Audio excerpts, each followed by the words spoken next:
Ada K, and I am a criminal justice major. I am also a deaf courtroom commentator, breaking down the gripping courtroom drama while providing full ASL interpretation, making justice accessible to everyone. Grab a cup of Java and let's dive in.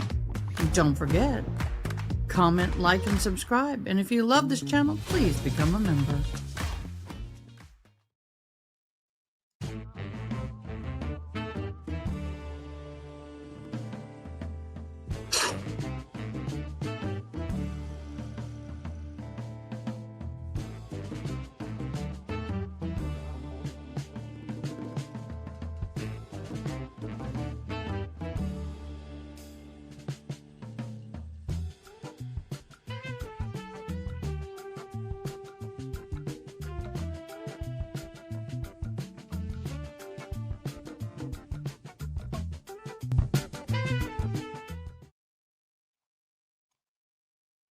Good morning, everybody. How are you? I hope you had a good evening. Ooh, my toesies are cold. Get my binky. Oh my gosh, y'all. I hope y'all had a great day. Hope you had a good day yesterday. Have you had a great evening and your morning is going well? Now my toesies are warm.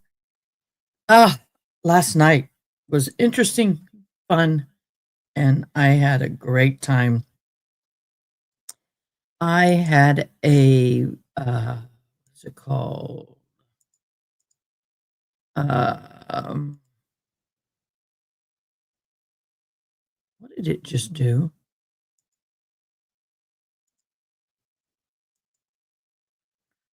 Anyway, it's doing its thing. I had a graduation event to go to. It was sweet. I don't have my coin on me. I got a special coin for graduating with honors. And they had a bunch of giveaways and fun things to do,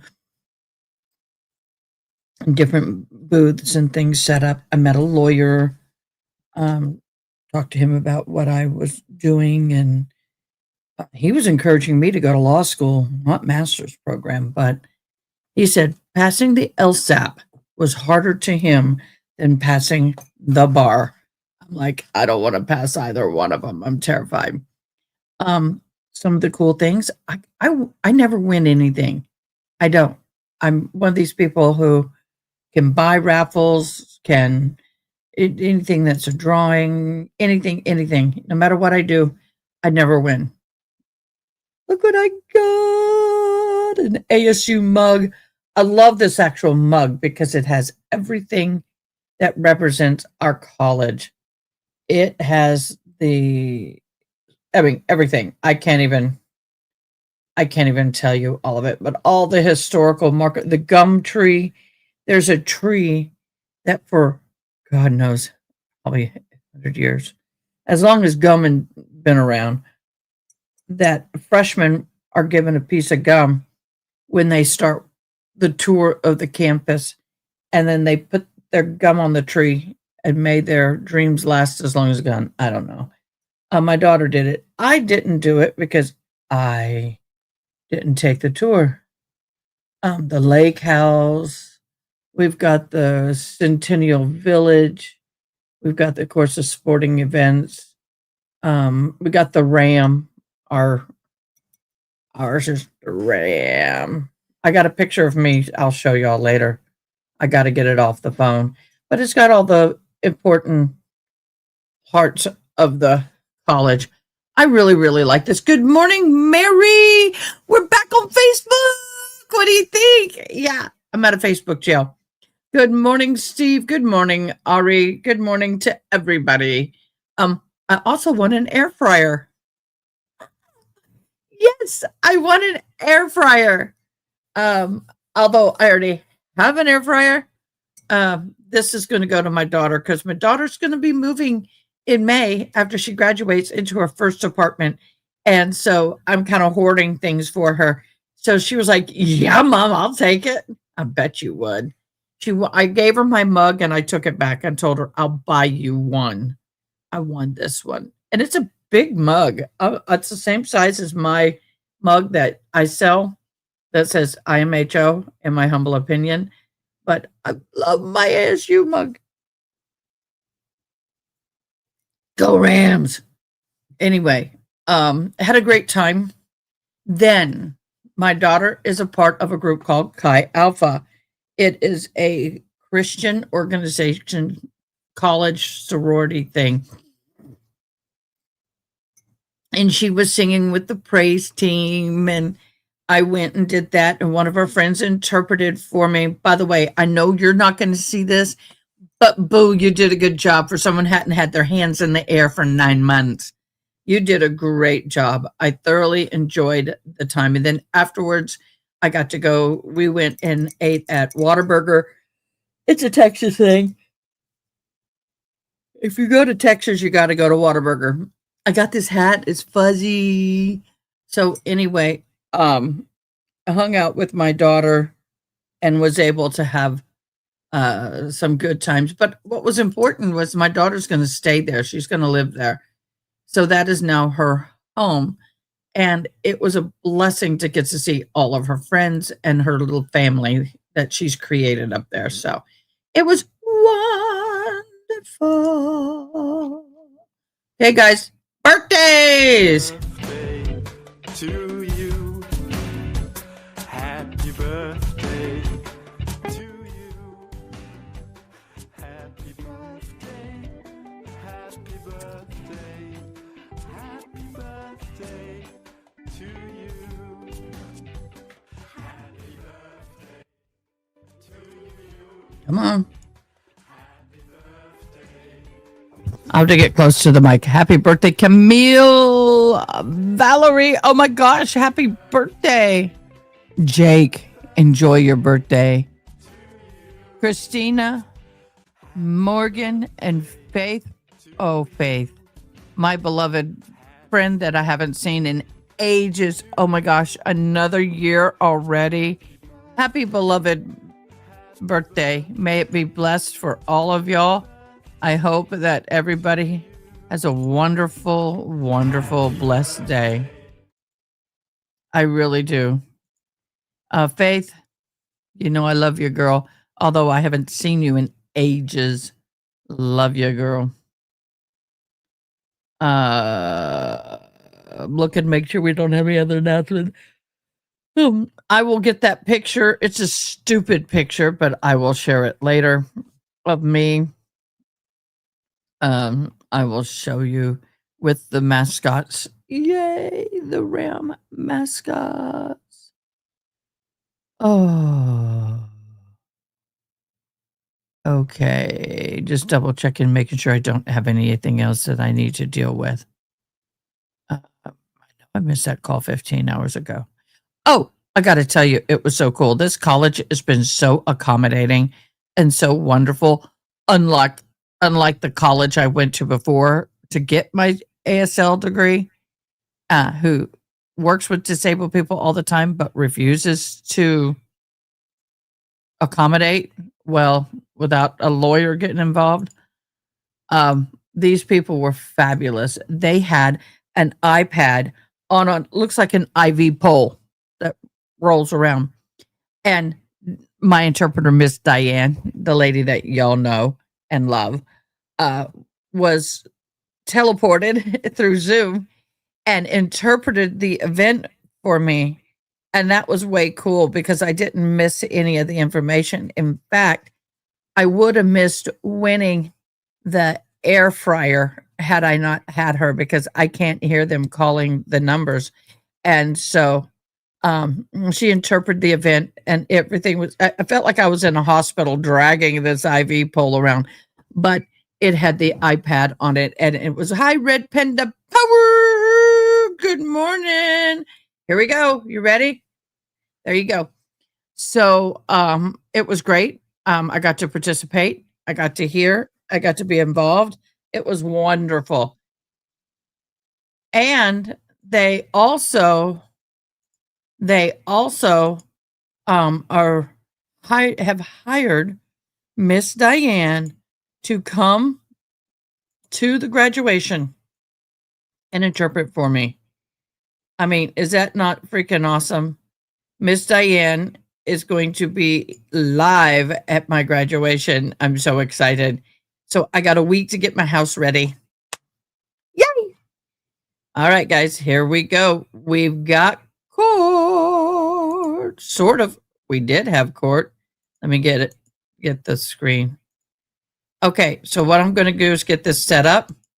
Let me do the quick recap. I hate that extra step that I have to do.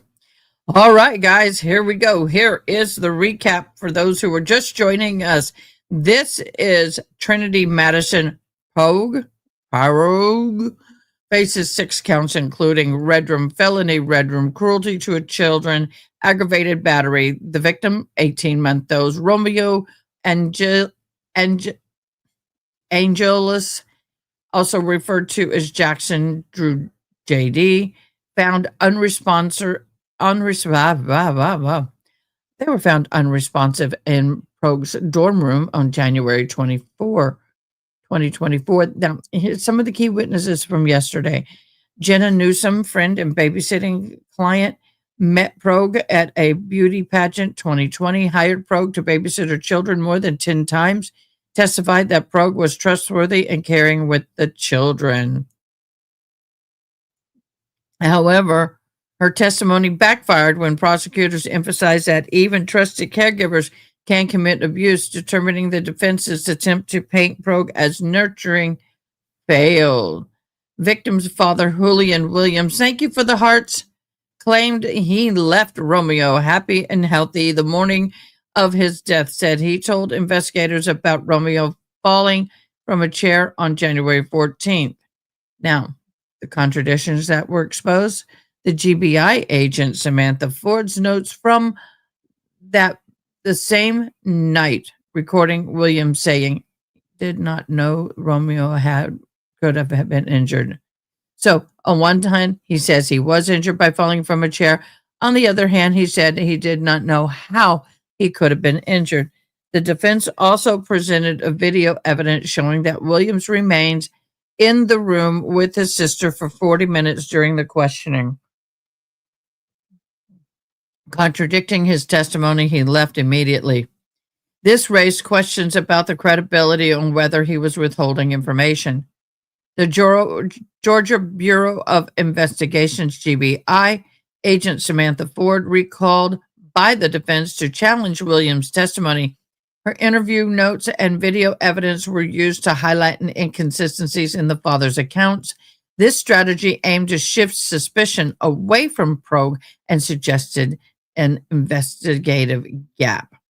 Now, we also had the coroner, and they stated that portions of the coroner's early statements were revisited. The defense highlighted contradictions in the medical conclusions, suggesting that the cause of death was not as clear-cut as it seemed, and prosecutors had claimed. The other thing that happened in this trial is that evidence was introduced showing Poague allegedly searched disturbing terms related to the child's injury and death, painting her as a premeditated. Defense motion was that Poague's lawyers demanded the case to be thrown out, argued that there was insufficient evidence and unreliable witnesses. Now, overall impact of the witness accounts, the defense's strategy humanized Poague, discredited the father, and showed doubt about the investigation. Now, the prosecution's strategy emphasized the contradictions of signs of manipulation, highlighted digital evidence, and kept focus on the victim's injury. So what does this do to the jury? How does it impress on the jury? The day testimony was a tug-of-war. While the defense scored points against the father's credibility, the prosecution reinforced the disturbing narrative that Poague's intent. So, to sum all this up, yesterday's trial was pivotal. The defense managed to cast some doubt on the father's reliability, but prosecutors countered hard with digital evidence and emotional framing. The jury is now going to weigh whether these contradictions create reasonable doubt or reinforce Poague's guilt. Y'all, today we are going to jury watch. And the when this occurs, we will then go over to the Walsh's trial. But until then, we are here. I've got to get this set because it's going to drive me crazy. I don't know why the subtitles got so screwed up.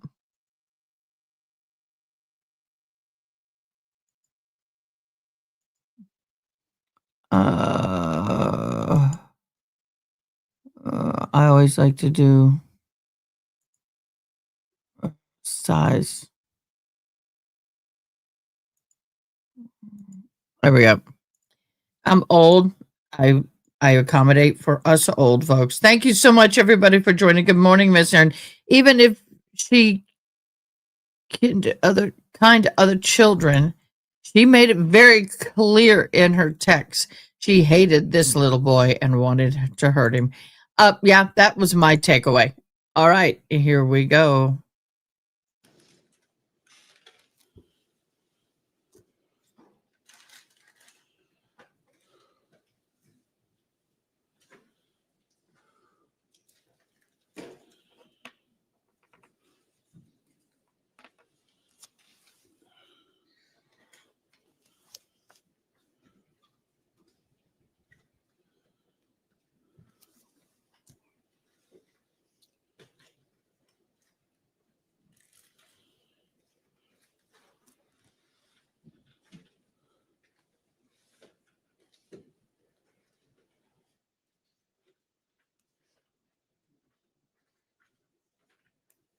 What is it? You just waiting on it to crank up? Okay.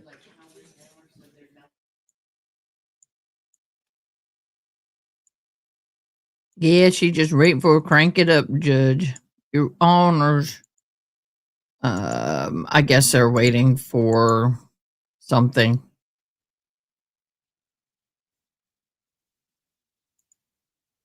I'm redoing our banner for today, guys. Give me a minute.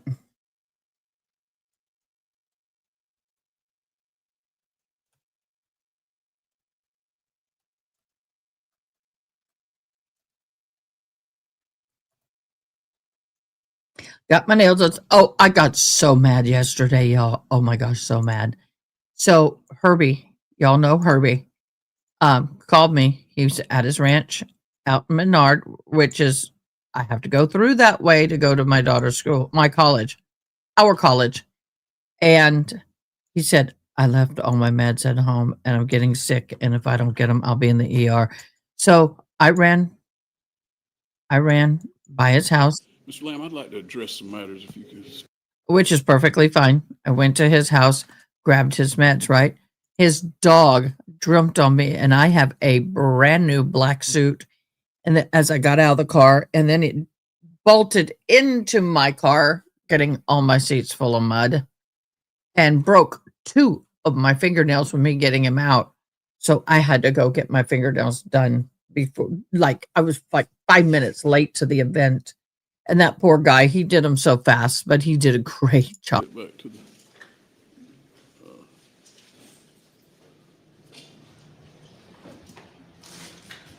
Great. You did real good, Boo.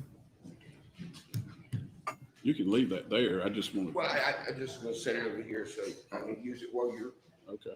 addressing other matters. What I plan to do is, because it is morning, and I've gotten the impression from the jurors that they need breaks during the morning. And so, every hour or so during closing. That's her regardless of sister, where we're guys. at, I'm gonna. That's her mother and her pause sister. For That's her family. jurors' sake. Brandon, at the back, I want to limit the incoming and outgoing traffic during closings. If I look at you and nod my head, I want you to go to the outside and don't let anybody else in except in between the arguments. Okay, hopefully it won't be a problem, but I don't want a lot of distractions going back and forth. That's fair. While the attorneys are giving their summations. The other thing, the closing arguments are the part of the process where the attorneys, try to persuade one way or the other. So they're gonna talk, and they're gonna make argument, and it's gonna offend people that are in here that are interested in the case. I did not tolerate any reaction Outbursts. to those matters. So if that becomes a situation, I then we'll stop, and somebody could end up being removed. Brandon, if you tell Deputy what I just said about the disturbances, so or about the coming and going. Sharon, can we check and see what the status is on the jurors? I know they're supposed to stick their head in and tell me. Yep, they We're are. waiting on one juror according to the bailiff when I walked in. They are. I also put I think Mallory gave you the verdict form for each of you to use during your closings if you wish to. Otherwise, is everybody ready to proceed? Yes. That must be the girlfriend. As soon as the jurors are here. Still waiting on the phone. Okay. When we have all 12 jurors, I'll come back in and we'll go right into the closing arguments. If anybody needs a break, now'd be the time. Okay, I want to hello my Facebook family. We used to have a nice little Facebook following. Unfortunately, thanks to my account being hacked so horribly, it took me 2+ months to regain my Facebook account. You want to talk about frustrating? So we'll be in recess for at least 10 minutes until she gets here. I'm going to go back. Who's she? Who is she? Who is she? Ma'am? Yeah. In 10 minutes. Yeah. I don't know who she is. I'm trying to find out who she is. Yeah. It doesn't say. In 10 minutes. Good morning, We received a Angela message from the Flowers. juror, that she will be here in 10 minutes. I'm inclined to wait. So we'll be in recess for at least 10 minutes until she gets here. Okay, so we're trying to zoom and see, and we're still in recess.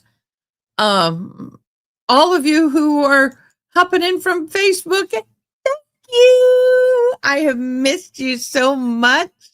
But y'all, my YouTube family's great, y'all. So thank you guys, all of you, for sticking with us. We got some announcements to make because some of you were hopping in on YouTube and don't know. Some of you, my beautiful sister in love, passed away Monday morning. It was difficult, but it was an honor of a lifetime to be with her as she took her last breath.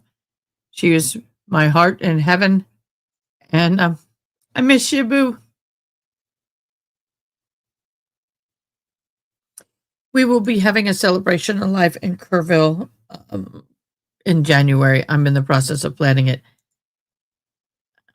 Yes, you have to drive catch on, right? Y'all, this is Monkey Mom. This woman is amazing. She makes, oh, by the way, if you have a dog that you need to put like a diaper on for whatever reason, she makes the best diaper covers. They're gorgeous. She makes them for monkeys, but she also makes them for dogs, and she makes diaper covers for babies, humanoids. It's awesome sauce. So they're stinking cute. So when she can, she'll throw me up her little link and I'll send you over there. Diaper covers are really good, especially in summertime with baby humanoids, human babies. Yeah, I know I got to pay for my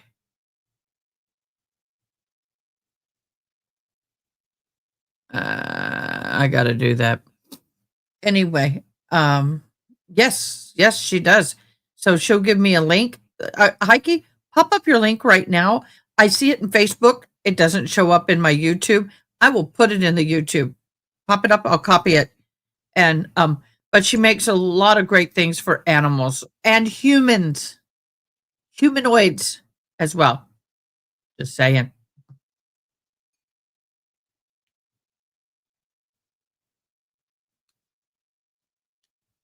Wrong one. I need live court TV. I'm getting my live stream, my monitoring stream up. Okay. I have a monitoring stream up here that I have.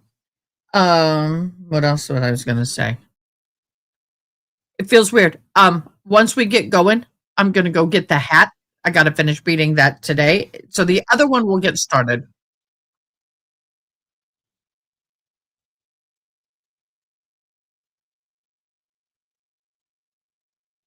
And we're Have on. a good evening. Did you all follow my? There we go. Is And everybody we're ready to proceed? All right. We're about to allow the attorneys to present their closing arguments. The state has the burden of proof in the case. Well, first of all, did everybody have a good evening? Did you all follow my instructions yesterday? All right, thank you.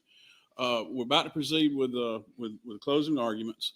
The state, having the burden of proof, has the right to open and conclude the arguments. During the morning, as these arguments proceed, we'll take breaks, even if we're in the middle of one of the attorney's argument. I don't like to do that, but I will most importantly want you to be comfortable and alert. All right. Mr. Lamb, does the state wish to make an opening argument? I do, Your Honor. All right, you may proceed. One moment to move this over.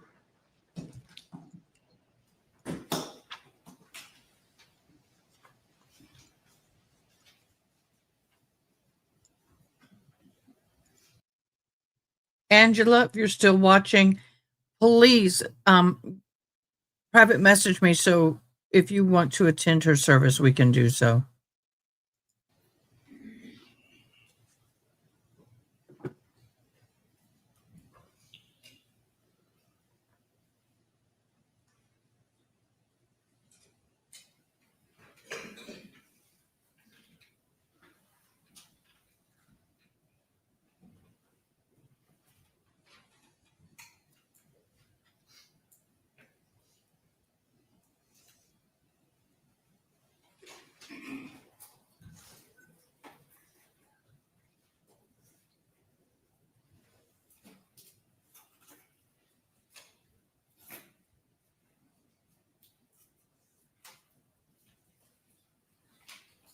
Can you make it up there yet?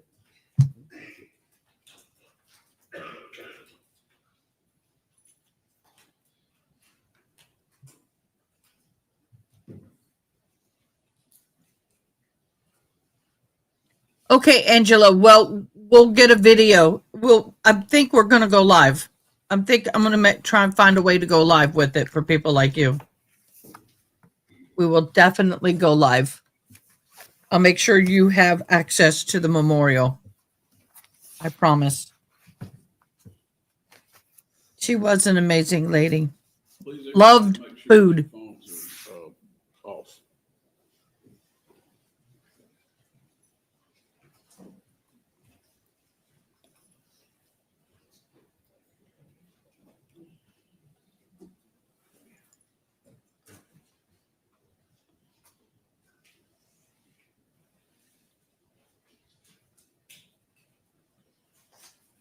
Tuesday morning, I stood here and I told you that what this case was about was the short life and the horrible death of one precious little boy.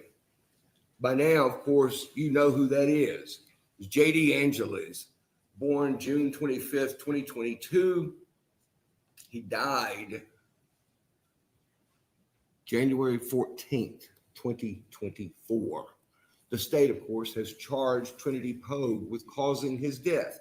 She's charged in an indictment which contends that she committed several violations of the law, several huge crimes, beginning with cruelty to children, aggravated battery.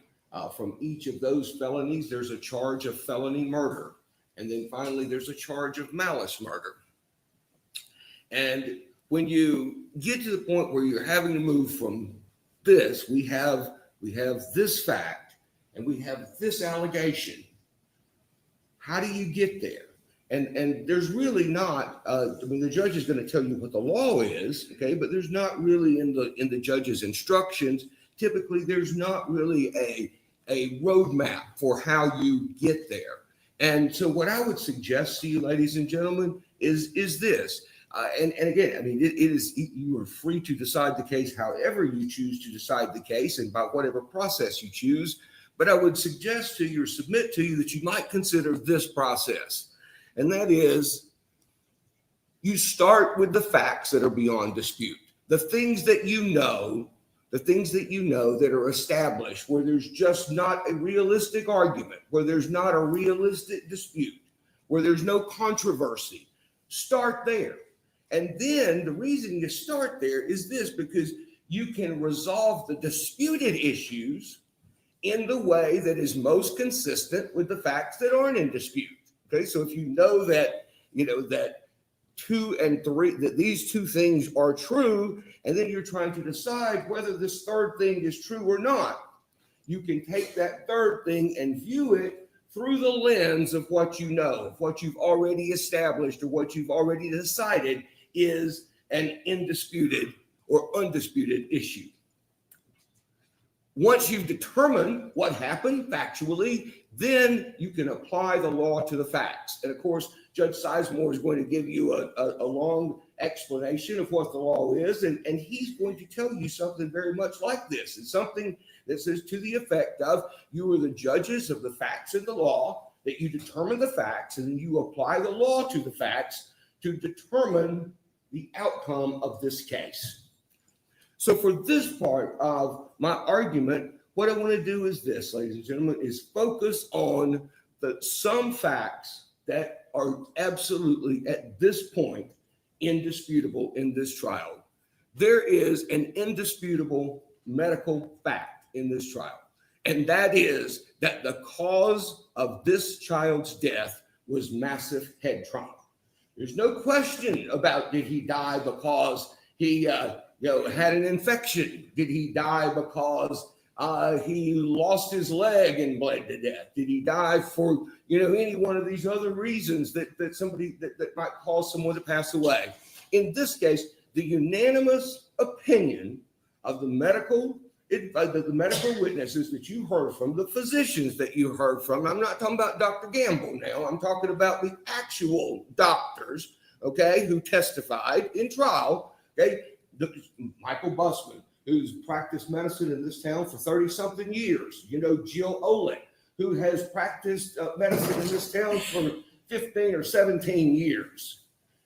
Dr. Anthony Clark, who has served as a medical examiner both in Georgia and Florida, for the last 30-something years, who's done 8,100 autopsies, who's testified in court as an expert witness hundreds of times as to the cause and manner of death. They all agree this child died from this wound. Now, there are other injuries, and we're going to talk about those later in my argument, okay? But for right now, I want you to focus on this one, and that is that it is an undisputed fact that this child died from head trauma. It's also undisputed that the trauma, or the cause of the trauma, is also undisputed. Dr. Clark says it was a tremendous impact to the back of the head. These are quotes I wrote down while I was listening to the testimony. He says it was a tremendous impact to the back of the head. Dr. Busman says it was a direct, high impact blow. There's not a question as to whether or not or how you get this kind of head trauma.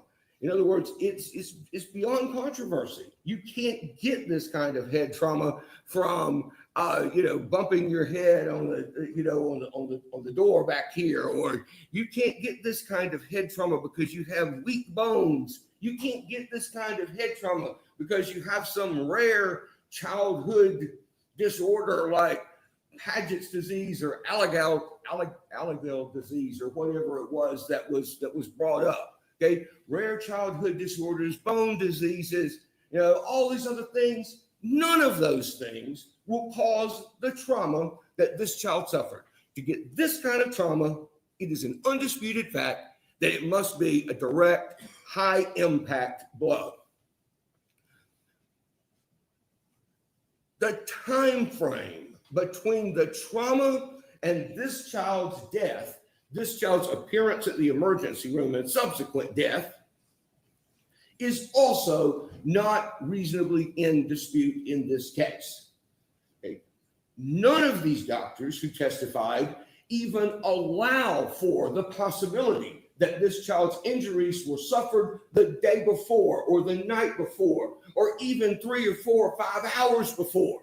They certainly weren't built up over time. It wasn't that he had a partial occipital and parietal skull fracture, with a massive hematoma at the back of his head and 3 or 4 other brain bleeds across his head, and that they just built up over some period of weeks. That's not what happened. The high impact trauma that this child suffered would immediately, according to Dr. Bussman, very quickly, 30 to 60 minutes at the most, result in essentially a full onset of symptoms. Dr. Olick said there is 0% chance of normal behavior from the time of impact forward. So what are the chances? May I ask, what are the chances? What are the chances that this child could have sustained this blow and behaved normally for any period of time? And the answer was there is a 0% chance of that. Dr. Clark makes it 3 for 3. The time frame that Dr. Clark establishes is this. He says that at a minimum, initial symptoms like drooling, staggering, vomiting would have appeared very quickly, within seconds to minutes after the impact. He said, in his mind, you probably would be in terms of the initial onset of symptoms. In his mind, it's probably more like seconds than minutes before the symptoms begin. Those facts have been established, ladies and gentlemen, by the evidence that you heard in this courtroom. Okay, you don't have to Google it. Okay, you don't have to have a discussion about what happened, when you were a child or when somebody else was a child or those kinds of things. You don't have to talk about what people in the medical community really think. Okay, we're not talking about vaccines or something where some people say, it's this, you should take them, and some people say you shouldn't and all that. We are talking about medical facts as to which there is no disagreement. That brings you to this point. The question for you to answer as a jury is this: who could have caused the trauma that killed this baby within the time frame that it had to have occurred? Okay. No telling, in any number of things, any number of people, any number of circumstances could certainly have caused severe trauma to this child at some point in time. But that's not really the question. The question is, who could have caused this trauma within the time frame that you have available? There's an answer to that question.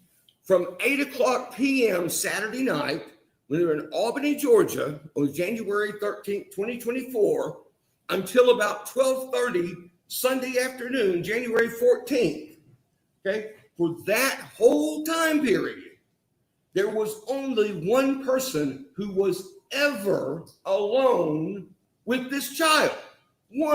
There was one person who was ever alone with him for any period of time during that 16 and a half hours. You know who that was? That person was Trinity Poague.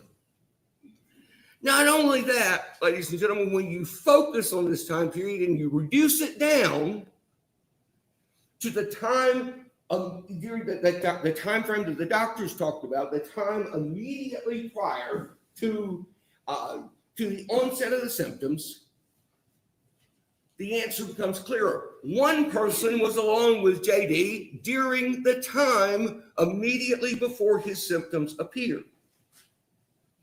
That one person was Trinity Poague.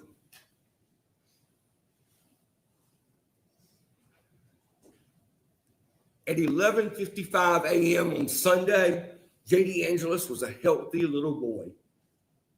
By 12:30 p.m., he was in a literal death countdown.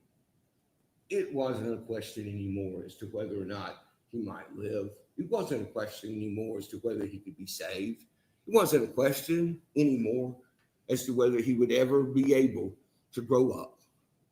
By 12:30 p.m., at 12:30 p.m., he was dying. There were symptoms that appeared during this time frame that appeared when Julian Williams, Jay Williams, when he pulled up to the dorm and he got out of his car and he went inside to pick up that child. Actually went inside to put down the pizza and the drinks because he thought they were going to have lunch. But when he went in and he picked up that child, there were immediate symptoms that the child was suffering right then. The child was essentially unconscious. Okay?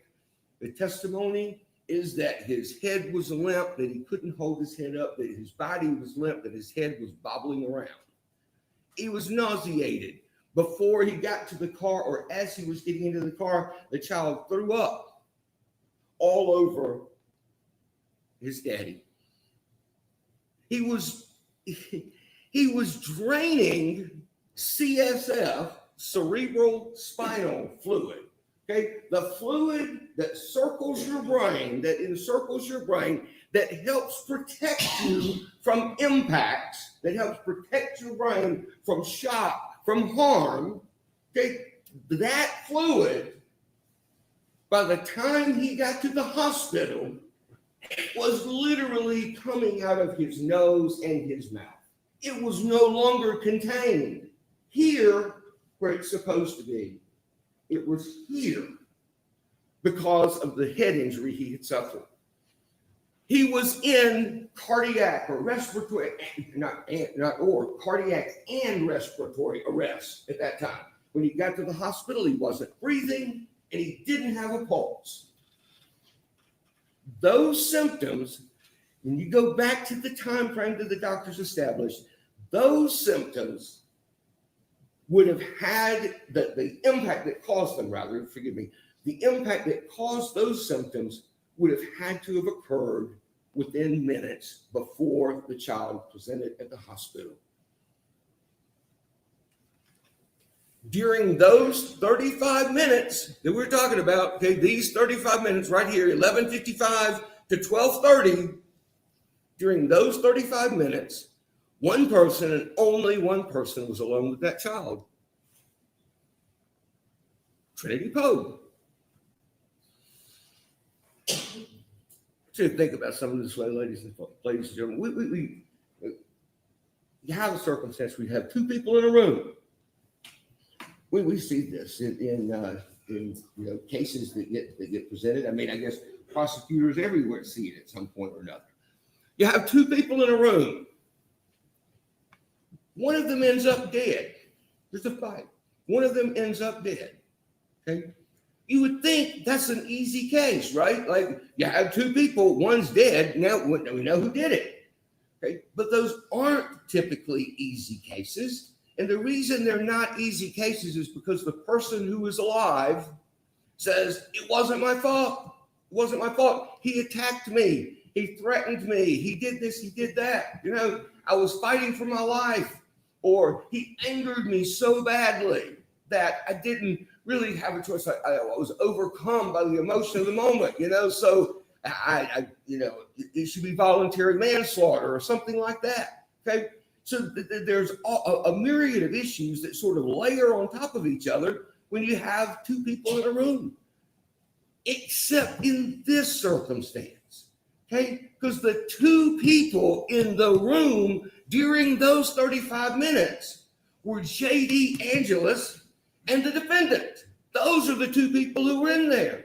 There's not an argument that can potentially, possibly in this universe or beyond, there's no argument that can be made that it was caused by the child, that the child, was aggressive, that the child was the initial aggressor, that the child, attacked her and she had to defend herself. Okay. So it makes the two people in a room situation, instead of it being a hard case anymore, it becomes an easy one. I'm about to wrap up here in just a moment. Sit down and turn over the podium to Mr. Gamble.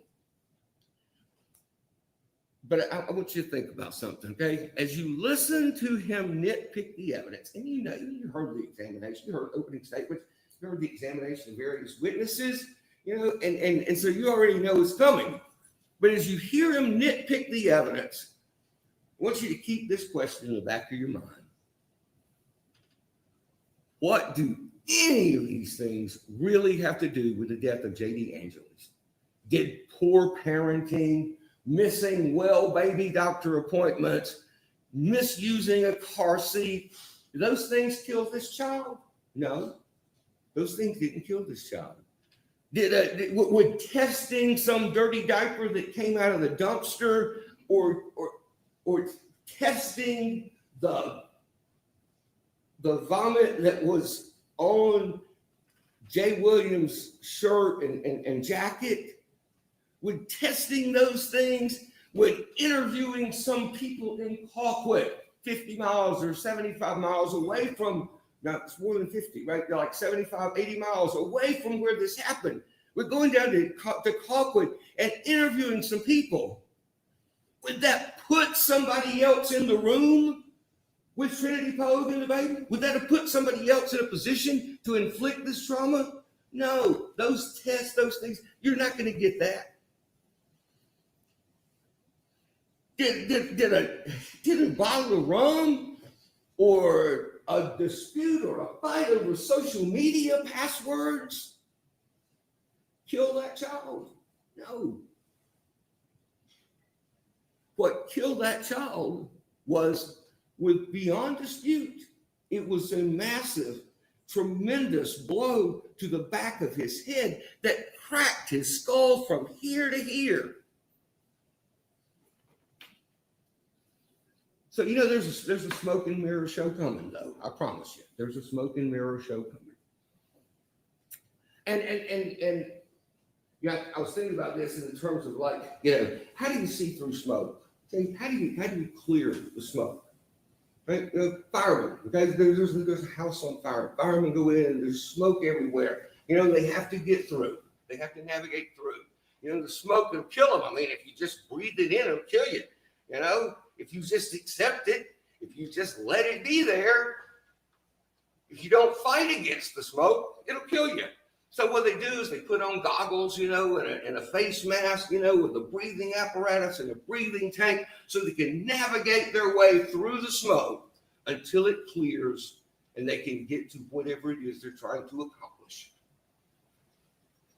That question, ladies and gentlemen, that question is that provides your goggles, okay? That provides your breathing apparatus for getting through and seeing through the smoke that's coming.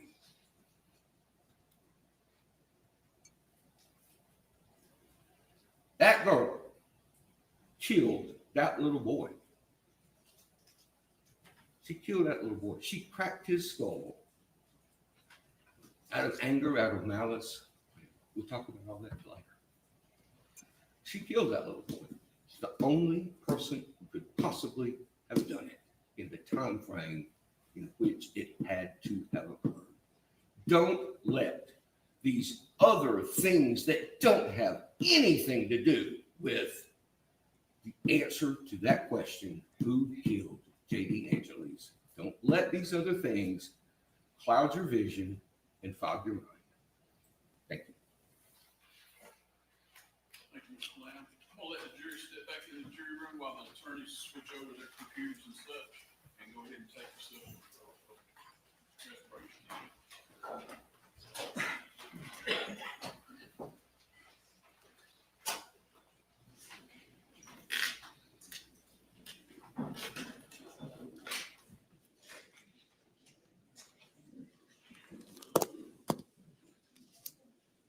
We'll be back in 10 minutes.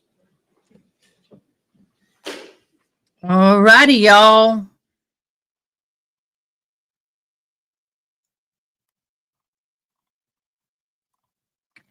So, I'm sorry, I got a call from Owen, Jennifer's son, and they have been, working on her home and waiting for her ashes to be returned. Well, they are now leaving today. They received their ashes, so now what left in the home I'm to deal with. So sorry about that phone call, but it had to happen. It's just the way life is. Um, and Oh, and thank you for blessing me with some of your mama's ashes. I appreciate that a lot. So I will be getting Jenny back today. Let's look at the key details of this closing argument. So the narrative of the motive, the prosecutors argued Poague wanted a child of her own, but resisted caring for her boyfriend's son. So it's kind of like, yeah, my kids are okay, but yours are not. Yeah, if you date somebody that doesn't love your kid, then you don't need to be with them because, yeah, this stuff happens. They painted her out to be a villain hiding behind beauty queen smile. Yeah, they did. They absolutely did. They contrasted her glamorous pageant past with an alleged brutality of her actions. The digital evidence, the jurors were reminded of the Google searches allegedly made by Poague about the child's injuries and death. Prosecutors framed these searches as proof of premeditation awareness of the harm she could cause. The medical testimony, emergency room physician Dr. Michael Busman testified that Romeo was unresponsive with no pulse upon arrival at the hospital. This reinforced the prosecution's claim that the child's injuries were consistent with a violent shaking, not an accidental fall. Now, the father's account, while the defense highlighted contradictions in the father of Julian Williams' testimony, prosecutors used his statements to emphasize Romeo's sudden decline in Poague's care. They argued that Williams' inconsistencies did not erase the fact that Romeo was healthy before being left with Poague. The emotional appeal the prosecutors used closed by the urging of jurors to focus on the victim's suffering, not Poague's pageant image. They described Romeo's final moments as a tragedy caused by a deliberate violent shaking, and asked the jury to deliver an overall guilt for justice for this child. And I'm getting brain twisted. Now, this left an emotional storytelling, digital evidence versus medical testimony. The dramatic painting of Poague was jealous and was dangerous. The goal was to convince the jurors that Poague's resentment and deliberate actions led directly to Romeo's death. In summary, prosecution's closing was a blend of emotion and evidence, portraying Poague as a resentful caregiver whose violent actions killed the toddler. They asked the jurors to see past her beauty queen image and convict her on basis of motive, digital search, and medical testimony. That is the summary of the closing arguments of the prosecution. So I need to put a poll up. Let me put a poll up.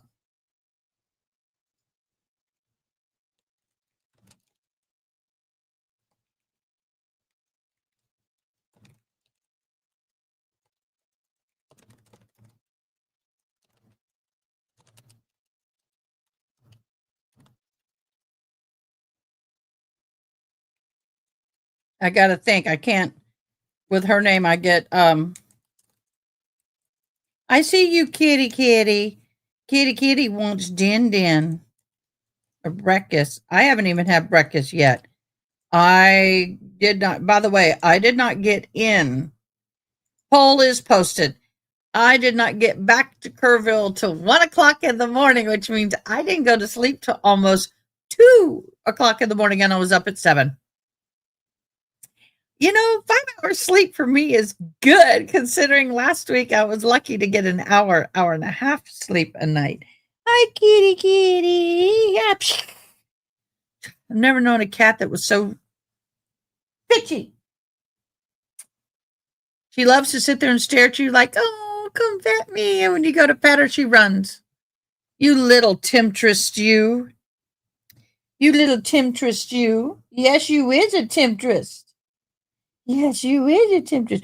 I love to pet her because her fur is so luxurious feeling. It is so silky and soft. You know, you think all cats are silky soft till you touch her. It's amazing. This cat was rescued outside of our shop.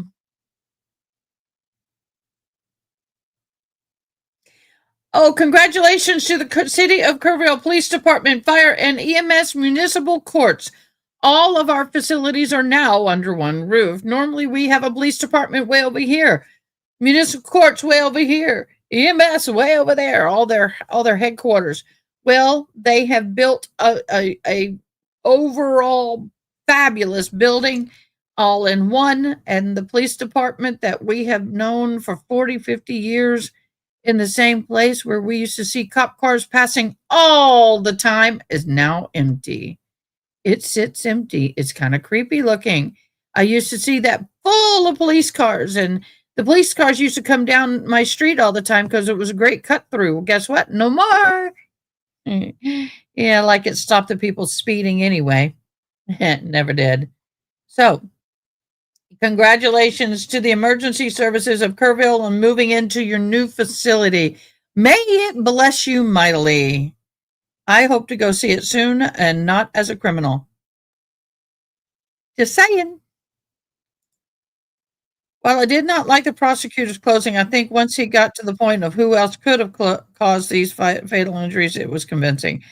I would sit there and agree with you with that. I'm not fond of either one of the either the ADA or the attorney. I don't know. It just seems like, man, I could be an attorney and do just as good of a job, and I don't have any training. But then again, pet me with your eyes, but not with your hands. No touchy, please. Hi's a kitty. You say hi's a kitty, and that ear goes. Mm. She goes, I don't come over here. Don't you do it.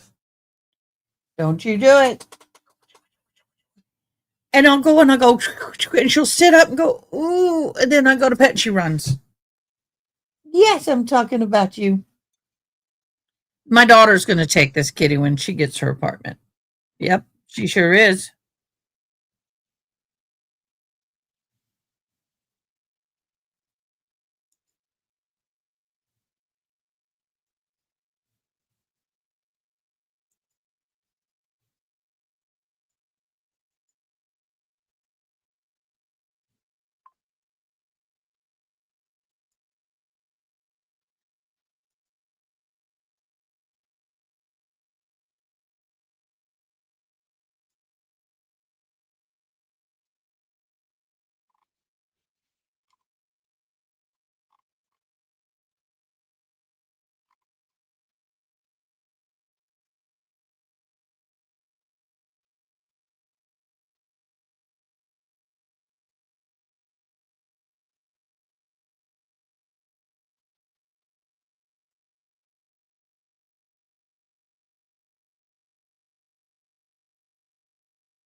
Oh my gosh. Why didn't y'all tell me? What's going on? Hold on. I got to reset. Are y'all seeing this or not? Hi, Vanessa. Are y'all seeing the closings? Can y'all see or hear this guy? Okay, we got a glitch. My apologies. I'm sitting here listening. I see it here, but I don't see it on my out feed. Y'all give me a minute. I'm going to reset. Don't go anywhere.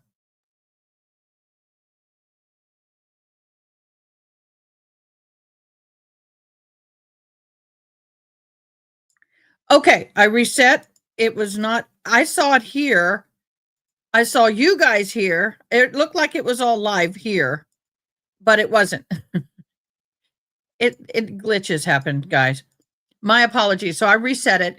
So in my monitor up there, when I looked up, I just saw me and not what I was seeing here. My apologies. Here we go again. Closing arguments. This is the defenses. You didn't miss much. The defense is closing arguments. Okay. Here we go. Come on. Let me ooch it forward. You're good? My apologies. All right, let's bring the jury back in. I don't have a mod with you today. So if y'all see something happening, let me know. I don't see it here. I see it.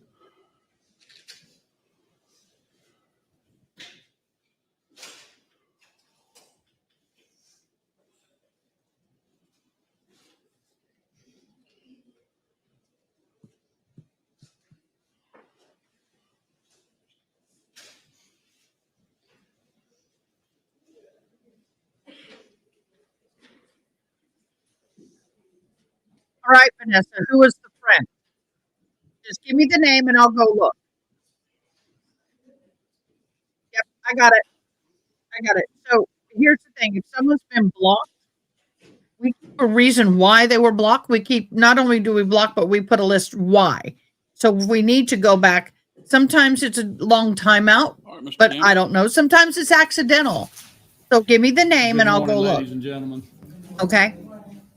This will be the last I time that I I have caught an it. opportunity to speak with you. I have as many as 2 hours to speak, and I can assure you it won't be that long. And I'm sure you'll be glad that it will not. If they were on break, I would have been talking or showing you something. I was listening, and I have 4 monitors here, and this one is what I think is the live monitor, and it looked like what we see now. But when I glanced up, it was only me, so it was a glitch in the program. Okay, I'll look. But what I have to say is important. I'll go look. Some of the things that the district attorney said just a moment ago, I'm not going to try to address that particularly, except one thing he said. What is her? was Is that her this is an YouTube easy handle? Case.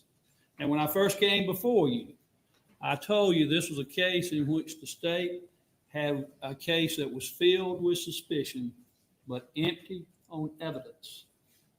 And then this is exactly what I mean. Would the state consider this an easy case that did not require any investigation, did not require much to be done because they were so sure of who they thought it was that was responsible, they failed miserably in every phase of the investigation otherwise. And if I don't you have a look at the Marissa evidence, Monroe the question block. that was put on the screen about whether or not any of this has to do with the death of the child. Vanessa, I don't have a This is not Marissa case Monroe about block. whether or not the child died. We all know that. If that is what the state needs to prove, they have done that. And we concede that. That is not what this case is about. This case is about the state of Georgia accusing this young lady of a very serious crime of murder. And when the state makes a claim like that against someone, it is their sworn duty to prove it. And not just a little bit, but prove it beyond a reasonable doubt. That meaning that if there's any other reasonable explanation for what could have happened, any at all in your mind, you cannot come back with a guilty verdict. Now let's look at what we have in this case. And I'm going to go through several things. You got to imagine I'm having to unwind quite a bit of evidence that's come through these last 4 or 5 days. But I'm going to try to take you through, not piece by piece who testified, but about certain things that matter. And the first one, that was it. and a very important one, that Agent Gibson came and testified. You remember, he is the person who said he is a crime scene specialist. He also has special training in crime scene preservation.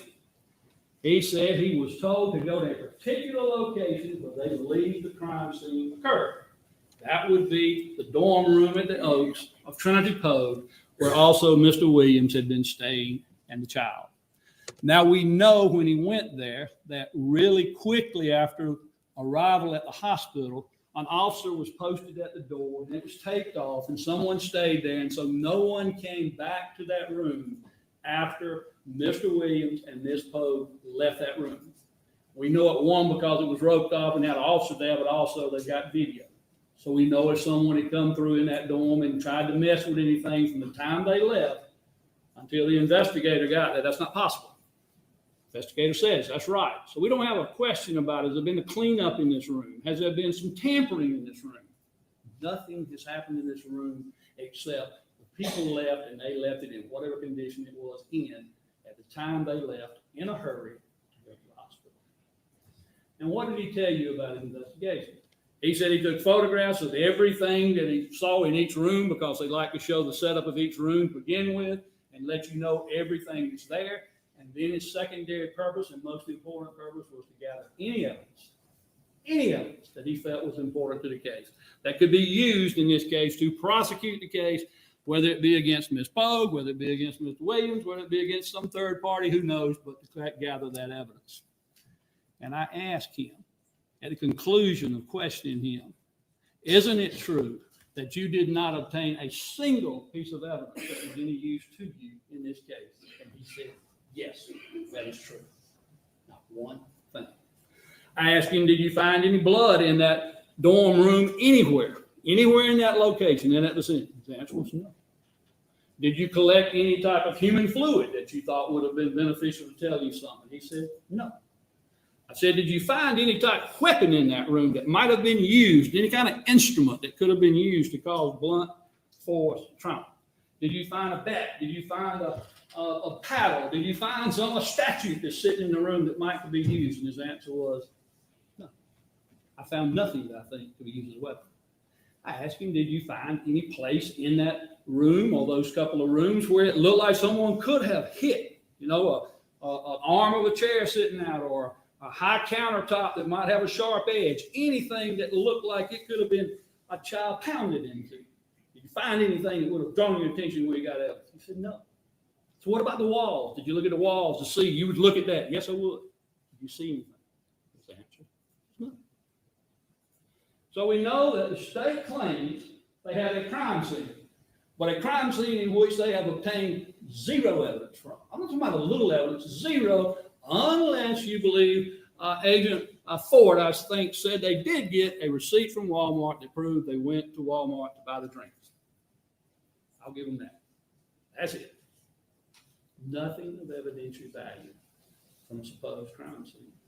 Now remember, they said this is a violent, massive force injury. Yet there's no evidence within that room of anything that occurred like that.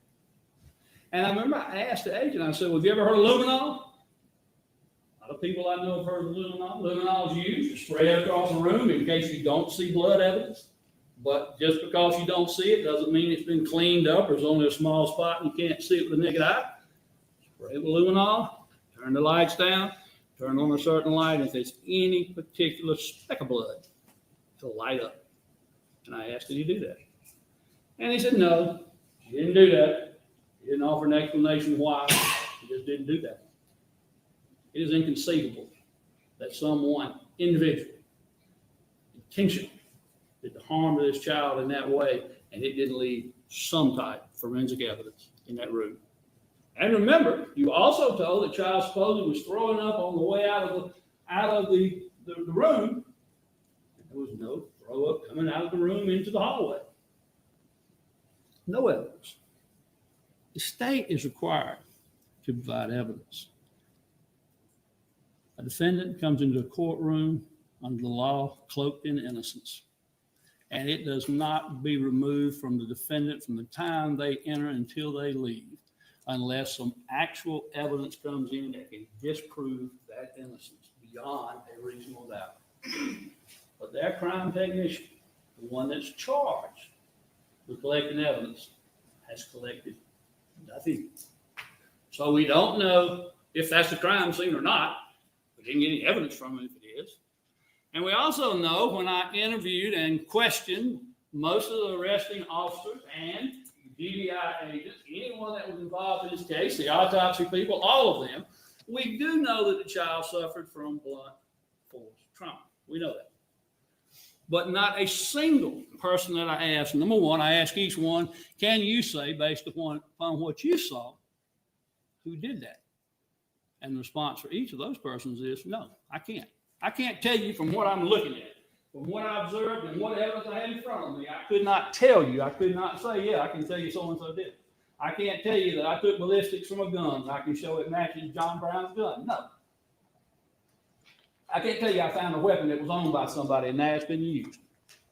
And more importantly, I can't look at the body and tell you of a single mark that shows there's anything been done to it other than it has blunt force trauma, but not in a sense of you can see a paddle mark or a baseball mark or something that says someone did this to this child individually.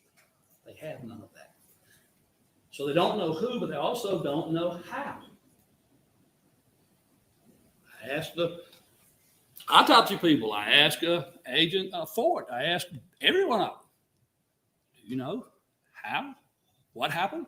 Well, they've got some theories. Maybe this, maybe that. I don't know. We just know the child had significant injury. So now we don't know where the child crime scene is. We don't know necessarily who did it. And we don't know how they did it. We don't have any type of weapon. We don't have any type of instrument that supposedly caused it. And you're left with some speculation of, well, could it have been just the hands of someone, just the person themselves? Could they have done that themselves? And somehow grab him, somehow punch him. Trinity Poague have done that. She have grabbed a child and done that with her hands. Well, you would think if that's a possibility that the GBI would have looked at her hands, photographed her hands, would have looked to see if there was any signs that she used her hands. Because remember again, this is a violent force, blunt force trauma. She used her hands to cause that. And you talk to her within a few hours of it, and you look at those hands, it's going to show. Whether they're going to show redness from blows, whether they're going to show scratching, whatever it may be. And it took quite a bit of pressure, of course, according to Dr. Clark and some of the others that testified. And we also know Mr. Williams was around the child. Who's more able to use great force to cause injury? Who knows who caused injury? But if there is injury, we do know with Mr. Williams, nobody looked at his hands either. They didn't do anything to check that. And they didn't do that because they weren't going to check on Mr. Williams anyway. Because they were already down the rabbit trail they went down to begin with. That Trinity Poague is guilty and we don't need to look at any other evidence. Now you know that because I talked to Agent Ford, and I asked her about what their investigation do. We know that she talked to everybody that she knew in that dorm or had agents with her do so, interview them all, try to find out what they know. She got a phone. She got a phone of Mr. Williams. She did a few other things. She talked to different people. But then when I asked her about what efforts she made to try to find out anything about Mr. Williams or his sister, Ashante Burr, what did they tell me? And the reason I asked that before I go any further, remember I asked that agent, I said, when you have child abuse cases, isn't it true that sometimes or often you find that a child has had injuries before the situation that leads to their death? They kind of show there'd been abuse in the past, but now it's occurred. And she said, well, not all the time. And I said, but sometime, right? And she said, yes. And I said, isn't it important to then look, to try to see, to try to find out if that's the case? Now, she discounted it and said no. Why did she say no? Because we already had a dead child here. I know it was in that dorm room. I don't need to look anywhere else. That's what she told me. I don't need to look anywhere else because I know where it happened. That's it. I don't need to look. I said, did you go to the house where the child lived and at least look at the house? No. I said, you wouldn't even know how to get there. Right now, if I wanted you to take me to where the child lived, and the answer is no, she wouldn't. not even looking to see what type of condition was she living in. I don't know. No one knows. They didn't investigate it. Did they talk to any neighbors to see anything about the relationships going on? No. Did they talk to anybody that he worked with? No. Did they go to his workplace? No. Did they make any effort to find out? No. Because they'd already gone down that trail. And they decided at that point that this is the story we'll tell, and you'll see, and I'm going to talk about this in a little bit, about the testimony being shaped to make sure it fits over here. And struggle and fight no matter what to keep it there. Because that's what they decided early on, and they don't want to break away from that. But now you have a case, you got no evidence. None whatsoever about how the blunt trauma was occurring. You don't know for sure where it occurred. You don't know who did it, but they say it's an easy case. They say now we just got to look at it and we should be fine.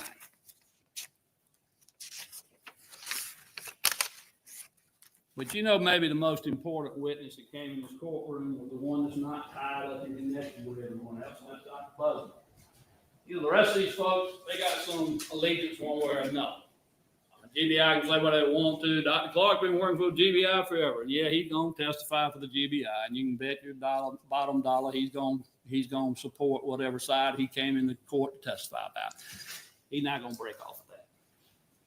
And you got these law enforcement agents. They've already gone down the rabbit trail. They decided what they know. They're not going to break off. But Dr. Buzzman didn't ask to be in this case, didn't want to be in the case. He had one duty and one thing he had to do. And that was he was an ER doctor, and he had to try to give some type of treatment for this child and see if he could save it. That was it. And then he got called to come testify. And he had to do that. I'm sure he didn't want to. As you could probably see, at least somewhat, he wasn't that comfortable in testifying, but he testified. So you can bet he was trying to be truthful about what happened. He told you some things that were extremely important. And one of the things that, as important as anything, I believe it's exhibit number, let me make sure I got the right exhibit here. Exhibit 26 is the medical record from the treatment that he gave the child when he came to the emergency room and all that happened. And that record's already been introduced. It's an authentic record. You're going to get it back with you. You can look it all up. And it's got some pretty important stuff that's contained in it. The most important stuff it's got that's contained in it. If you look at that document, I'm going to ask you that you do when you get the chance at the end of this trial, you're going to see that there are numbered pages. There's two sections of numbered pages. You first look in, there's just a bunch of preliminary stuff with no numbers on it, maybe 20 pages worth, 15 or 20. Then you'll come up with pages 1 through 39. Well, in that section of 1 through 29 on page 23, you'll need to look at. And then you'll see a second section of 1 through 28. And on that section, you need to look at page 20 and 21 of those. Now, why do you need to look at those? Because those medical records on 3 separate occasions say within the record that the father presents bedside and states the child fell around 5 minutes prior to arrival. Why is that important? First of all, we know from Dr. Buzzman that the only person bedside was the father. The girlfriend, Trinity Poague, was not there yet. So the only person, it's not a mix-up that they said he told. We know that because it's in this record. Now, what was interesting about that, did you see how the state struggled so hard when they got back up to pull that out of the record? To say, well, didn't that get entered a few hours later? I mean, that didn't happen right away. Trying to insinuate that maybe some mistake was made. Maybe that's not really what got said.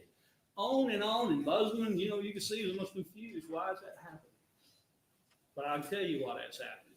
Because they didn't like what Buzzman had to say, and they didn't like what he had to say because it's a lot more than just the father coming in with a story that we know is not true. We know that the child didn't fall 5 minutes prior, or don't think he did.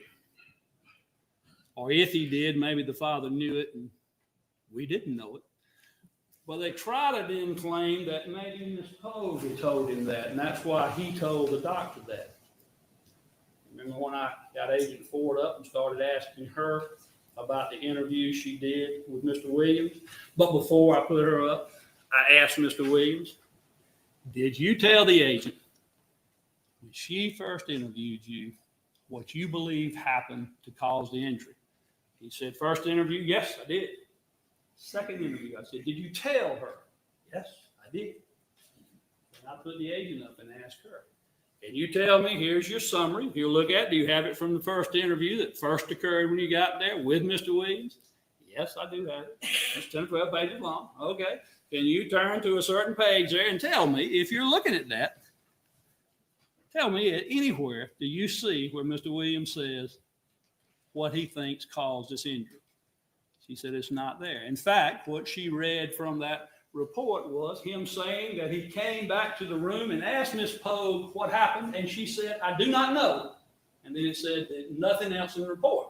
Now, first, the agent wants to avoid that too. She doesn't like that. She's protecting her story now, trying to make sure that we got the blame for Trinity. That doesn't fit the pattern.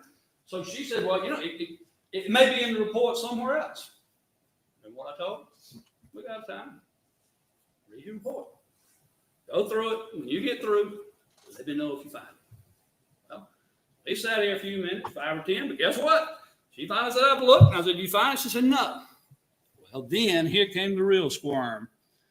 Let's say maybe I just didn't put it in the report. He may have told me I just didn't put it in the report. That's interesting. You got a trained GBI agent that is taught that anything of importance will be put in a summary report to make certain that you're preserving that. We know that. We've heard testimony about that to some degree, but yet someone tells them because they believe of what could have led to the injuries to the child, and they don't put it in the report.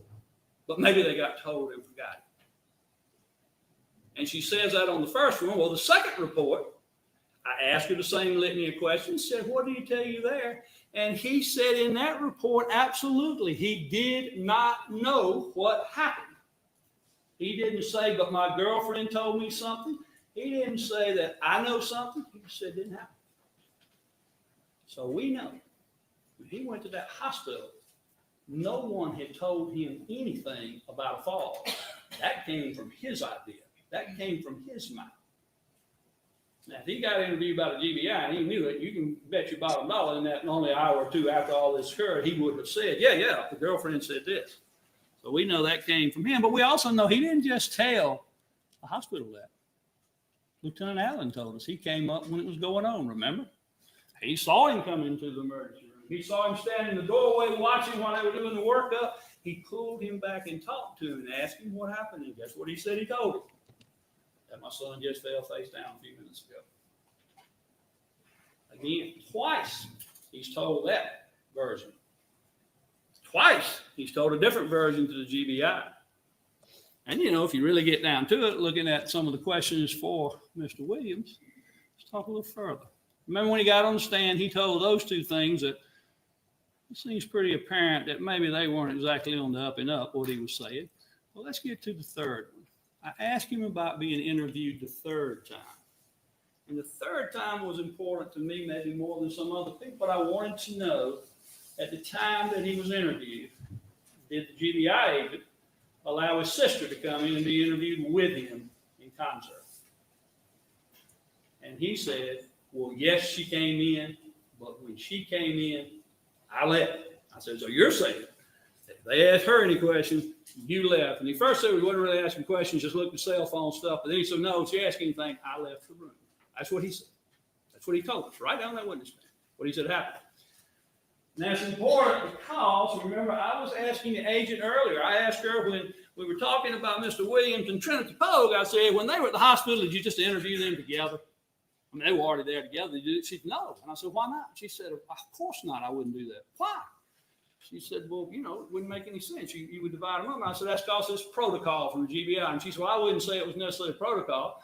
I said, well, you think it's from training? And she said, well, I think training might have tell you to do that, but it's common sense that you would never put two people in together to interview them. I said, you wouldn't do that.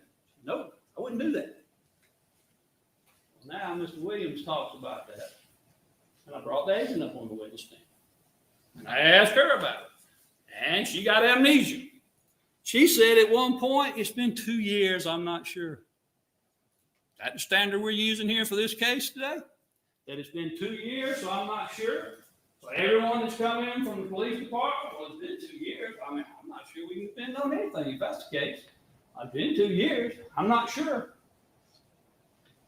Are we to believe that agent hadn't reviewed her case file before she got here today? Or yesterday when she testified, or starting on Monday? She just came in after 2 years and just winged it? You bet you bottom dollar she'd already looked at everything. She didn't want to talk about that interview. And then, when we refreshed her memory, what did the interview show? Almost 20 minutes, interview by themselves, 40 minutes with him and his sister together. Now, why would it matter him and his sister? Well, it matters because him and his sister are who is keeping the child. We know from the evidence that the sister actually did more caretaking from the child than he did. She fought me about that some too. Well, I couldn't say that. You know, it might have been some. Well, first of all, she can't say it because he didn't do any investigation to determine. But we do know a few things. We know that he came to the college at least twice a week, every week, and he came every weekend. And most of the time without his child. 4 days out of 7, he is not at home. He does not have his child. He has left the child with his sister. She is the caregiver of this child. Now, she is a caregiver of the child, and there is some suspicion of any alleged abuse. It would make a lot of sense to try to separate people and talk about that some. Not put them together so they can be interviewed and get their stories together. But that is a sign of what was going on here. That we're not worried about them as being any suspect. We've already decided this case. We decided this case when January the 14th came, by 5 o'clock in the afternoon, it was over. It may have been a couple more days before the arrest occurred, but the investigation had shut down and nothing else was going to happen. You were just going to have to live with it, and too bad. Why? Because we got suspicion. We have suspicion. Well, it's a scary world out there if your government can all of a sudden just decide I'm a little suspicious and I can arrest you. It's a scary world. But you have that going on, but think about that sloppy investigation a little bit more. It's not just that problem. Remember when I asked the crime scene specialist about the dirty diaper? Now, he already knew that was coming up because we had filed a motion to ask to test the dirty diaper. We wanted to see if it had blood in it. And I've already asked Dr. Busman about it, and he said normally he wasn't sure that you'd have blood in your system from abuse, but I got to ask, but you could have some trauma at times that causes you to have blood in your bowel system. Can you not? And he said, yeah, you could. I don't think the injury that's caused this death would have caused that, but it could be from trauma. It doesn't take a genius to figure if somebody punches you hard right in this area, that you might end up bleeding from that area through your system. It doesn't take a genius to figure when you hear about boxers when they've been finished a hard 12-round fight that sometimes they bleed out the rear end from it for days on end. It doesn't take a genius to know that you got trauma in here, that you will have blood coming through, and it takes time. I asked Dr. Busman, how long? And he said, well, you know, you can't really say because obviously people's systems work different. Few hours to maybe a day or more. What does that mean? Well, it means there was blood in that diaper. We know a few things. It did not come off of that child on the day the child was taken to the hospital. The child had on a diaper different that they took off of that child at the hospital. There's pictures of that. So it was previous to the child going into the particular situation that led to the hospital. And probably many hours passed or even a day passed back. If it's many hours back, whatever had happened to cause that cannot have happened at the hands of Trinity Poague. Because we have a very short window of time you can claim Trinity Poague did anything, which would be from 10 o'clock or 10:15 on Saturday night until 12 o'clock on Sunday, about 14 hours. That's the only time period she was around the child in that within a week or so. Well, why is that important? I mean, you say, well, that's still not what caused the blunt force trauma. It's not. If you find that to be some abuse that caused that, it certainly would make you start looking a little further as to who might have done it. But if you choose not to investigate it, and worse than that, throw it away. So that this girl right here has no chance to defend it because the test that could have been run cannot be run because they threw it away when they knew it was a test they could run, and he got on the stand and tried to make like he didn't know that. I don't know anything about a fecal test. I've never heard of being able to test it to get for blood. I asked if you ever heard of the test, and he says, oh, no, I've never heard of it. And then he starts realizing, boy, that's going to be trouble. So what did he say? Well, I do keep a test for myself that I can test for blood. If I'd have seen blood, I'd have tested it. He hadn't said anything about that the whole time I've been asking. All of a sudden he pops that one up, but said I didn't see blood in that diaper. Now here's where Dr. Busman really comes in. It's really important. Why he's one of the most important witnesses. Dr. Busman had no idea about the diaper. You could tell that when I asked him. I told him before I asked, you're going to find these questions a little bit weird or something to that effect. You know, y'all tend to go on a path that you may not understand. And I asked him about those diapers. And I asked him if he had experience with blood and fecal matter. And he said, yeah. Oh, yeah. I said, you probably tested it, hadn't you? Yes. Is there a test? Oh, yes. A hemocoat test. Easy. You know, easy. It's done. I said, is it done quite frequently? He said, well, I don't know about frequently. I said, but yeah, you've done it more than a few times. And he said, yes. I said, if you see what you believe may be blood or suspect it, do you run them? Yeah. He said, there's two ways I do it. Sometimes you can just see blood and you know it's blood. Other times you look and you say, well, maybe I better test it. And I said, so you can observe it, yes. And then, if you will, put up that diaper number 2. I showed him this photograph right here that you're going to be able to take back with you to the jury room.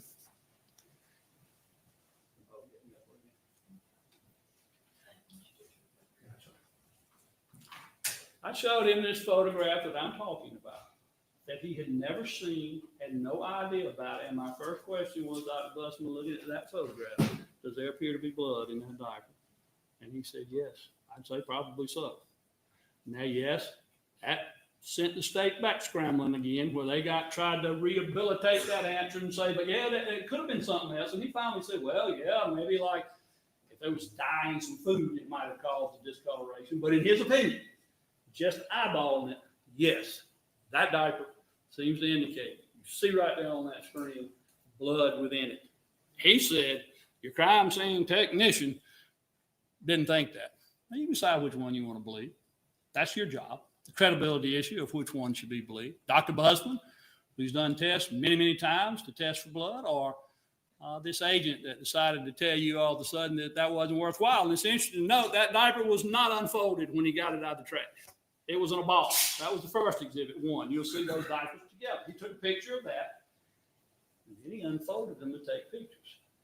So you know that he knew that might be evidence. There's no reason to open them up and take a picture. And yet, after he got them, and once he saw what it looked like, he just chunked it back in the trash and left us with no way to test it. He left us with no way to test it. So he doesn't care about what Trinity Poague and has to say. He doesn't care about that at all, because that doesn't fit his case. That wouldn't help him prove his case. That would hurt his case. So chunk it away.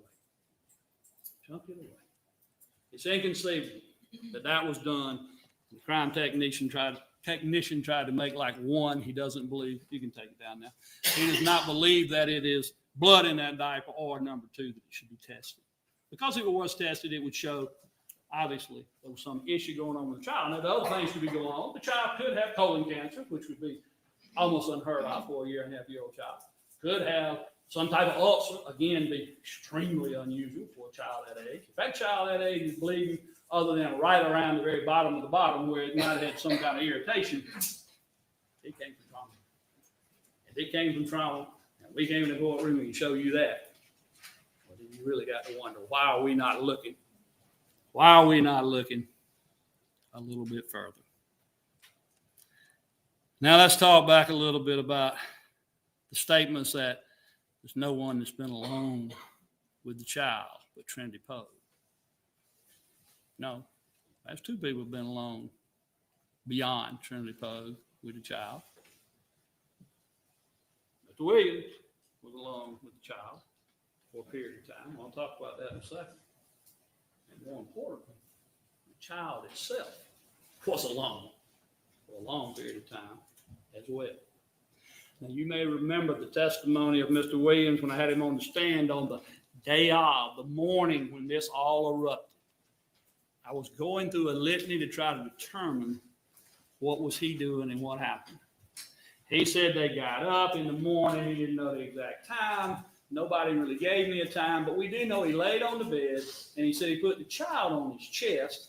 And he also said at that time he had ordered the the pizza that you know that he went to get. We've got proof of that. Well, you can assume then from that, we don't have concrete evidence of what it is, that he must have ordered the food at some time getting toward the time he would normally eat. In other words, it's unlikely it was 8 o'clock in the morning he ordered the pizza. But regardless, he orders the pizza. And once he orders the pizza, they did not eat the pizza right now, go get the pizza right away. He told us that he got up after being there with the child for a little bit, after having already ordered the pizza. And I'm assuming he's giving enough time for the pizza to be made, so he didn't want to just leave right away. He and Trinity Poague got up, took a shower together. And that's important in itself, together, because we know from the text messages you're going to see that are going to be introduced into evidence. One stream was to Miss Poague's roommate, where she's talking about, in one sense, on the Saturday night that she had told Mr. Williams, I'm through. He wanted him to go home that night, but he wouldn't. And she said, but I want to go ahead and let him spend the night with JD. But she wants him to leave. It's over.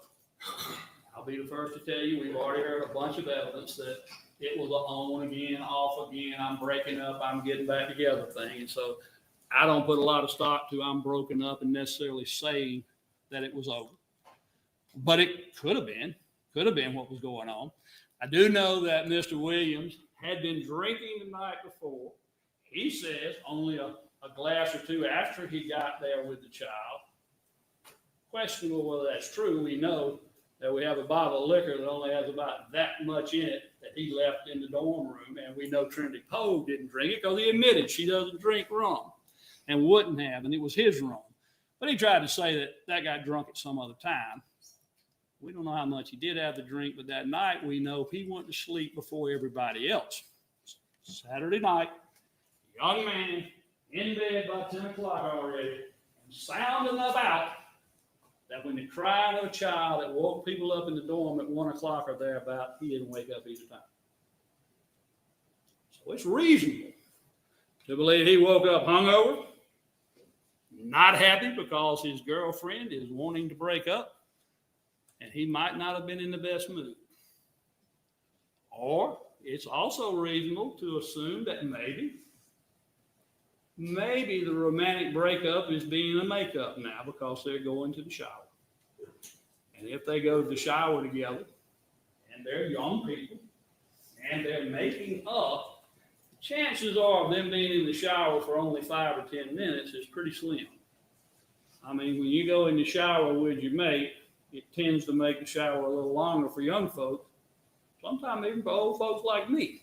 But I can tell you, when they go in that shower, they didn't stay in there just 5 minutes or 10 minutes. They are showering together and most likely doing other things. I'm not judging that. It matters to me. But what does matter about that is a 1.5-year-old child is sitting in that little pink chair that y'all saw a picture of earlier and will get a chance to see when you go back to the jury room.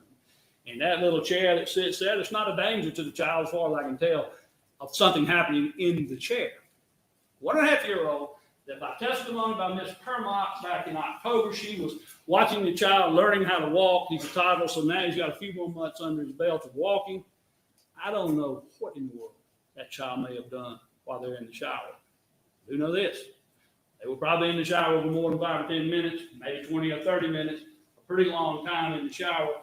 They're in there. The child, I've got children, you got kids, my kids when they were growing up, my 1.5-year-old boy, if you left him for a minute by himself without looking, he might be on top of a chandelier somewhere. He would climb and go and do all kinds of things.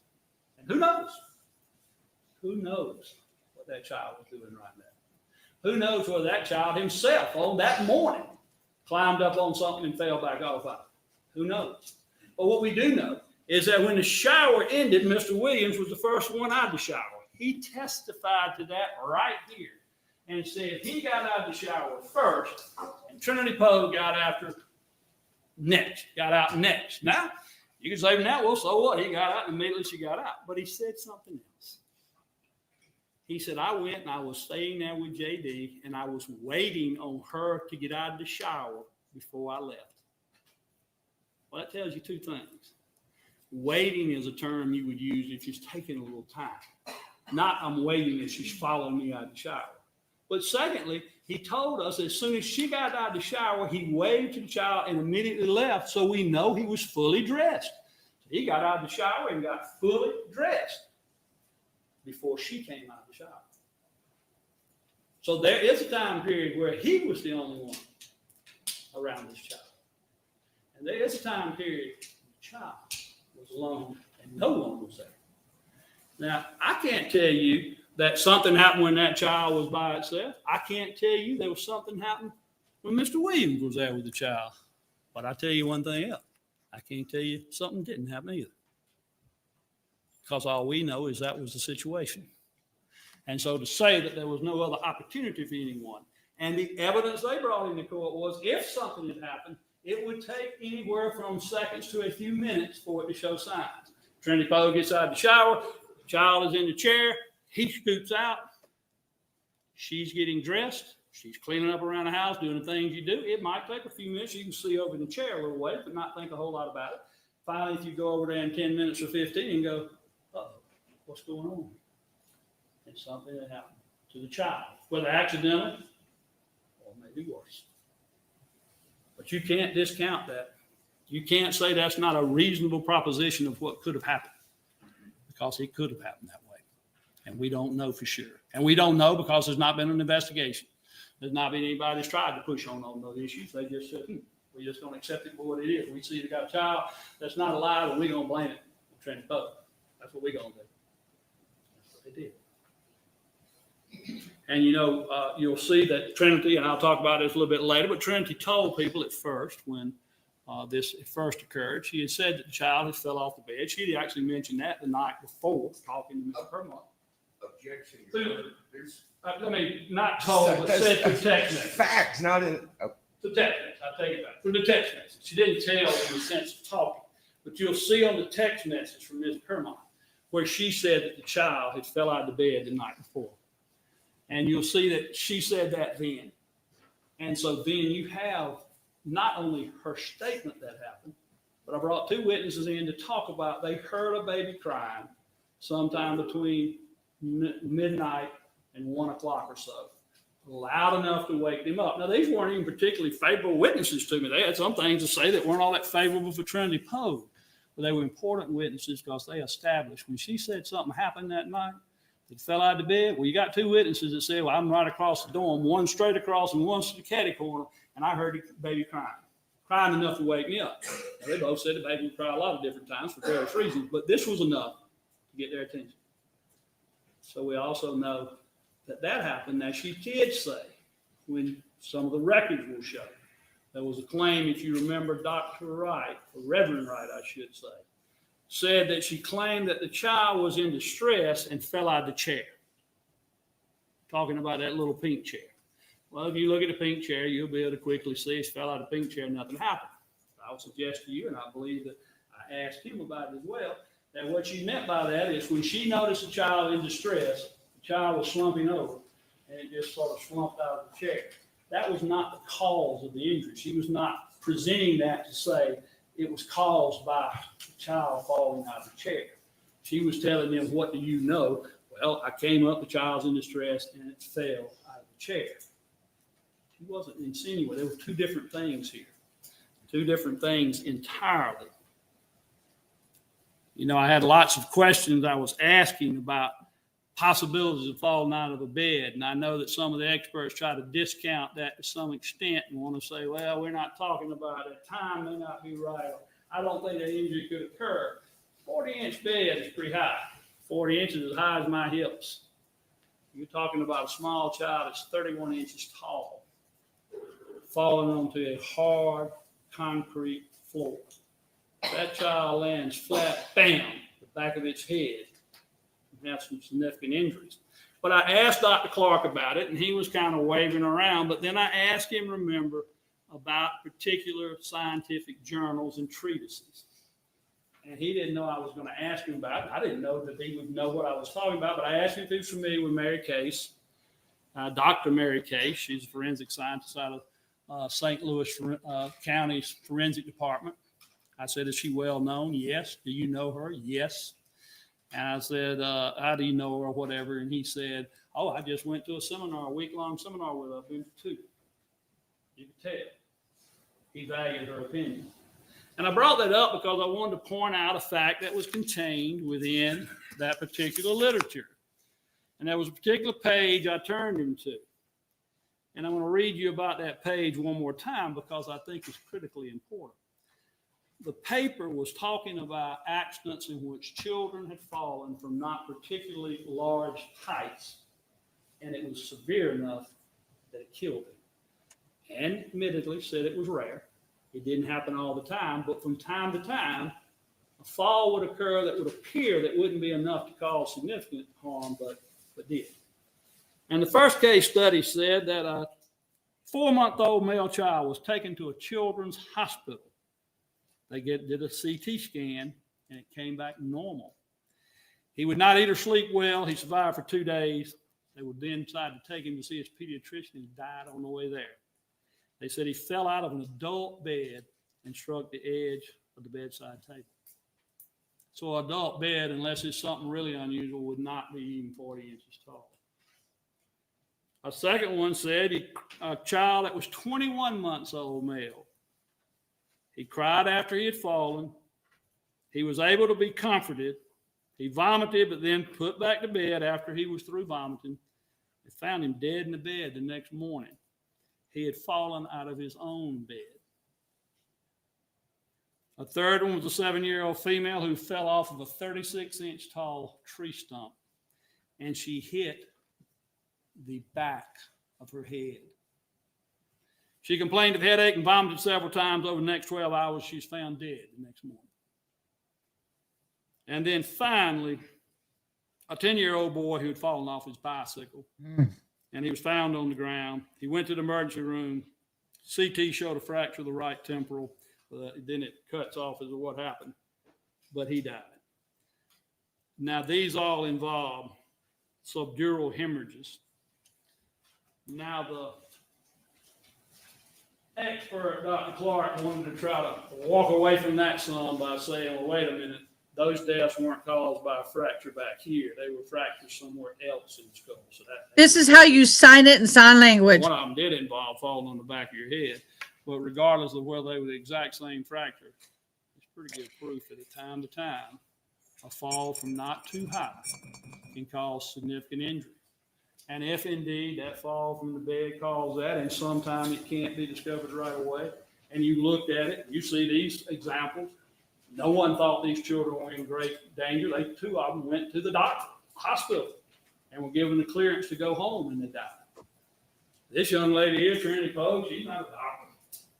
There was no real visible signs, even according to the doctor, to the officers that first looked at the child. That was not in a real heavy area of what might be considered harm, where you would look at the child just visually and think something serious was wrong. In fact, even the autopsy doctor said, and the doctor at the scene of the ER said, you had to feel the back of the head to realize that he suffered any injury. If that child got an injury out of the bed around midnight or later, it may have taken a few hours before it all of a sudden erupted and showed itself. Trinity Poague had no reason to think that was any serious injury. She would have no reason to. And she certainly would not have been the person that caused it. And if that's a possibility, and it certainly is a possibility, there's enough evidence to show that that most likely did happen when a child falling out of bed. That's reasonable doubt as well. You cannot say that Trinity Poague was the cause of it.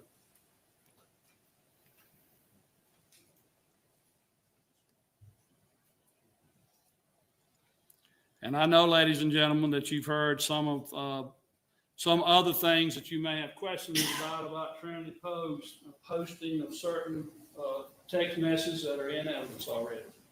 She was in an immature relationship at 18 years old with a 23-year-old man, and she made comments from time to time as they went back and forth with our up and down relationship that could have been said better. And she did say at times she did not like the child and those type things.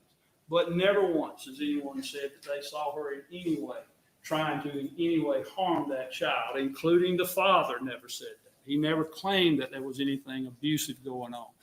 These were matter of speech. It's much like if my wife were to go out shopping and come home and I thought she was buying a $100 coat, it was $1,000, I might call one of my friends and say, I could strangle my wife. She just bought a coat for $1,000. Do I mean I'm going to strangle my wife? Of course not. Poor language perhaps, but just simply talking, in this case, mostly to Miss Permont, who is her roommate, who is a person that she is very close with, who that she discusses her relationship. In fact, you will see in this thread of information on the text messages, you will see where in parts of this, Miss Permont sort of agrees with her on stuff. She's talking about having trouble in a State's Exhibit number 39, and she asked, is he sleeping with JD in your bed? And Trinity replies, probably. And she says, TRIN, that's so messed up. Make him get on the air mattress with his child.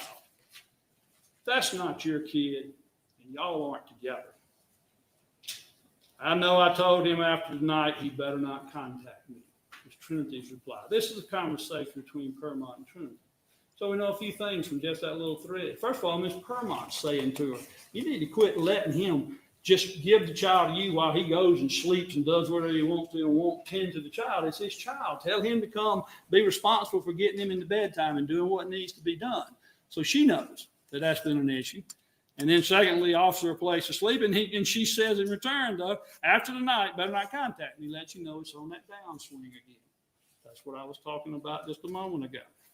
And then all their conversations after that.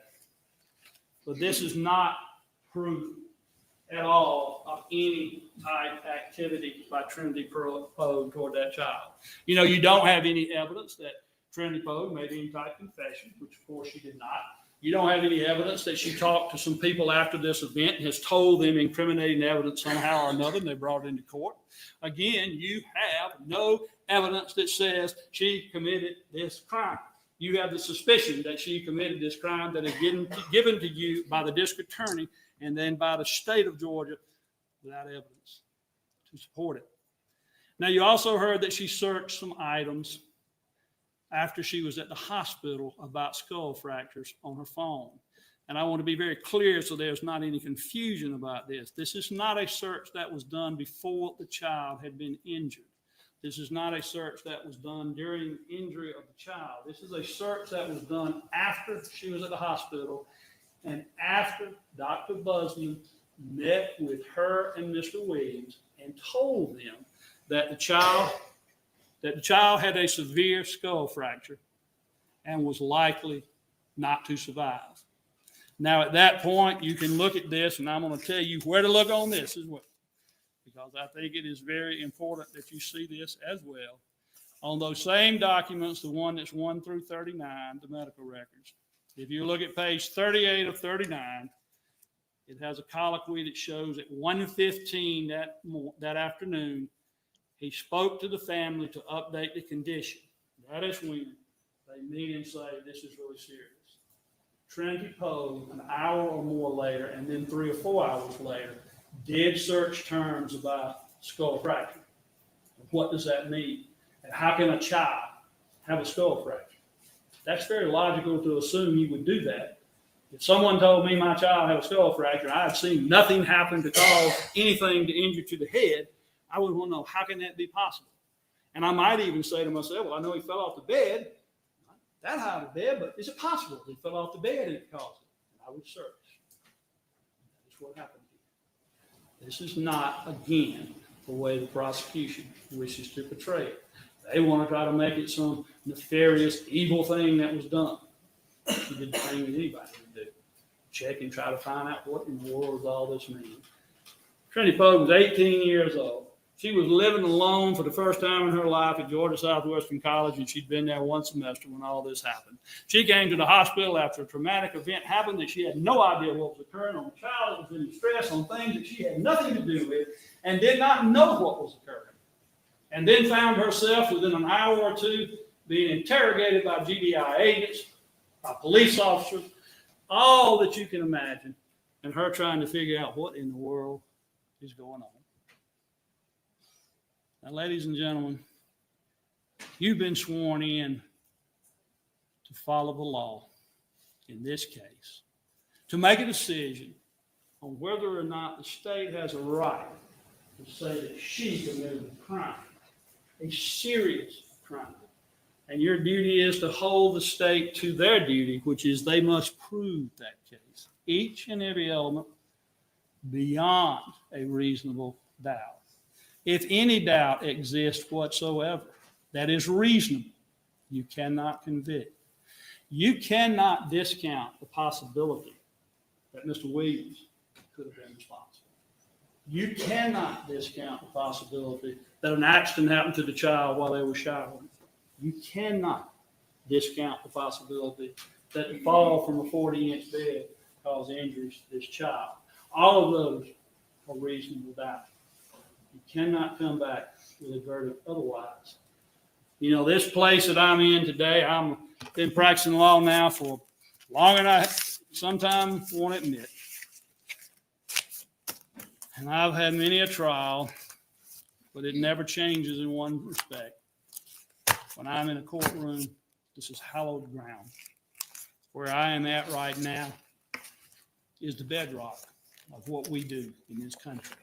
We're a country different than all other places, in that we require when someone is accused of a crime that it be brought before a jury to make a decision, and that the proof of it is not just, I think you did it, might do it, more likely you did it, but you must have solid, no question evidence beyond a reasonable doubt. It requires that to be evidence. There's not been evidence at all. The state still doesn't know how it happened, where it happened, why it happened, who it happened, or even with what was used for it to happen. Do not make the mistake of allowing your emotions to be involved in this case so that you say, we must have a verdict some way because a tragedy occurred and I need a verdict. Do not, as I said in the opening of this case, in your rush to seek justice, do so on the cross of innocent blood of Trinity Poague, who has not had a thing to do with the injury that occurred to that child. It was a tragedy that occurred for reasons that I will not stand here and tell you I know the reason. But the interesting thing is, they don't know either. Oh, they know it's a death. They know it's blunt force. But for all the reasons I've told you before, they do not know. I trust you when you go back to the jury room that you will consider the law. You will consider the evidence, or in this case, the lack thereof, and you will return the only just, the only righteous verdict that Trinity Poague is not guilty. I'm going to give you a 15-minute recess. We'll come back at 12. Let's make it 12.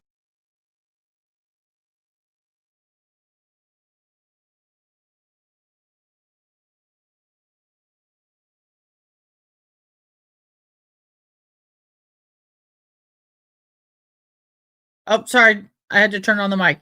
I posted a poll. Did the defense closing argument and convince you that Poague was not guilty?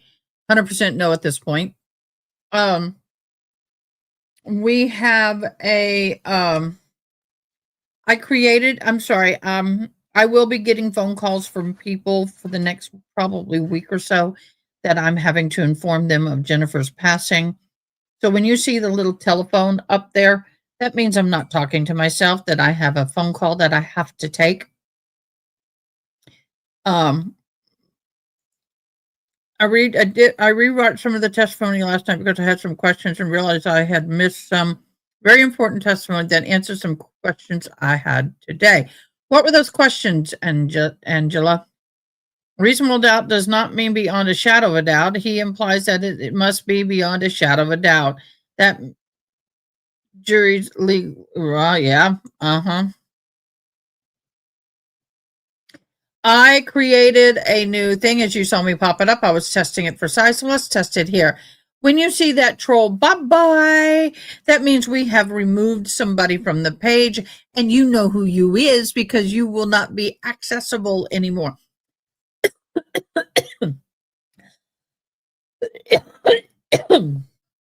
That said, no, we haven't removed any trolls today. We're lucky we don't have a whole lot of trolls, thank God. But if we remove somebody, that will be what comes up there. Troll, bye-bye. Bye, bye, bye. Bye, bye, bye. I don't want to get in trouble for the song, but yeah, you can catch where Asa was going with the troll.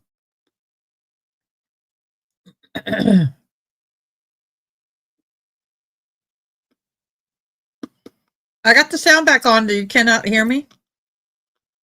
Thumbs up if you can hear me now. Oh, okay. Oh, okay. So it's still 100% no. Okay. There's her sister hugging her. Y'all, she is out on bond right now. Those are family members that are sitting behind her. And of course, here's the family members of the child that passed away. That girl, the blonde-headed girl sitting next to the behind. Let me do this so you can see my mouse. This woman here, I believe, is the new girlfriend to the father. They've been sitting very intimately close together. Yeah, there is a slight delay, so it's okay. So at this point, this is the fullest the courtroom has been. It's pretty full, which is to be expected. Closing arguments and verdict watch. A lot of people on behalf of the baby side of the family. I want to know where Mama is.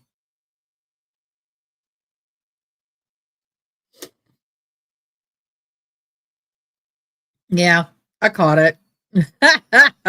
I'm getting better.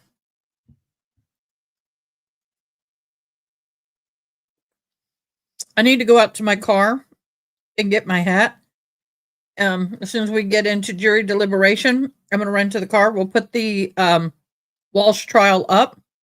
I'm going to go to the car, get the hat, and we're going to finish beating that baby today. I also got to get the turkey in the oven at some point. Maybe I'll cook it tonight. Low and slow all night long.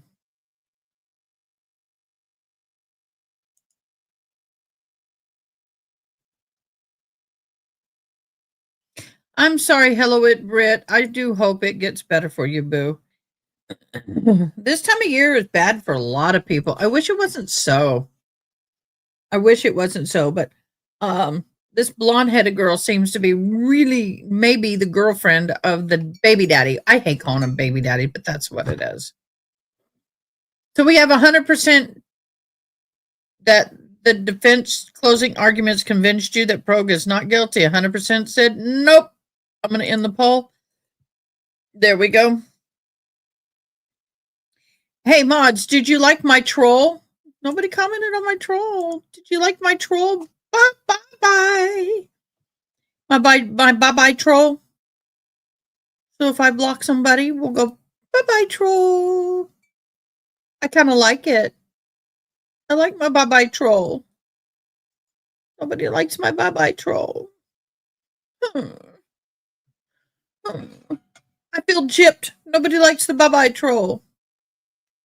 Just saying. Worked hard on that. Let me get back to the comments. I found out yesterday a female a few rows behind Trinity in the green sweater. Is that her sister? No, the sister's the one that actually hugged her. So let's scroll back so you can see what I mean.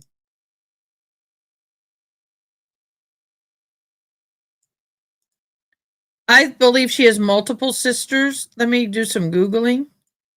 I think the woman that hugged her, that is her sister. I think she has multiple sisters because what? She's going to hug somebody.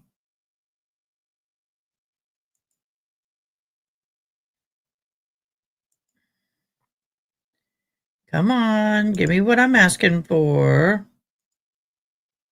So in a minute, she's going to hug somebody. Oh, okay. Sorry, my bad.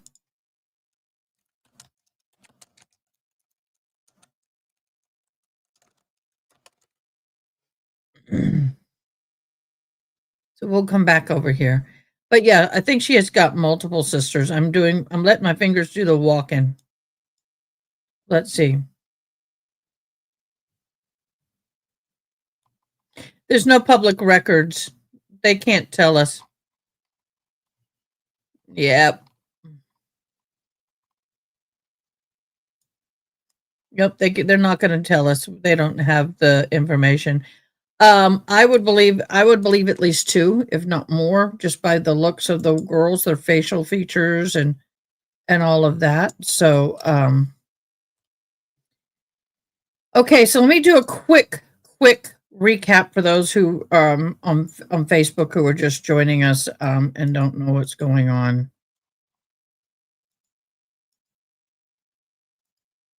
Why isn't my teleprompter?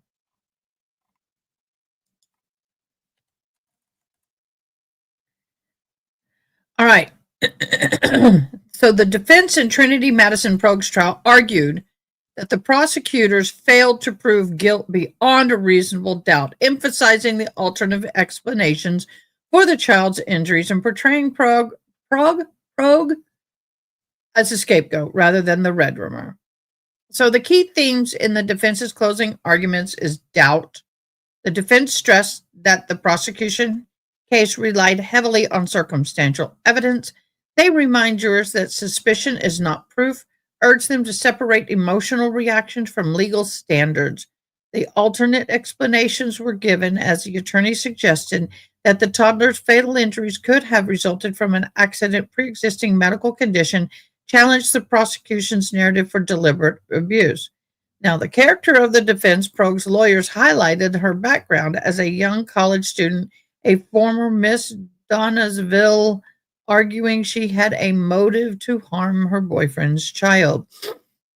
They painted her as an overwhelmed but not violent person. Attacking prosecution's narrative, the defense accused the prosecutor of portraying Poague as a resentful villain without direct evidence. They argued that the state's witness was inconsistent and that the expert testimony left room for doubt. Burden of proof was given as in the closing repeatedly reminded the jurors that the burden lies entirely with the state. The defense urged them to resist the emotional weight of tragedy, thus strictly on focusing on whether the prosecution met legal burden. Poague faced multiple court counts, including malice, felony red room, aggravated battery, and cruelty to children. The 18-month-old Romeo Jackson Angels was found unresponsive in Poague's dorm room in January 24 and later died at the hospital. The coverage described in the closing arguments as final act of the courtroom drama, which both sides delivered emotional appeals to the jury. If I'm a lot, it's allergies. Hello, Sarah. Oh, y'all like the little trolls. I got my troll. See no evil, hear no evil, speak no evil. Yeah. So I've been meaning to do a little troll thing. I kind of like my little troll thing. I kind of like it. It's so cute. Oh, I want to show y'all something while we're waiting. We're waiting. We got time. Let me get over here and I want to share this with y'all. I wish I can embiggen it better, but let me see. Nope, that's not what I wanted. No! I lost it. Dag nabbit. I don't know if I can get it back again. I don't know. I'll see if I can get it back again. It was so freaking cute.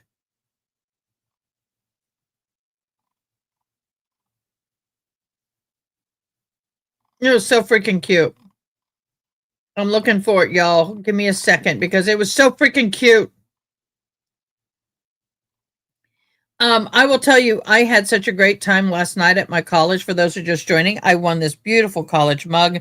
I love this mug. It's very creative. I like it has all the important things that tie my university to the community on it. I also won an air fryer. Yeah. Air fryer. I'm not finding. I love the fact that people love their family in the throes of passing away. They want to share their love, but I don't like seeing people's pictures of them passing away in a bed on Facebook. I think that that gets to be a little bit no bueno. I couldn't do that.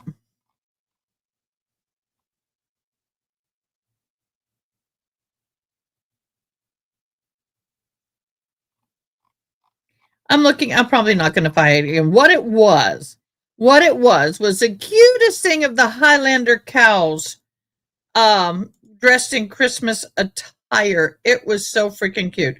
Okay, let's get back to court. If I find it again, I'll share it.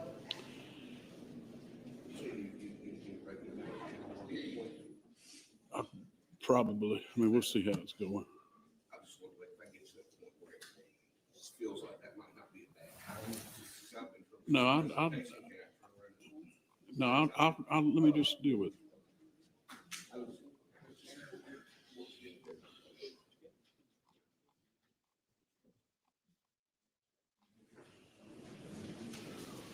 I'll never find it again. Oh, I loved it. It was a Highlander Christmas. Now, everything on my Facebook page is Highlander.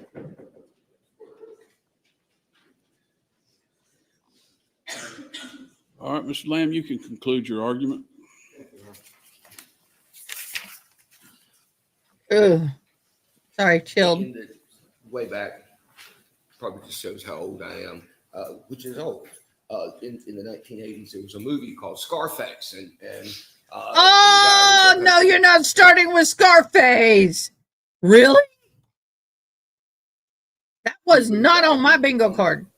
Drug lord in Miami or whatever in the 1980s, and there's a scene in there where he gets caught, not for pushing drugs, but he gets caught for laundering money, like trading money for the swapping it out with somebody else for percentage of the profit in order to account for all the millions and millions of dollars in cash that are coming in. And so he gets caught, his own video and all this, So he hires a lawyer, and the lawyer comes in and looks at him, and the guy says, I want my rights. I'm presumed innocent. I'm not idiot. And the lawyer looks at him, and he says, under the law, he says, to be convicted, he says, the government has to prove that case beyond a reasonable doubt.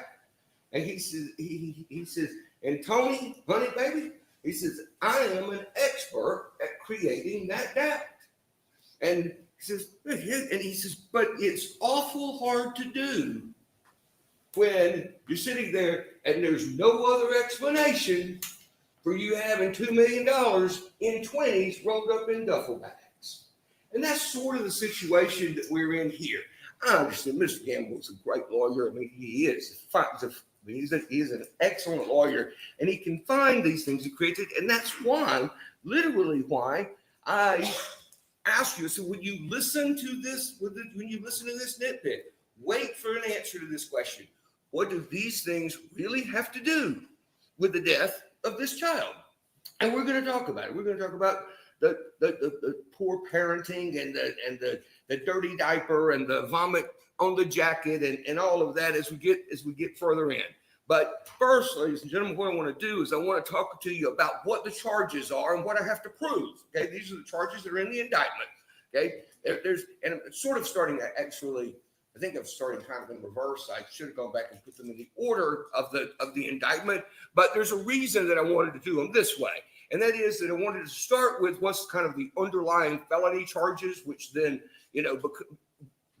go up the scale as you add other things. So aggravated battery, the state has to prove the defendant maliciously harmed the person by rendering a part of his body useless or seriously disfiguring a part of his body, which the evidence in this case establishes that J.D. Angeli's brain was essentially rendered useless, that his liver was rendered useless, his liver was disfigured due to massive lacerations, and so forth. For first-degree child cruelty, the state has to show that the defendant maliciously caused cruel or excessive physical or mental pain to a child. Now, both of these charges include the phrase malice, or the word maliciously. And the law, and this is what I think Judge Seisman was going to charge you with all of these things. That's the reason I'm putting them up now.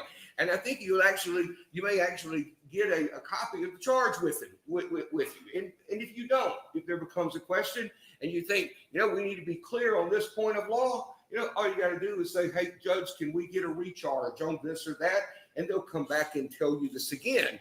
But malice is not necessarily ill will or hatred. It simply means an intent to cause pain without justification or excuse. Malice also means willfully, intentionally doing an act while aware of a strong possibility or strong likelihood that pain may result. If you pick up an 18-month-old baby and you slam him down on a piece of furniture or on the floor or against the wall, whatever, with the degree of force that's necessary to fracture this bone, with the degree of force, in a separate blow, with a degree of force that is sufficient to tear his liver practically in half, then folks, that's malice. Because you can't do those things to anyone, particularly not to anyone, a child or anyone, without knowing that it is a strong likelihood that pain is going to result. So if you find Trinity Poague guilty of aggravated battery or cruelty to child in the first degree, and I submit to you that you should find her guilty of both of those charges. If you do, then that brings you to felony murder. And what felony murder is a person commits the crime of murder when in the commission of a felony, he causes the death of another human being with or without malice. Okay. So in other words, it's not a matter of did somebody intend to kill him? Was somebody aiming to kill him? Was it a specific, I'm going to, I've got an hour, I've got 30 minutes, I'm going to kill this baby right this minute. Kind of thing. Don't have to prove that. Okay. Don't have to prove a specific intention or intent or desire to kill. All you have to prove is that the felony, the underlying felony was intentionally committed with the person knowing that it was likely to cause pain. And if you do, then that leads to the finding, I think almost necessarily, I say I think and not I think, but I don't, there's, when you look at it, how do you analyze this? You find the felony, and then you look at this charge, which says that if a person dies in the commission of the felony, then that's murder. Well, that's exactly what happened here. And that circles back to where we were at the beginning of my first part, which is that the question is who caused the trauma that killed the baby within that time frame? I mean, that ultimately will answer those other questions, okay? Because if you know the answer to this question, then you know the answer to to whether the defendant is guilty or not guilty of those other charges that have been brought. I fully understand, I respect, and I honor the burden that I come in here with, and the judge is going to charge you, and there's no question about it. Mr. Gamble argued it, and he's absolutely right. The defendant is presumed innocent, and that presumption carries with her throughout this whole trial. She had it when she came in this courtroom, okay? She has it when you go to the jury room, okay? But when you look at the evidence and you find that the evidence is sufficient to overcome that presumption, when you find that the evidence is sufficient to show you beyond a reasonable doubt that she's guilty, then the presumption goes away. Until then, she certainly has the benefit of it. The law says that nobody can be convicted of a crime unless the case is proven against them beyond a reasonable doubt. We have to prove all the elements of the indictment in order to do that. The evidence in this case is not it's not as complicated as Mr. Gamble wants you to think it is. It's actually fairly simple at this point. And that is, okay, we start on Saturday, January 13th. Jay Williams was in Colquitt. JD was with him. He had been up here. He'd been up here earlier in the week. He'd stayed here like Thursday night, Friday night. Okay, he'd stayed at her dorm or in a motel, whatever, at Hampton Inn Thursday night. This is his testimony. He'd stayed in a hotel there. She'd come over, and then Friday he was going to stay in the hotel again. And she came over, and when she came over that time, and she didn't want to stay, she said, because breaking up, she's breaking up, right? So she wants to leave. She wants to go. She goes back to the campus, and when he doesn't come with her to the campus, she calls him or texts him and lies to him about having been in a car wreck. She lies and says, I was in a wreck. And he told you that, of course, his reaction to that is he took off to the campus, to check on her, and she wasn't in a wreck. She wanted to talk to him. So it was sort of reverse stalking. Like, I'm not, instead of following somebody, he said, here, come here and follow me. And that's exactly what she did. And so on this day, the next day, January 13th, she's in Americus, he's in Colquitt. She wants to go to Chipotle in Albany.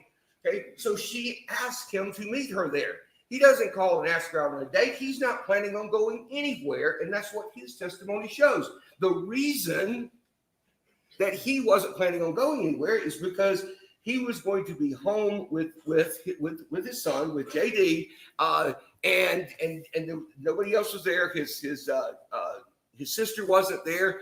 Didn't have anybody else. He didn't trust anybody else to keep JD. And so he tells her, he says, I'll come, but I've got JD with me. And she says, well, come anyway. Just bring him with you. They get there, they eat dinner, they go to Sephora. She swaps the car seat from his car to her car because says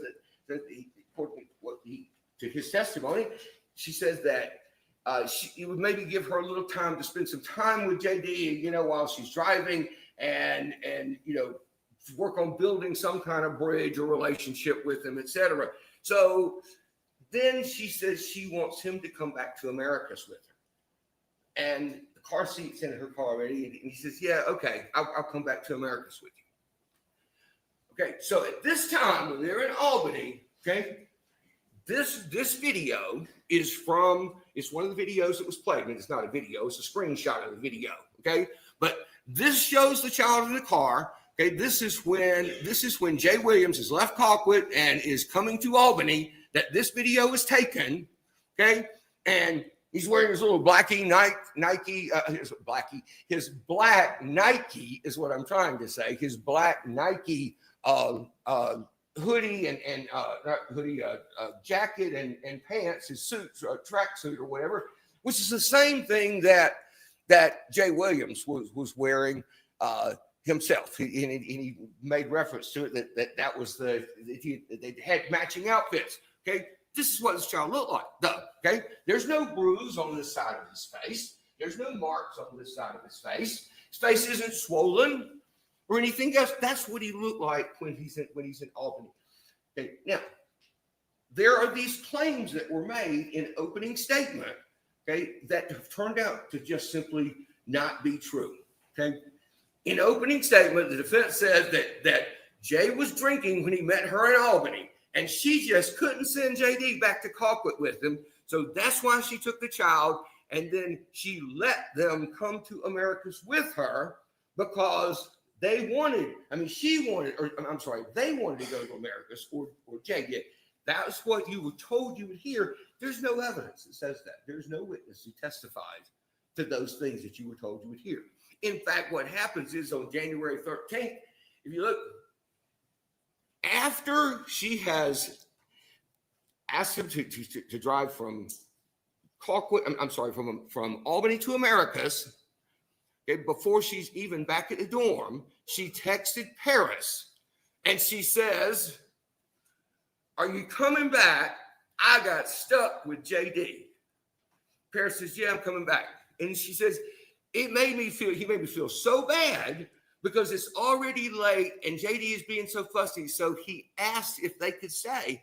And ladies and gentlemen, there's just no actual evidence that is what happened. And in fact, it doesn't make any sense at all that he would have done that, because if he's in Albany, he'd be closer to home than he would be to here. So on on Saturday, then what happens is this.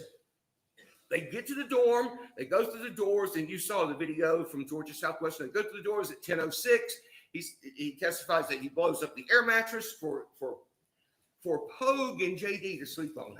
Trinity Poague and the baby are going to sleep on the air mattress.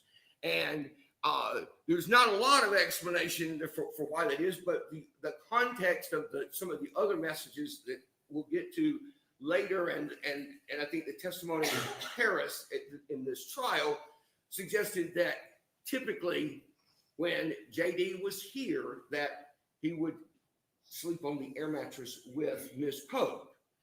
That night, Paris came to visit them. Okay, she wanted to see the baby. She left work on her lunch break. She came to see the baby. She says that when she saw him, he was perfectly okay. He didn't have any bruises. He didn't have any marks. He didn't have any tenderness or soreness. She picked him up. She hugged him. You know, they kind of played around, and he wasn't tender. He wasn't shy. Wasn't any of those things, okay, because he hadn't been harmed at this point. He doesn't have any bruises. He doesn't have any injuries. Jay Williams fell asleep on the bed watching TV. So let's take a pause here and think at what's the baby's physical condition at this time, okay, which is 10:30, 11 o'clock on Saturday night. There's no evidence of bruising, pain, soreness, or any injury. The only thing that was said was he might not have been hungry. There was some allegation that he didn't eat much. Of course, Mr. Williams said the reason he didn't eat much at Albany or wherever was because he had eaten in Colquitt before he came up here. Then that night at 11:46, Ms. Poague texted Paris and says, "Is it okay if I watch TV in your room?" She says, "Yeah." "Why, are you all right?" She says, "Yeah, I need a break, a mental break. JD isn't asleep, and Jay is knocked out all over the bed, and I didn't want to play the TV." Is what she says there. So 11:46, she's asking Paris if she can go to the other room with JD. So it goes Sunday morning. This is Jay Williams' testimony. He woke up. They woke up. She had gotten into bed with him off of the air mattress. They woke up. He said he woke up somewhere around 9, maybe something. Says she woke up like between 9 and 10, I think. Says that he picked up JD and he put him on the bed with them and he laid him on his chest for a little while and whatever. And then they got up to take a shower. Now, the allegation is that the statement from Mr. Gamble is that he says that they ordered the pizza before they got in the shower. The testimony, and you will recall it, of course, was that they had talked about ordering pizza at like 10 or 10:30, but hadn't done so. And then they ended up actually ordering pizza, a little while later. And whether it was before or after they got in the shower that they ordered the pizza, don't know, but it doesn't matter. Okay, he gets out of the shower, he gets dressed, he says goodbye to JD, he leaves to go to Walmart and Pizza Hut, and at the time he left, and at the time Trinity Poague got out of the shower and went back in the room, JD was in that pink chair watching Katuri, a kids show on TV, and had a Mountain Dew and some Fritos Twister chips. Okay, so when Jay Williams leaves at 11:55, what's the child's physical condition? Again, no evidence of bruising, pain, soreness, or any symptom of injury. He might not have been hungry. That didn't come out very clearly, but that's at his worst condition if you hear the evidence. Okay, he's gone from 11:55 to 12:30. When he's turning back into the parking lot, he got back-to-back calls from Poague.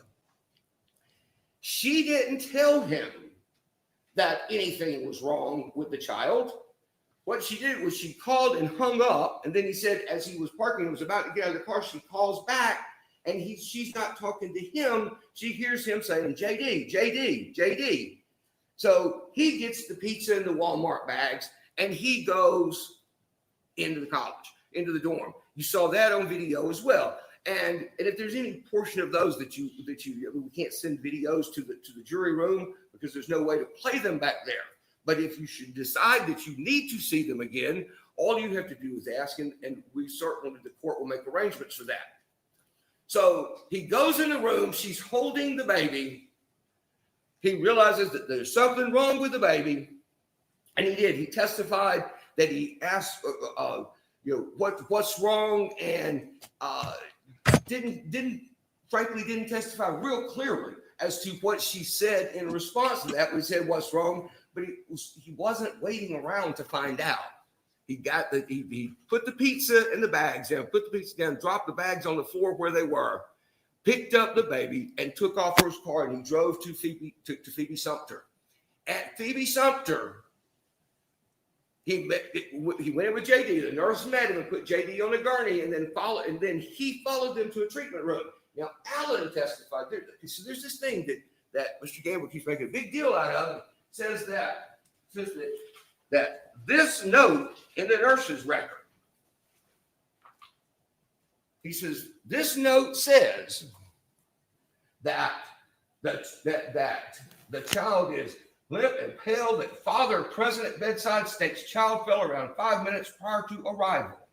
Okay, and that note has an event time of 12:36. Okay, so Mr. Gamble wants you to interpret that as meaning that is what he told her at that moment when he went in. That he was standing at the child's bed when he told them that.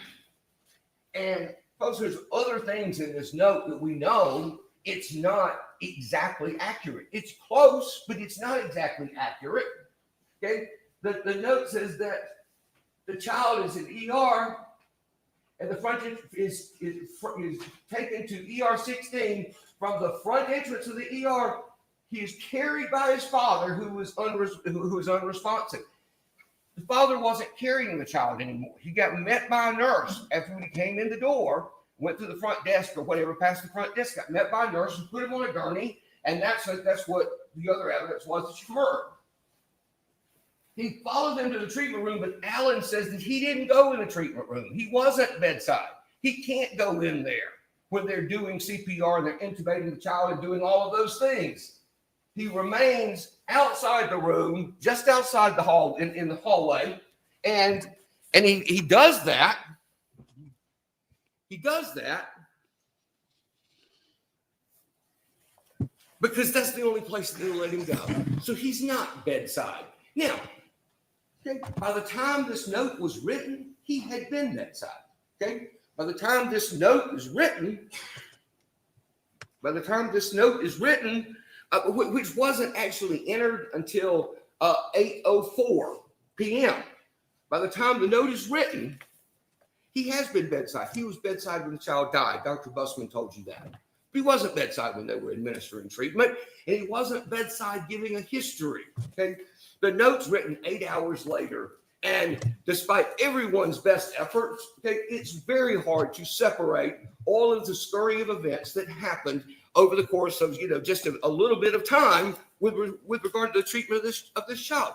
Also, okay, Mr. Gamble says he told them that 3 times. That note is in there 3 times that he said that. He didn't tell anybody anything 3 times. Okay, the note is a nursing note on page 21 of 28 of the second batch of numbered pages. It's a nursing note. Okay, it's simply copied into the record because there's the nursing notes, there's a code blue report, there's physician notes, there's other reports, and they get cross-copied and copied on top of each other. which is why when you ask for your own medical record somewhere, you get 200 or 300 pages, that they want to charge you for, and you realize ultimately there's only 20 pages of it that really matter. Okay. And that's sort of the same thing here. The same records are copied over and over again because different people in different roles have to keep them. And then when we ask for all the records, we get them all packaged together. He didn't tell anybody anything 3 times at the hospital. And the hospital didn't write it down 3 times. It's one note that was written at 8 o'clock that night.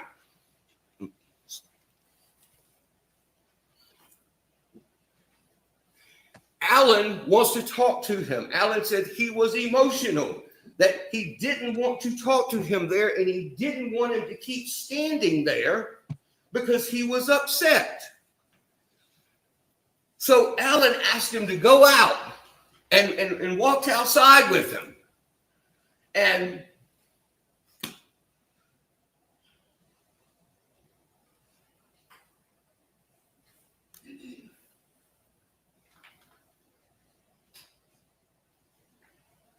Alan asked him to go outside, and he does. He told Alan, according to Alan, he told Alan that Poe had told him that JD had fallen out of a chair. Poe got there, and she told Alan that JD had fallen out of the chair.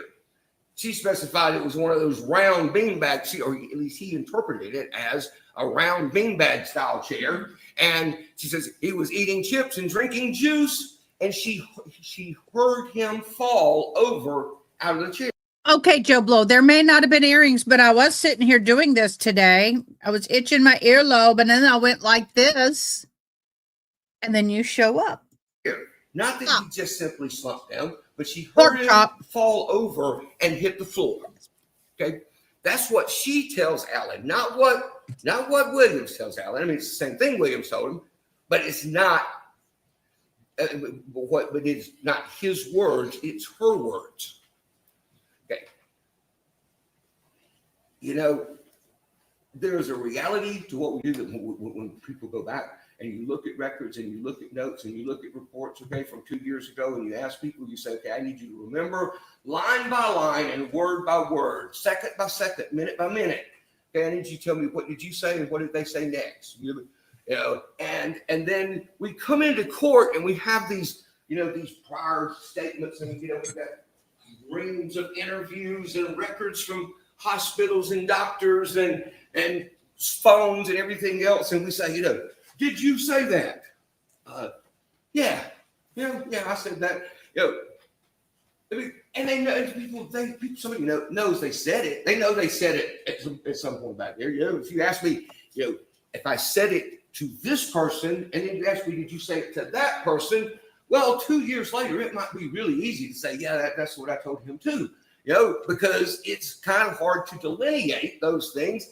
And that's just the reality of the memory. Okay, that's the reality of the memory, whether you're in a courtroom or, you're sitting around, on Christmas Eve with your family, and you start talking about something and say, remember when so-and-so, and you realize that nobody there remembers it the same way you do.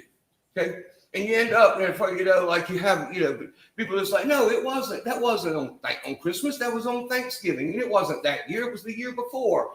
And so, the reality is that the only person who had information about what happened to this child was Trinity Poague. And she's the one who told Alan what Jay Williams testified to. Okay, what Jay Williams testified to, which is different than what Alan testified to, no doubt. Okay, what he says is that she was there and she told Alan in his presence, and that's where he heard the chair story from. In any event, ladies and gentlemen, the evidence as a whole shows you that it's Poe who is promoting that story, not Alan. Not Jay Williams. I'll go ahead and address it now. I'll skip it later. He says, but ask him, did you tell Samantha Ford that you knew, did you tell her what happened?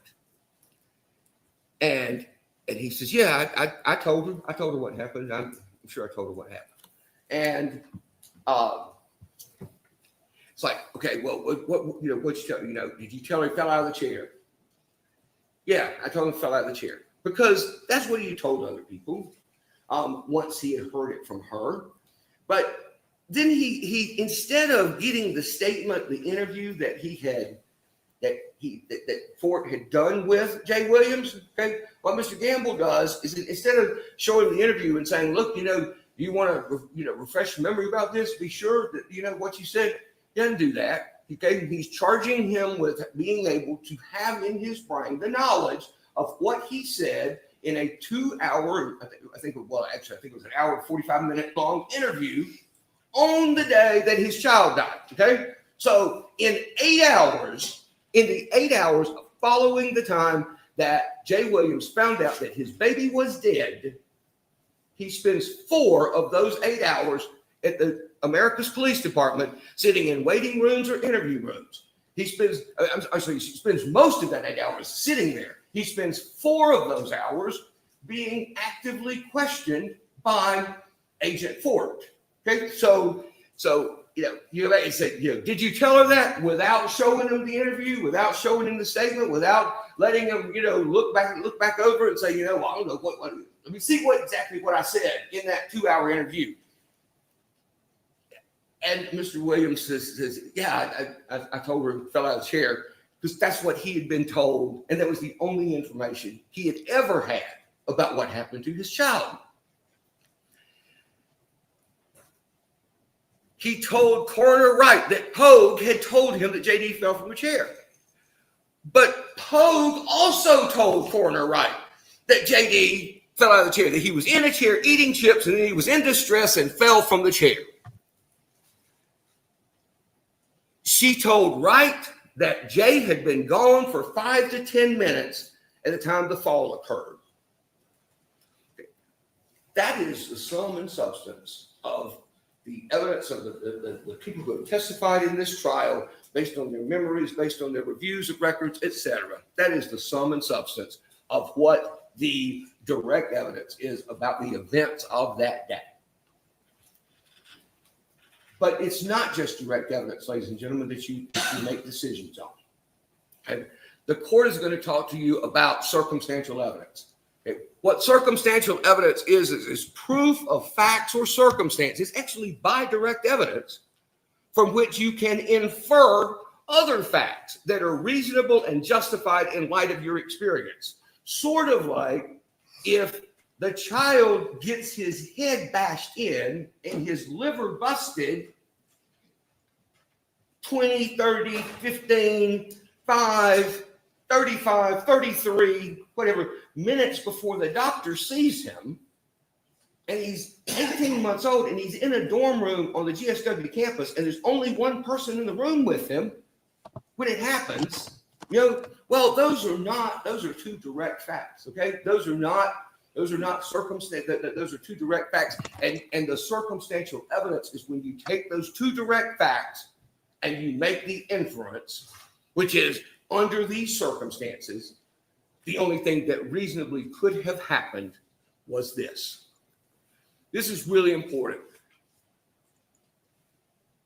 Judge Sizemore is going to tell you that the law does not require more or greater certainty by you if you're returning a verdict based on circumstantial evidence rather than on direct evidence per se.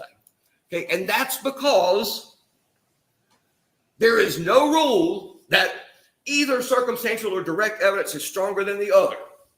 The comparative weight of the evidence is an issue for you to decide, just like it is if it's all circumstantial or it's all direct, if it's all testimony or it's all documents, if it's all video or it's all audio.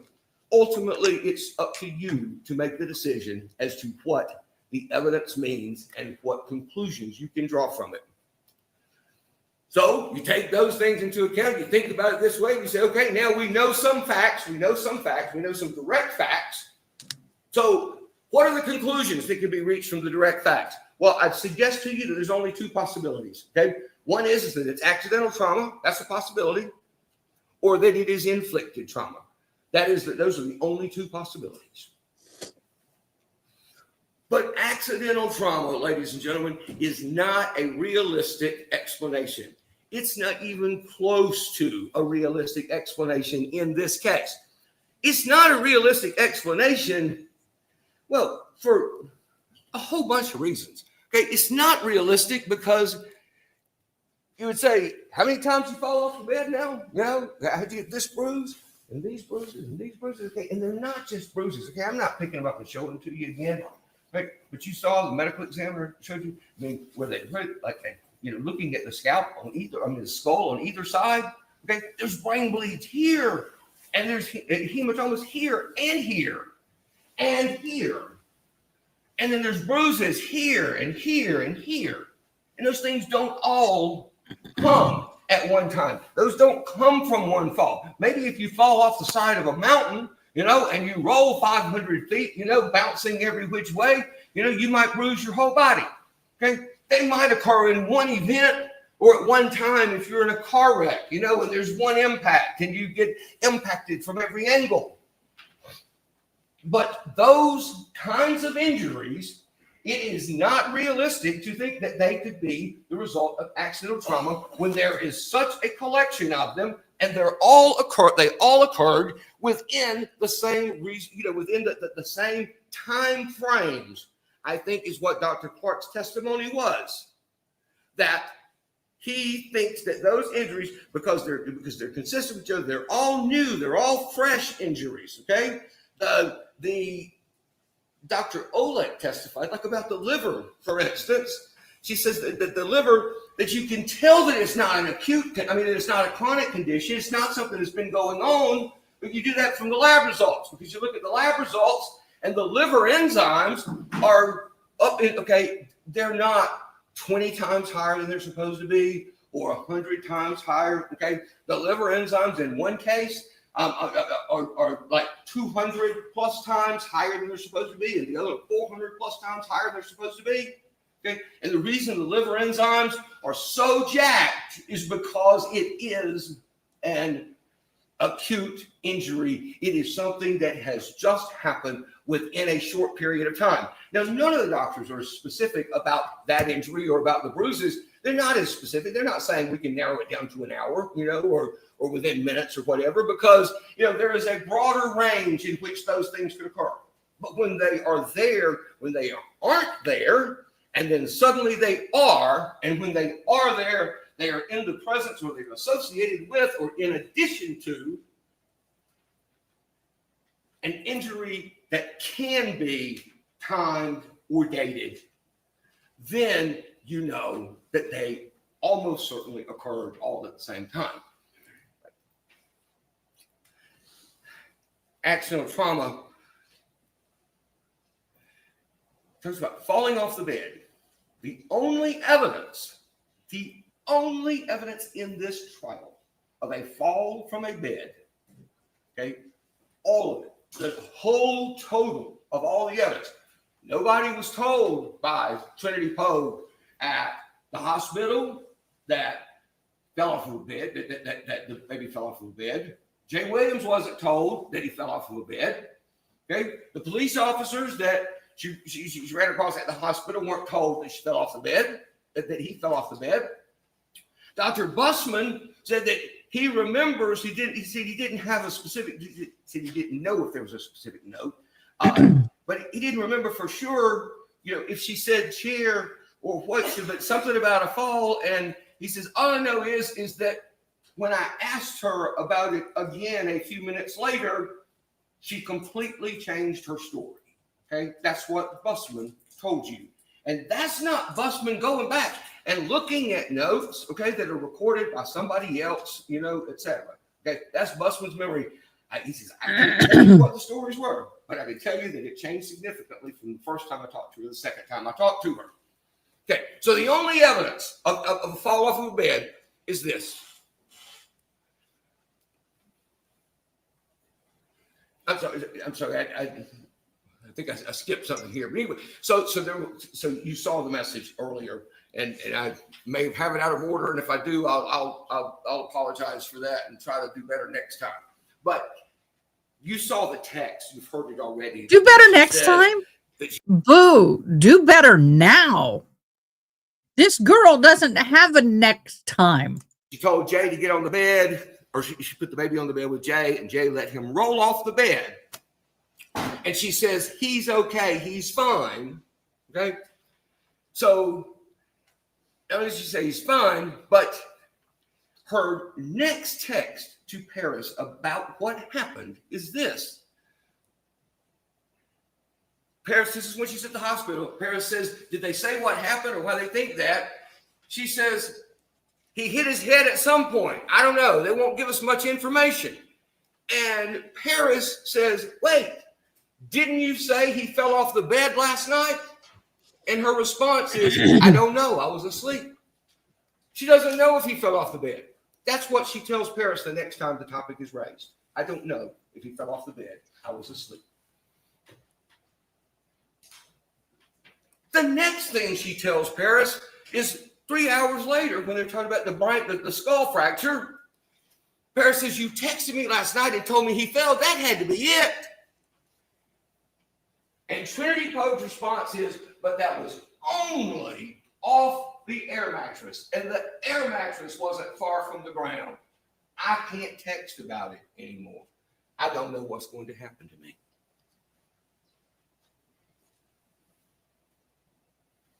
So you have the one text, which is the only evidence of a fall from the bed, and in the next two text messages concerning that matter, Trinity Poague says, I don't know if he fell off the bed because I was asleep.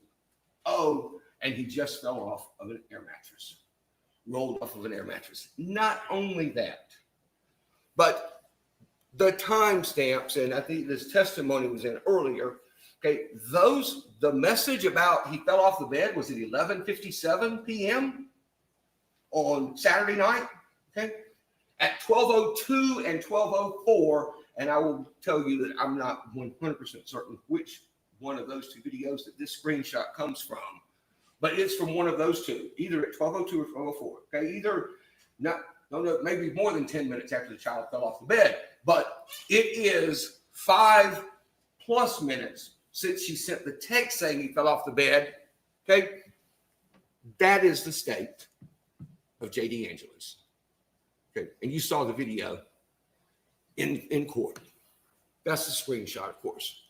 And you look at it, ladies and gentlemen, and there is no big fresh bruise on the corner of his forehead. And he's sitting up, and he's drinking out of a sippy cup, and he was holding on to her hand and playing, as you saw in the video.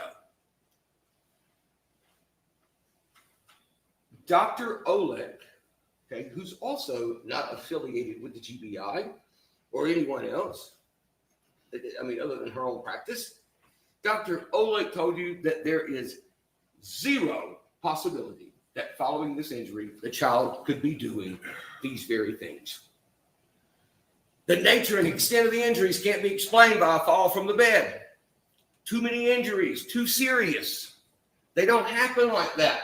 And Mr. Gilbert says, you know, he's like, Dr. Clark, you just can't trust Dr. Clark. Now, he works for the GBI. You know, he works for the crime lab, which is true, he is technically an employee of the GBI. He says, you can't trust Dr. Clark.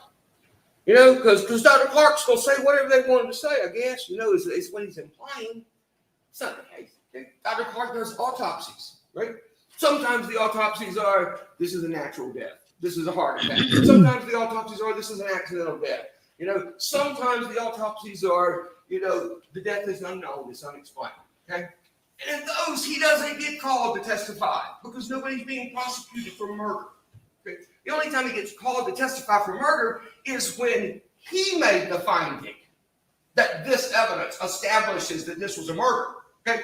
He doesn't get called to testify in a murder case because we decided that, oh, we got a murder case. Well, hell, what are we going to do? You know, let's call Dr. Clark. That's not how that works. He does the autopsy. He did the autopsy 3 days after the child died. Okay, issues a 6-page report, orders all kinds of stuff. Okay, comes into court, and yeah, you know, we're going to call him, right? We're going to call him to testify because his actual live in person with his hands and a scalpel findings were this child was murdered. So of course he's Amen. going to call him. Preach it. Mr. Gamble says, he says, but Dr. Clark ain't as slick as he thought he was. He says, because I got him good now. I had this article. He got an article. We should find the article. Oh, let me see if I can find it. Meaning, you should have already had it ready. You should have already had it ready. The disorganization of this entire trial is driving me batshite crazy. He should have had everything lined up, so all he had to do is here. I don't know that it is. I think I gave it back because we couldn't send it to the jury. So I can give you a copy. It's all right. Okay. This is the thing about the article. Dr. Clark said, well, give me a minute, let me read it. We took a little recess. Okay, he read the article. Mr. Gamble comes back and he says, 4-year-old child in Chicago fell off of an adult bed, died 2 days later of an epidural hemorrhage. 9-month-old in, Portland, fell off of a table, suffered injury, was taken to the hospital and they did not have any findings, died 2 days later from brain trauma. And Dr. Clark says, yeah, he says, I'm not only familiar with Dr. Case or whatever her name is, he said, I'm familiar with her. He says, I'm familiar with the article. I'm familiar with it. He knows the other doctor too that's cited in there, Omabo or whatever his name was, who she cited. Okay? He says, yeah, I know these people. Okay? And I know this article, now that I've looked at it. He says, they're talking about epidural hemorrhages. Okay? An epidural hemorrhage is entirely different than a subdural or subarachnoid hemorrhage. And he explained on the stand, and I hope that you got it because, frankly, I probably didn't understand it well enough to try to repeat it to you. But basically, there's different layers between from the skull to the top of the scalp. There are different layers. There's the galeal layer, which is the fibrous tissue that's immediately attached to the skull, and then above that there's the dura and the something and something else. Okay, and you can have brain hemorrhages, you can have hematomas that result, and they occur in different levels, and depending on what level it occurs on, it's subgaleal or subarachnoid or subdural or whatever. The article was only about epidural hemorrhages. And he said, we had a very small epidural hemorrhage in this case. The significant ones were subdural, subarachnoid, and subgaleal. Okay? Article has nothing to do with the facts or the circumstances of this case. Furthermore, you go to the next section of the article, and it says that in almost all cases of subdural hemorrhages in a child, it is the result of abusive head trauma, which is exactly what it is a result of right now, in this case. How many times you fall off the bed?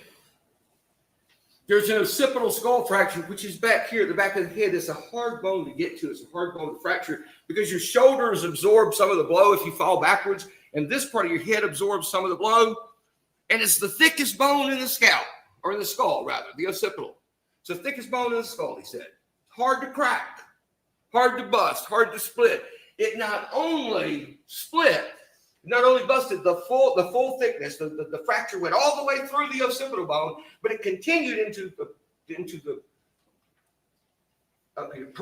parietal area. Okay. Now, Dr. Clark didn't call it a parietal fracture. He called it a separation of the lambdoidal suture. Okay, which is where the two pieces of the skull come together over here. Right. And the reason he called that is because it was on the suture line. But the sutures, they all develop at different times. The sutures solidify, they come together and ossify in the bone at different times in different children, different ages, and depending on where it is in the head, but it says this is bone. Okay, it was just on the lambdoidal line. Okay?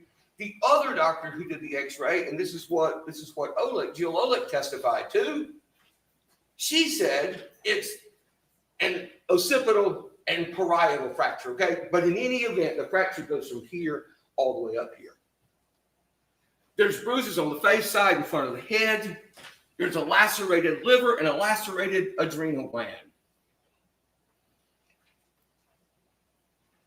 He didn't have any of these conditions or injuries when he got to Americas on Saturday night.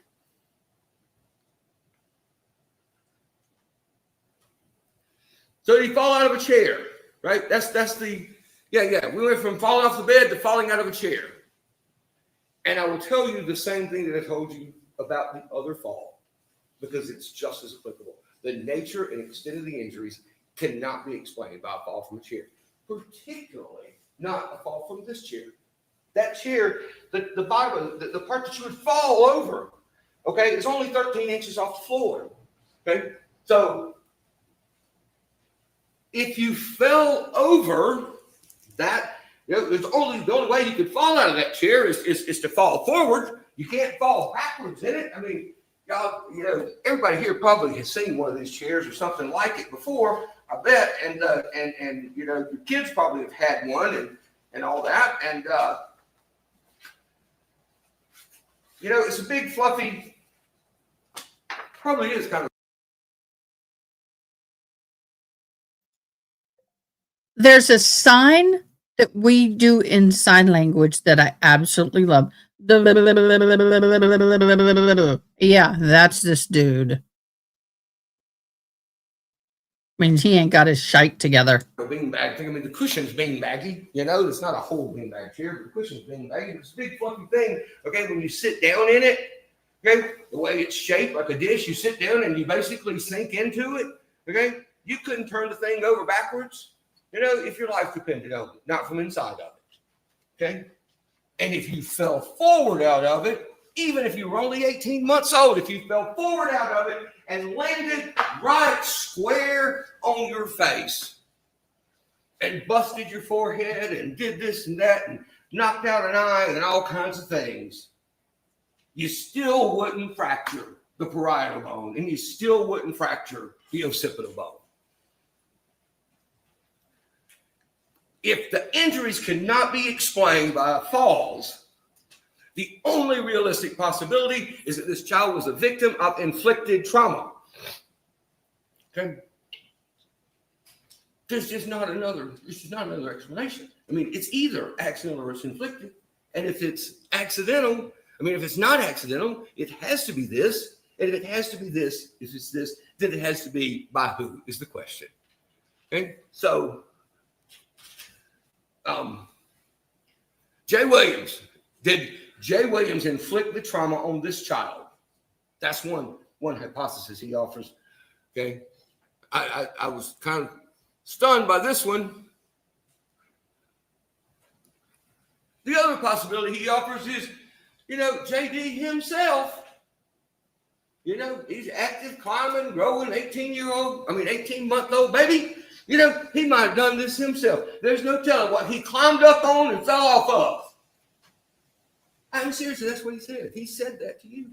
Like, you don't believe that? Like this child, man's coming. Now, if somebody had come out of that bathroom where they were, okay, and the child had been laying face down, not breathing and unconscious and in respiratory arrest and with brain fluid seeping out of his mouth and his nose, okay, if you've been laying like that face down, on the side of the desk over here, and that was the only injury he had, sure as heck, it could be accidental in that case. Yeah, it might be. But to think that the kid climbed out of, it's too dumb for me wasting more time. I'm running out of time for me just wasting more time talking about it. A kid did not climb on anything and fall off and hurt himself.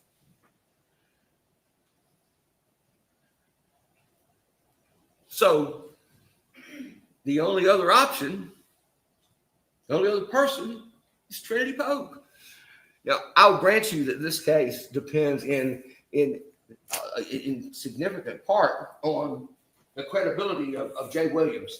It does. Every case has witnesses. Some witnesses are more important than others. Some witnesses are essential to a case. Some witnesses, they're kind of interchangeable. You can use this one or that one or whatever to prove whatever you're trying to prove. Jay Williams is an essential witness in this case. Okay. But I'm telling you, when you assess his credibility, the judge is going to give you a charge about assessing credibility. Okay. Like you consider their manner of testifying, their circumstances, how they would know the facts and circumstances that they're testifying to, their ability to observe, whether it's corroborated by other testimony. Okay. His testimony was corroborated by clear, undisputed evidence. Okay. There is a video from GSW that Chief Lewis played for you.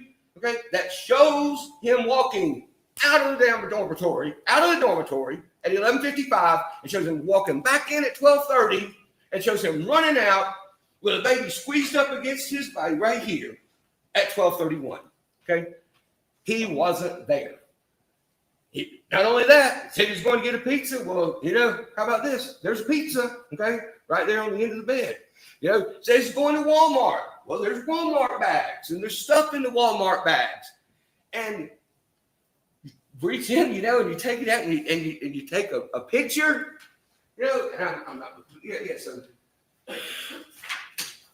Well,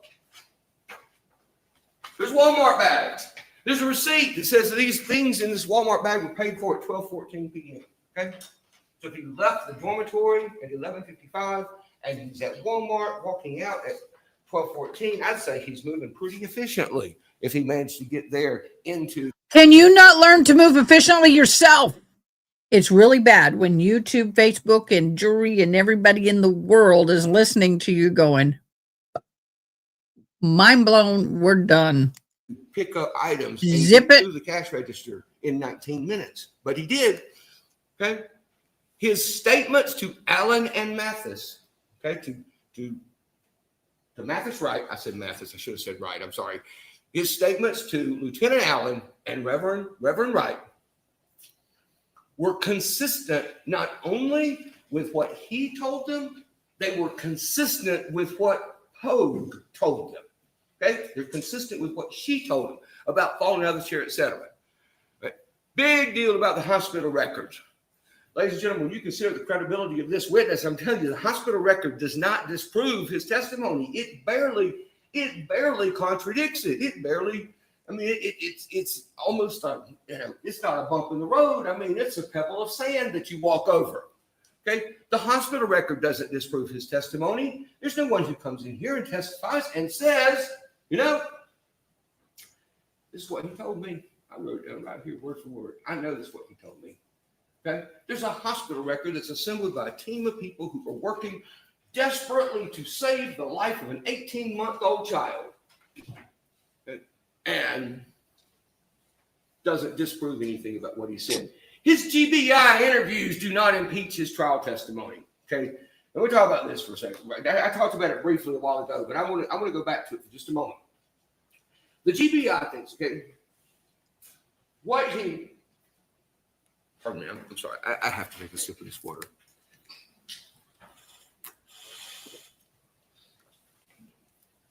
What he told Samantha Fort was that he didn't know what happened to the child. Okay? Now, defense counsel didn't play the interviews for you. He didn't refer him back to specific questions. He didn't refer her to specific questions to say, what questions did you ask him? Did you ask him what happened? He says, I don't know what happened. She says, have you heard anything about it? Yeah, the only thing I've heard is what Trinity told me. What Trinity told him isn't nearly as important in for summarizing the interviews. Okay, it's not nearly as important in Jay Williams' interview summary as it is in Trinity's interview summaries. Okay, so he says, what do you do? What he say? He said, well, he told me he didn't know. That's what he said. He said he didn't know. And it may very well be that without those questions being in front of you to know what questions were being asked and how they were being asked, that may have been the full and only and absolutely correct answer. Moreover, his trial testimony was credible. The guy sits there, he's not showing a lot of emotion. It's been 2 years. You come into a courtroom, there's a lot on the line. You're seeking justice for your baby. Okay, there's a lot on the line. And there's y'all, okay? And y'all are a wonderful looking group of people, okay? okay? But I'd be scared to death too if I were sitting over here, okay? And I'm testifying, you know, and I'm asking questions, and Mr. Gamble's asking questions, and are all, you know, giving him a mean eye, you know, not kidding, you didn't really give him the mean eye, but you're all looking at him, okay? You're paying attention to him, okay? You're focused on him, and he knows you're focused on it, right? That is a tough position for somebody to be in. And you try to control your emotions because you don't want, I mean, anybody would. You try to control your emotions because you don't want to break down. You don't want to look, you know, like Jell-O on the witness stand, okay? So you steel up, you know, you tighten up, you say, okay, I'm going to get through this, you know, and you sit there and you do it, you answer questions cleanly, directly, okay? You answer them crisply, and that is the thing that you think about that you will recall from his testimony. That guy didn't evade a single thing, okay? He's not trying to dodge anybody's question. He's not dodging. He's not ducking and dodging. He's not giving you this, you know, I don't know. I don't remember. That was a long time ago. You know, I mean, he's answering the questions the best of his ability based on what he remembers at the time he's sitting there.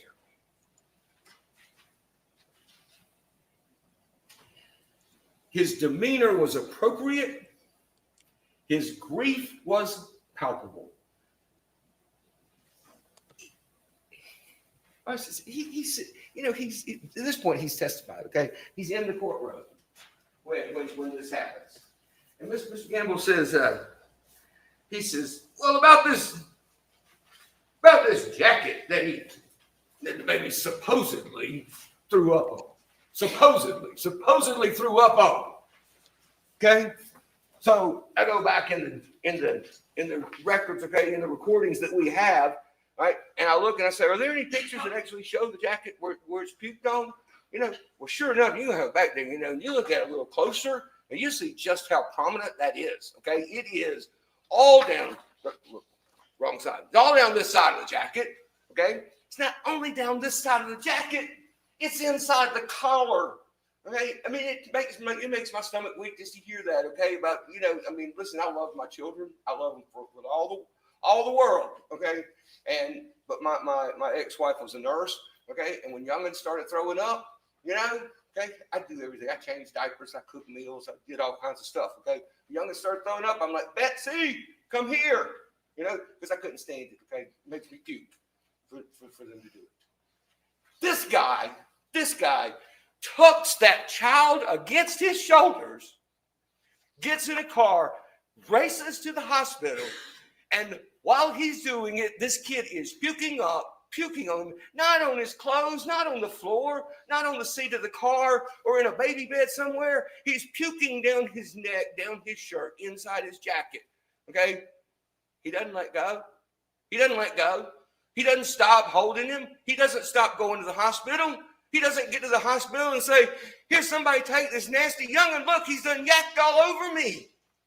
He carries him in until he puts him in the hands of somebody who might try to save his life. And we're gonna mock him and say, supposedly someone threw up on his jacket. Come on. He was credible. He was credible as to what he testified to. And ultimately, ladies and gentlemen, there is this. He has no reason to harm his son. And Mr. Gamble says, you know what? They should have gone to Colquitt and talked to neighbors and friends and all this kind of stuff and asked about all that. And, you know, like they should have been investigating Jay Williams. Well, first of all, they make him sit through 4 hours of interviews, you know, on the first day. Right, and they take his phone. Okay, they do a search for a search warrant. You know, they snatch his phone too, not one, two phones. They snatch 2 phones from him. Okay, and they're investigating. But when they're the dormitory interviewing people, okay, they're not interviewing people to say, tell me what you know bad about Trinity Poague. Okay, they're saying, tell me what you know about this baby being in the dorm last night. You know, and then from there, you know, it may go on to other questions. But listen, what do you know about the baby being in the dorm? Left, gone. Okay.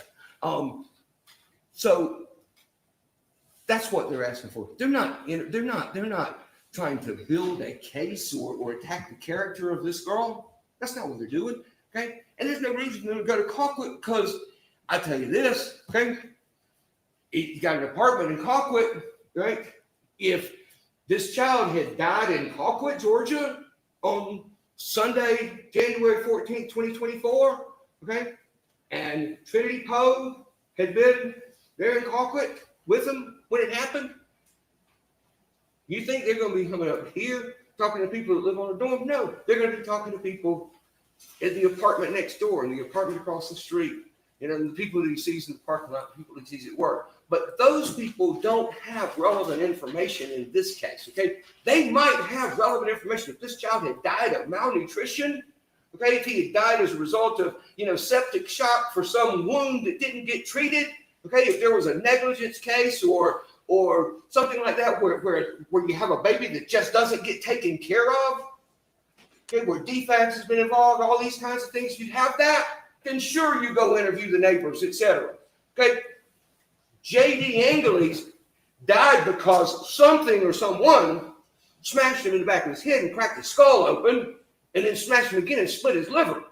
Okay, he didn't die because he had some sort of chronic abuse. He didn't die because he cried at night, you know, and the neighbors somewhere else didn't hear him. Nobody's aiming for Trinity Poague. Nobody's aiming for Trinity Poague. You know, hey, I'd rather have a different defendant, okay? You know, if it were me, right, if I got to choose who my defendant is, you know, I mean, I'd rather have somebody that looks mean and surly, you know, and is older, and somebody looks at him and says, oh, you know, he just looks terrible. That looks like a guy who would do this. You know, that's who I'd rather have as a defendant. Not an 18-year-old college student, or, you know, 19, 20, whatever she is. They're not after Trinity Poague. They're trying to determine how this baby died and who was responsible for it. Now, Mr. Lamb, it's been a little over an hour, so I'm going to let the jury have a brief recess. We're just going to make it a 10-minute recess, and then we'll let Mr. Lamb conclude his argument. thank you, Art.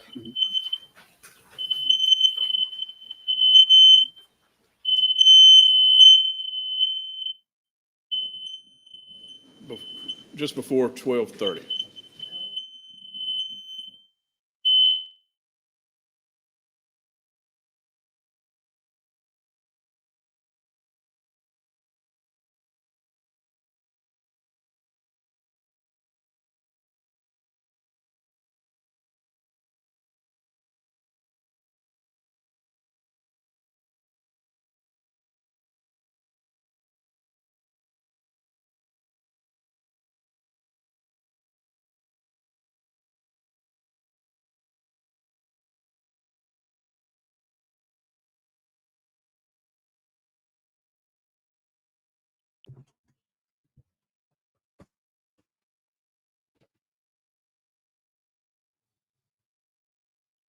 Sorry about that, y'all. The fire alarm went off.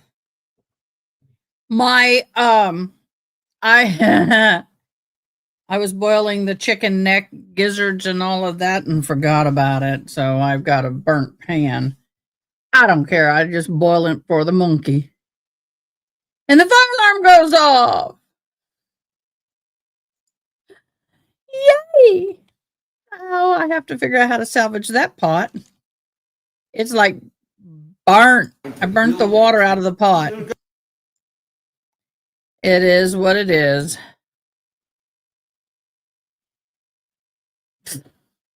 I forgot. It'd been boiling for some time now. I want to hear his last words. 19, 20, whatever she is. They're not after Trinity Poague. They're trying to determine. Yes, this is a how this rebuttal. baby died and who. This.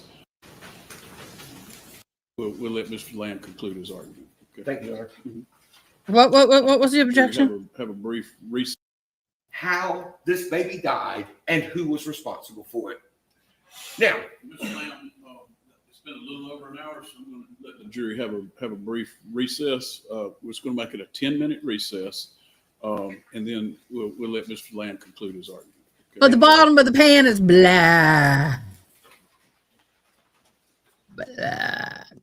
That's okay. I know how to salvage. Oh, I did Just before forget. 12:30. So they'll be back at they'll be back in a little bit. Did he say 12:30? Just before 12:30. Okay, so they'll be back in 7 minutes. Okay, we're good. We all good. Y'all, the closing arguments on this is getting to be so brutal. I don't even want to pay attention, and I have to pay attention. Okay, y'all. So what we're going to do,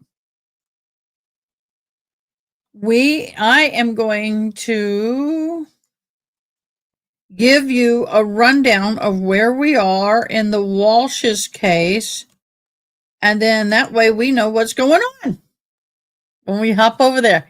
Because we're going to start the Walsh's case during deliberation and carry it through for the rest of the day. We're going to zoom and skim through quickly. So the key developments in the court affair testimony of the Washington, D.C. real estate broker William Faster. Oh, wait. Oh, yeah, I got my right notes. I have about 4 rows of notes. Testified about his intimate relationship with Anna Walsh. He explained how they met in 2022 when he helped her purchase a townhome, and that their friendship quickly, and I mean quickly, became romantic. Very quickly. Prosecution argued that this gave Brian motive, and Anna wanted a new life away from him. Anna's emotional state, well, Fasto told jurors, the boyfriend, Anna was distraught that her children had to remain in custody because Brian was confined under federal fraud charges. So because he still had parental rights, but under court order could not leave that area, the children couldn't leave either. They had to stay within a certain distance, so he had rights to visitation, which she had to do all the accommodating for, because if he's on house arrest, girl will know this, you have to do all the work. And it's not fair. I mean, you're being punished. He was being punished, but she too was being punished because she had to meet all the accommodations and do all the work and bend over backwards and lose days off from work and whatever to accommodate, because he couldn't do anything but sit at home and look pretty. So pretty. Yeah. So Brian's confinement under federal fraud charges, she felt her life was on hold, and it was. Trust me, been there, done that, due to his legal trouble. Phone and location evidence. A Massachusetts State Police Trooper Connor Keefe testified that Brian Walsh's iPhone location data placed him near the Abington apartment building, where surveillance showed a man with a trash bag heading to the dumpster. Those dumpsters later yield Anna's clothing. Keefe also revealed that Brian's search for William Faso DC real estate on Christmas Day, just days before Anna's disappearance. Prosecution's narrative claims that Anna's affair, Brian intent internet searches, and his motives to establish the motive of opportunity.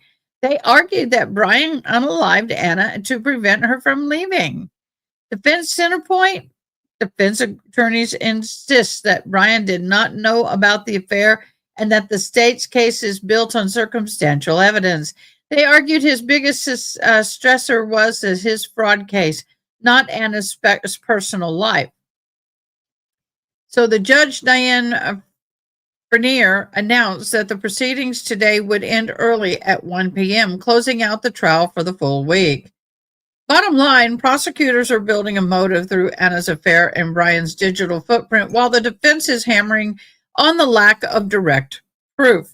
The jury is left to weigh the emotional testimony against the circumstantial evidence at the trial as it heads into the second week.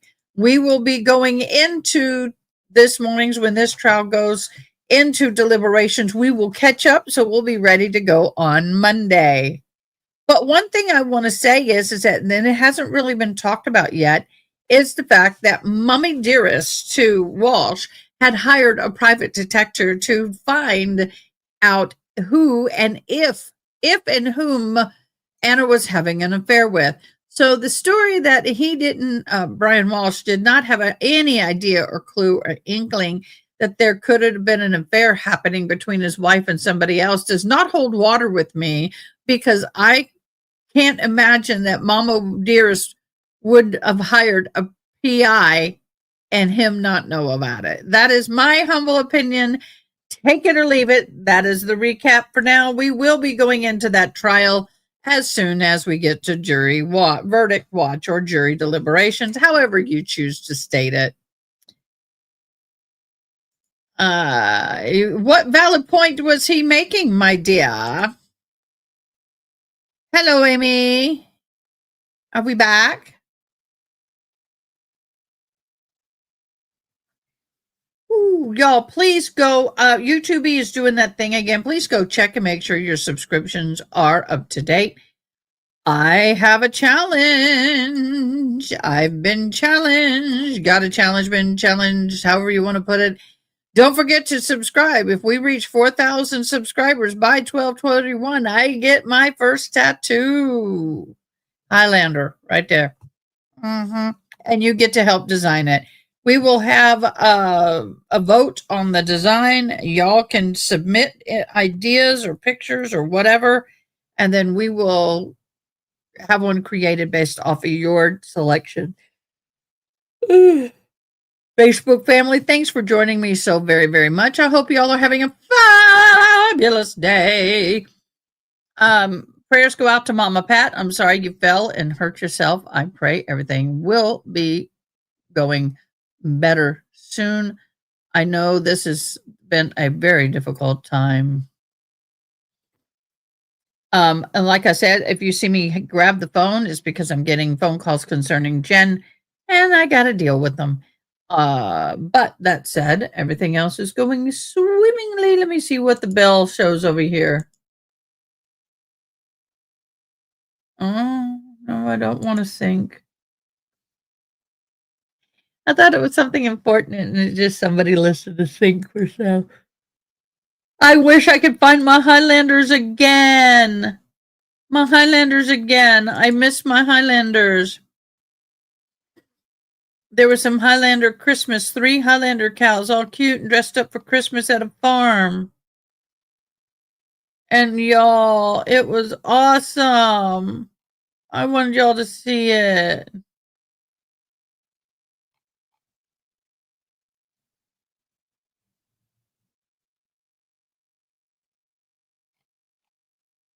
Oh, wow.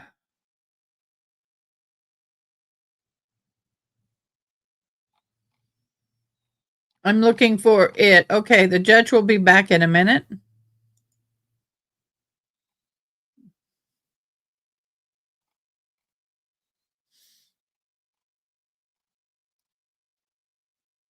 I had such a good time with my daughter yesterday. We haven't had that kind of fun in a while. I miss my time with my daughter. She's so sweet. She's so on fire. She's so awesome. I can't express how much and how beautiful and how much I love her. Oh. I want to do matching pajamas. We've only done that once.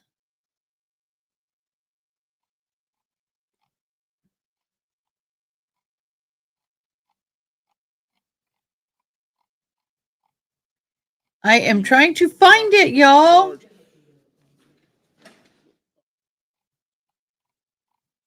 I wanted y'all to see it. It was so cute. Yes, I'm on a Highlander kick. And I'm itching. Okay, here we go. Battery, not cruelty to child in the first degree. Y'all see that where I changed it. It only, I know that. That's why when we only addressed aggravated battery, that didn't sufficiently cover it. So I changed it. Okay, let's bring the jury back in. Bring the jury. I wish I had my bring the jury. I can't read my buttons. They're too small.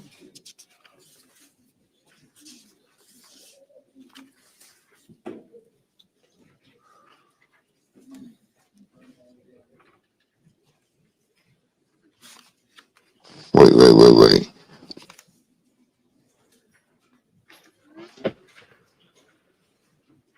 That's what that woman's getting ready to start hearing. Jail doors slamming.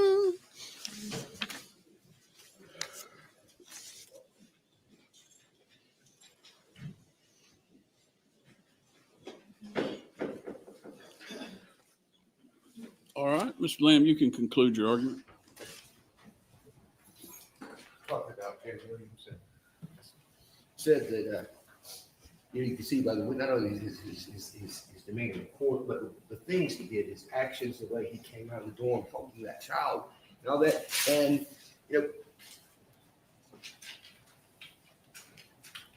to my knowledge, no one had ever asked. I certainly had never asked until it came up in this trial. But then he testified to it. I said, "See, we're talking about your jacket, and they're talking about why we didn't collect the jacket to test for vomit." And he says, "Well, I guess you still could." And so that's what we'll put him back up on the stand later, if you'll recall. And I said, "So do you have the jacket?" And he says, "Yeah, I've got it." But where is it? Is it home? He says, I said, "What's it?" He said, I never washed it, shirt either. They're there. I said, "Well, why haven't you washed it after 2 years?" And he said, "Because it's the only thing, that was the last thing I have left from my baby." Okay, that guy is not going to beat this youngin to death. Okay, Gamble's giving you a 5-minute window in which, I'm sorry, that hand I heard on the table saw, and it looks funny to me when I hold it up. He's not going to give you, he's giving you a 5-minute window, okay, where he says it had to happen. That Jay Williams could have done it. He could have done it this 5 minutes while she's in the shower. Never mind, they're still in the same damn dorm room, okay? But he says he could happen in this 5 minutes that she's in the shower and he's out there with the baby. Okay, there is nothing about Jay Williams that would lead you to believe or support the conclusion that he would have done this to his child. Who had a motive? If you could have a motive, right? Like these cases are hard. Okay, I think Mr. Gamble may have misinterpreted me when I said that this is easy. I'm talking about that element of the decision-making process becomes easy when it gets to this kind of a case. Okay, but these cases are hard because these are the cases where every jury is going to give every defendant the absolute most presumption of innocence and the most benefit of reasonable doubt ever, because in your heart of hearts, like every other living, breathing human being, okay, you don't want to believe that somebody could do something so terrible to somebody so innocent. Okay, nobody wants to believe it, right? So if you get past that, ladies and gentlemen, in your deliberations, you get to the point where, you know what, I believe it, okay, you've passed the reasonable doubt stage, okay? Because you're giving her anybody else, you're giving anybody in this position, because you don't want to believe it. Nobody wants to believe it. So how do you make yourself believe it? How do you accept that Trinity Poague could do such a thing? Okay, yeah. So she have a motive. She resented and ultimately despised that little boy. Okay, now you know this from her statements. Her text messages said it was starting back in August of 2023. All right, starting in August of 2023. These are in evidence. Remember, they started these exhibits. These are the text messages that came from Paris Permort's phone between her and Trinity Poague. He started the back and moved forward because because that's the way they're stacked up here. And she says, "I'm going to sleep in your room. I can't do JD crying that much. Hopefully he's in a better mood in the morning." Okay. Then she's talking about getting in the shower and she puts him in there, wash him in the shower, and it gets water spraying on his face, and he apparently didn't like it and was acting reacting to it or whatever. And she says, "I'm trying to take a shower and I had to bathe him, and I just sat him down and let him cry because I'm not about to baby him." Okay, I'm not going to baby a baby. When she was talking about Jay Williams, I'd say, I don't blame you, girl. I wouldn't baby him either, right? Grown person. She's talking about a little kid. She's talking about a kid that says that tall, okay? that's unsteady on his feet still. And she said, I'm not going to baby him. The witnesses that came and took the witness stand that were called by the defense said, oh yeah, she didn't like that young man. She didn't like him. She didn't like him. And not only that, he didn't like her. He didn't like her. She sends more messages in August 17th to 2023. She says, why do I feel anger towards JD? When we were in the bed and JD kept touching Jay's face, I almost cried.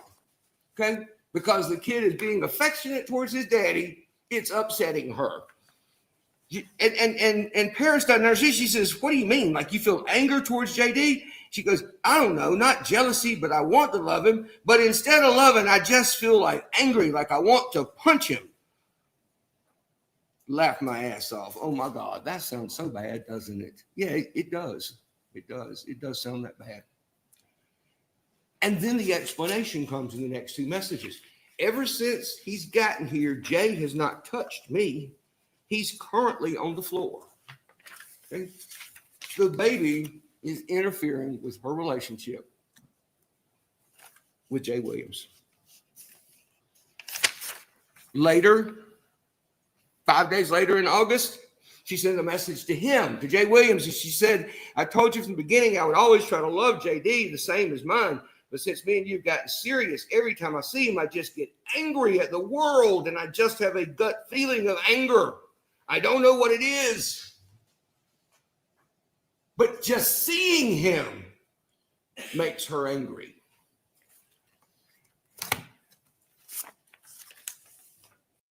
That's why I am a proponent for time caps on closing and opening arguments. It prevents this. He's been going for a total of at least 2 hours today when we probably would have had a verdict by now.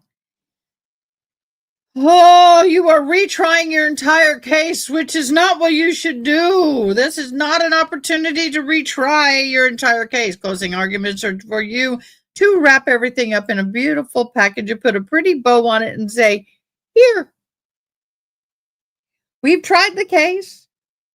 This is what we believe we have proven you. We stated in opening arguments we were going to prove A, B, C, D, E, F, and G. And now we are closing and we have proved A, B, C, D, E, F, and G. And you should find them guilty because of that. End of discussion. Out. This, mind-blowing. No, that's the other thing. Mind blown. Or whatever you want to do. In December, she sends a message and now I'm gonna come back to it. Let's go to January. Oh, I got my gown. Before. Oh, yeah, I got my gown. I need to look at that. It's murder. Says, what are y'all going to do about tonight? That's Paris's text. And the response is, no clue. I guess I'll probably sleep on the air mattress in the sink area. I can't do being around JD anymore. He hates me and I hate him. And if you examine her conduct towards the child, ladies and gentlemen, no, you will see that, in fact, that is true. There's an old saying that says, when people tell you who they are, believe them. November of 2023, she told Jay Williams that he had hit his face, had hit his eye, that he bruised his eye or cut his eye, injured his eye, that she was cleaning up near the camp in the bathroom, and she didn't realize he was behind her. And she opened the door or the drawer. I don't remember which one he said, but she opened it up and she hit him in the eye, hit him in the face. She said, I felt so bad. I felt so bad. Okay. Where is JD when he gets the blow to the face? Okay. With Trinity Poague and nobody else. He ain't with his daddy. He's with Trinity Poague.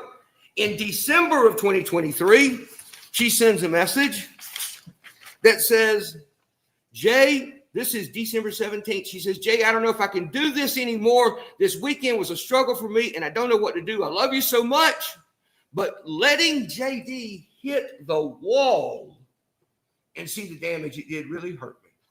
Okay? What in the world is that about? Hitting the wall. I asked Jay Williams when he testified, he says, I don't know. I don't know what she was talking about when she talked about him hitting the wall.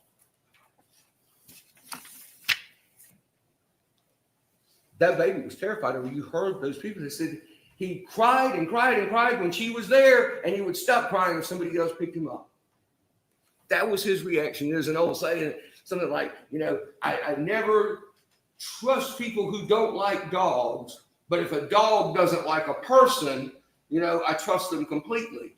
And I'd submit to you that basically the same thing is true of an infant. Okay? Like, you don't like babies, you don't like little kids, you don't think they're fun and I don't know, cuddly and snuggly and just wonderful, creatures, I'm sorry. If you're not that person, okay, and little kids know, okay, they know it's like, they're not going to go to that guy. They're not going to go to that girl. They don't want any part of her. Okay. And there's these things that have happened, and they happen when he's with her. Okay. And in this case, ladies and gentlemen, this is really important. I'm going to try my best not to run out of time, and I'm sorry, I didn't mean to talk this long. In this case, he says she hasn't given any confessions or anything, like they don't have anything on her. That's what Mr. Gamble said. I wouldn't have said that. Couldn't say that if he hadn't said it first. There's not. He's right. There's not. Okay, but there are implicit admissions that this case happened under her care, under her eye. Okay, there are implicit admissions to this happened. One of those implicit admissions is that she lied about what happened. Okay. The second one of those implicit admissions is that she changes the story. She creates essentially two separate events in talking to two separate sets of people to explain it. Okay. Third, she sends the text when she's at the hospital, and she sends the text to Paris. She says, I babysit all the time, and nothing like this has ever happened. Okay? Okay. Now you parse that statement. You think about what that statement means. Okay? If I say, Stephen Douglas drives my lawnmower all the time, and nothing's ever happened to it. Okay? Until now. All right? I'm blaming Stephen Douglas. Okay? I'm saying this is different for Stephen Douglas. He drives my lawnmower. He doesn't normally break it. But he did this time. Okay. If I say, if he breaks my lawnmower, okay, but I say, I've had this, I have had this lawnmower for years, and nothing's ever happened to it. Okay. And then I turn around and say, it's an implicit admission, and my analogy may not be very good, but I think that you get the point. Okay. That if she wasn't involved in this, if she didn't do anything, then the answer is, I don't know. Not he fell off the bed. Not, oh, no, what off the big bed, it was off the air mattress. No, it fell off the chair. No, it didn't fall off the chair, slumped over in the chair or something. Okay? I don't know is the answer if you don't do something. But if you do something, you're trying to explain it, or trying to absolve yourself of attention and criminal responsibility, then you come up with other things and other people to blame, etc. All right. I've left this part for near the end, and that is talking about this offense, malice murder, okay, which is a separate charge than felony murder. Person commits the crime of murder with malice aforethought, he causes the death of another human being. Okay. The court is going to charge you, I think, that there's two kinds of malice. Express malice is a deliberate intention to kill, which is manifested by external circumstances that are proven. Implied malice is when there's no considerable provocation and circumstances show an abandoned and malignant heart. Okay. Ladies and gentlemen, there is implied malice in this case. There is implied malice. Okay. Now, I will not kill you, and the judge is going to charge you. Okay, he's going to tell you. Do you have this person's contact Somebody has to information? prove Question mark. Because foreplanned, they were planned premeditation. We don't have to prove premeditation. Okay, that's not part of the burden of proving malice murder. He's going to tell you that malice can be formed in an instant, and in an instant, a mortal wound inflicted, and it's malice murder. Right now, the reason that I'm bringing this to your attention is because you could reach the conclusion from this evidence, okay, that she either just lost it for whatever, that he left her with the baby again, he's going to get pizza and drinks, she's already mad because the baby's ruining her weekend and all that. Okay, and he left the baby, and the baby won't shut up. The baby was crying last night, half the night. She, had to get up and go to Paris's room till 2 a.m. and she's trying to play with the baby and wake him up. And now he leaves her with the baby again, and she gets out of the shower and he's crying and he won't shut up and she just flipped out. Okay, and maybe she doesn't. Maybe she doesn't intend I don't think. What I think doesn't matter. I'm not trying to prove and I'm not trying to suggest to you or make you believe that she looked at him and said, I am going to kill you. Okay, like that. I'm not trying to convince you of that. Okay, but I don't have to convince you of that for you to find malice murder. Okay, what you have to find for there to be malice murder is that there's no provocation and the circumstances show an abandoned and malignant heart, that there's just a point at which somebody just goes too far. Okay. And when you use your hands or the edge of the bed or the edge of the desk or the floor or the wall or whatever the weapon was to cause this kind of damage, then the evidence is sufficient to show that she's guilty of aggravated battery and first-degree cruelty, felony murder, and malice murder.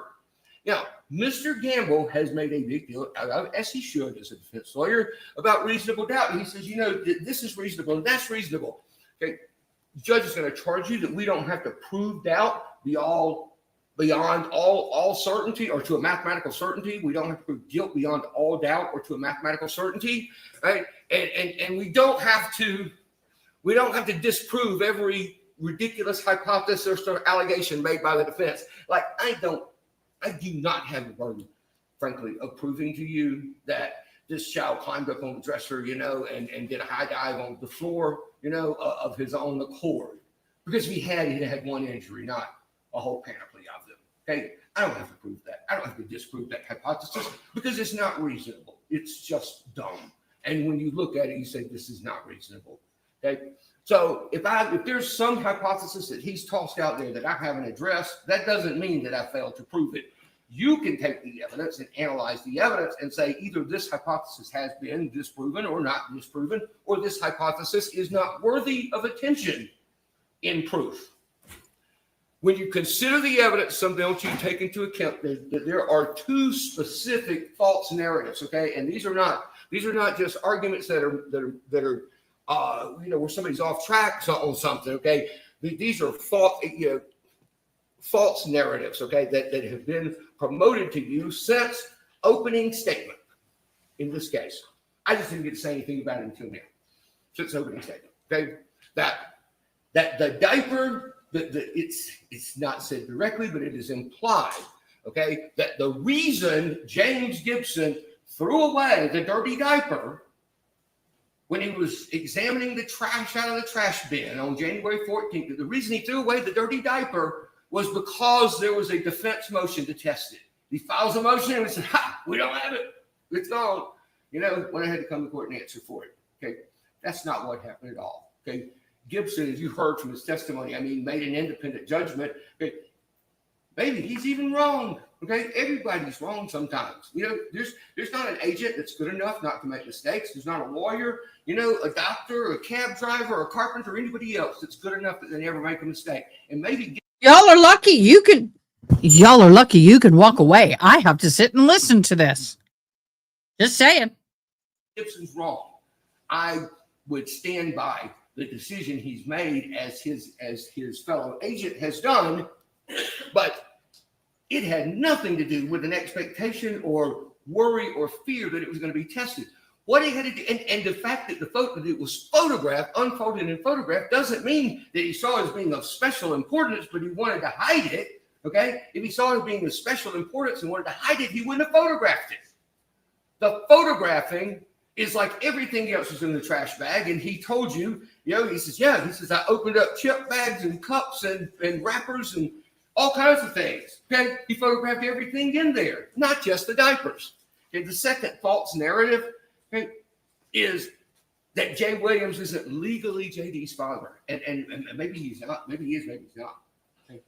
But that has nothing to do with this case. It is a fact, it is a reference that is not even necessary to have been made in any context or circumstance whatsoever. Okay. It is designed to make you think that these people, the family of this child,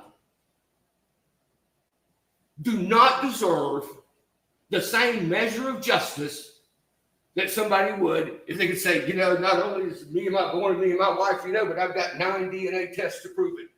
This is my kid. Okay? Can't do that. Can't do that. Certainly can't do it now. Okay? I bet he'd love to have a paternity fight now.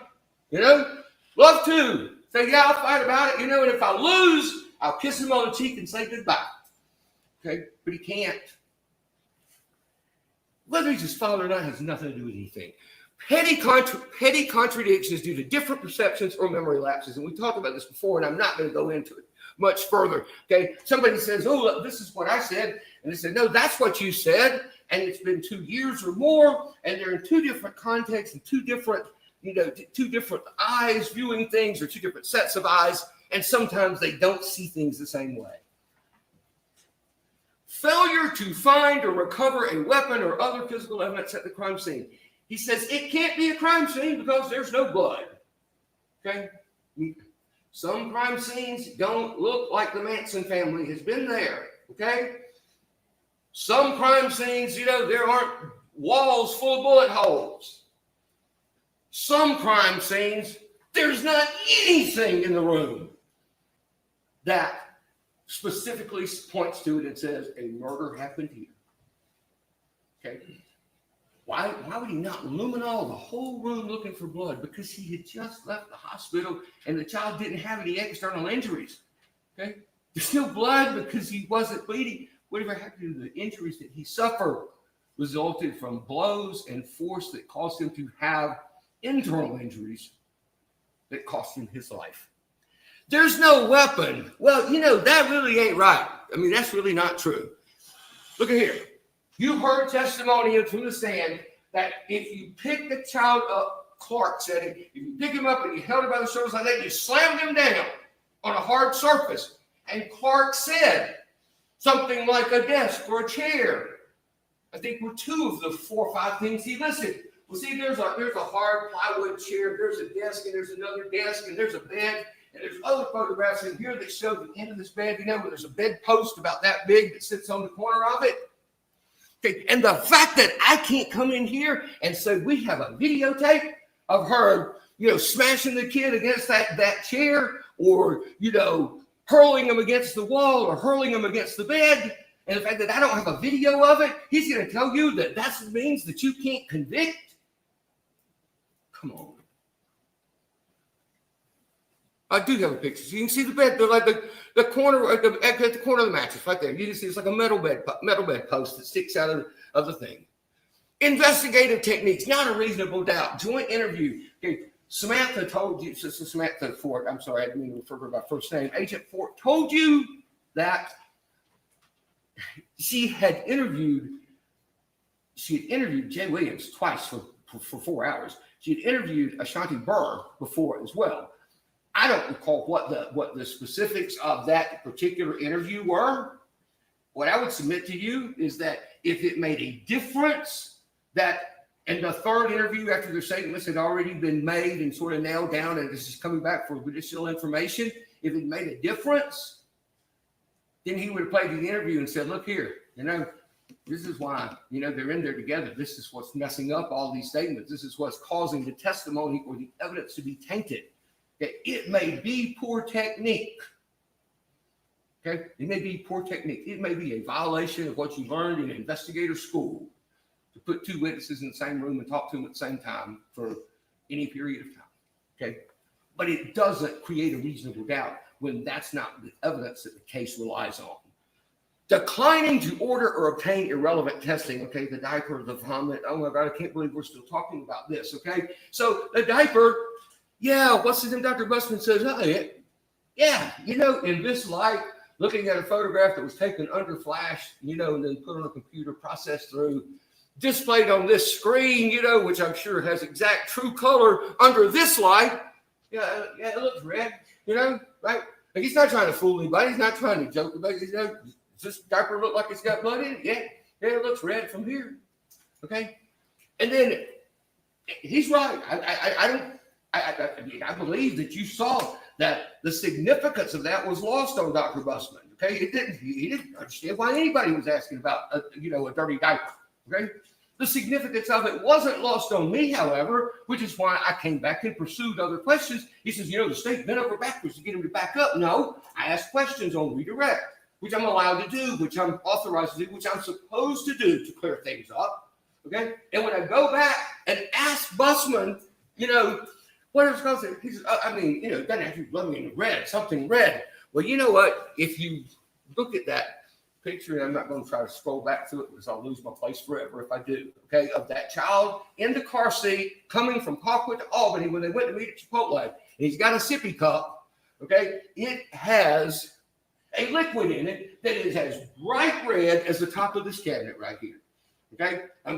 He's drinking, a big cup of red fruit punch or whatever. Okay, so what if he pooped red? If it mattered, then it'd be a different story. But there's nothing to suggest that it mattered because there's no illness, disease, or any other process that could have ever been detected from a red poopy diaper that would have led to a conclusion different than this young'un died because somebody smashed him in the back of the head.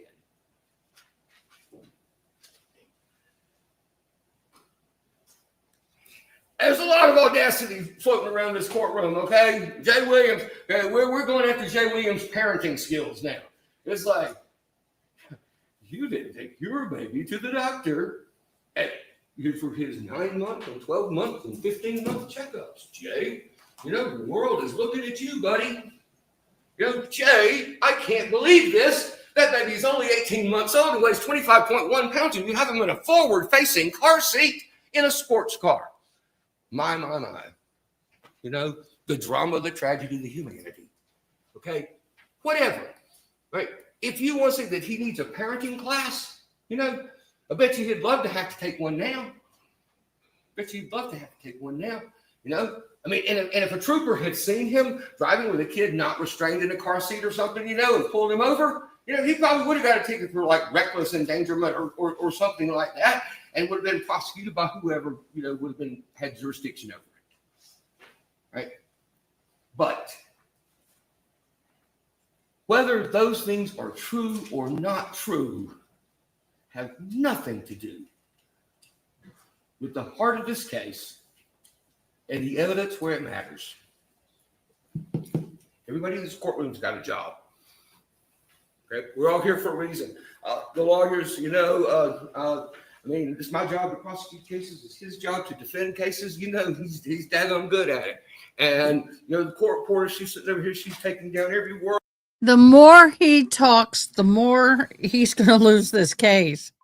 I think this case is pretty much a slam dunk case, but you're going to undunk it if you don't shut up and sit down. That said, and we got bailiffs, my humble opinion, security, and doing all those things, and a law clerk, and somebody from the clerk's office, and everybody's here for a reason. And I did this slide, and I left off the judge, and it sound like I'm being a smart aleck in doing it, but I was. I just nice try. And realized, just like I thought it said judge, it doesn't. Everybody here has a job, okay? And you have a job, okay? Your job, ladies and gentlemen, is this. It is defined by the oath that you gave at the beginning of this trial. Judge Sizemore said, raise your right hand. He says, you will well and truly try this case and a just verdict give according to the evidence. Okay, there's two parts to that oath. There's two parts to that job. Part one is to well and truly try this case. And good Lord, I mean, y'all been great at it. I mean, everybody's been here every day. You know, I mean, people like, nobody's like, hey, look at that juror over there. They look like falling asleep, you know, things that we deal with, or, you know, waiting, you know, day after day for people who are invariably late and you know, don't come back from lunch and, you know, don't take notes, all those things. Y'all been great. You've well and truly tried the case. You've done that part of your oath. But now it's time to do the other part of your oath. And that is a true verdict give according to the evidence. Your job is to do justice with this baby. That is your job. To do justice. Do justice not for him. Do justice for his loved ones. Do justice for your loved ones. Do justice for your community. Do justice for us and shut up. Yeah, I said it. I did. Sorry. Community as a whole. Okay. Jury verdicts speak volumes. Jury verdicts speak to the jury, you know, speak to the community. Okay. They speak, they say things to the community. People look at a jury verdict and they say, wow, you know, like, man, in America, they let people off for that, you know.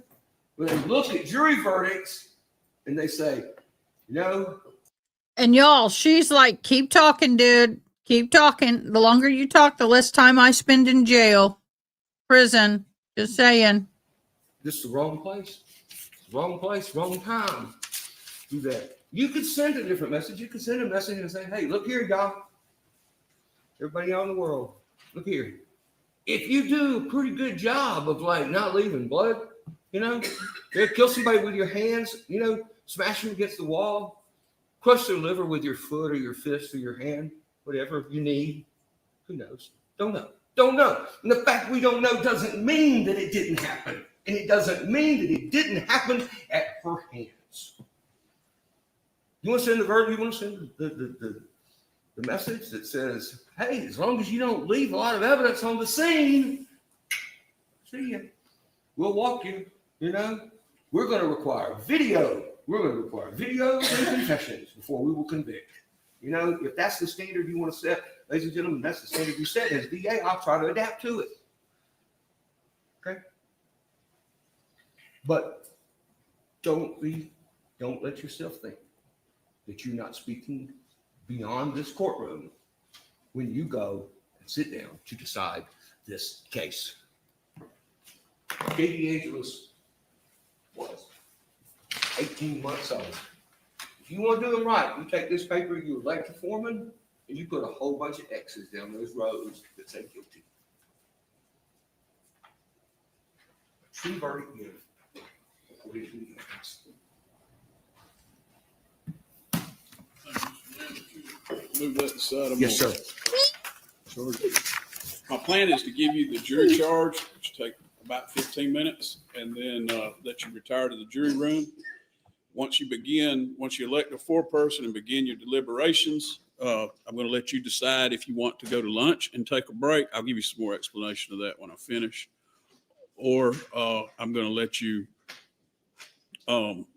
we could even order out some pizzas or something like that and bring it to you. But I'll give you a little bit more about that in a moment. Hey, order me some steak, dude. I don't eat pizza. I'm an expensive juror. Madam Bailiff, if you'll move that to the right or the left. Yes, sir. Just so I can see every juror. I can't believe they retired the penny. No more pennies will be made. Hoard your pennies. All right. Ladies and gentlemen, well, we'll see if this works. Okay. Ladies and gentlemen, you are considering the case of the state of Georgia versus Trinity Poague. The grand jury has indicted the defendant with the offenses of malice murder, felony murder 2 counts, aggravated battery 2 counts, and cruelty to children in the 1st degree. I have previously read the indictment to you, and you will have a copy of it with you in the jury. Well, you have the original with you in the jury room. The defendant has entered her plea of not guilty to this indictment. The indictment and the plea form the issue that you are to decide. Neither the indictment nor the plea of not guilty should be considered by you as evidence. It is my duty and responsibility to determine the law that applies to this case and to instruct you on that law. You are bound by these instructions. It is your responsibility to determine the facts of the case from all of the evidence presented. Then you must apply the law that I give you in this charge to the facts as you find them to be.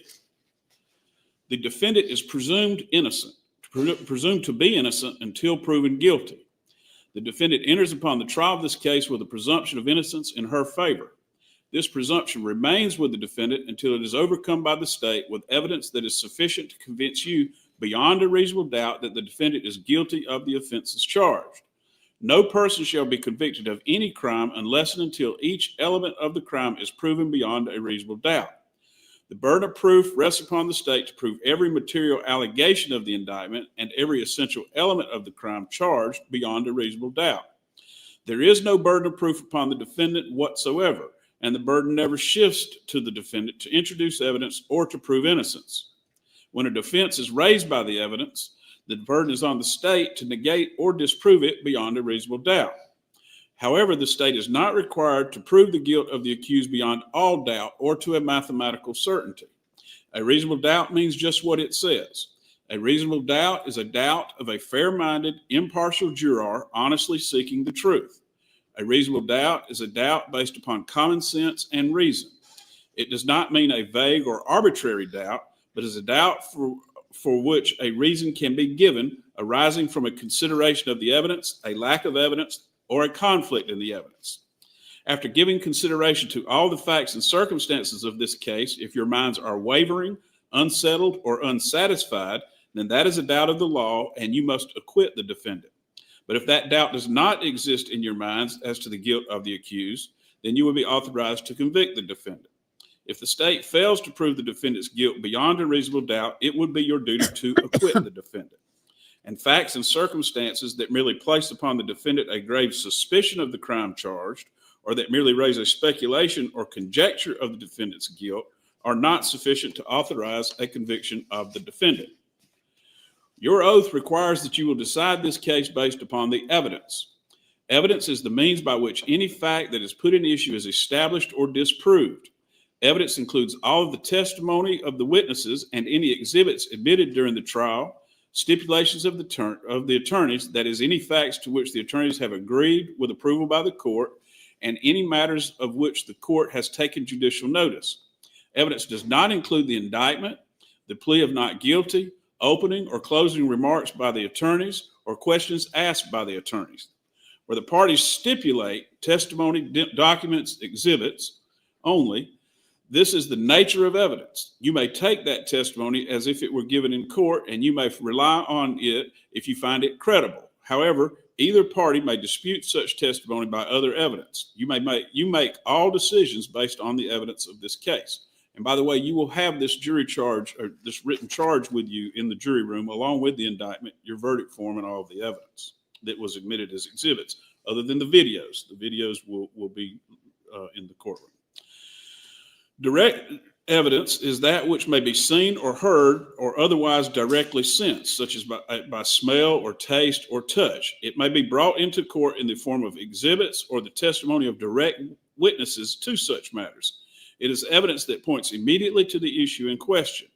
When direct evidence by inference points to an obvious, likely, or reasonable conclusion, even though that conclusion was not directly seen, heard, smelled, tasted, or touched, that is said to be circumstantial or indirect evidence.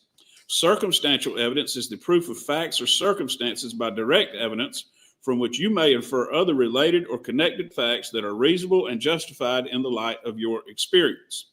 It is evidence that only tends to establish a conclusion in question by its consistency with such conclusion or elimination of other conclusions. Sometimes circumstantial evidence may point to more than one conclusion.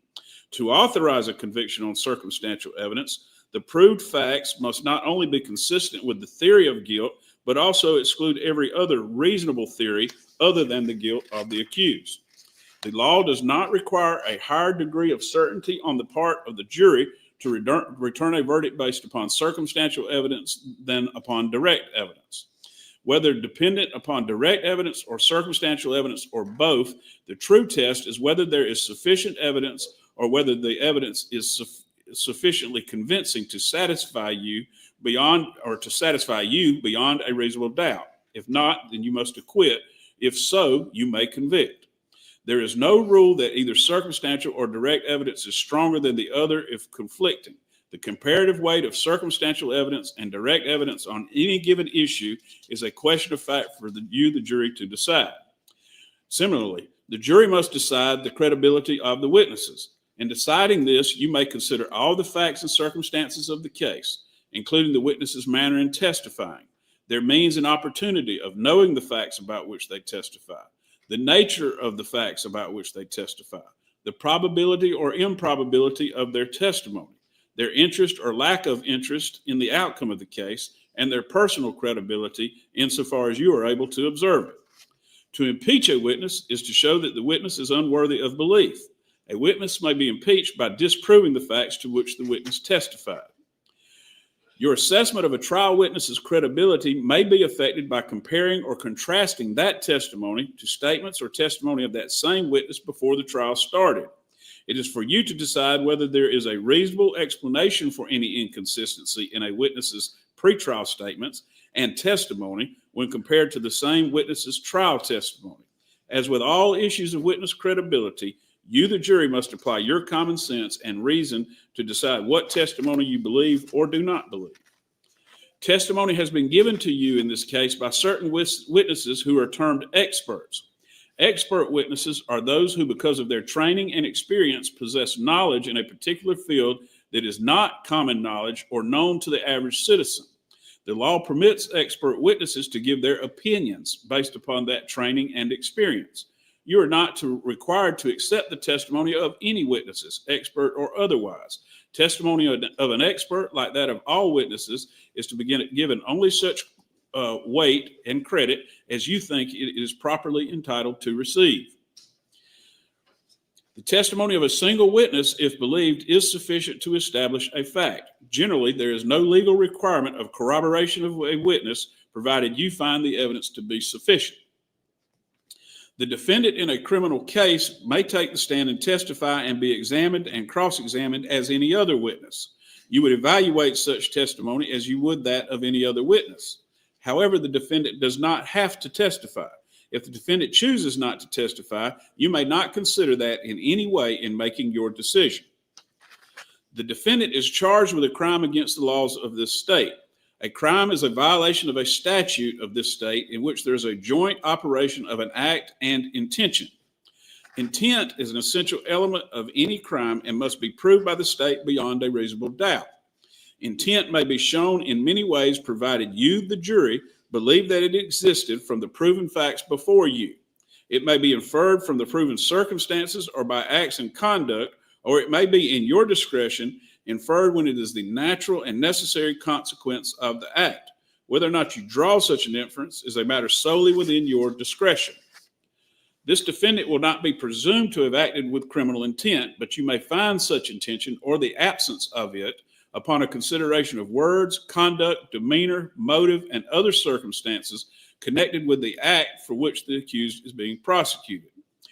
Every person is presumed to be of sound mind and discretion, but this presumption may be rebutted. The law provides that criminal actions shall be tried in the county in which the crime was committed.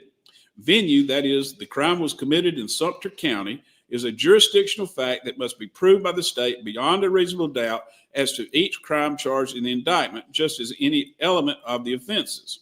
Venue must be proved by direct or circumstantial evidence or both. Now, this indictment has several counts. You will need to consider these instructions and the facts of the case and reach a separate and independent verdict with regard to each count. Count 1 of the indictment charges the defendant with malice murder. For malice murder, the state must prove that the defendant caused the death of another person unlawfully and with malice aforethought. That the killing must have been done with malice to be murder. Malice, as the term is used here, is not necessarily ill will or hatred. Rather, it is the unlawful intent to kill without justification.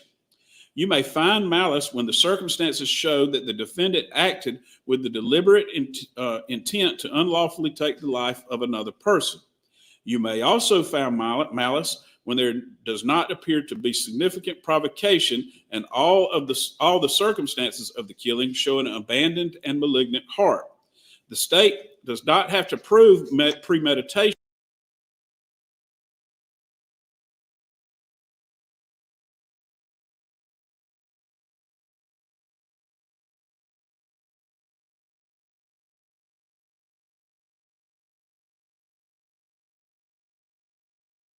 Yes, I know I'm cursing.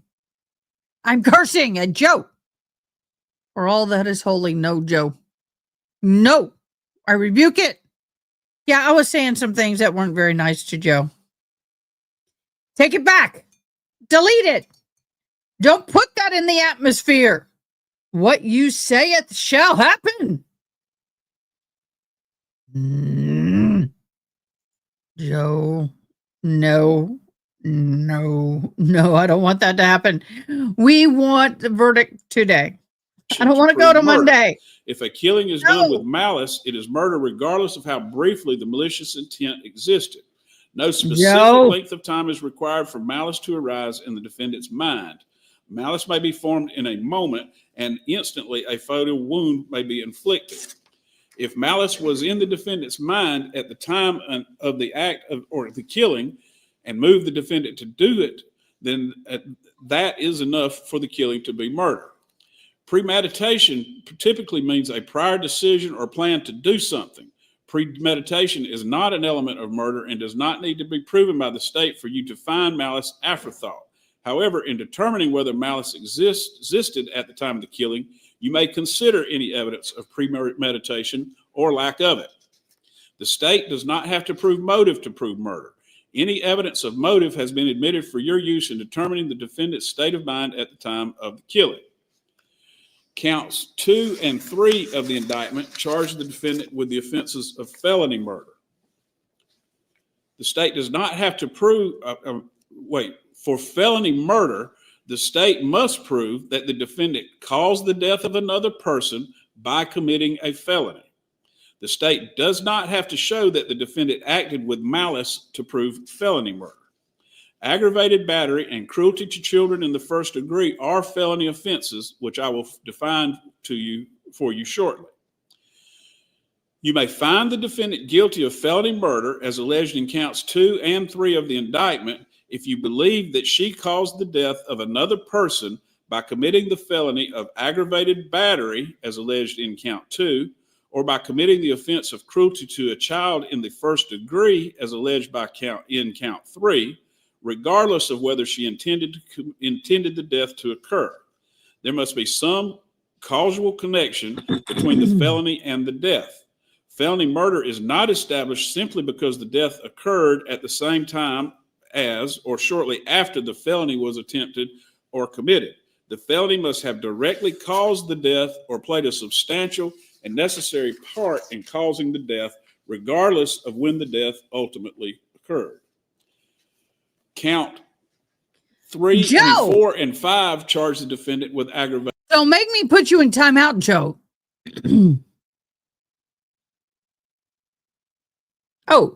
Oh, sorry. The jury's going to be hungry, maybe hangry. I thought you were saying the jury was going to be hung, and I was going to come unglued on you, boo. You're safe. For aggravated battery, the state must prove the defendant maliciously caused bodily harm to another person by depriving that person of a part of his or her body, by rendering a part of that person's body useless, or by seriously disfiguring a part of that person's body. For cruelty to child in the first degree, which is the charge in count 6 of the indictment, the state must prove that the defendant maliciously caused cruel or excessive physical or mental pain to a child under the age of 18. In deciding whether the defendant acted maliciously with regard to cruelty to a child, understand that malice is not ill will or hatred. Malice in this context means an intent to cause the pain without justification or excuse. Malice also means willfully doing an act while aware of a strong likelihood that the pain may result. Now, by no ruling or comment that the court has made during the progress of this trial has this court intended to express any opinion upon the facts of this case, upon the credibility of the witnesses, upon the evidence, or upon the guilt or innocence of the defendant. Your verdict should be a true verdict based upon your opinion of the evidence according to the laws given to you in this charge. You are not to show favor or sympathy to one party or the other. It is your duty to consider the facts objectively without favor, affection, or sympathy to either party. In deciding this case, you should not be influenced by sympathy or prejudice because of race, creed, color, religion, national origin, sexual preference, local or remote residence, economic status for or against either party. You are only concerned with whether the defendant is guilty or not guilty. You are not to concern yourselves with punishment. One of the first duties in the jury room will be to choose one of you to be the foreperson. The foreperson will manage your deliberations and will sign the verdict to which all 12 of you freely and voluntarily agree. You should start your deliberations with an open mind, talk with each other, and consider each other's views. Each of you must decide this case for yourself, but you should do so only after discussing and considering the case with your fellow jurors. Don't hesitate to change an opinion if you are convinced that it is wrong. However, you should never give up an honest opinion to be congenial or to reach a verdict solely because of the opinions of the other jurors. During your deliberations, you must not communicate with anyone other than your fellow jurors about this case.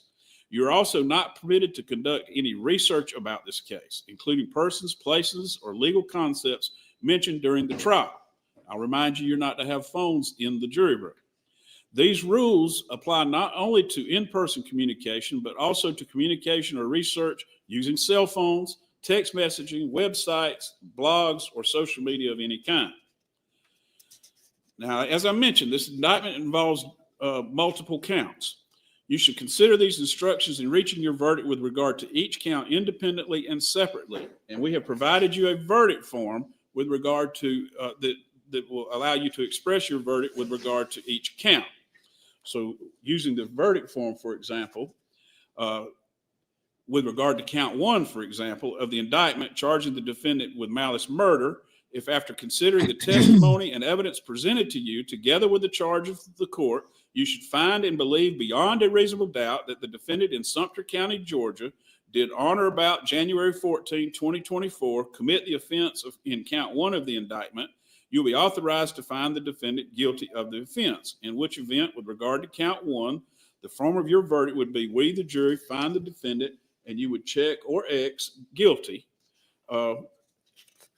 And then on the other hand, if with regard to count 1, you do not believe that the defendant is guilty of the offense of malice murder as charged in count 1 of the indictment, or if you have any reasonable doubt as to the defendant's guilt, then it would be your duty to acquit the defendant, in which event the form of your verdict with regard to count 1 would be, we, the jury, find the defendant not guilty. And you would, under count 1, X not guilty or check not guilty. Again, you should independently and separately make such a determination with regard to each count of the indictment. Whatever your verdict is, it must be unanimous, that is, agreed to by all 12 of you. The verdict must be in writing and signed by one of your members as foreperson, dated and returned to be published in open court. Now, in just a few moments, I'm going to ask you to retire to the jury room. But again, do not begin your deliberations until you receive the indictment, the verdict form, and a written copy of these instructions and the evidence that will be presented to you in the jury room. As I mentioned, what I want you to do is, once that happens, select your foreperson and either begin your deliberations, or you can start your deliberations. And if you want to take a lunch break, let me know. If you want to start your deliberations and have us order some pizza and bring it into you, we can do that because it's right around lunchtime. But I don't want you to rush. If you'd rather go to lunch and come back, that's fine. If you would rather have lunch as you deliberate, that's also fine. Whoever the foreperson is needs to make sure that the jury is not deliberating unless all 12 of you are in the jury room. So if, in other words, if somebody steps into the restroom, you should suspend your deliberations. Okay. Or if you take a break, you should suspend your deliberations. With that, I'm going to allow you to retire to the jury room. And once you begin, once you get the evidence, the verdict form, the indictment, and the instructions, you can elect a foreperson and begin your deliberations. Wait, we have 3 alternates. If you wait just 1 second. I've got it. Jacob Cromer, Johnny Lassiter, and Sadie Golden. You 3 are alternates, and we're going to sequester you separately. Why are you putting with their all of names the out instructions for I've all given the you, world to about see and discussing hear? cases and Really, things of Your that nature Honor? apply. Y'all are not yet able to discuss the case or do any research or anything of that nature, even with each other, unless you're brought into the jury room. But I do need you to remain in the courtroom. We have a different room. Judge Rambo has a state court office over here. When are you done for the day? And just remain available. Everybody else can retire to the jury room.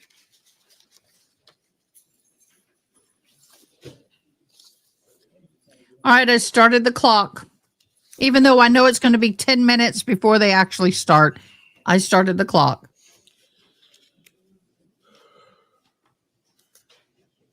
Yeah, you should be real scared, Boo. Real scared. Because you going. All right, if y'all come up and make sure all the exhibits that are going back are ready. Mr. Bland, you. Well, first is there, Chet, if you'll grab that door, please. Is there any exception to the charge from the state, from the defendant? No, Your Honor.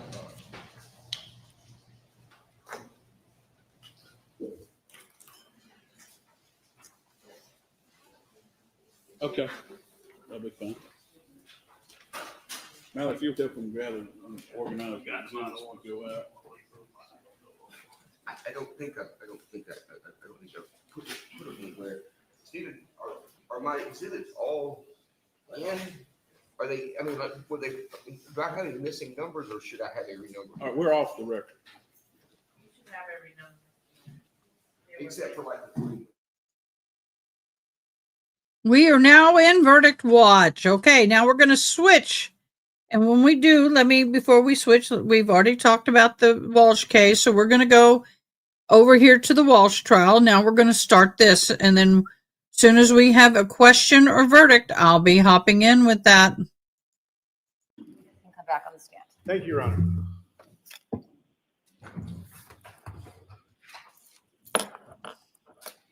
Why am I not able to embiggen? Because you don't have.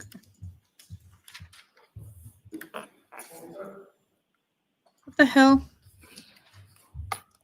Okay, that's fine. You've turned it off. I need to embiggen my screen. That's why I hate this format that they're freaking now using.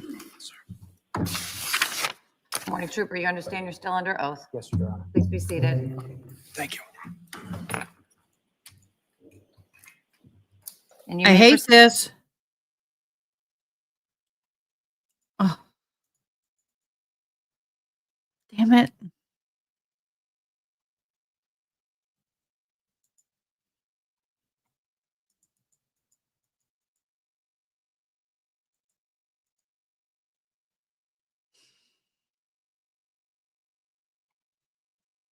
I hate when it does that.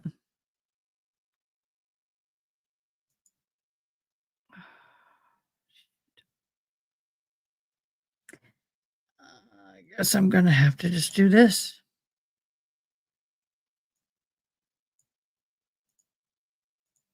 Nothing I can do, y'all. It really irritates me when they do that.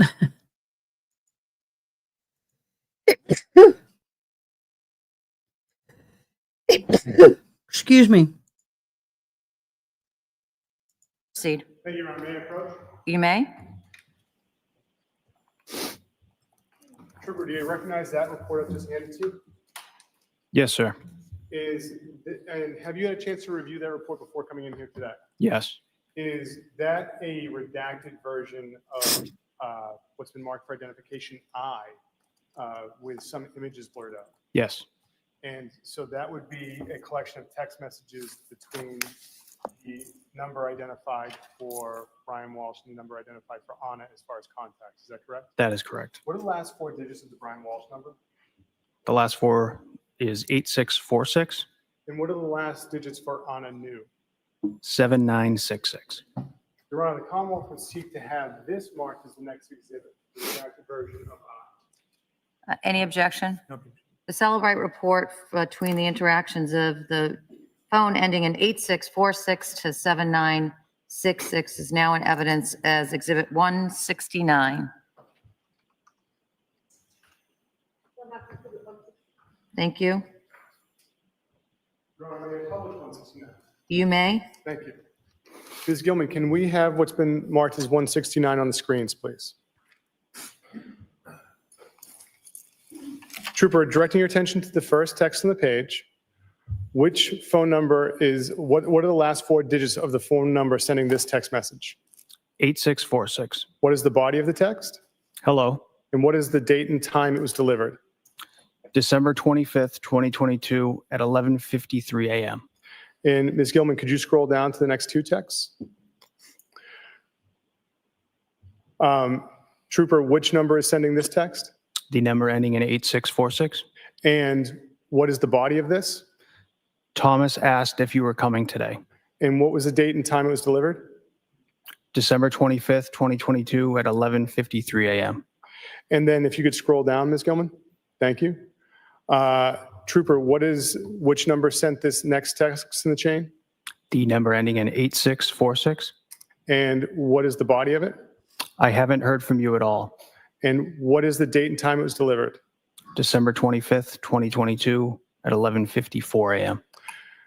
Now, could you, Ms. Gilman, scroll down to the next text in that chain? Trooper, which number is sending this message? The number ending in 7966. And what is the body of this text? My flight got canceled driving up. And what was the date and time it was read? December 25th, 2022 at 12:57 p.m. Ms. Gilman, can we go to page 51?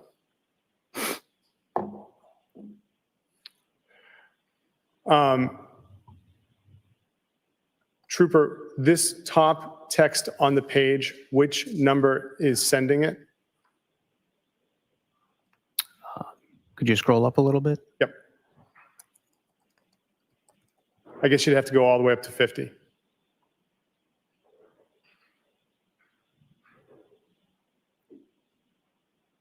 Which number is sending this text, Trooper? The number ending in 8646. And if we could go back down to 51?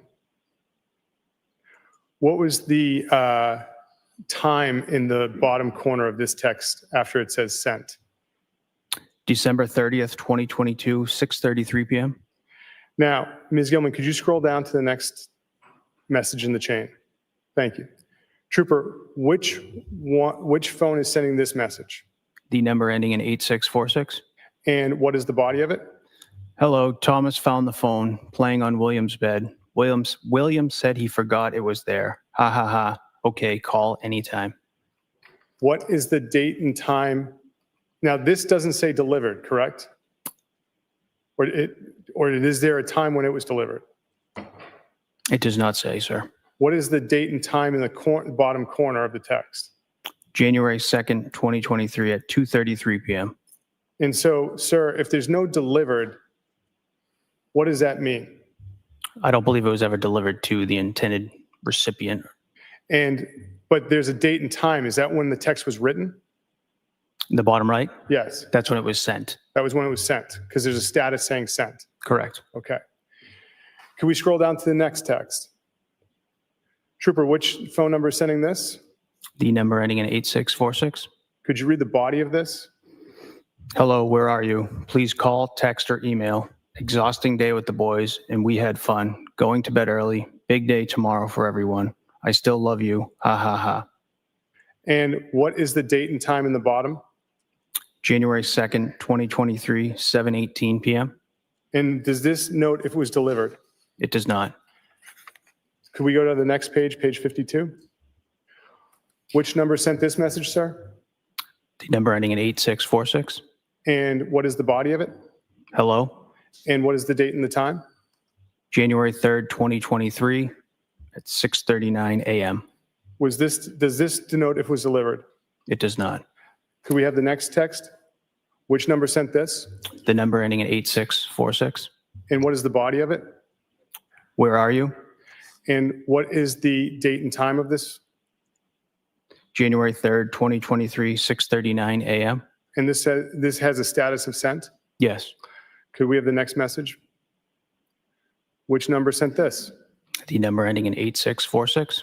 And what is the body of I have a poll up. it? I'm worried. Please call or email. And what time was this sent? January 3rd, 2023, 6:39 a.m. Could we go to page 53? Which number sent this message, sir? The number ending in 8646. What is the body of this? Where are you? I just called and it went straight to voicemail. Calling you in Viber now. And what is the date and time this message was sent? January 3rd, 2023, 8:30 a.m. Can we have the next message, please? Which number sent this? The number ending in 8646. And what is the body of this text? I will call after I drop the boys. If I don't hear from you this morning, I'm going to report you missing. What is the date and time this was sent? January 3rd, 2023 at 8:32 a.m.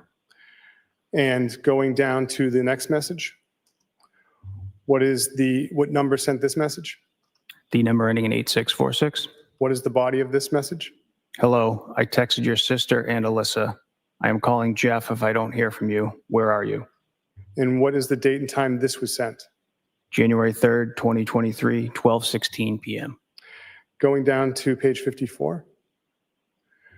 Sir, which phone sent this message? The number ending in 8646. And what does the body of it say? Hello, And what is the date and time it was sent? January 3rd, 2023, 7:03 p.m. And the next message, sir, which phone sent this? The number ending in 8646. And what is the body of this text? Where are you? The boys and I are worried. I'm calling work tomorrow if I don't hear from you. And what is the date and time this was sent? January 3rd, 2023, 7:04 p.m. Going down to the next message. What is the phone number that sent this? The number ending in 8646. And what is the body of that? Where are you? And what is the date and time that was sent? January 4th, 2023 at 10:14 a.m. And can we go to page 55 for the final message? Sir, what number sent this? The number ending in 8646.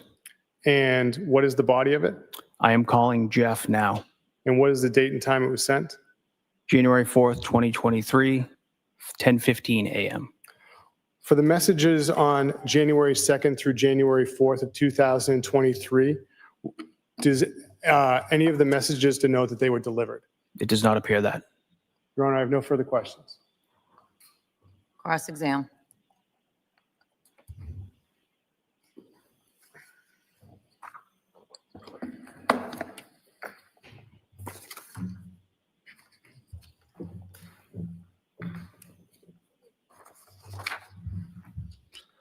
Morning, sir.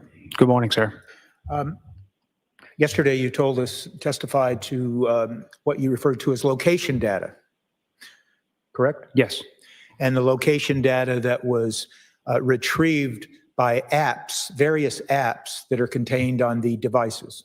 yes, And is it fair to say that with regards to apps being able to collect location data, that service can be turned off in those devices? if the user decides to. Okay. And if the user decides to turn off the location tracking aspect of any app, then that particular app just does not collect the location data, correct? To the best of my knowledge. Okay. So to the best of your knowledge then, if someone knew how to turn off the location data for all the apps on any device that they were using to go from point A to point B, you wouldn't have that data that you told us about yesterday? The phone collects quite a bit of data at all times. I thought you just answered the second to last question. To the best of my knowledge, if you turned off the apps, the device would not collect location data. Well, app-specific Mhm. location data. Yes. I'm sorry, you're going to have to speak up if you don't mind. You're asking about app-specific Okay. location data, correct? All right, yes. Okay, yes.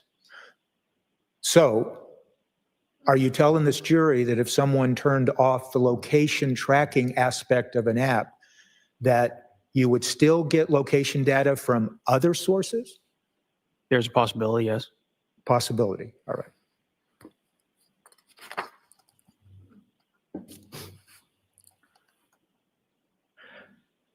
I want to focus your attention now to Exhibit 161. That is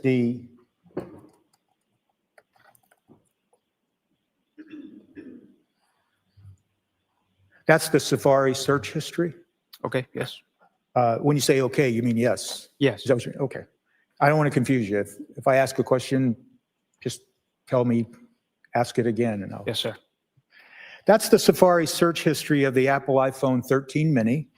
And it ran a date range of December 25th, 2022 to January 4th of 2023. Is that right? Correct. And then that same exhibit, and I think it was referred to yesterday, contains what was referred to as Chapter 2. You recall that? And the Chapter 2 is the Safari web history of the same device that runs from December 31st, 2022, from 9:28 a.m. to 9:31 a.m. Correct. Is that correct? Yes. And you testified yesterday that even though the data would be collected and extracted from those two sources, the search history and the web history, that the web history would generally contain additional and more detailed information? That's correct. And who was it that decided then to limit the web history information included in Exhibit 161 to only one day for just a couple of minutes? It was a decision by the prosecution team. Okay. And so you told us yesterday that you work for the Norfolk County District Attorney's Office, correct? Yes. So, and you told us yesterday that you're an investigator, correct? Yes. And so as part of your role as an investigator with the Norfolk County District Attorney's Office, is it fair to say that you take direction from the district attorney that's prosecuting a particular case? More collaboration. We bring the investigative piece and they bring the legal advice and piece to the case.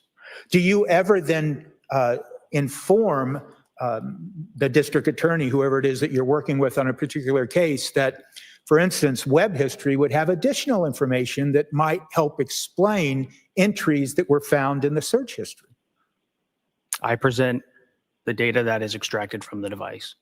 So my question was, do you ever take the time to explain to the district attorney assigned to the case you're working on with them that the web history would contain additional information in addition to the search history? Yes. So in any event, with regards to Exhibit 161, you were instructed or advised to only include the web history for one day, December 31st, and only for a few minutes.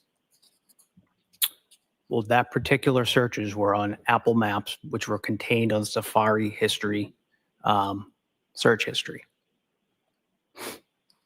Were you instructed not to include certain information in Exhibit 161 then? We had the date range of December 25th, 2022 through January 4th, 2023, sorry. And what about the web history? Were you instructed only to limit the inclusion in Exhibit 161 to that one day, December 31st? We only chose to do that specific, those specific searches from 9:28 to 9:31 a.m. Okay. I'm just going to ask, and it's probably me. Okay. I can barely hear you. Sorry, I'm sorry. I might be going deaf. that's fine. Gers, are you able to hear? And Great. apologize. That's my concern. But you need to be able to hear him as well. I'm concerned about that. I Attorney understand. Timpson. I will understand. do my best.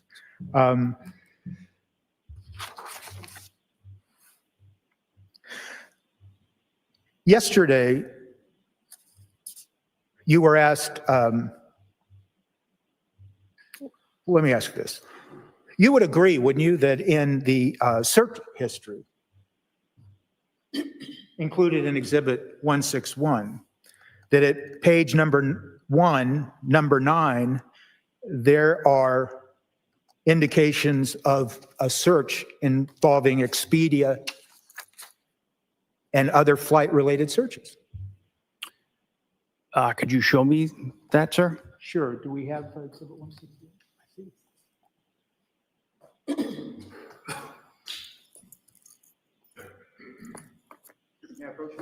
You may.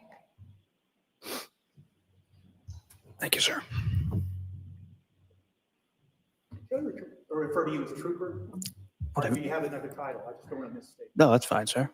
Yeah, that's So Trooper Keith, I want to focus your attention now to page 1 and the entry number 9. Am I correct in saying that that references a search related to Expedia? that's correct. And that search occurred at 12:25:22 at 11:39 a.m. Is that fair to say? Yes, And those searches related to Expedia, they continue through record number 20 at page 2. Is that correct?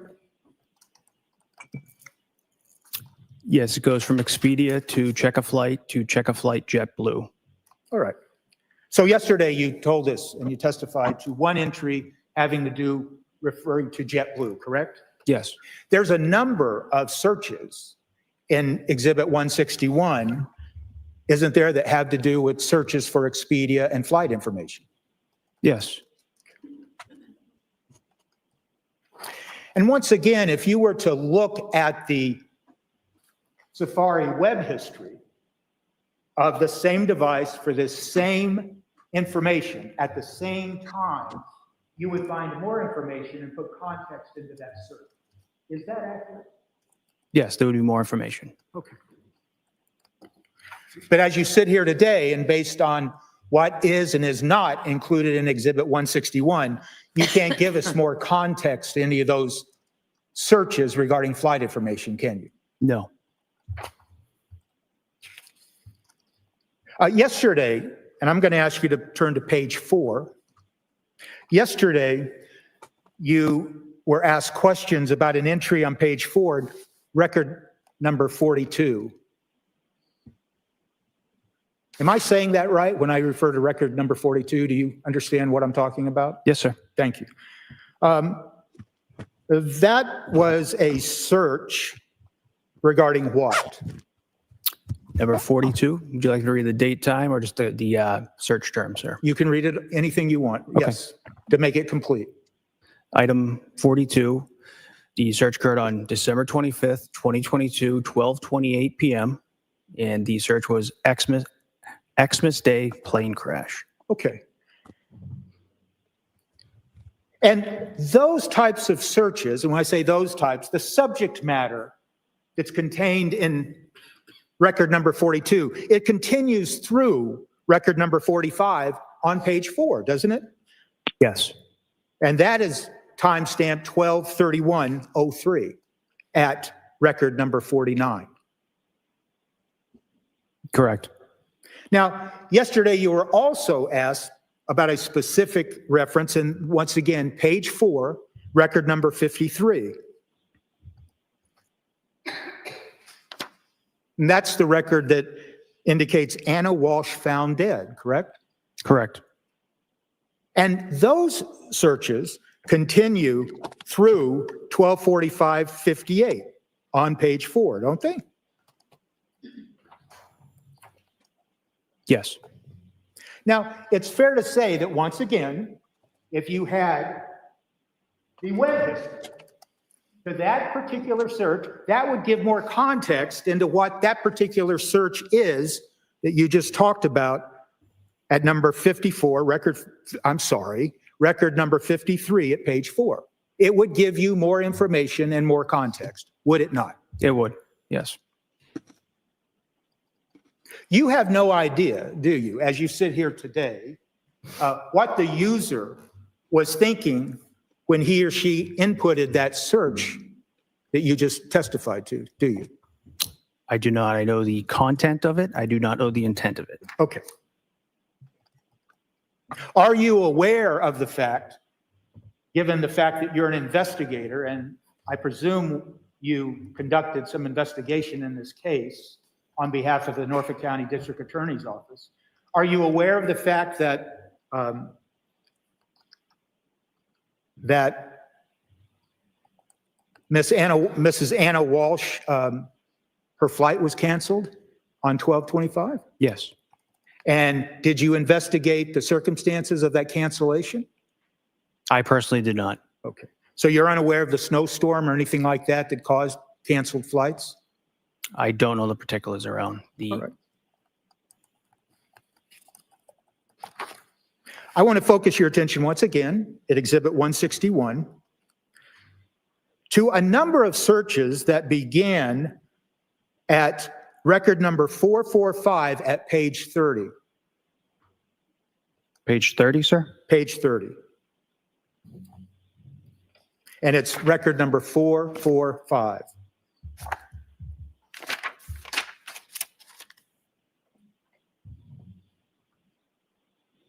Are you there? Yes, sir. Okay. It's fair to say, isn't it, that in looking at those entries starting at 445 and continuing through record number 495 on page 34, that they involve searches for what looks to be champagne or wine and varieties of champagnes and wines? I mean, do you mind if I take a look? I don't mind at all. No, sir. Okay. 445 through 495. 495.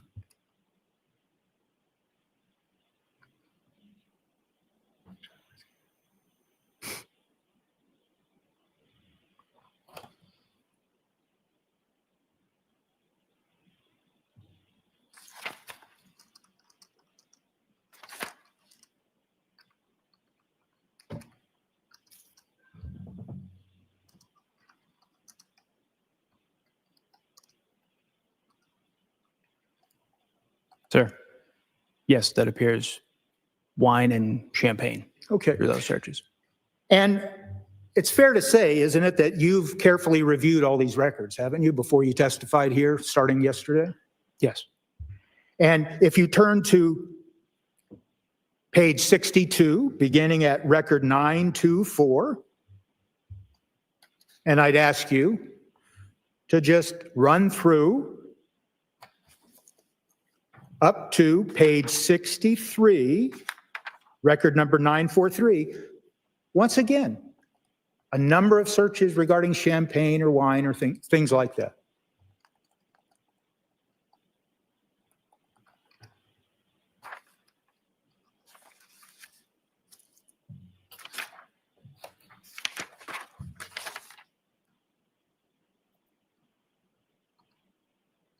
Yes.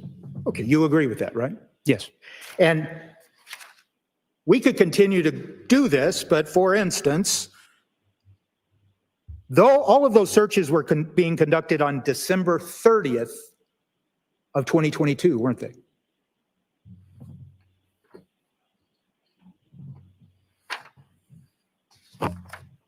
The ones from line 924 through 943, yes, they were on December 30th, 2022. And the searches between record 953 through 1016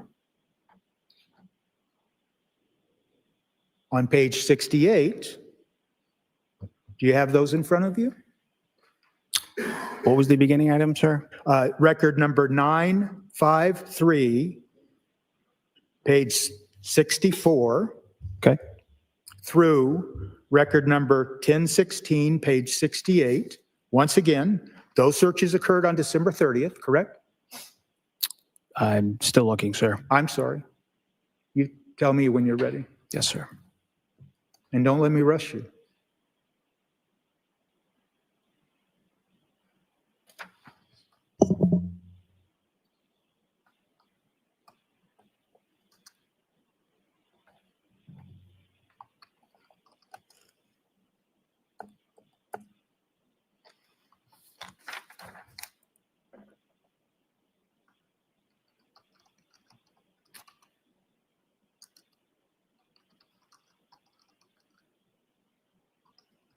Yes, those searches occurred December 30th, 2022, between approximately 7 p.m. to around 7:15 p.m. Right, on December 30th, correct? Yes. Correct. And you're aware in the investigation of this case that Mrs. Anna Walsh had planned a New Year's Eve party to be conducted in the Cohasset home on New Year's Eve, correct? Yes. And you're also aware that, or maybe you're not, but there are additional searches throughout this as you continue to go down these searches that, once again, someone is shopping for expensive champagne, someone's shopping for champagne or items like that, all in the same time period, correct? Yes. Now, yesterday, you were asked specifically by the government to testify to an entry number, record number 1069 at page 72. Can you find that? It's at 8:38 p.m. on 12/30/2022. Record number 1069 at page 72. Yes. And you testified yesterday, and you were asked what that search was, and you stated to the jury, "I'm good." Correct? Yes. And you didn't give any other context to that, correct? Correct. As an investigator in this case, you are aware of the fact that there is a movie named I'm Good, correct? Yes. Okay. And you're also aware of the fact that if you were to look at the search web history related to that search, that it would further explain and give context to that search and that I'm Good as a movie. Is that fair to say? I would have to see the web history itself, sir. Okay. So you would agree, wouldn't you, Trooper, that that search that you were asked specifically about yesterday, I'm Good, at record 1069 at 8:38, that search regarding a movie occurred in between all this shopping, all these searches going on, having to do with champagne and wine and everything else, correct? This occurred after the ones you had me read prior. I would have to look if there are searches containing wine and champagne after, sir. Well, let me focus your attention then, and that's a certainly fair and accurate response. Why don't you look at page 72, the same page, and record number 1078.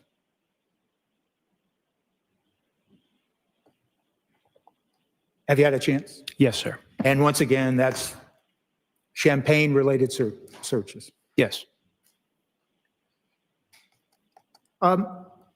So it's fair to say, isn't it, Trooper, that when you were asked yesterday on direct examination and to specifically refer to that one search at number 1069, I'm Good, there's certainly nothing nefarious about someone conducting a search for a movie entitled I'm Good, correct?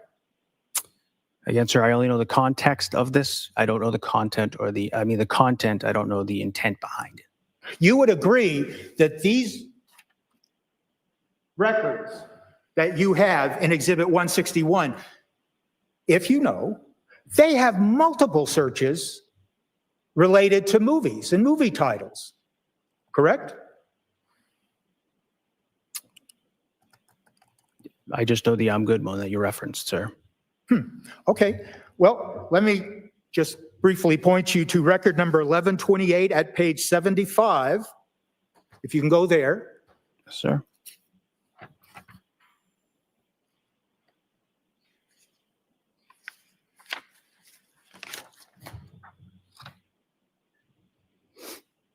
Are you there? Yes, sir. Starting there, if you could just start there, that looks like a reference to a movie or a movie clip, correct? 1128 Yes. states tone MOV, TOE-MOV. Do you know what that refers to? I do not. Okay. Just now run through the searches and up to and including number 1147, page 77. Can you do that? And as you look through those, there are multiple references to movies and movie clips, if you know. Yes, there is, sir. And then finally, if you can look at record number 1148 on page 77, now we start some more champagne searches. Is that accurate? Yes, it is, sir. So you're not, as you sit here today, you don't know who was actually searching for champagne and those related searches all during this day of December 30th. I do not. And you don't know who was searching for all those movies and things like that. I do not. And you wouldn't testify to the jury now that there's anything nefarious about someone conducting multiple searches for champagne or movie clips, is there? Could you repeat that, sir? There's nothing nefarious about someone searching for champagne or multiple movie clips during this period of time. No. And based on your investigation of the case, you did carefully look at each entry of the searches, correct? Yes. Now,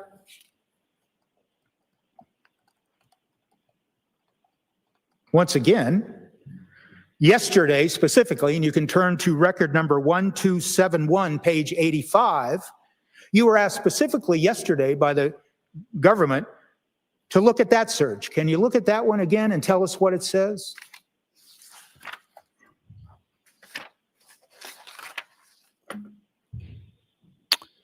Line 1271, dated January 2nd, 2023, 6:42 p.m. And the search states, "I'm good." So you testified to that yesterday,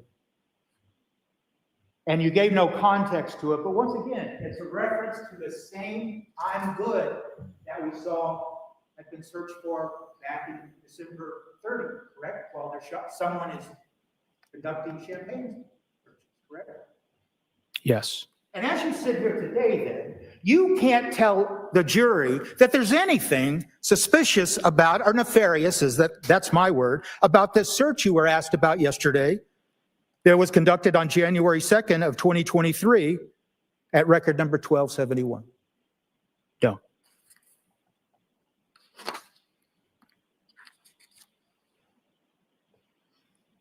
Trooper, I'd like you to look at record number 1170 at page 78. That occurred on December 30th at 11:16:34 p.m.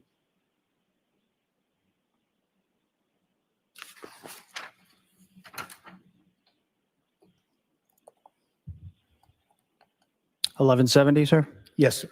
Okay. You have that? I do. What does that search? Search occurred on December 30th, 2022, at 11:16 p.m., and it states nightshade. Okay.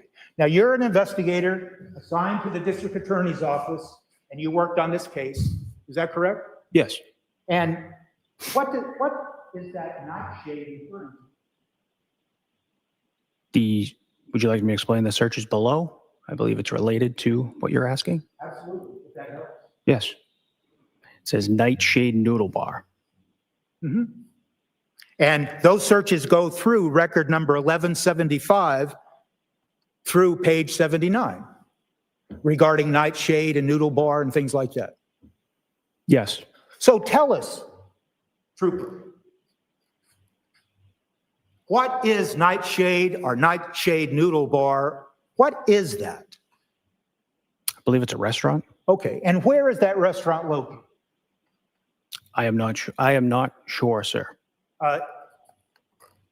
You're not sure. If I told you it was located right on the town line, close to the town line of Marblehead, Massachusetts and Lynn, Massachusetts, would that sound accurate to you? I would have to search it. Okay, so you haven't searched it. No. In the context of this case, you have, as you sit here today, you have no idea of then the context of that search regarding Nightshade, do you? It appears to be a restaurant, sir. That's All right. all I can say. And are you aware of the fact that in your investigation of the case that Mr. Walsh actually made a reservation for a New Year's Day dinner at the Nightshade restaurant for himself and Miss Anna Walsh for New Year's Day? I was not aware of that.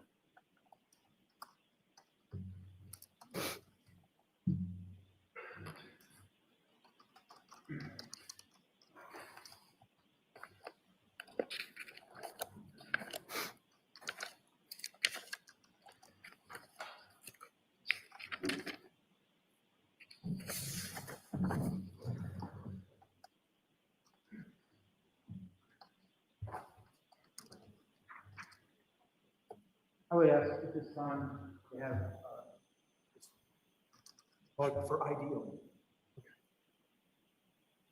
Sure.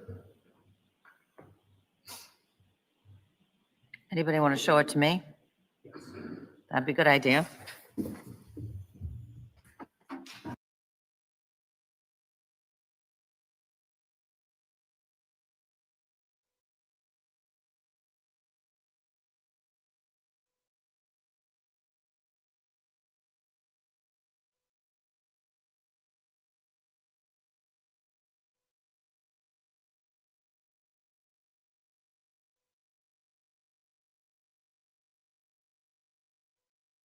The judge is like, hello, I want to see this. You going to show me? Yeah, we can zoom. What was the ending line? It's a search conducted at The phone number ending in 8646.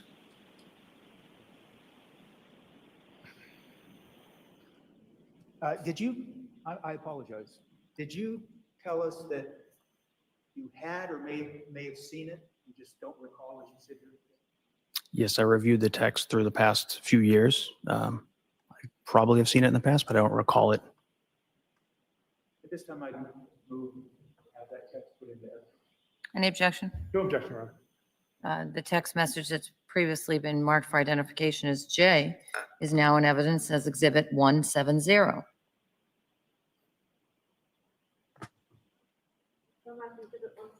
Thank you.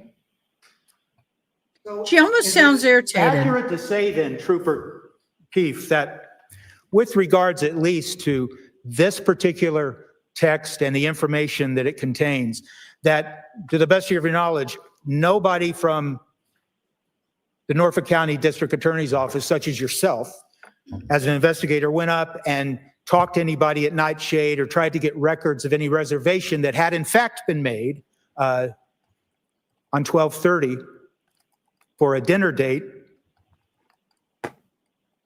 I did not, sir. Okay.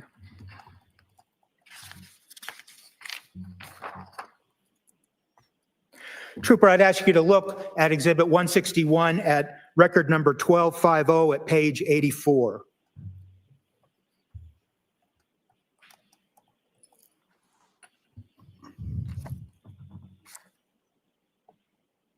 It's a search conducted at 12/31/22 at 10:26:16 a.m. Is that correct?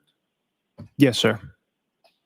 And if you will, sir, follow that search up to and including record number 1270 through page 85 that ends at 6:42:54 p.m. What was the ending line, sir? Record number 1270 1270. Okay. at page 85. Yes, sir. What do those searches involve? based on the content of the search query?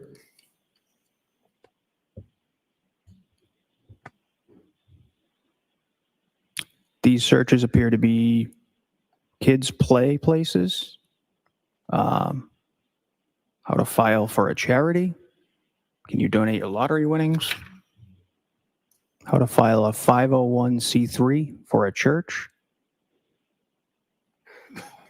It's fair That's to say interesting. that those searches involve queries about charities and how to file charities related to a church or things like that, based on the search queries, correct? Yes, And do you know what a 501c3 is? I believe it's a nonprofit charity or organization. Did you or anyone from the Norfolk County DA's office, to the best of your knowledge, investigate what that charity search involved? I did not, sir. And that charity search was conducted on December 31st, New Year's Eve, at 10:26:16 a.m. That's the search at record 1250, page 84, correct?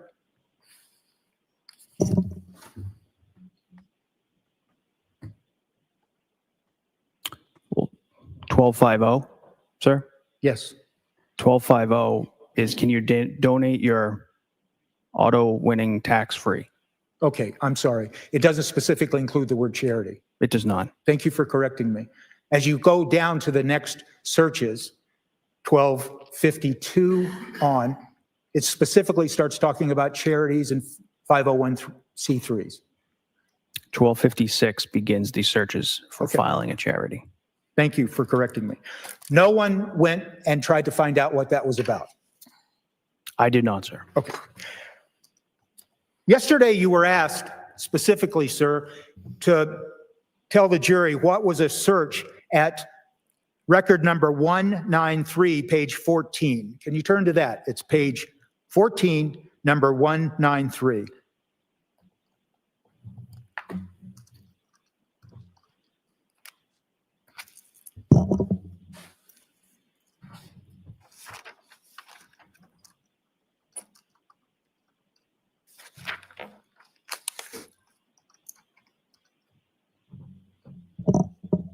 Are you there? Yes, sir.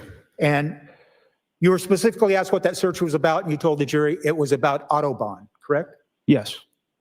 And you were asked nothing else about any of the related searches that go through record number 198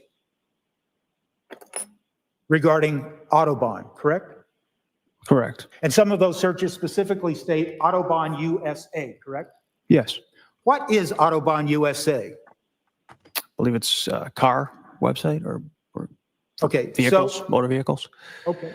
And are you aware, based on your investigation of this case, that, and based on the content of the text messages between Anna Walsh and Brian, that Anna Walsh had asked Brian Walsh to buy her a Porsche? Yes. And are you aware of the fact that they talked about him buying her a Porsche in the text messages? Yes. And are you aware of the fact that he sent her pictures of a Porsche? In fact, 2 Porsches that were for sale? Yes. Are you aware of that? Yes. And are you aware of the fact that that took place on December 25th of 2022? Yes, sir. Did you ever go out in the context of the investigation of this case and talk to anybody at Autobahn to see if Mr. Walsh had appeared and was talking about buying a Porsche for Anna Walsh around Christmas time of 2022? I did not, sir. Okay. So I want to focus your attention to record number 418, page 29.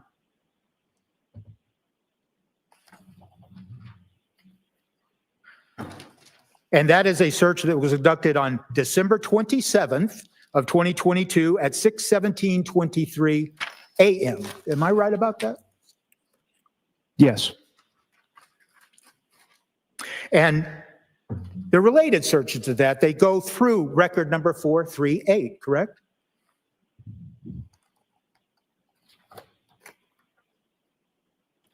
Correct. Those searches are related to a Verizon store, correct? Yes.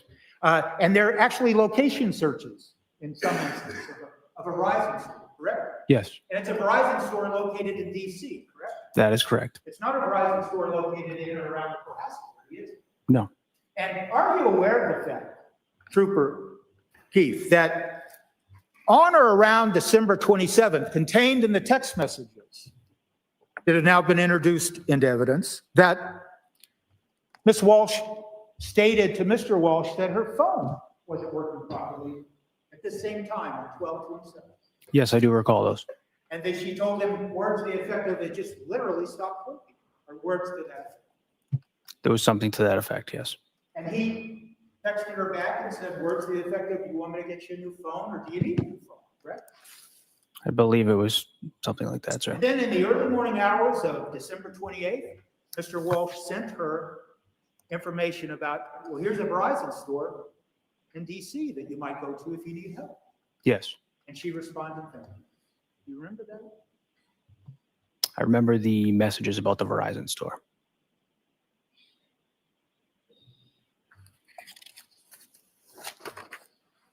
Yesterday, specifically on direct examination, you were asked about a search conducted at record number 1368, page 92.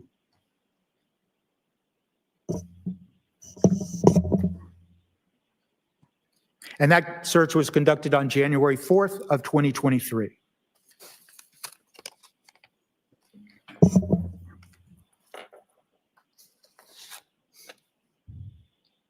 Sorry, sir, what was the line again? I just got to the page. I'm sorry. Record number 1368, page 92. Okay. You were asked about that yesterday. Yes, I was. And you told this jury it was about the Mazda building. The crossing building. Oh, that crossing building. Yes, But you weren't asked for the context or anything of the sort. You just simply told the jury what the search query was, correct? that's correct. I want to ask you now to go back to record number 804 at page 54.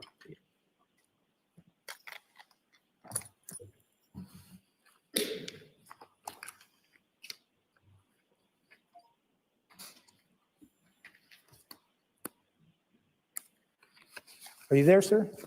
Yes, sir. Give him a minute. Is it fair to say that beginning at 804, page 54, on December 29th of 2022, at 9:13:47 p.m., that those searches are related to the Mazda building also? Yes, sir. And those searches go through record number 825 at page 55. Yes, the Mazda building, crossing building. Correct. So yesterday, you weren't asked about those searches that go back to December 29th. You were only asked about the search on January 4th. Is that correct? No, I believe I was asked about those searches prior to. All right, fine. Then I'm Yes. wrong. Again, you're You know wrong.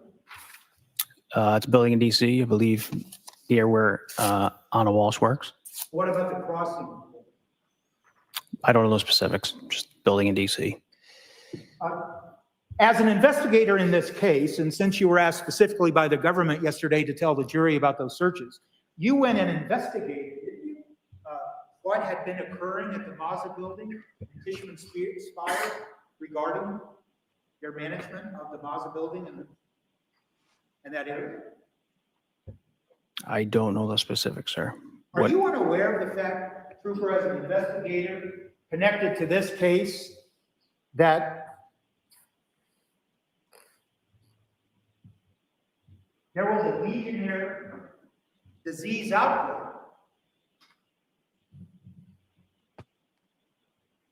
in October of 2022 of those properties that were managed by Tishman Spire? I was not aware of that.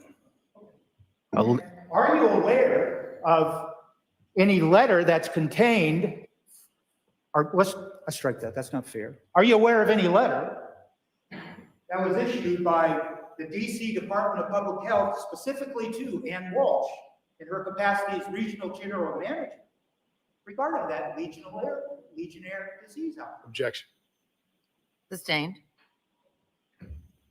Did you investigate and ask anybody at Tishman Meyer about anything occurring in October regarding the building that they were managing, specifically that Anna Walsh was managing? Objection. I'll see at the side of the bench.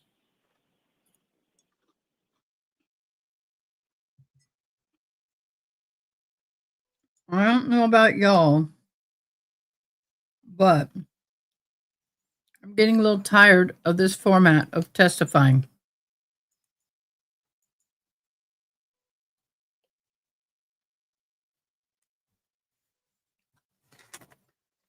What do y'all think so far?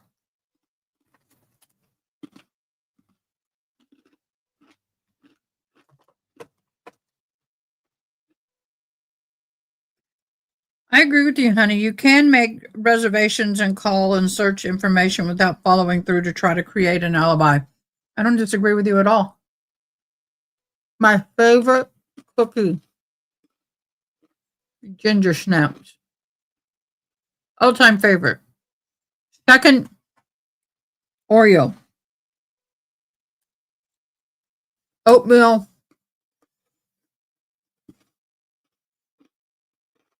Chocolate chip.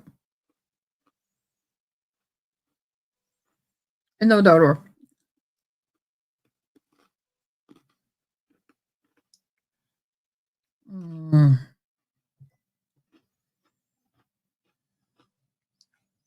None better than a ginger snap with coffee.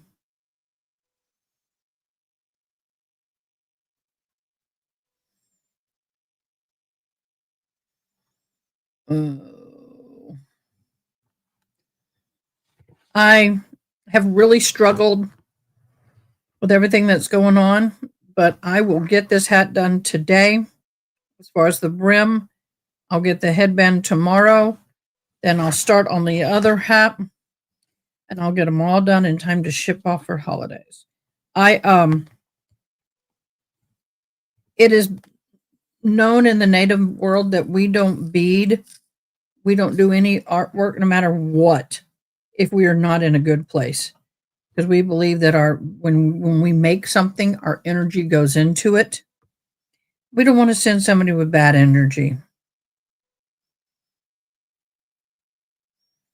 We want to send love and peace. And a lot of times we pray over it too. We pray over it.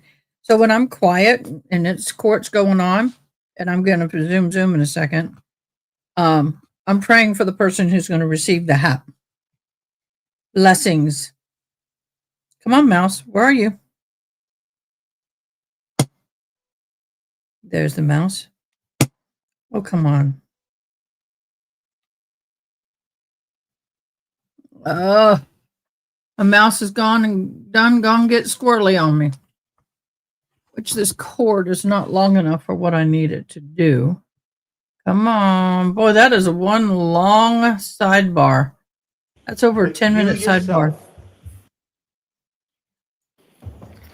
I also find it interesting that the attorney's like, and I stand corrected, I was wrong. I don't like that sarcastic crap.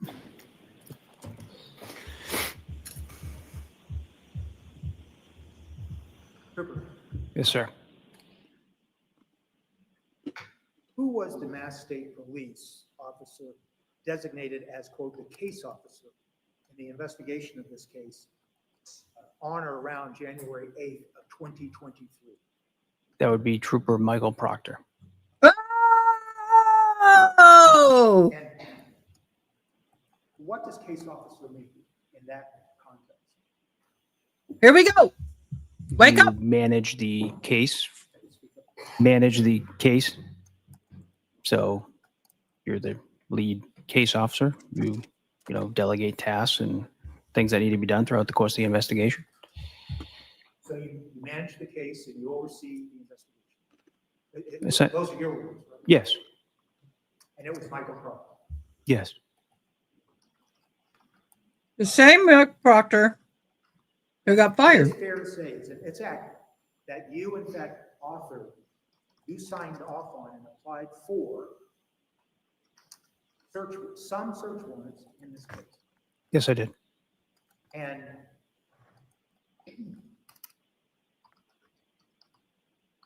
you were the trooper in charge, being a forensic digital specialist, to analyze the data on the iPhone mini, correct?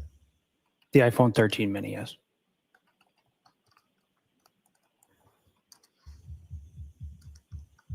But you yourself, then, just yes or no, you yourself you never applied for any further search warrant to look at more data on the iPhone 13. I did not.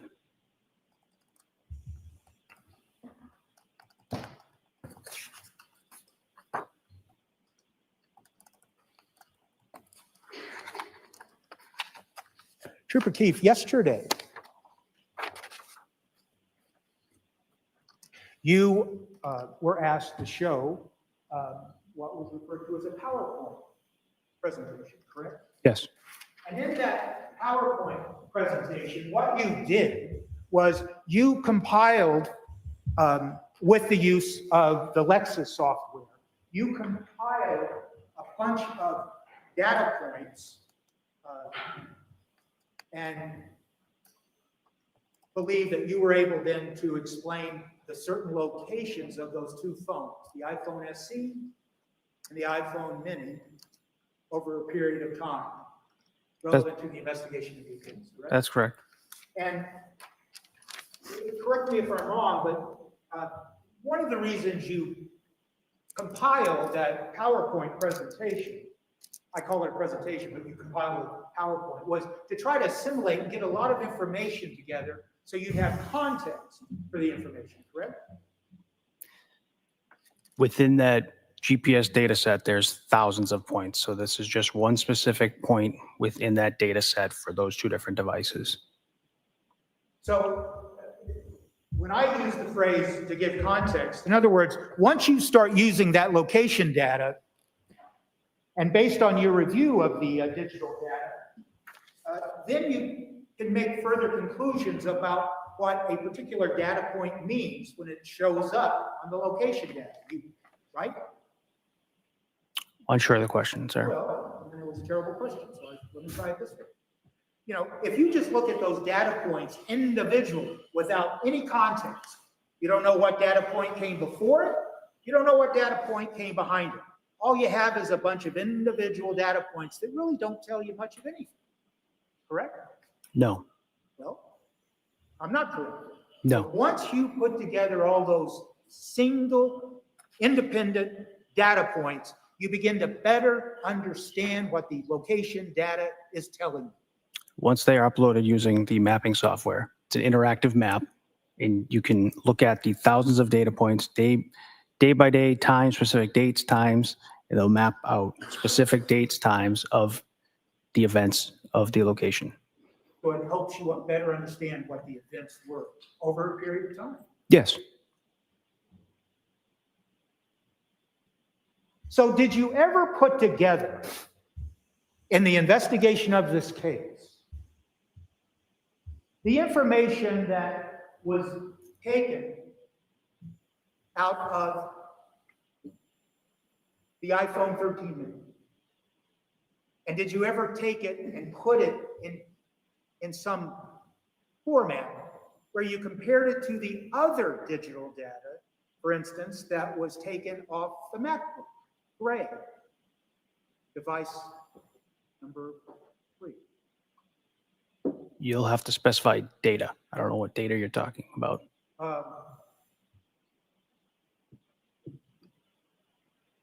No.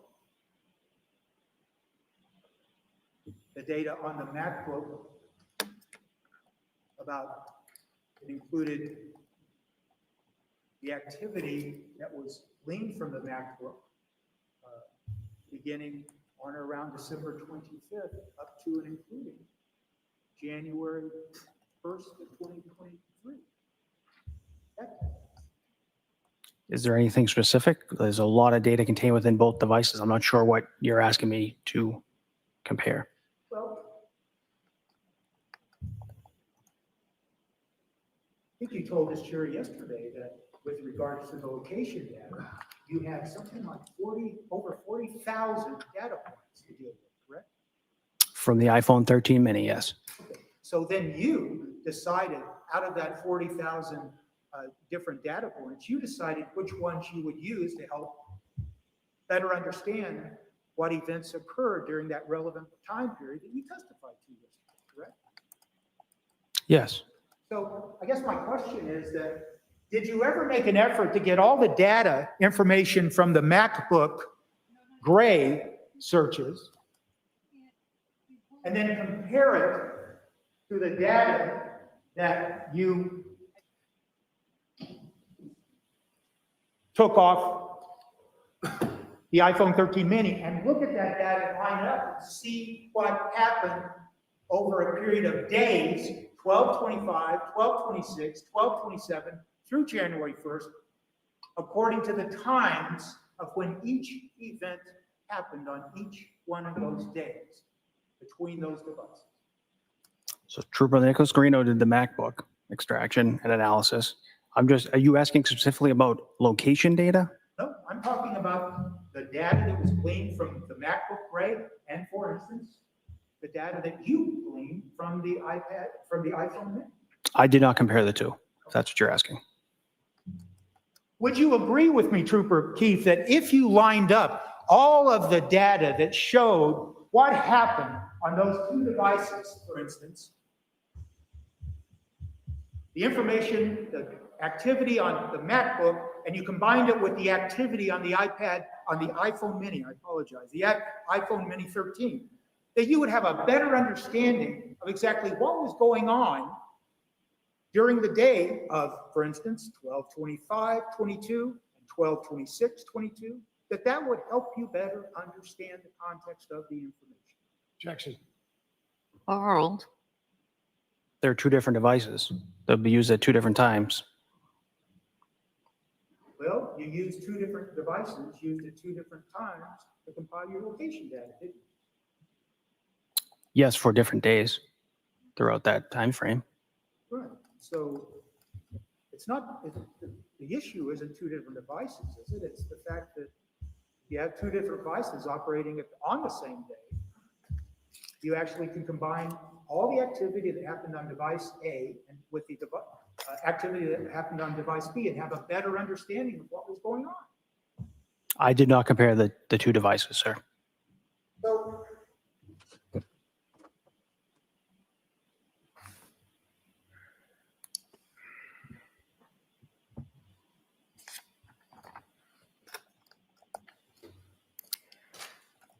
I hate to do this, Judge. Yes, Can we come to sidebar? you may.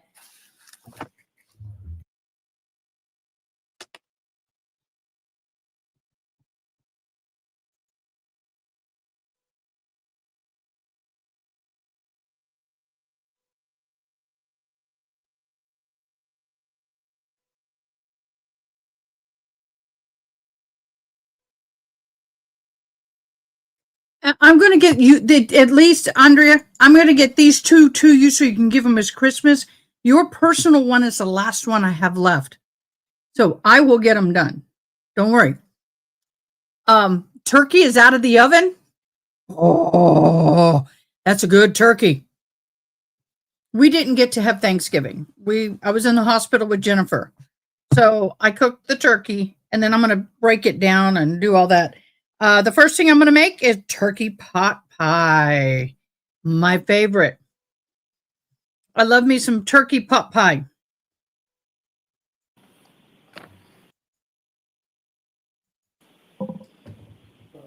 my apologies. Oh, there you go. We're all set.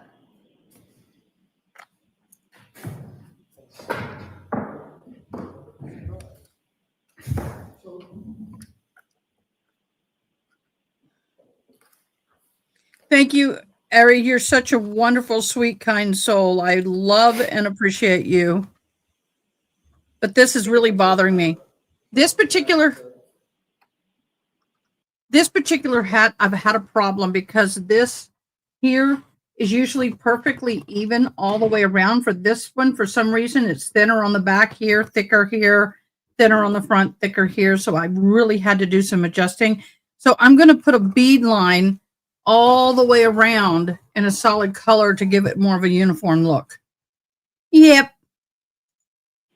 Exhibit number 169 you brought up on this. But I got to start cleaning out my sister's house Your and do all that wonderful stuff.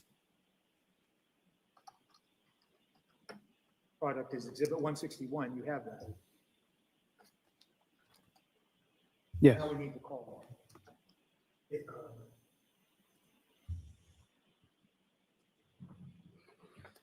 It was the last exhibit. Number 2, so last exhibit.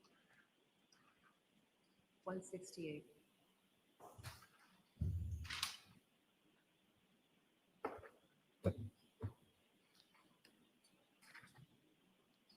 Never had my nails shaped like this. I'm kind of liking it, yeah, to be honest. Used to have the square shit nails. And may I approach your honor?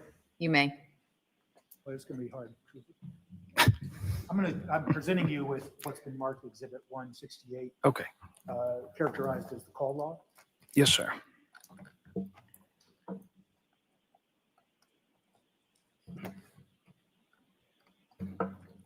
So just so the record's clear, 168 and 161 is before the witness right now? Okay, just want to make sure. Yes, 161, 168. Right. And the text messages were introduced this morning as exhibit 169.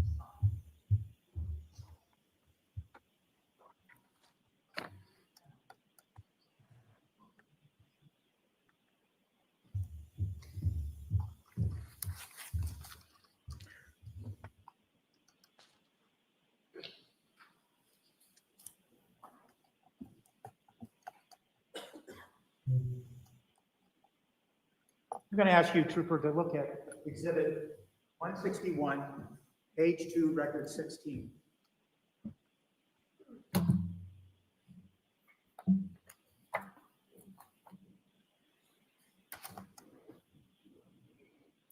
$161, page 2, record 16, sir? Yes, yes, Trooper. Okay, yes, Have that in front of you? yes, Is it fair to say that that's one of the references to that you testified to yesterday, check a flight, JetBlue? that is correct. Now, I'm going to ask that in exhibit 169, page 2, dated 12/25/22 at 11:54:05. The top of the page, you see that? Yes. Do you see that, Trooper? Yes, sorry, yes, At 11:54:05 a.m., the text message from number 8646 to phone number 7966, there's a message of, I haven't heard from you at all, correct? correct.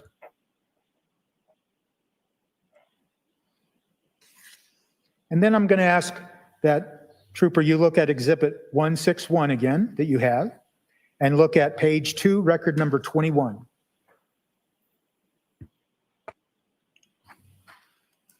Yes, That's an entry at 12:09:24 p.m. And it is one of the searches you testified to yesterday regarding William Fasto, misspelled, William Fasto, DC Real. correct. And so then you go down to, I'm going to ask you to continue to look at, now, page 3 of exhibit 161 at record 27 at 12:09:28 p.m. Looks like 0.4 of a second. And that is a search entitled William Fasto, DC Real Estate, correct? Yes, that's correct. And now I'm going to ask you to look at what was marked as Exhibit 161, the call log. At page 11, record 137, a search dated at timed at 12:15 p.m. Sir, that was Exhibit 168 is the call log. Oh, I've already messed Exhibit it up. 161. I did. 168. Okay, I'm gonna have to take it out of the binder here. It's stapled. Take your time, and I Okay. apologize.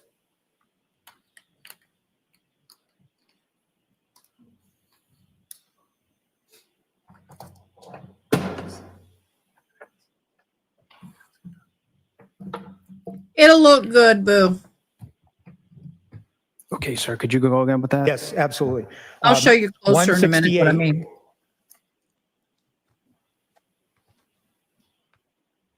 At page 11, I'll call it record 137.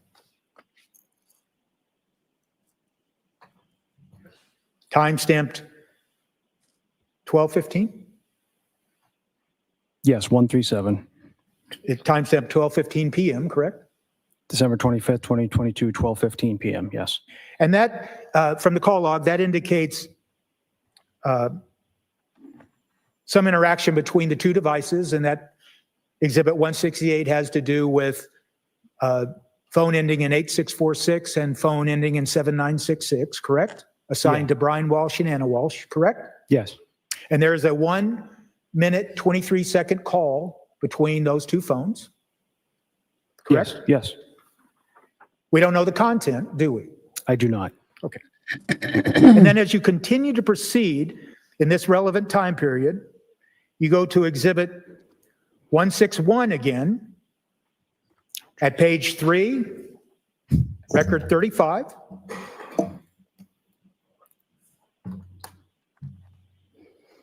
Yes. And that is a search conducted at 12:22:06 p.m., correct? Yes. And the search is Anna Walsh, Tishman Spear. Is that right? Yes. Now we stay on Exhibit 161 for the next 5 requests. 161, page 4, record 43. Timestamp 12:28:57. Yes. Search Christmas Day plane crash. That's correct. Same exhibit, 161, dated 12/25/22, same time period, page 4, record 50. I'm sorry, record. Yeah, I'm right, record 50. Would you like to read the content, sir? Yes, go ahead. Number 50, December 25th, 2022, 12:31 p.m. Jeff Chad Tishman Spire. Right. Cyper. Now just keep going down. Exhibit 161, 12/25/22, page 4, record 53. Anna Walsh found dead. 12:45:47, correct? Yes. And once again, I think you just told the jury, Anna Walsh found dead. Correct? Yes, sir. And as we continue to go down, the next is Exhibit 161, page 5, record 57. At 12:46:10 p.m. Yes. And it's a search for Jeff Chod, C-H-O-D. Correct. Now, I'm going to ask you to look at Exhibit 168 at page 11, record 132.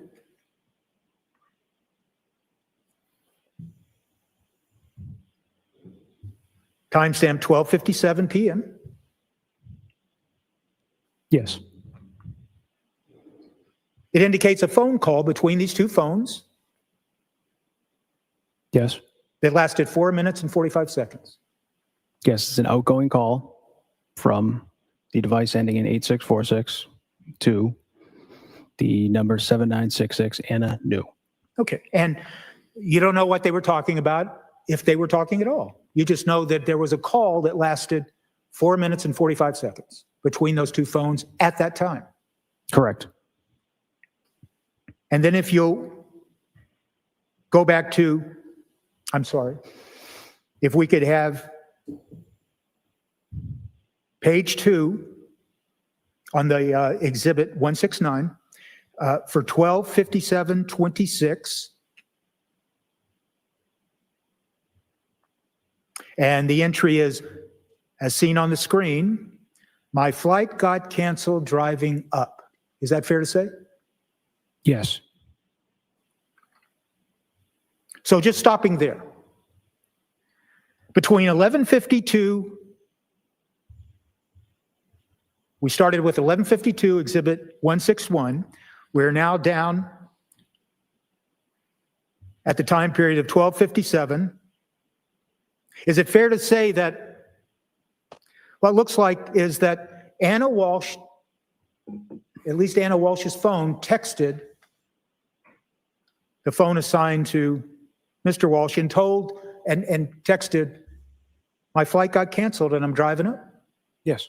And before that, those texts that you read to the jury, where they're entered, Anna Walsh found dead, are plane crash, correct? The ones you testified to just a moment ago? Those searches, they appear to be searches to see if some harm came to Anna Walsh, correct? Again, I can read the context. I don't know the content of the search. But did you consider that in your investigation of the case when you looked at all this data together? That specific search and text message? All this data together that you just now told the jury about. Did you look at all that data together at one time, like you've just done for the jury, and created a context for all of those communications in those 3 different sources of information? Did you ever do that? What 3? The call log, 3 sources? I'm not sure what. Did you do it? I've looked at all 3 of them multiple times. Did you ever look and compare them and see that there were searches that looked like someone was concerned about harm that may have come to Anna Walsh, and then when Anna Walsh texted and said, my flight got canceled, none of those alarming texts occurred out of it? Objection. As to the characterization, Yes. sustained. Did you see, I understand. Did you see any other text after the 12:57 text from Anna Walsh's phone saying my flight got canceled driving up? Did you see any text after that where there were any searches about plane crash or is Anna Walsh dead or anything like that? You didn't see anything like that, did you? I would have to review them again, sir.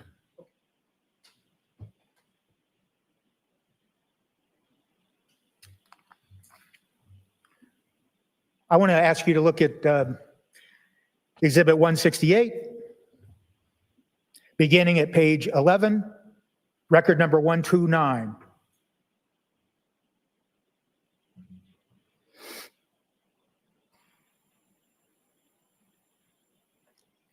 What is that time stamped? You said 168? Exhibit 168. I'm sorry, Sorry. Trooper. No, 168, record, I'm looking at record 129, page 11.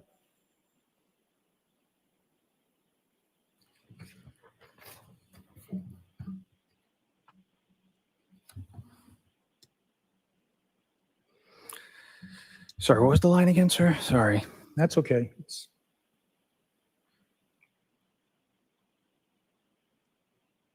Do you see on page 11 a call that lasted 1 hour, 22 minutes, and 33 seconds? Yes, An I do. outgoing call. Do you see that? I do, sir. And that is a 1 hour, 22 minutes, 33 second call. That's an outgoing call from the phone assigned to Brian Walsh, correct? Correct. And then do you see another call on page 11 that lasted 3 hours, 2 minutes, and 37 seconds?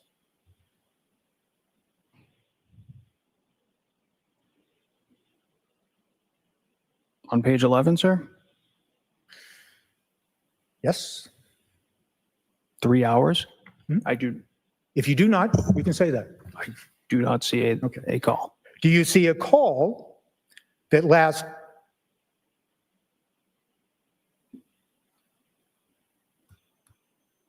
6 minutes and how 5 I seconds? love Cellbrite. On page, Oh, how I hate Cellbrite. Oh, how I love hate Cellbrite because it bores me so. Give me Exhibit E so I can follow along with thee. Ah, I can keep going. Oh, give me a timeline. If you're going to spout out a bunch of times and things, show me on a timeline. Give me Exhibit E's so I can follow along because I'm a very visual girl, not an audio girl, obviously. Give me a freaking timeline written. PowerPoint. Something. page 11. Yes, I do. And then do you see another call that lasted 1 hour, 27 seconds and 27 seconds?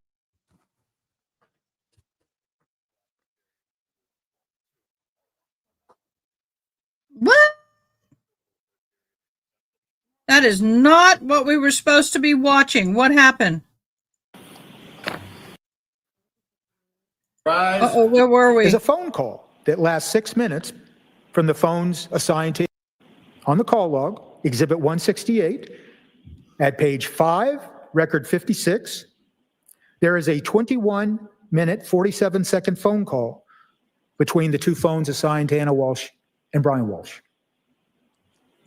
I'll go find incoming it. Call from 7966 assigned to Anna Walsh. And then about 30 minutes later, another phone call, this time originating from the phone assigned to Brian Walsh, that's for 15 minutes and 11 seconds. Yes.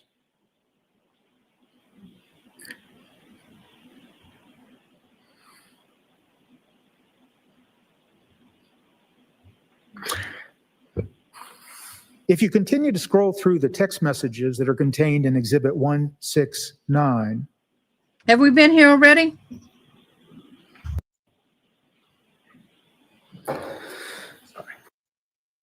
I think we've already been there. Yes. There we go. Water break. Thank you, sir. Redirect. I call it cell Go, Your hill. Honor.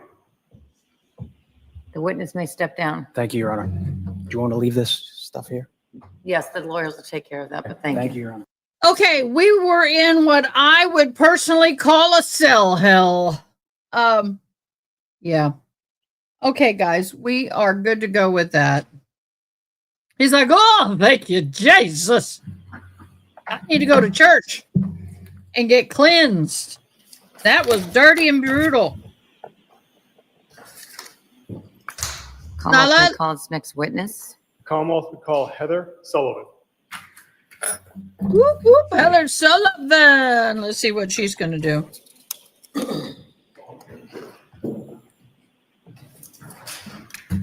We are still in verdict watch, FYI. By my clock, 1 hour, 27 minutes. They're about 6 minutes behind me. Do you solemnly swear or affirm testimony you'll give in the cause now in hearing will be the truth, the whole truth, and nothing but the truth, so help you God? Yes. Thank you. You can be seated. Watch this stuff.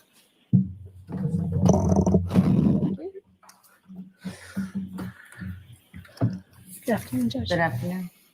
You may proceed. Thank you, Your Honor. Could you please state your name and spell your last name for the record? Yes, sir. Retired Trooper Heather Sullivan, Sullivan. And you say retired. When do you retire? In July, And Thank how long were you you. a state police trooper? 20 years. And what can you just tell us your your path through the I state was getting police, ready to do where that. your assignments?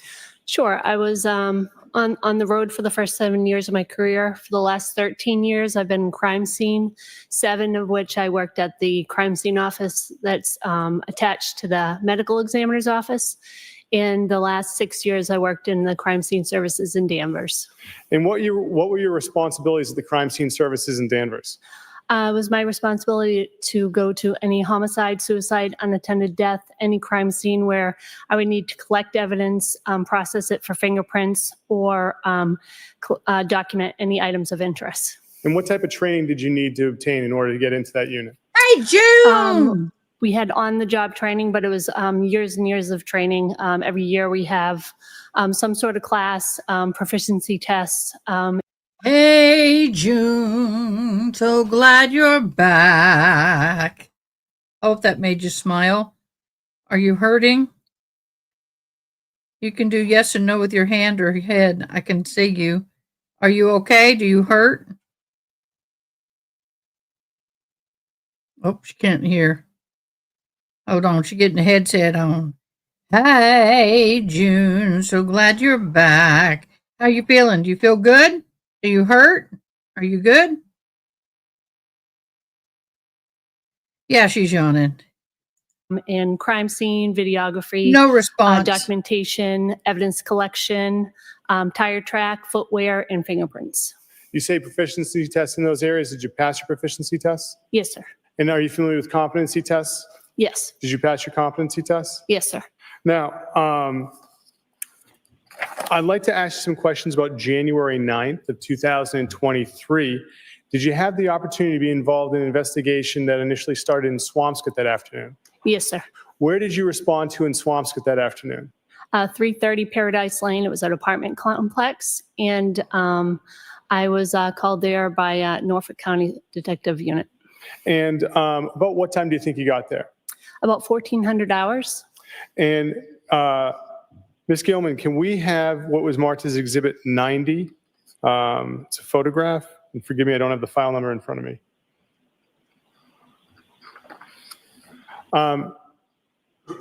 Do you see this photograph? Yes, sir. Do you recognize it?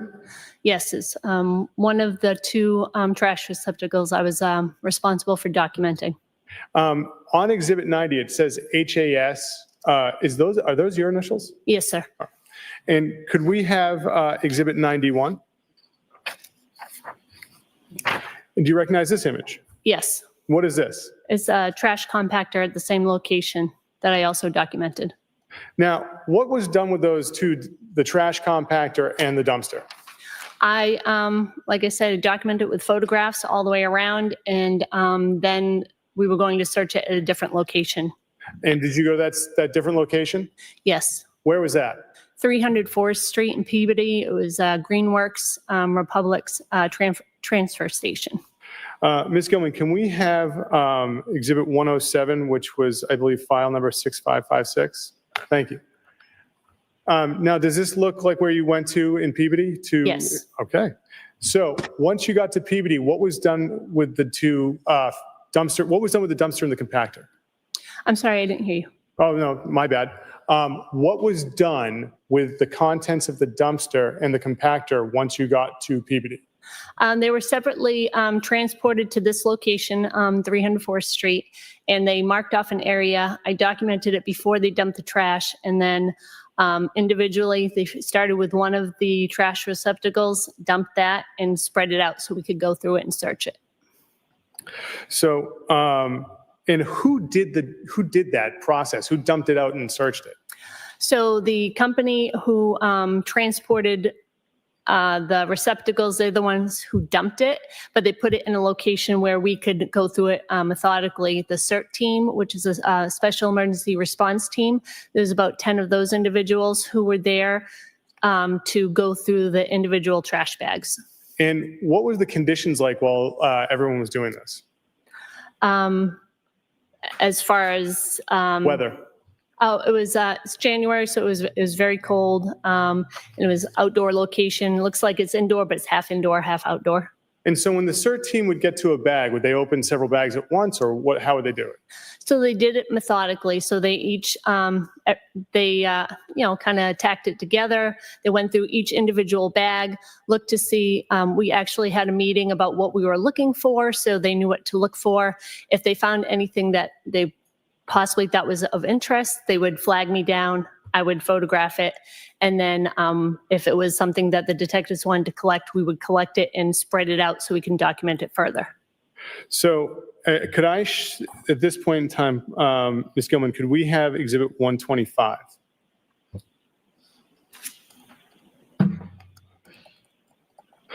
So do you recognize this image? Yes, sir. Is this one of the bags, contents of the bags that you had to spread out and do further documentation of? That was some of the contents in one of the bags, yes. And what's this, bless you.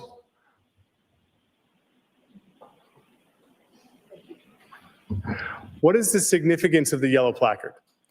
That tells me, so as I was spreading things out, each bag got a placard, and then we would know which items came from which bag. Now, when items were packaged up and brought back to the lab, did they all go to the same person, or did different people enter them into the LIMS system? So I entered any evidence that we collected for crime scene services, which would be specifically for fingerprinting. I would collect that evidence, and then the detective unit collected anything we weren't actually processing for fingerprints or DNA. And then another person from the forensic scientists unit, also in the crime lab, they collected anything that they would be testing for DNA specifically, and only that. Okay. And so these items here, were they tested for fingerprints? They were collected by my lab and sent to the Boston lab because it was their, basically their area that the incident occurred. So they took that evidence and they fingerprinted it.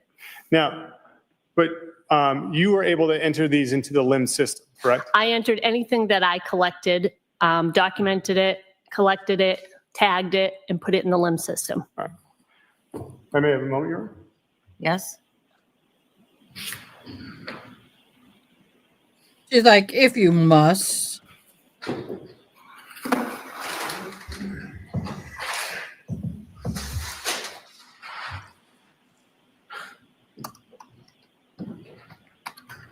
Ma'am, do you happen to have gloves with you? I see a box. I do. Okay. Your Honor, may I approach the witness? Okay.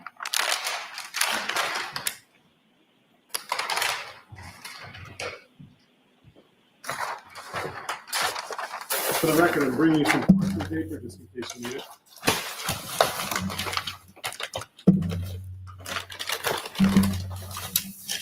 Sorry. Do you recognize this object? Yes. What is it? It's one of the bags of evidence that I had collected because I can see my handwriting on it. And what does it say on the exterior of the bag? Tin snips by placard 8, and I itemized it 7-9. The LIMS number is 23-00596 with my initials and the date that I collected it. Could you put some gloves on and open that bag and make sure that the slips are inside?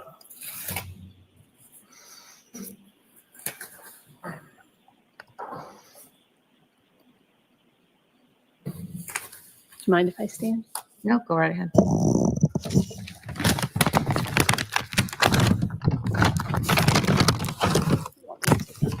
Here we go. Bagging, bagging, bagging. Man, my bagging, my hole. Have this marked. The microphone noise kills me. The Commonwealth would seek to have the tin snips with the bag marked as the next exhibit. All right. No objection. The snips in the bag are now in evidence as Exhibit 171. Is that correct?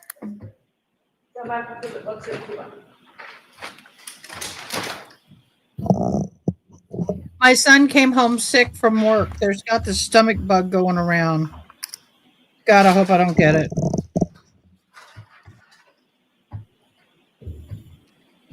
On the bags again, just like old times, we're looking at the bags again. May I approach, Your Honor? You may. Ma'am, do you recognize that bag? I do. What is that? It's a brown paper bag, item 7-10, which I itemized in LIMS, and it's a hacksaw, and it was by placard 8 as well.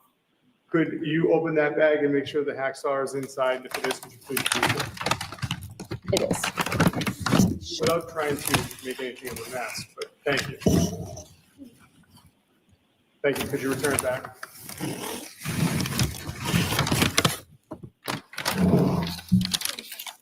The Commonwealth would seek to have the hacksaw and the bag marked as the next exhibit, Your Honor. No objection. It's marked and admitted into evidence as Exhibit 172, the hacksaw.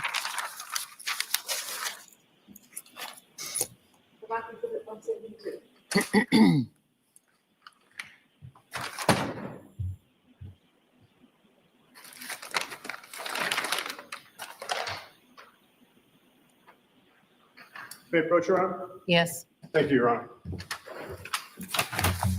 you recognize that bag? Yes, sir. What is that? This is a brown paper bag with a hammer, item 7-11. And if you could keep your voice up. Yes, I apologize. No, that's okay. I have you getting up and doing all that stuff, so that's my fault. Could you open the bag and make sure the hammer's inside?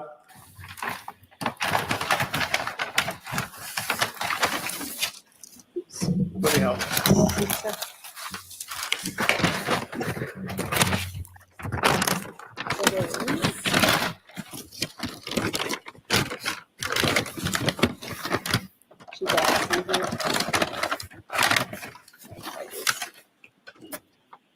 Thank you. And that's the hammer you saw that night? The Commonwealth would seek to have the hammer in the bag marked as the next exhibit. Hearing no objection, it's in evidence now as 173.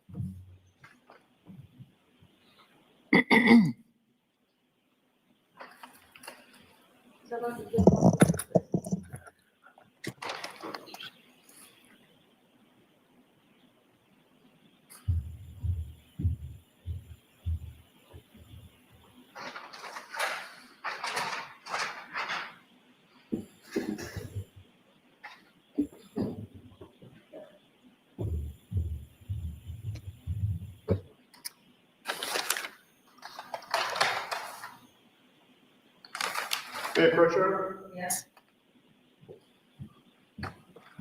Royally sucks with Recognize hearing this bag? aids. Yes, sir.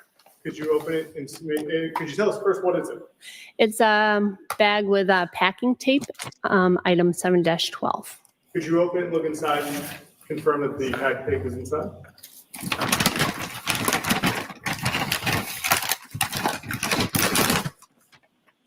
And does that appear to be the pack tape that you found at the PVD at the trash site that night?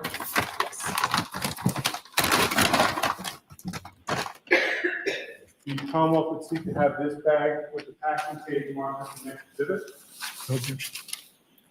It is now, the packing tape is now in evidence as 174.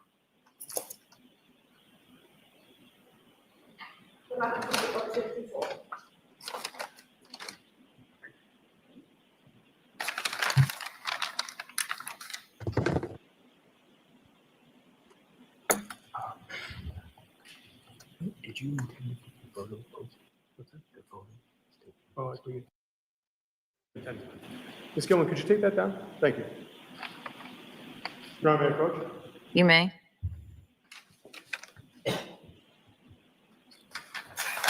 Ma'am, do you see that bag? Yes. Do you recognize it? Yes, it's brown paper bag with a hatchet in it, item 7-13. Could you open that bag and confirm the hatchet's inside?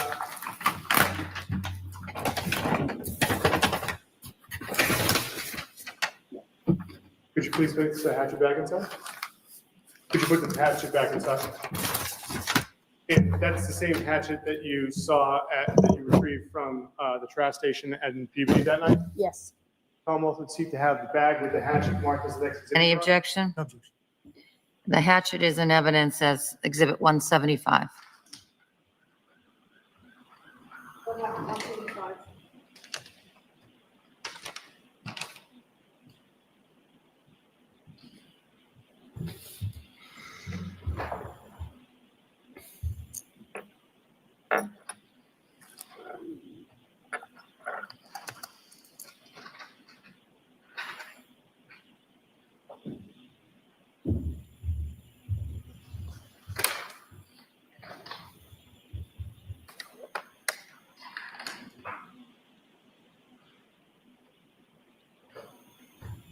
May I approach, Your Honor? Yes?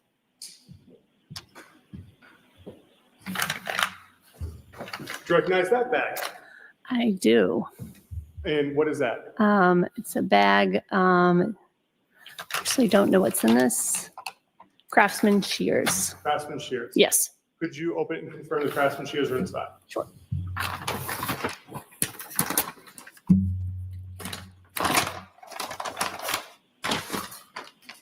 Thank you. Are those the Craftsman shears you saw that night in Peabody? They were.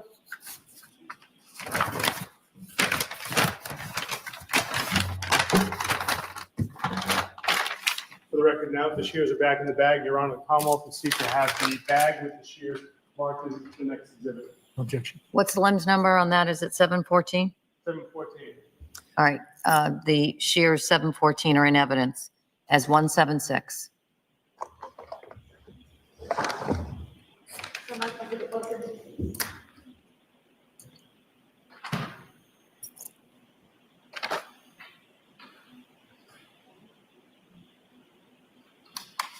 May I approach one more time, Your Honor? You may. Do you recognize that bag? I do. What is that? It's a brown paper bag with a measuring cup in it, item 7-15.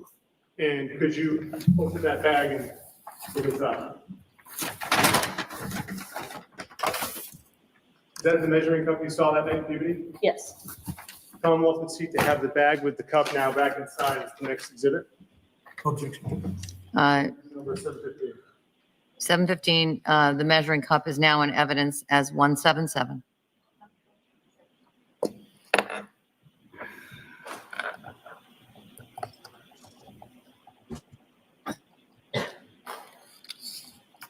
So I take it you took these items back to the lab and entered them into the LIMS system.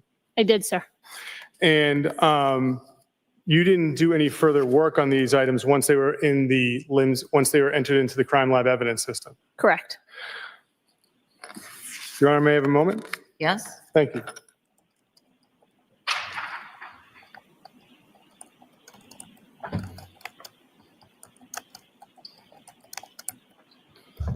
On the measuring cup, there was some dark powder.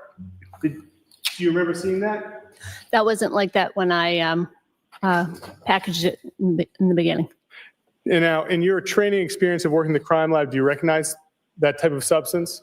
Seems to be black fingerprint powder. And one of the reasons you took it to the crime lab was to be fingerprinted? Correct. Nothing further, Your Honor. Cross-exam.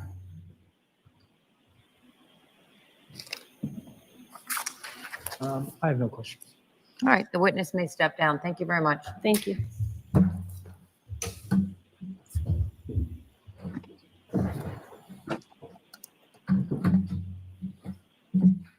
Hey, June, called I know for you were witness. talking about that Commonwealth other Richard case Atkins. that, no, you were talking about another case. This case is going to end shortly. It only runs another 30 minutes or so, if that much. So we can go to that other case, Boo. Just FYI.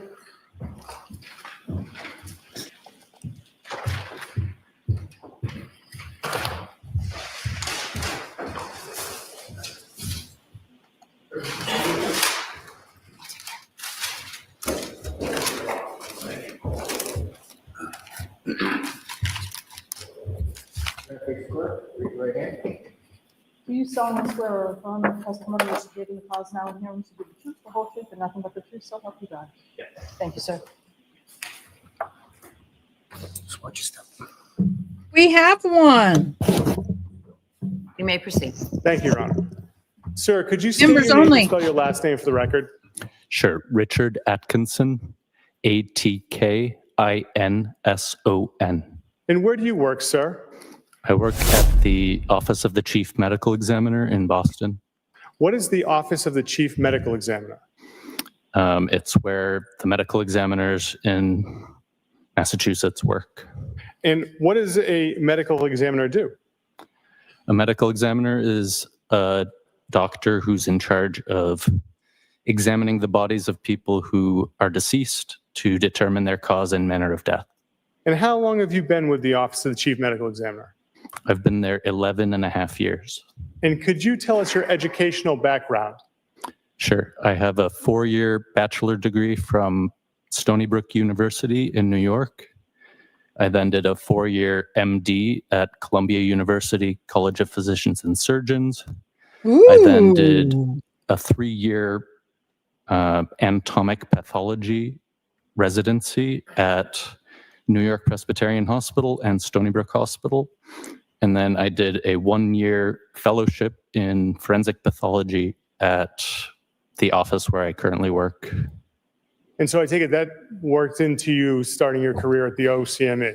Yes. Now, do you know what it means to be board certified? Yes. Of What does it course. mean to be board certified? To be board certified in a specialty in medicine, you usually have to finish the residency in that specialty and complete a certain number of cases or see a certain number of patients and then take a test. And are you certified in any areas of medicine? Yes. Which ones? I'm certified in anatomic pathology and forensic pathology. And can you tell us what is forensic pathology? Sure. Forensic pathology is the branch of medicine that's involved in determining the cause and manner of death and manner of death of people who die of not obviously natural causes. And what is anatomic pathology?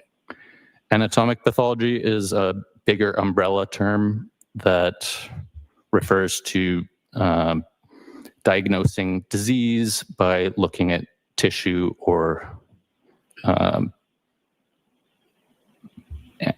blood samples, that kind of thing. Now, can you tell us, sir, Study of tissue. what period. happens to a human body within the first hour of death? Several things can happen. Usually there is rigor mortis tell you, within rigor mortis. a couple of hours. It can, however, almost immediately occur after a person. The body stops breathing, the heart stops pumping, the blood pulls to the lowest part of the body because it's no longer moving. The body starts stiffening, cold rigor mortis, and it gets freaking cold. Person's death, that's just when the muscles tighten up in the position that the person died in. There's also something called lividity or livor mortis. That's when all the blood in the body, once the heart stops beating, settles down to the lowest point. So if you're lying on your back, it will settle to your back and give you a pink discoloration of your back, and also a white discoloration of your front. Now, sir, what is an autopsy? An autopsy is just an examination of the body of someone who has died, including looking at the external surface of the body and also cutting into the body and examining the organs. How many autopsies have you performed? I've performed just over 1,500 full autopsies, about 2,700 additional examinations that weren't full autopsies, and I've supervised 300 additional full autopsies. How long does an autopsy take? Hours, days. Depends. An autopsy can take less than an hour if it's simple. It can take all day if it's a difficult case. And how, you said the external and internal, how do you begin the external examination of a body during an autopsy? We examine the clothing in some cases. Then we examine the extra. Y'all, I have a question.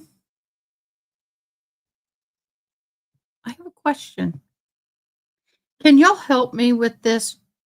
June, I do see your comments. My keypad is down on the ground, so I cannot respond.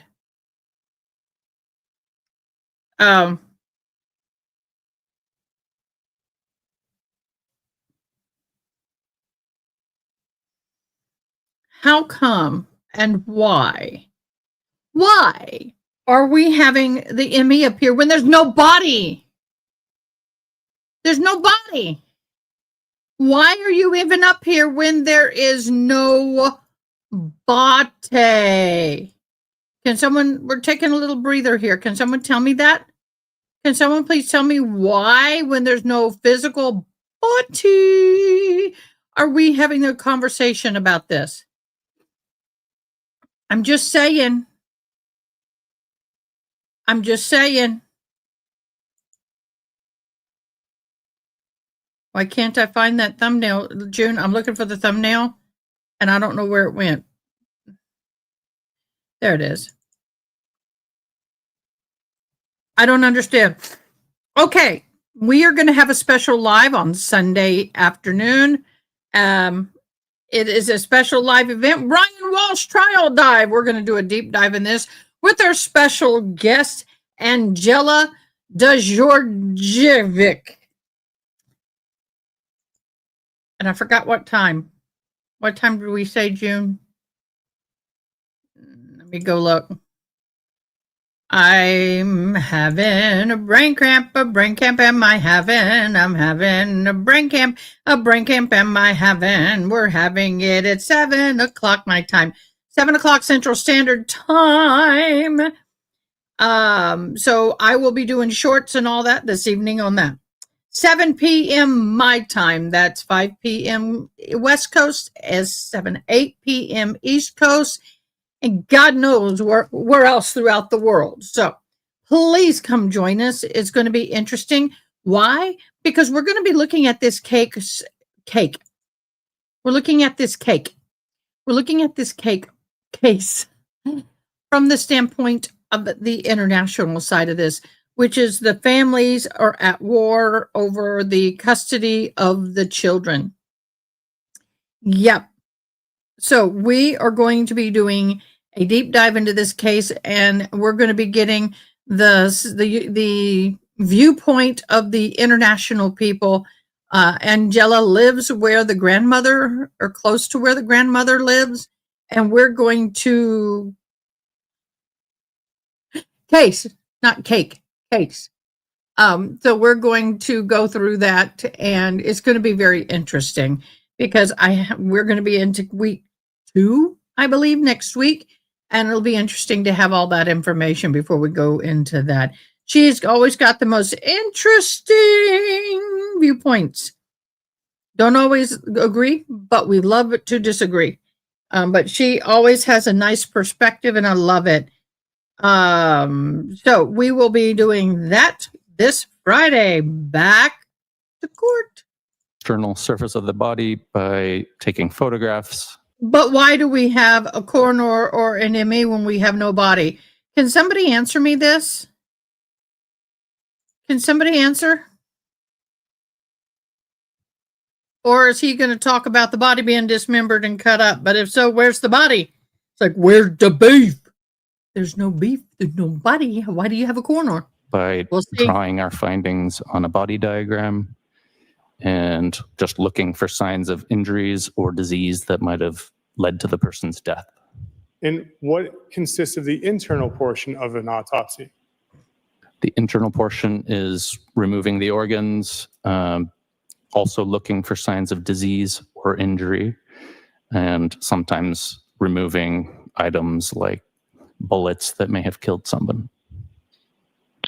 And when doing an autopsy, I neglected to ask this, but I imagine there is a facility at OCME that you... I imagine that there has to be a body, right? We can't do this without a body, right? You do this in. Yes. And can you just tell us, like, what do you have as far as tables to work on for patients? Why are you going through all this? The table this? that the decedent lies on? Yes. It's a metal table with raised edges. And what do you wear when you perform an autopsy?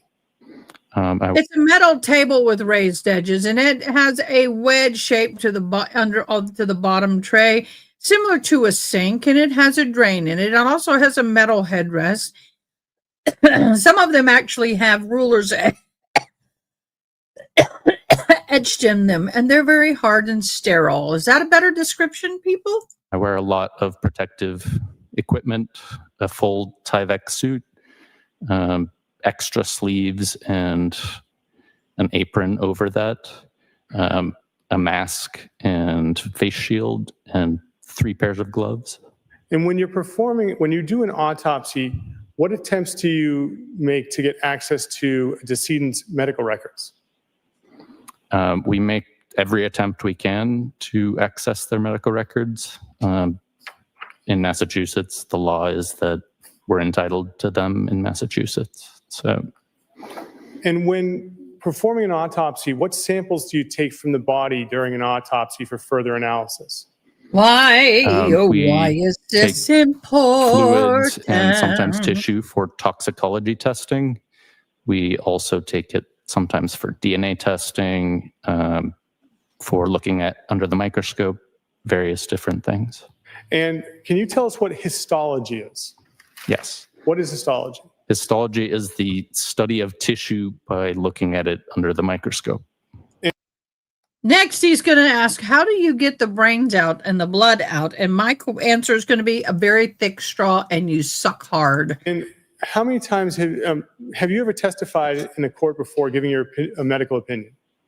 Yes. Don't get me going. Now, on January 10th, 2023, did you have the opportunity to seize items taken from a trash facility in Peabody? Yes. Where did you do that? What? At the Office of the Chief Medical Examiner in Boston.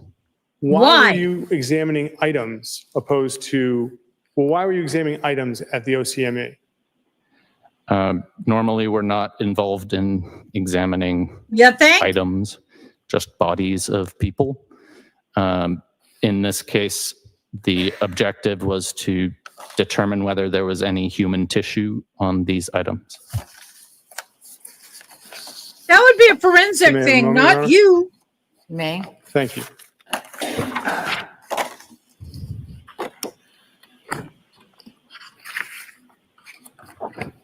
Okay, I have to stop here.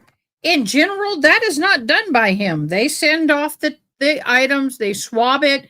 If there's tissue that they can see, they collect it, they put it in the proper containment container. They send it off to the lab. The lab will determine whether it's human or non-human flesh or DNA or blood.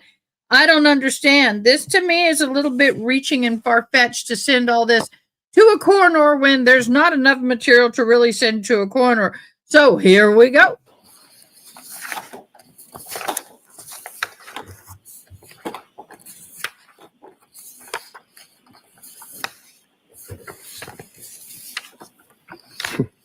Okay.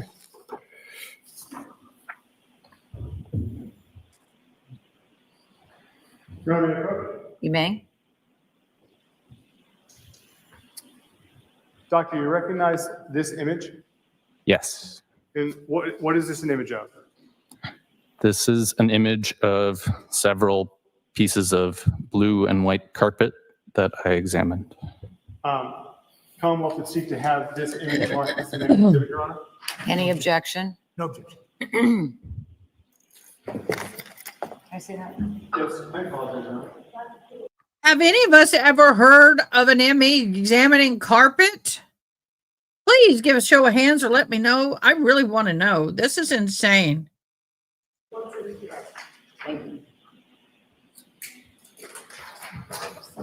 Yes.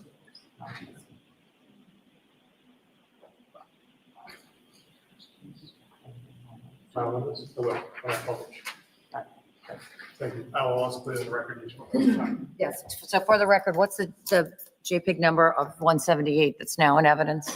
It's PC 110181. All right. The photo of the rug with that JPEG number is now in evidence as 178. And Your Honor, may the Commonwealth publish? You may. Thank you, Your Honor. Let's go in. We have PC 110181.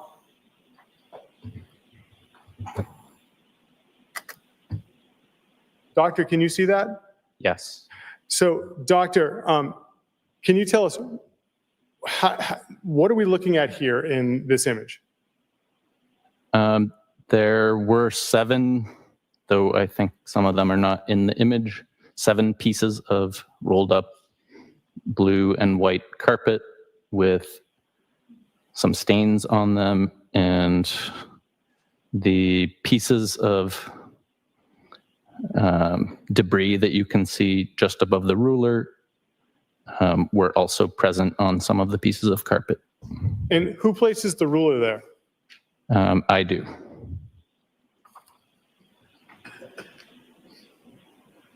Ron, may I approach? You may. Do you recognize this image, sir? Yes. Is that one of the pieces of carpet that you had the opportunity to examine? Yes. Your Honor, the Commonwealth would seek to enter into evidence PC 110195, image of carpet. Any objection? That 110195 is now in evidence as 179, photo also of rug.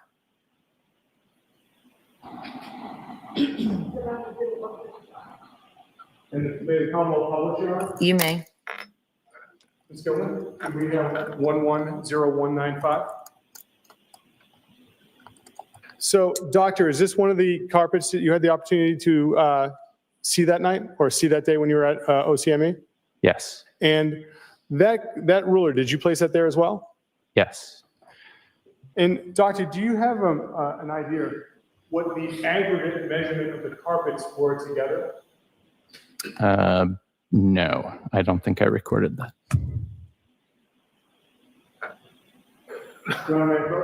Yes? Doctor, do you recognize this image? Yes. Is this another one of the pieces of carpet you had the opportunity to examine that day? Yes. Your Honor, the Commonwealth would seek to enter in PC 110198, second image of carpet. No objection. The photo of the rug 110198 is now in evidence as exhibit 180.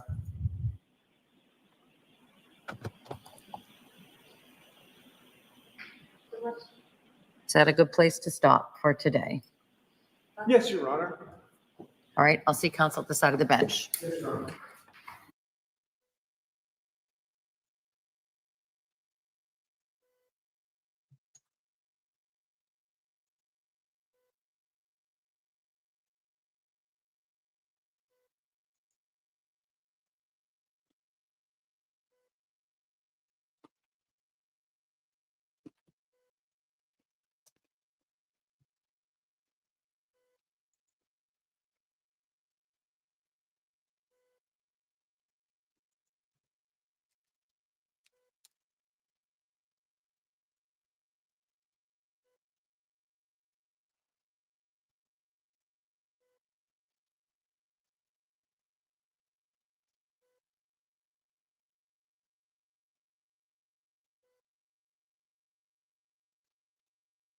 Sorry. Okay, I'm reading. June, do we want to go to that other case or do we want to just go ahead and end today? By the way, my sister's other family left, so I've got to go deal with a bunch of stuff. I got to go pick up her remains, but I still have some time, June. So what would you like to do?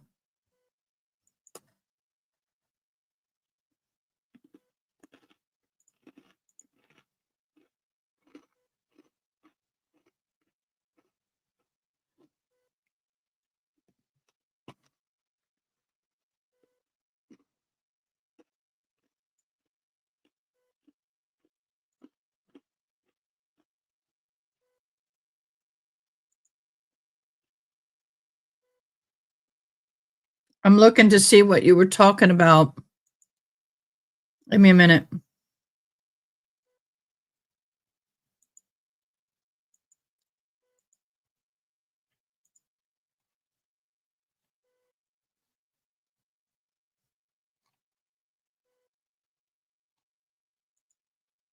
Why is it so hard to get to everything?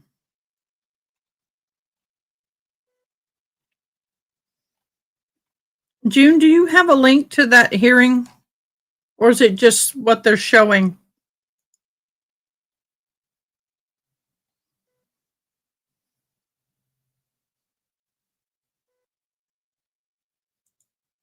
We have the Julio Folio on Monday.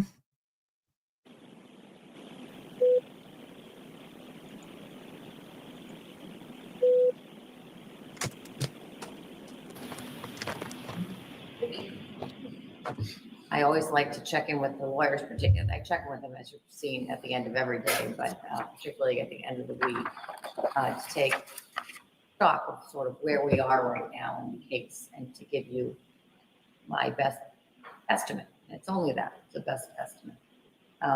But the case has been moving in quite efficiently. I think when I impaneled you, I told you that we expected 3.5 to 4.5 weeks of evidence. I don't think it's going to go that long. My best estimate at this point is that the evidence in this case will be concluded within a total time frame of 3 weeks. So we just put 1 week in the bank, so to speak. I don't think the evidence will go any further than 2 additional weeks. So I just try to keep you as well advised, because as I've said to you, I'm ever mindful of the sacrifice to your personal lives that you've been making. That's my best estimate right now. And as we go through those next 2 weeks, I'll give you further updates. All right. So jurors, I hope you all, I appreciate the work you've done this week. I hope you all get some rest this weekend. And while you're getting that rest, you must not do the following things.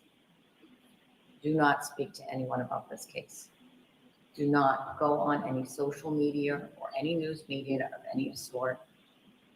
Don't do any research of any kind about this case. Continue to have open minds as you listen to the evidence in this case. Again, I appreciate all you're doing. Have a really nice weekend. All rise for the court, please. Jurors, close your notebooks. Follow me. Nice weekend. You too.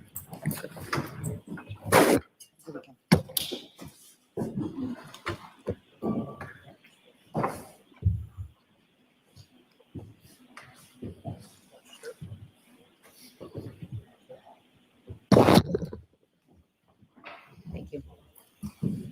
Your Honor. Thank you.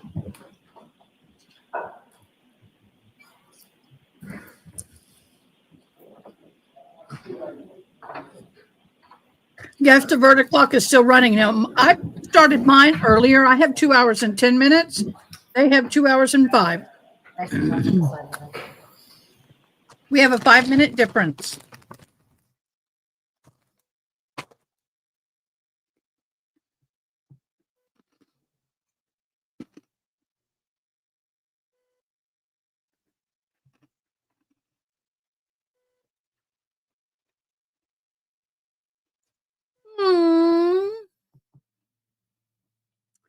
I may not even do one this year.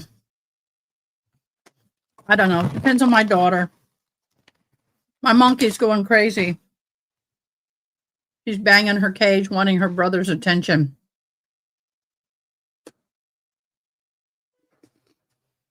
You don't hear it? Boom, boom.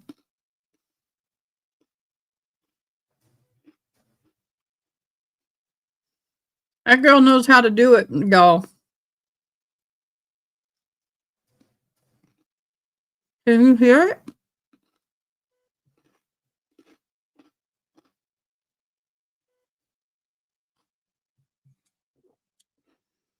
Once I get her cage cleaned, I might put the monkey cam up. I might put a security camera up. And y'all can watch the monkey after the new year. I was thinking about that the other day. Problem is her cage looks, she doesn't like, a lot of monkeys keep everything high. They love to have canopies. They love to have hammocks. They love to have things high in in their cages. Not her. She wants everything on the ground.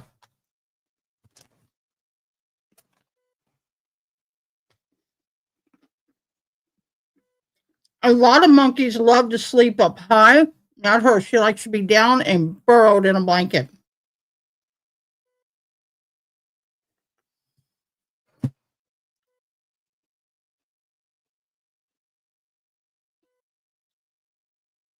So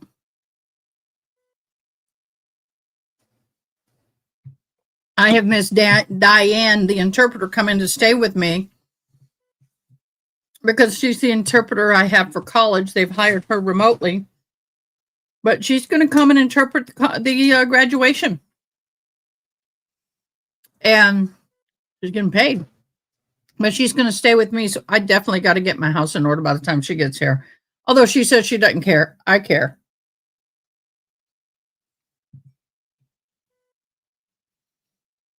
Where are the monkey pics? Well, I don't have a lot of recent ones. But we'll get her out once the boxes and everything, because we let her out right now. She's going to go through all those boxes and we won't catch her.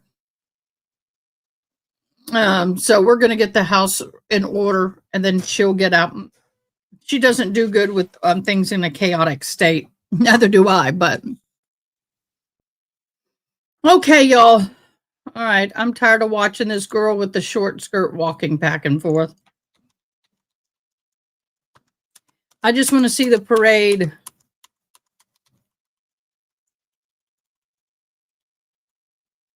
Everyone have a nice weekend. Thank you.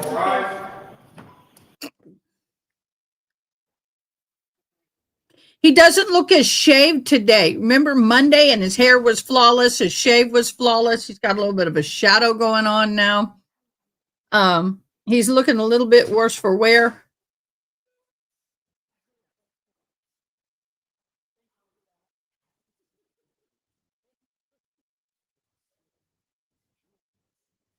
He seems very respectful to the, he's very compliant. That he is. He's very compliant. Oh, there's that head nod. He's acknowledging his family and friends. All right. We are now switching over to the jury watch. And the third of my monkey. And we're going to listen to this. Your Honor, can we ask the witness to speak up? I can't. Ma'am, if I could get you to speak into the microphone, ma'am, so that everyone. So this is the Caribbean cruise with her family, the victim. She shared a cabin with her two stepbrothers, and she was found deceased under the bed November 7th. Now, this is Anna's stepmother. Something about in custody. I'm sorry, what?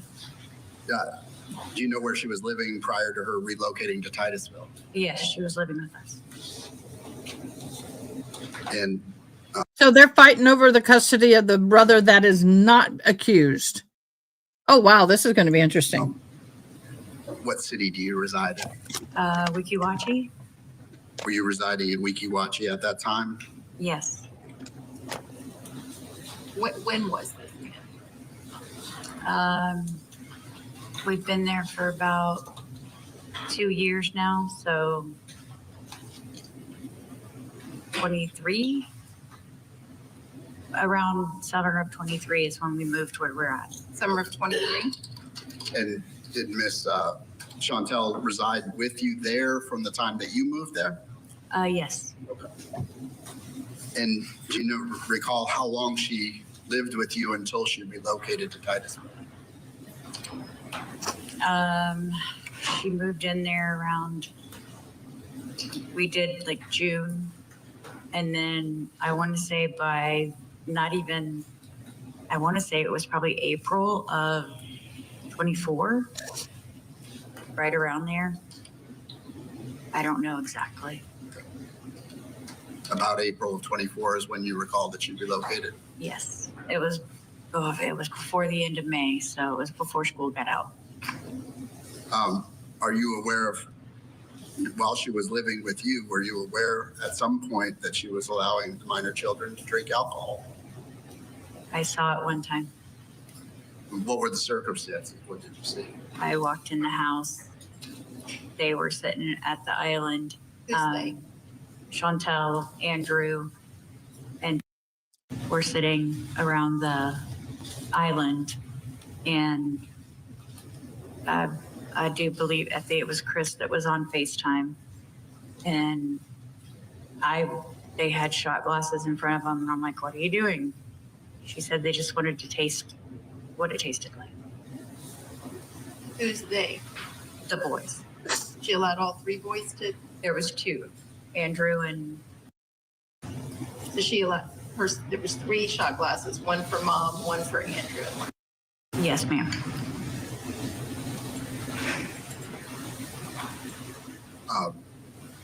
What was your relationship with the children while they were residing with you? Very good. Very good. And just to clarify, as far as you indicated, your stepmother, Chantel, correct? You're married to her father, Yes. and her father resided in that home as well. Yes, sir. Since she moved over to Titusville with You. Excuse me. Custody hearing in and the on the cruise ship. This jury, someone's of the jury to return be proven.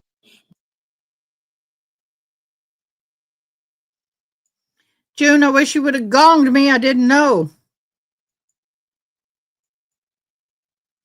Here we go. My apologies. First, a quick check in Florida, though, where a child custody hearing took place earlier today for Anna Kepner's stepmother and her ex-husband. Yeah, the stepmother, Chantel Kepner, she was married to Anna Kepner's biological father, Christopher, and they're in this dispute. She's in a dispute with her ex-husband over the custody of their 2 minor children. One of those children is the 16-year-old stepbrother of Anna, who is a suspect in her murder. That's according to reports. Yeah, this, of course, is the cruise ship murder. And at that hearing, Chantel Kepner took the stand and spoke about the last time she saw her children before Anna's death on that ship. at some point, did you discover that one of the children had passed away? Yes. And when was that you discovered that? Friday morning. Your child, did you see him that Thursday night as well? Yes. What time did you see him at? Closer to 7. Just a little bit before 7. And what was he doing at that time? He was headed back to his room. Do you know whether or not Connor was present in the room as well? They all were headed back to their room, as far as I know. All right, we'll have more of that coming up in the 2 o'clock hour. But right now, back to Georgia. All right, those closing arguments that we've been watching in the Pageant Queen child murder trial for Trinity Poague. She was arrested last year after an 18-month-old Romeo Angeles was found unresponsive in her. I've heard you they're doing all those things. Oh, God, a no. law clerk and somebody from. He was there, something appeared to be wrong, and she did whatever she could. Today. Julia, nice to see you. So week 1 on the books here in Dedham, Massachusetts, and the murder trial. Here's what he did or didn't. An FBI investigation ongoing that the mother And Dad participated too. There are no protesters or supporters out on the courthouse steps, but in the town of Cohasset that I visited after this crime took place, after Anna Walsh went missing 3 years ago, they were in shock and they were just hoping to find a resolution and hoping that she gets found. Such great insight. As always, Court TV crime and justice correspondent Matt Johnson, thank you for that report. We are turning our attention now from Massachusetts to Florida, where details surrounding the death of an 18-year-old teenager, Anna Kepner. It's being revealed in a child custody hearing that doesn't have to do specifically with her death. Chantel Hudson Kepner, who was married to Anna Kepner's biological father, she's in a dispute with her ex-husband over the custody of their 3 minor children. Remember, this is the teen who mysteriously died on a Carnival cruise during a time with her family, a blended family. Now, one of those children of the Kepners is a 16-year-old stepbrother, and he has reportedly been a person of interest and suspect in her murder, has not been charged or arrested. And before we take you into court for that child custody hearing where a lot of these details are being revealed, let's take a look back at a closer look at the victims who are at the heart of this case.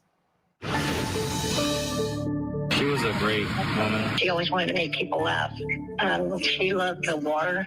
We were constantly going to the lake here where I live. There's apparently an FBI investigation ongoing that the mother took the 2 younger children on a cruise, and that the older child who is approximately 16 years of age, is a suspect in the death of the stepchild, an 18-year-old daughter that was in the same room. Whenever I was on FaceTime with her, and when I was on FaceTime with her, and she was laying down, and the brother tried to go on top of her, and You saw that? yeah, and then How did she react to that? I was like, "What the hell are you doing in her room?" You know. Then he got scared and like ran away, and I heard his footsteps like running through the house, you know, because he got caught. Mom immediately after the incident, he was hospitalized, and then when released from the hospital, Mom and Dad participated too. They signed a stipulation basically allowing him to live with Mom's relative, and they're getting counseling and so forth for him. It was suspicious because I knew that the brother did it, and yeah. How do you know?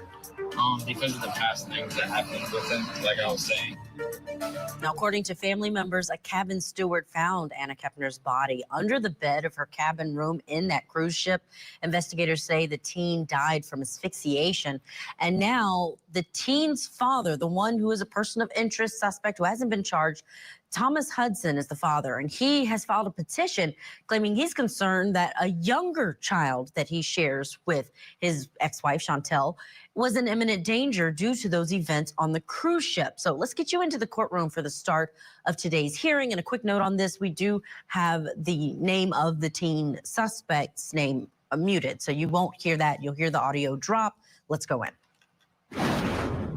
I wanted to address a couple of things. I reviewed the emergency motion for temporary relief, Mr. Smith, and it does appear as though a lot of the allegations alleged within that motion are really in the nature of contempt. I know that there is a contempt proceeding, a contempt hearing being held on December the 17th, I believe, before Magistrate Valentine. The court's purpose in the hearing today is only to address the issues as it relates to an emergency.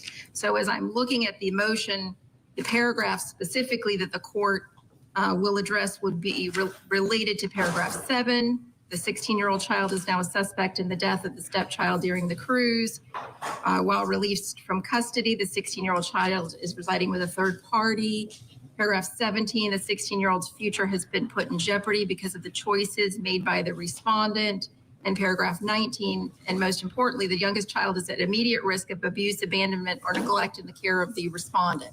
So those are the issues that the court is going to address here this morning, is whether or not, in fact, the court needs to take some sort of emergency action based on those allegations contained within the motion.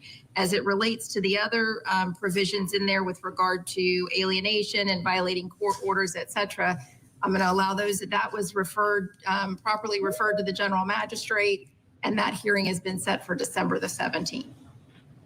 You know, I understand the court's ruling. Obviously, we think part of the alienation of the children is part and parcel of the immediate risk to the children because the father is limited in his contact with the children. Well, and it's okay to address those issues because that goes to the risk to the children. But if the goal is for the court to hold mom in contempt because she's not allowing the children to speak to dad or something along those lines, that's really more of a contempt issue. So I'm really specifically interested in the risk of abuse, abandonment, and neglect of the youngest child, and also to hear the status of the middle child. I understand that there was a stipulation and that the child was residing with a relative, a third party. That, of course, will be important to the court to determine whether or not the youngest child will have any contact with that child and whether that could create an imminent risk to the child. Yes, Your Honor. Any questions then with regard to the court's ruling on that? No, Your Honor. Ms. Athanasson, any questions from you? No, Your Honor. All right. Whenever you're ready, Mr. Smith, you may begin with opening. Your Honor, in this case, obviously, it's our position that the youngest child is at risk for a number of reasons. As the court is aware through the pleadings, there's a young lady who's passed away. That matter is still under investigation. That was not my client's child. but the stepchild of the mother in this case, and the remaining 16-year-old is now a suspect in that case. In this case, the mother took the children, both Brooke, on a cruise against my client's wishes, while preventing him from having regular contact with those children. We believe that the arrangements that were made by the mother, as far as the sleeping arrangements, were insufficient. That the 18-year-old, 16-year-old, and another 14-year-old were all placed in the same stateroom. There's indications that they may have, because they were in international waters, may have been engaging in activities that they normally couldn't engage in while they were in the United States properly being supervised. In addition, we will present evidence that through the older child, who's now 18, so he's an adult, but he is the son of the parties, as to violence, alcohol use in the past, and he's been living with his father for approximately almost 2 years now, since these parties had their separation, where, as the court is aware, there was an original divorce case, there was parenting time, both parties were in Hernando County. Then the mother relocated by agreement between the parties over to Titusville. Since she relocated to Titusville, that's when the problems have occurred, where the father has been very limited in his access to the children. I'd reserve with regard to any other comments until closing. Okay, we're just starting out with this custody hearing. We'll get you back in for more after this quick break. Again, this is a hearing that is surrounding this cruise ship death of 18-year-old Anna Kepner. And it's not in Florida where all of that happened, but we will bring you more of the details coming up next.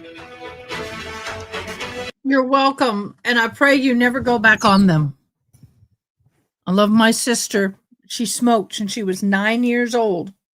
And that's what caused her lung cancer. And, you know, the longer you don't smoke, your lungs can somewhat recover and your arteries as well. So congratulations. Keep up the good hard work. You can do it. Involving a suspected teenage killer. We bring you the latest surrounding the death of Anna Kepner.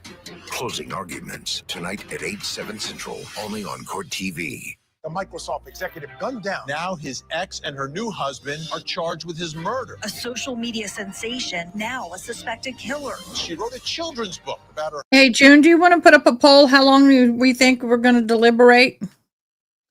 We've got the guilty at 92%. I think we can end that one. One person said not guilty.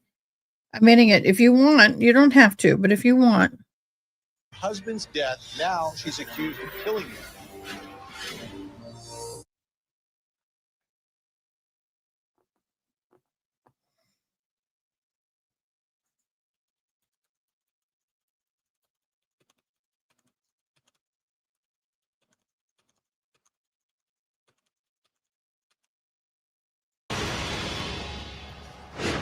Welcome back to Court TV Live. We are bringing you a custody hearing in family court in Florida, where the people involved are also related to the Carnival cruise ship death mystery case involving 18-year-old Anna Kepner, who was found dead. As the FBI investigates this death, Thomas Hudson, the father of the teen who the family suspects in that death, has filed an emergency motion. Now, Thomas claims that the youngest child that he shares with Chantel Kepner, who is Anna's stepmom, was in imminent danger due to the events on the cruise ship. So let's go back in and listen to more of the opening remarks that are happening between these two attorneys who represent this mother and father. Let me ask you this question, Mr. Smith. If the oldest child has been residing with the respondent for 2 years, and this, we're dealing, I understand, I saw that there's a supplemental petition for modification that's also pending, so that would be an ultimate issue for trial. How would this, is it your intention to have the oldest child testify? Yes, Your Honor.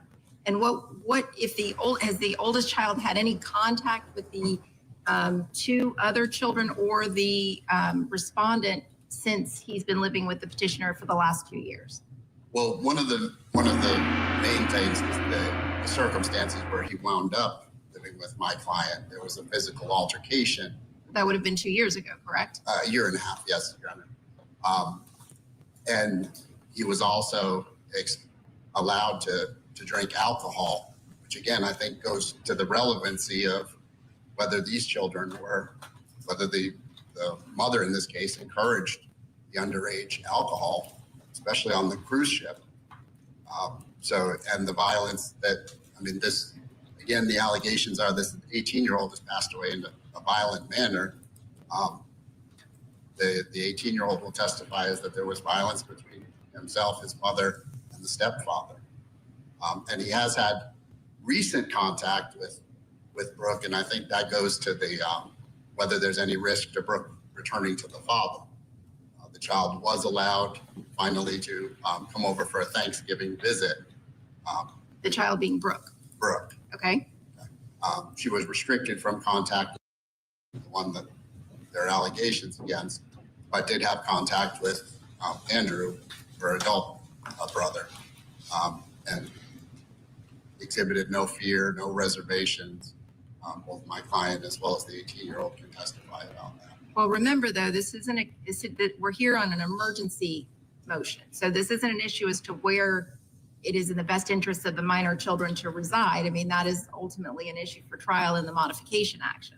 The only issue that we're here to address today is whether or not Brooke is in imminent danger remaining in the petitioner's care as a result of recent incidents. So that's really primarily the court's concern today.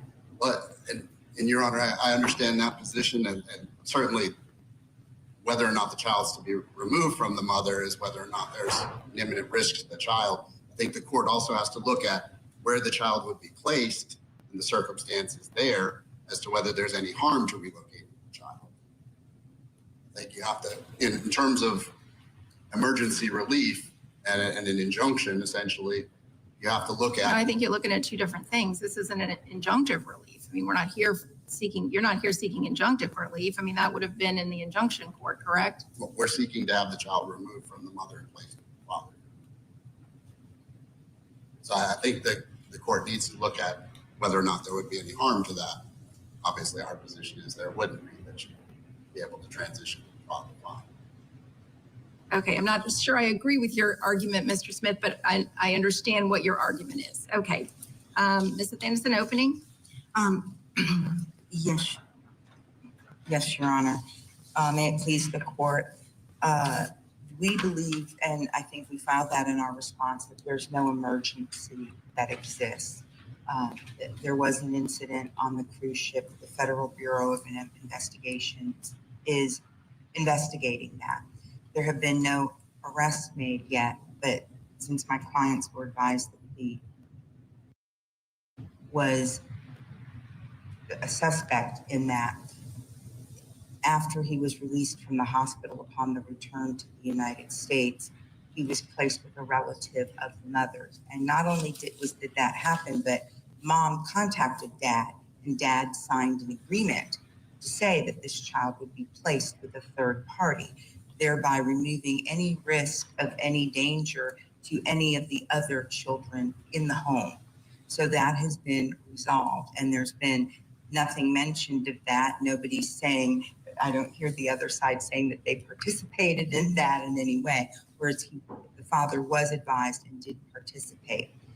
The minor child, Brooke, you're going to hear testimony that she's fine, that there is no risk to her. There were abuse reports made. We have a person here from the Department of Children and Families that can attest that there's no concerns about the child remaining in the care of Chantel and Chris Kepner. All right, thank you. All right, those are the opening remarks from either side. Let's bring in former prosecutor and constitutional attorney Chris Ann Hall, who was watching along with us.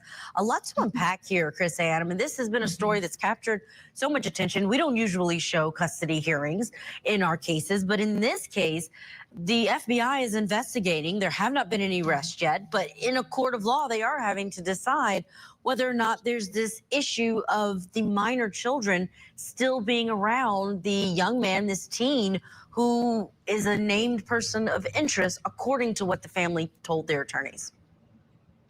Yeah, this is going to be a legally fascinating case because you have the custody issues that are going to take place in Florida based on Florida law, but then you also have the death case in which we're dealing with maritime law and the U.S. Department of Justice, the FBI. So it's really going to be a fascinating weaving together of two different kinds of laws.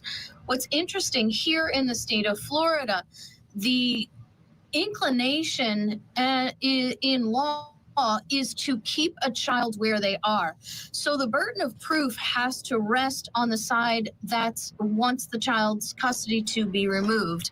And there will always be a tendency, even a judicial tendency, to keep a child in a place where they are, and the burden of proof has to establish probable cause that no other remedy can ensure the safety of the child other than removal. So there really is a predisposed understanding that a child needs to stay in the custody pattern that they're already in, unless there's no other way to solve the problem. All right, Chris Ann, I'm so glad we have your insight, especially being a Florida barred lawyer. Let's get to our break. When we come back, we're going to hear more from the stepmom side of things in the emergency custody hearing when we come back. Plus, don't forget, we have a verdict watch that is going on in Georgia. This is the case versus Trinity Poague. She was accused in the toddler death of her boyfriend's child. The jury has been out 52 minutes now. They heard riveting closings earlier today. If they have a question or they come back with a verdict, we will riveting take you there into that closings, Georgia. my butt. I'm not listening to that again. Yes. With the teenagers across the hall, did you ever go in and check on them? No, I had went to sleep.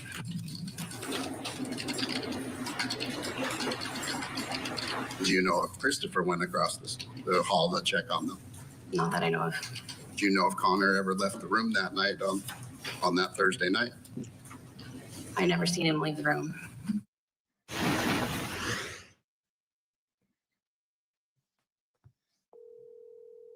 As far as goes, have you made arrangements for to reside with a relative? Correct.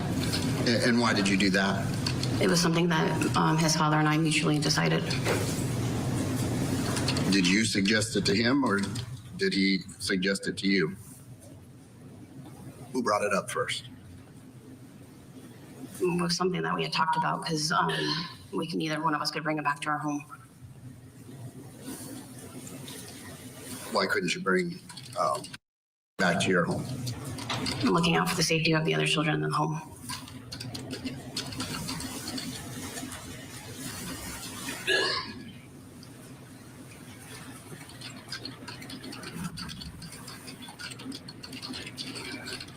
Now, when you talk about the home, you have a home with Christopher, your husband? Yes. Okay. And does Christopher have other children that come to that home? He has two other kids. And one of them being Connor? Correct. And the younger child that slept in the room with you as well? Yes. Is Connor still allowed to come to the home? Yes. How many bedrooms is the home that you're in? We have a 3-bedroom house with an addition room downstairs. So what are the sleeping arrangements when all the kids were there prior to this cruise? The 2 youngest girls shared a room, the 2 boys shared a room, and Anna had her own room. As far as the evening, that Thursday evening on the cruise, had you been drinking at all? No. Had you drank at all during the cruise? I had 2 pina coladas and a blue Hawaiian earlier in the week, but it wasn't on the same day. It was like one a day.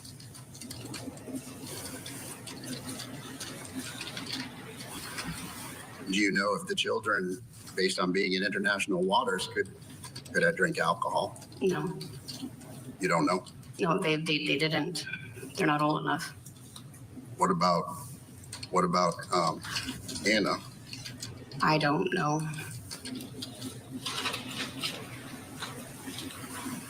Weren't you aware that the children were gambling at some point? Well, Anna's 18, so I know she was in there at one point in time, but the other kids were not. You're sure that the other kids were not gambling? I'm sure the other kids were not gambling. As far as does he have any diagnoses? He has ADHD. And how long has he been diagnosed with ADHD? About 3 or 4 years.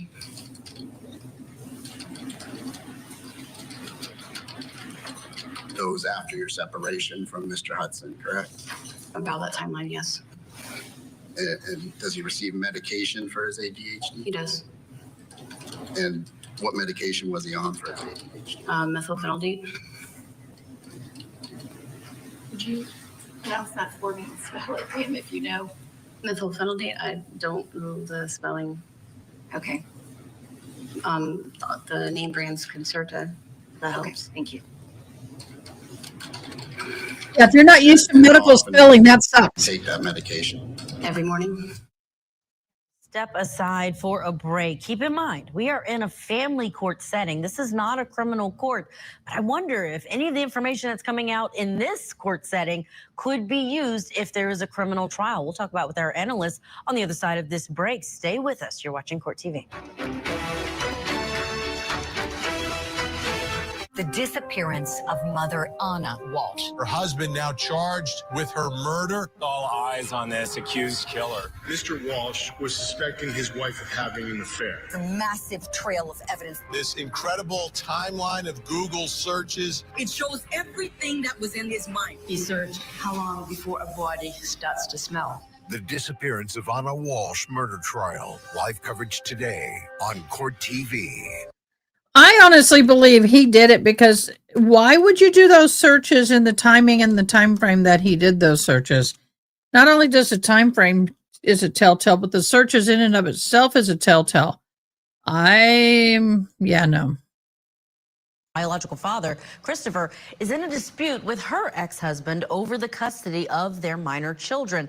And that includes Anna's 16-year-old stepbrother, who's being investigated in connection to her death, according to the family.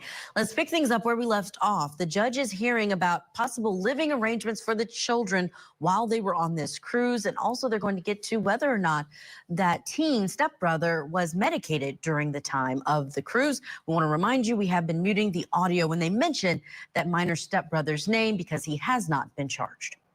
Did he take the medication on the cruise with him? Yes. He also takes a nighttime pill as well. The same medication? No, it's clonidine. What is that for? Insomnia.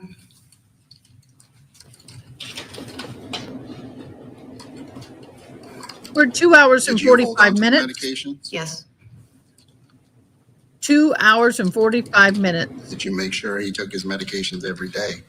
He took his morning pill every day, and he missed 2 doses of his clonidine at night.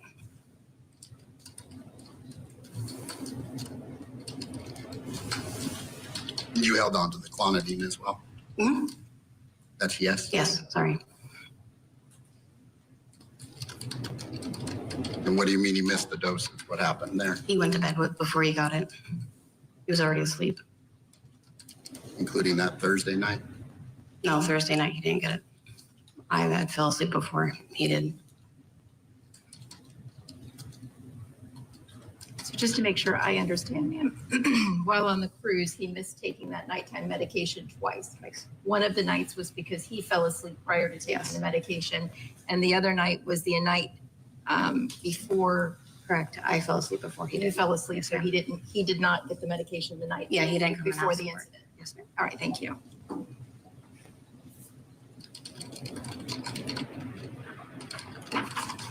And was Brooke attending school prior to the cruise? Yes. And after the cruise, did she have to be removed from school? They placed her on homeschool. They just unenrolled her this past Monday. And why is that? That was their choice to unenroll her. Say their choice. Who are you talking about? The school's choice. It had nothing to do with her behavior or anything. It had to do with the media.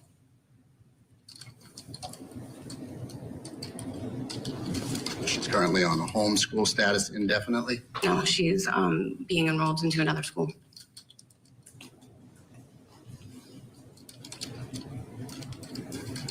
Did you discuss that with Mr. Hudson?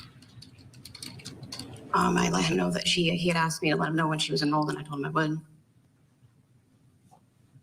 But I had just found out this week that she was unenrolled from the school.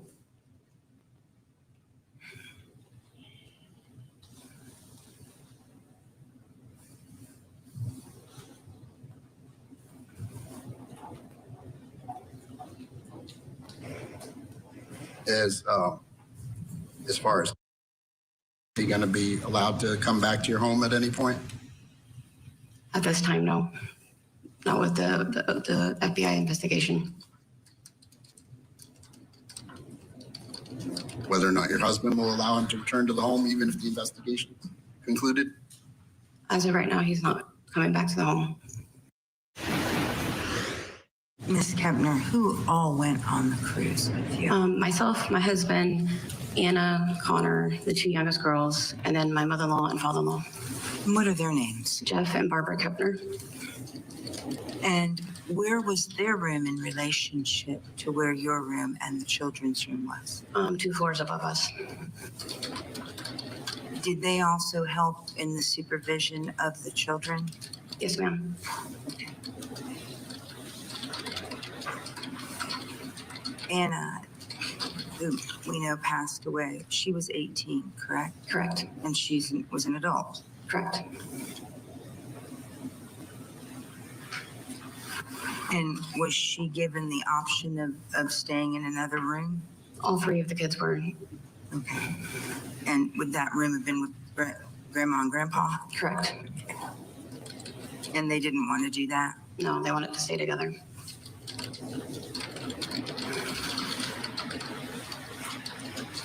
Did they all get along? Yeah, the 3 of them are like the 3 amigos. They're best friends. Okay. And with regard to Connor, I know you were questioned about him. He's not a suspect, or you haven't been advised by anyone? Correct. He's not a suspect.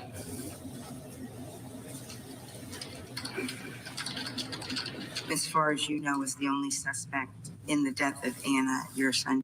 Correct. And with regard to the schooling, this was the movement of the children from one school to another wasn't because you just decided to randomly remove the children, correct? Correct. The school decided to unenroll all of the children at the school. Okay. When you say all of the children, who? We had 4 total, including Anna, go to that school. They unenrolled all the other 3 kids. Okay. All right. Because of and you were told because of the media coverage? Yes. And did they give you the recommendations of the school that you have enrolled them in? Yes. And that this new school is aware of the situation? Correct. And there's been no problems with Anna at the school, with Brooke at the school since this incident, correct? Correct. She's a good student. Yeah, straight A's. I don't believe I have any further questions at this Thank time. you. Any redirect? Just briefly. As far as Brooke, you mentioned her being a good student. Is she also diagnosed ADHD? No. Is she on any medication? Yes, she takes some migraine medicine daily.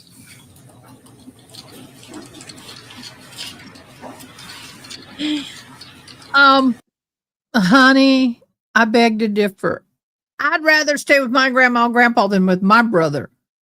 You have no idea why, but it would not bode well for me to stay with my twin brother.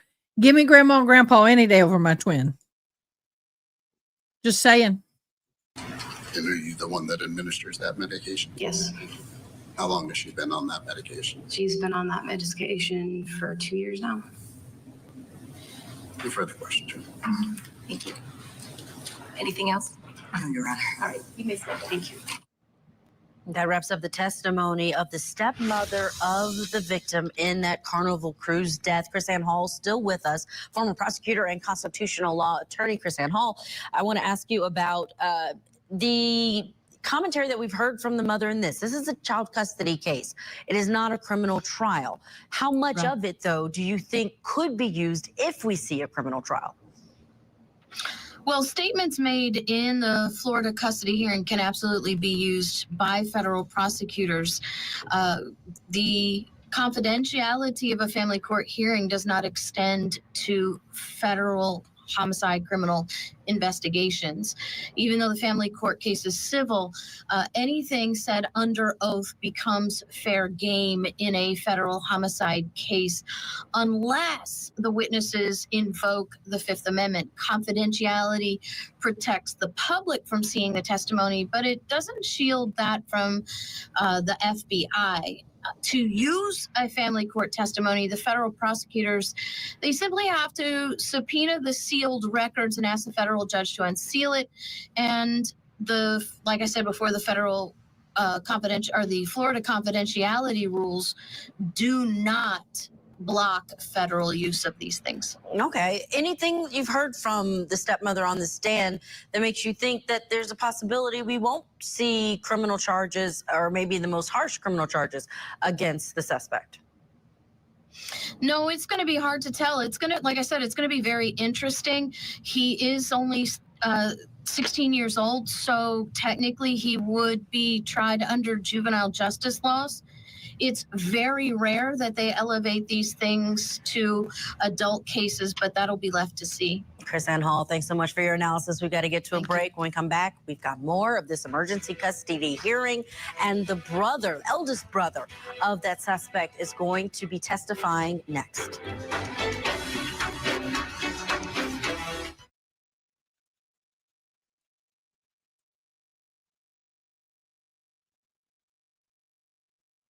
Victim Anna Kepner. And as the FBI investigates Kepner's death, Thomas Hudson is the father of her stepbrother, who is allegedly named a suspect in her death, and that father has filed an emergency motion. Thomas claims that the youngest child he shares with Chantel, who is Anna's stepmom, was in imminent danger due to the events on the cruise ship. We'll hear from him later this hour, but for now, Thomas and Chantel's eldest son is on the stand. And a reminder, the name of the alleged teen suspect in this case has been muted throughout, so if you hear quiet, that's why. Let's go back in. Please state your name, sir. Andrew Hudson. And how old are you, sir? 18. What's your birthday? 10/4/07. You just turned 18 October 4th of this year? Yes, sir. And who do you reside with? My dad. And how long have you resided with your dad? 2 years.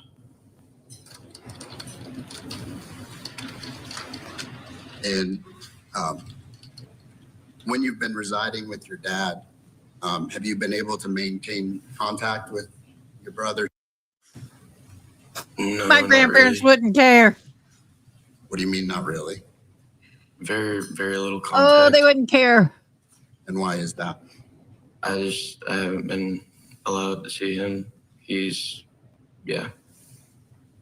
Who has he been living with up until recently? Up to my knowledge, my mom. How about your sister Brooke? You've been able to have contact with her since you've been living with your father? I've seen her a few times, but it's kind of the same thing as my brother. You mean they haven't been allowed to see her? I've seen her recently once, but other than that, it was a while ago. The recent time that you saw her, when was that? I don't remember the exact date, but it was a weekend or two ago. Did it coincide with the holiday? Yeah, Thanksgiving. Yeah, sorry. Was it Thanksgiving Day or just another day? It was just Thanksgiving Day. And how much time did you get to spend with Brooke? It was about the full day. Was your father there as well? Yeah. And did Brooke appear to be scared of your father in any way? No, she was fine. She was happy-go-lucky, playing around. Did you interact with Brooke? Yeah.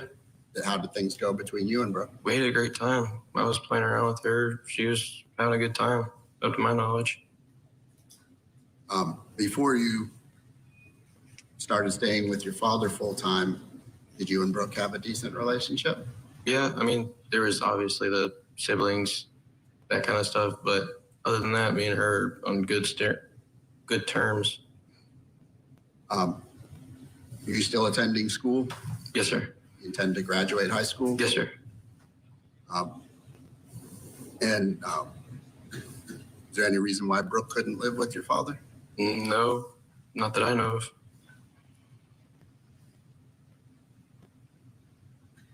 You doing well in school? Yes, sir. Why did you come to live with your father? I believed I was better off over here with my dad. Why did you believe you were better off? Because I was going to finish out school and do trade school. When your mother relocated, what was your understanding of what was going to happen with you?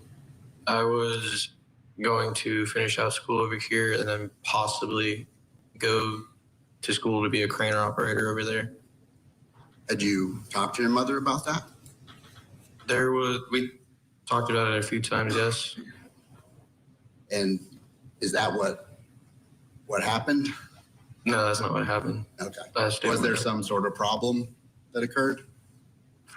Other than what happened before when they came and took me. So your understanding was that you were going to finish out school and then possibly relocate? Mr. Smith, if I could get a time frame. Yes, ma'am.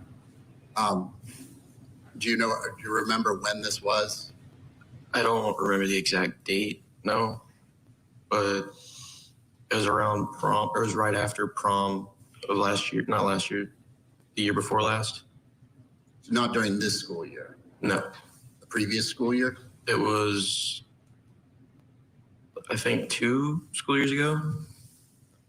And So we're talking about 2023, I believe so.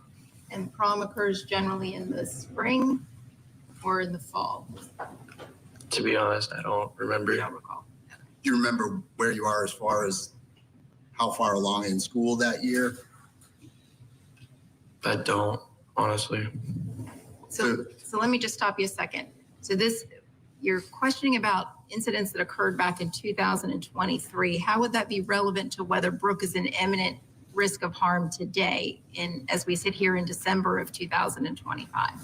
Well, you got to, first off, I know he doesn't remember the date, but it would have been 24 based on the relocation of the parties. But but let me ask you this, would it have occurred prior to the party's stipulation that permitted Mrs. Hudson to move to and relocate to Brevard County? No, it was after, Your Honor. So it occurred after the stipulation? Yes. Okay. All right. I'll give you a little bit of leeway then. Was there some sort of altercation that happened between yourself and your mother? Yes, when they came in and took me from, they came in and took me from school and took me to Titusville. How did you find out they were taking you to Titusville? After I got in the car and they had took my phone already. What do you mean they took your phone away? I had gotten in the car, and as soon as I got in the car, she asked me for my phone. She took it and powered it off. Is that normal for them to take away your phone? No, sir. Who else was in the car? It was my mom and my stepdad at the time. Would that have been Chris? Yep. And did you let them know that you didn't want to go to Titusville? Yes. And how old were you at that time? I was 16, I believe. And how did you let them know that you didn't want to go? I told them I didn't want to go. And they still held on to your phone? Yeah. Did you try and leave the vehicle? I did, yes. When we stopped, I tried leaving, but as soon as I would try to get out, they would speed off. Did anybody physically touch you? Yes, I was put in a chokehold and held up against the seat, the front seat. Who did that? Both my mom and Chris. Did it happen on several occasions during the drive or just one time? They held me against the seat until I couldn't fight back anymore. So how long did that last for then? You guys, we have a verdict. We got verdict. We got verdict. We got verdict. Yep. I knew it was going to come today, y'all.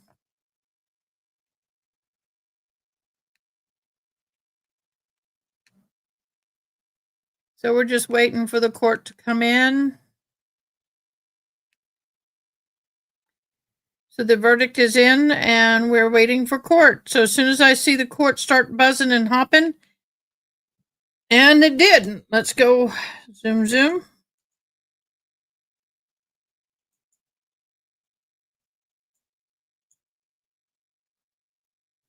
We are full volume. Yeah, yes, we got verdict.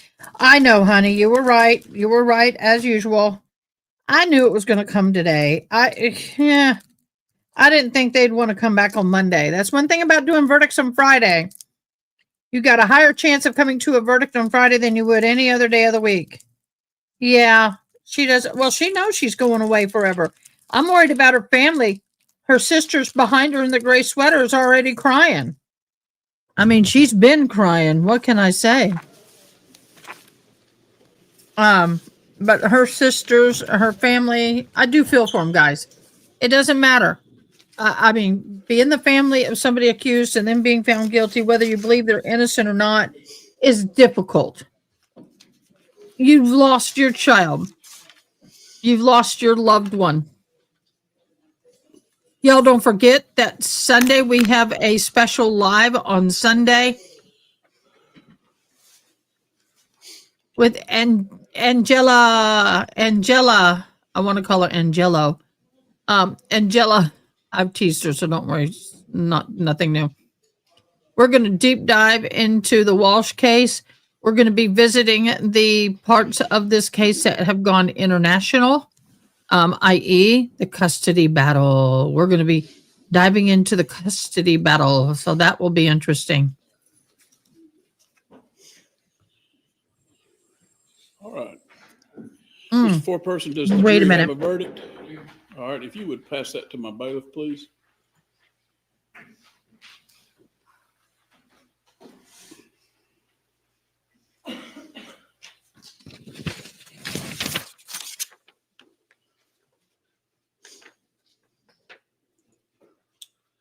All right, Ms. Poague, if you would please stand.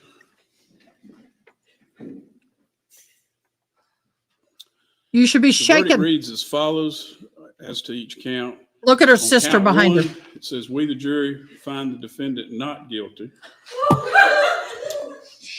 On counts 2, 3, 4, 5, and 6, the verdict reads, we, the jury, find the defendant guilty of felony murder, 2 counts, aggravated battery, 2 counts, and cruelty to child in the 1st degree. Y'all can have a seat. So the first Ladies verdict, and gentlemen, what was the first count? It's been a tough week for you, I'm sure, and I know that you probably had a lot of places you would have rather been this week than here. I do want to thank you tremendously for your service. You have shown up, you've been on time, and you've paid thorough attention. You've taken in a lot of information this week, and you obviously, from the fact that you've deliberated over this, you've looked at this very closely. So with that, your county appreciates the work you've done, and you will receive a stipend. It's just a token of the county's appreciation. You are free to leave for the term. You're also free to, you can certainly step back into the courtroom through the other door if you wish to, or hang around if you want to speak with the lawyers, but you don't have to. You don't have to talk to anybody. You're welcome to leave at this time if you prefer. If you do, turn in your badges on your way out, and make sure that your notes are in the jury room. And I really appreciate it. Y'all are free to go.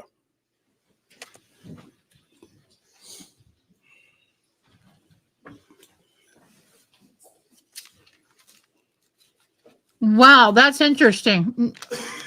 I'm going to break it down. I'm going to pause. Okay.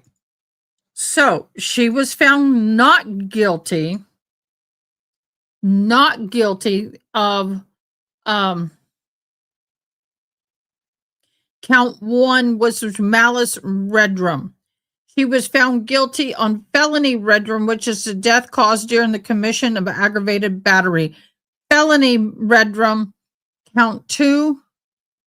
No, the second felony redrum, death caused during a commission of cruelty to a child.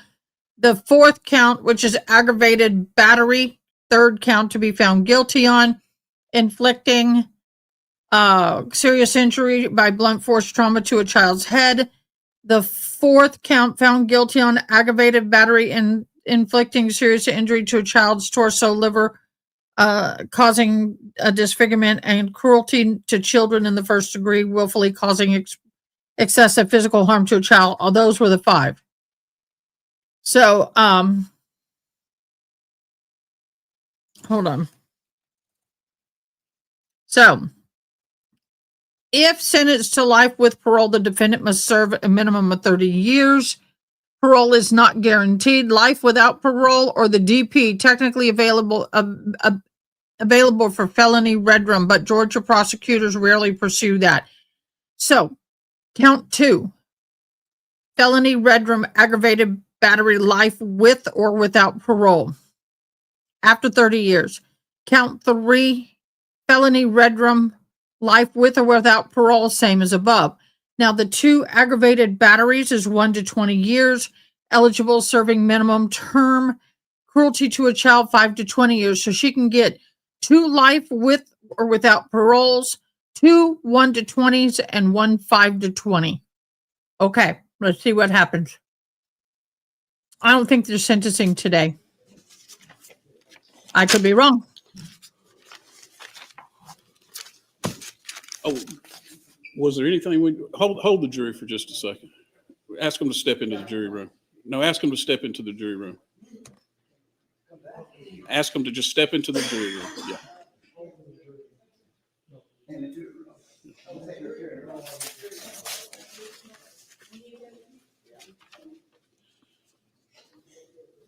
Chad, if you'll pass this down, please pass this down to the lawyers.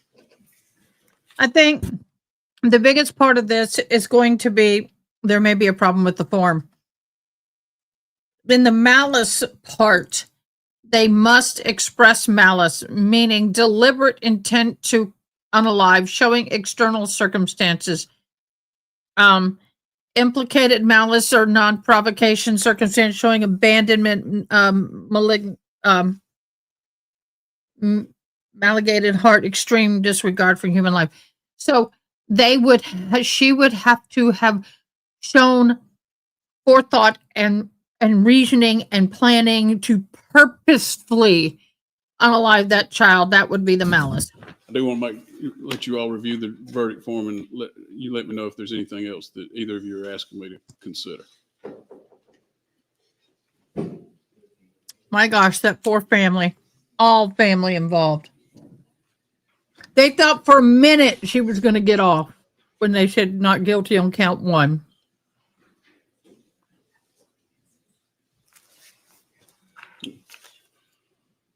Expressing it and actually doing it. I'm not in the jury's mind. If I was in the jury, I would have fought for it. May the jury be released. Oh, 2 redrums. I mean, Mr. Gamble. 5 counts she was found guilty on. 5 out of 6. All right, my proposal would be to let's proceed with sentencing. I would like to give you all about 15 minutes and come back in and I'll hear from both sides and then I'll pass sentence. So it's 4:35. I'll be back in at 10 minutes until 5 and go ahead and hear from both parties. Yes, justice for the baby. Thank y'all. Reality just hit. She's not going home. She's going to prison. Beauty Queen Redrummer. And I feel bad for her family. Her family didn't do anything.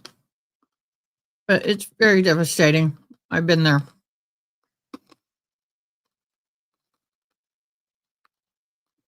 Larry, I'm not necessarily against you on that.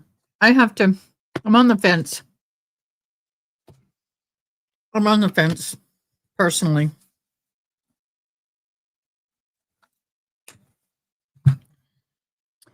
Wow. There we go. What do y'all think?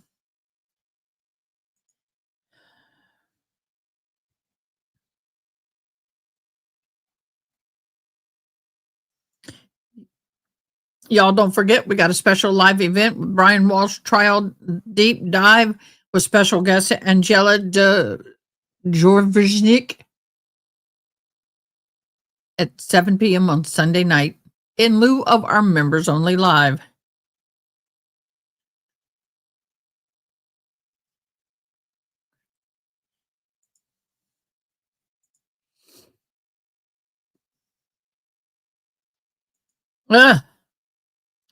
She's going to have to be tough because I will tell you, even in a woman's thing, if you red room killed children, oh, child, that's the worst. That's the worst. And I really felt bad. I don't know what happened.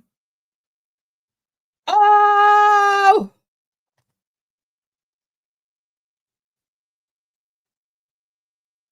Well, that plane sucks. Well, there goes. I'm going to have to change before I go to the. I got to get to the grocery store tonight, y'all. I got to get kitty litter. I got to get something to eat. I've got that turkey, but I don't have anything else to eat with it. So I'm going to go get. I got my cranberries made for mañana. I got to get some more powdered sugar. I got to get. I got to do some laundry. I got to work on the house. I got to go by Jennifer's. I heard the horn. My hands are covered in slippery stuff. Members only live was supposed to be Sunday. However, we are, yes, June. Who's at our door? Oh, mailman. So we have a fabulous live coming up Sunday. Normally we do members only live, but this is a special live. We really wanted to focus on the situation in the family drama concerning the part of this case that nobody seems to be following up on. And the fact is that the 3 children are in a foster care system. The maternal grandmother is or had at one time inquired about the children. Now, I don't have any information other than that. Unfortunately, there's not a lot of information to be had on that subject. But I am going to try to dive into a deeper dive when it comes to international law and children, grandparents and parents of children living outside of the continental U.S. when they want to have custody of a child. What is that process like? How difficult is that process? This is going to be a little interesting. I don't think anything can happen until he is found guilty. Pretty much. We did not have any Thanksgiving. Thank you so much for asking. Yes, members only live. Well, it was going to be a members only live. Now, what's interesting thing is now I can turn any live into a members only live with just one click of a button. So what I may do is for my members at the end of the live, have a members only time. So we can do that. But the biggest thing is we're really wanting to dive into the international and the guardianship issues revolving around the 3 young children. They were 2, 4, and 6. I believe now they're 3 or 4,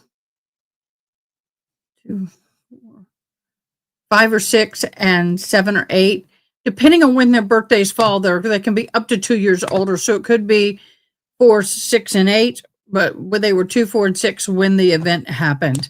So it just depends on.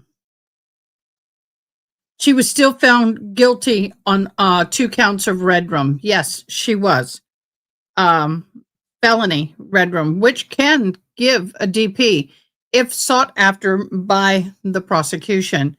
However, that has not been rumored to be the case at this point in time. So right now we are waiting for the live coverage break to have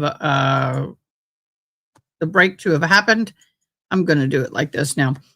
And we're going to come back for the sentencing phase. I'm sure we're going to be hearing a lot concerning, hopefully we'll have some impact statements.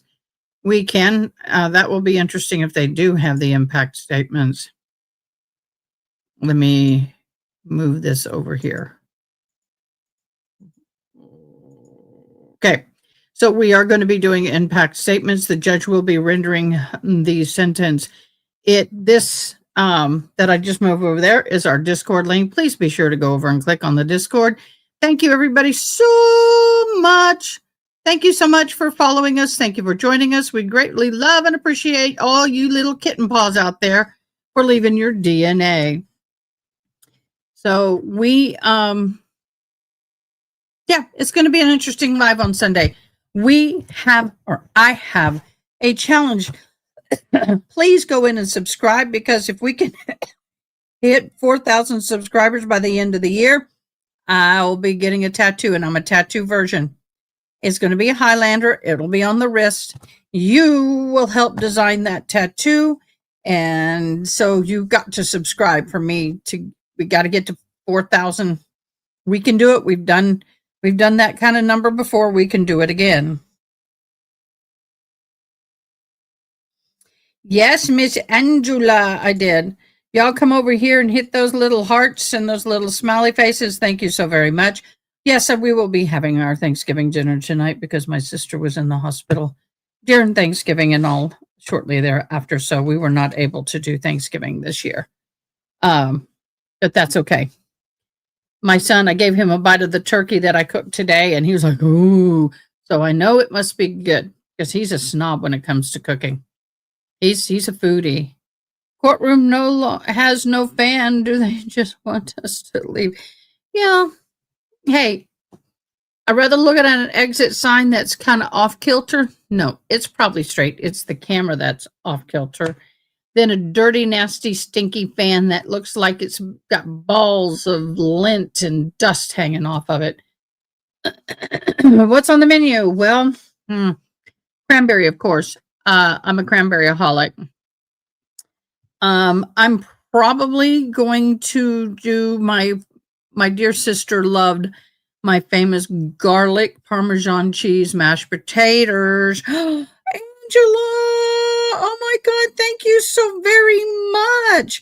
Well, guess what, guys? If you're going to do that, I guess I need to do it too. Membership gifting. I'm going to gift 5 more memberships. Oh boy, we got 5 more memberships. Thank you so much, Angela, for the gifted memberships. Angela gifted Marissa Monroe Mystery Charity, Sassy Mice Strap 75, Luca Seeking Justice. Yay. I got JJ767. All right, you got a.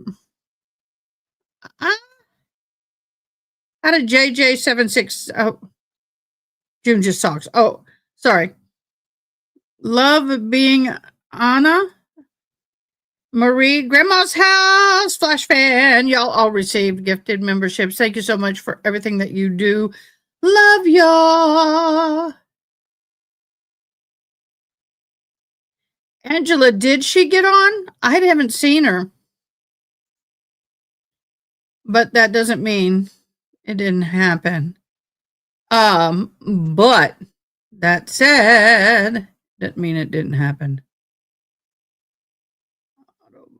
Thank you. I'm looking for things. So we are now waiting for the sentencing phase to waiting for the sentencing phase to happen. The maximum she could get is life without the possibility or even DP. It just depends on if the prosecution is seeking the DP. However, I don't think they have. So,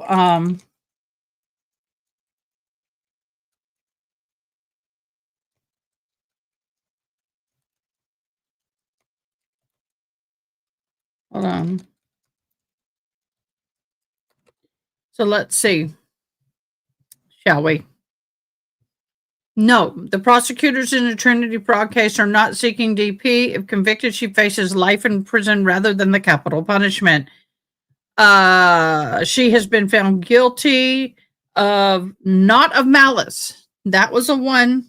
That's right. She will not get it. She could, they could seek it, but they're not seeking it. Oh no, she's going to get more than that, boo. No. Let me, remember, I went over it. We'll go over it again.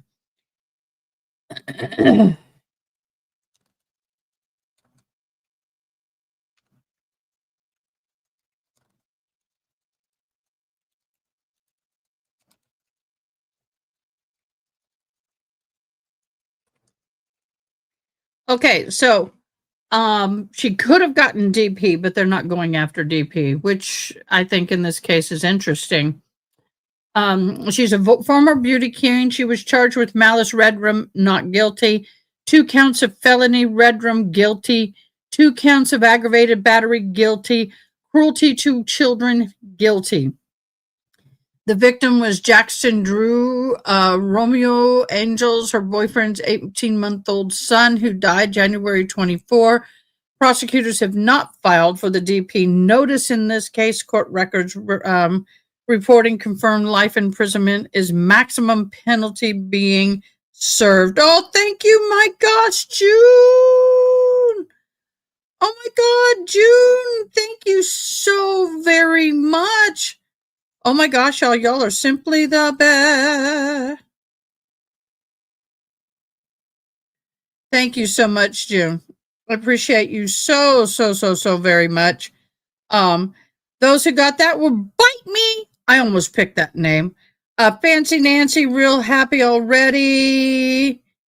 Angela got it. And Turtle Mom. No, Angela got one. Yay. Angela's now a member for a month. They did not. Why not go for the death penalty? Well, let's talk. Didn't mean to grab that one. Why not go for the death penalty? Let's talk about that. Number one, the age of the defendant. Prague was only 20 years old, and Georgia prosecution offers weighs youth as a factor and against pursuing capital punishments. And the case framing, the prosecution narrative emphasizes malice and cruelty, but the trial coverage consistently references life in prison as the potential sentence. The legal strategy seeking DP requires additional hearings, jury qualifications, and appeals. Prosecutors may have determined that life sentence is sufficient given the circumstances. Closing arguments in her trial, of course, was today. Did she win any beauty pageants only? No, she won. Gorgeous crown. Look at my thumbnail. Look at the thumbnail. Yeah. Yep. Look at the thumbnail. So, the felony red rooms. Oh my God. Oh my God. Thank you so much. You are so sweet. Oh, y'all. All of you for gifting memberships. Pro for Truth, Salty Dog, Stormy with Grammy, Rainy LeBlanc, Sis, you should have been a detective. All of you got memberships. Thank you so much.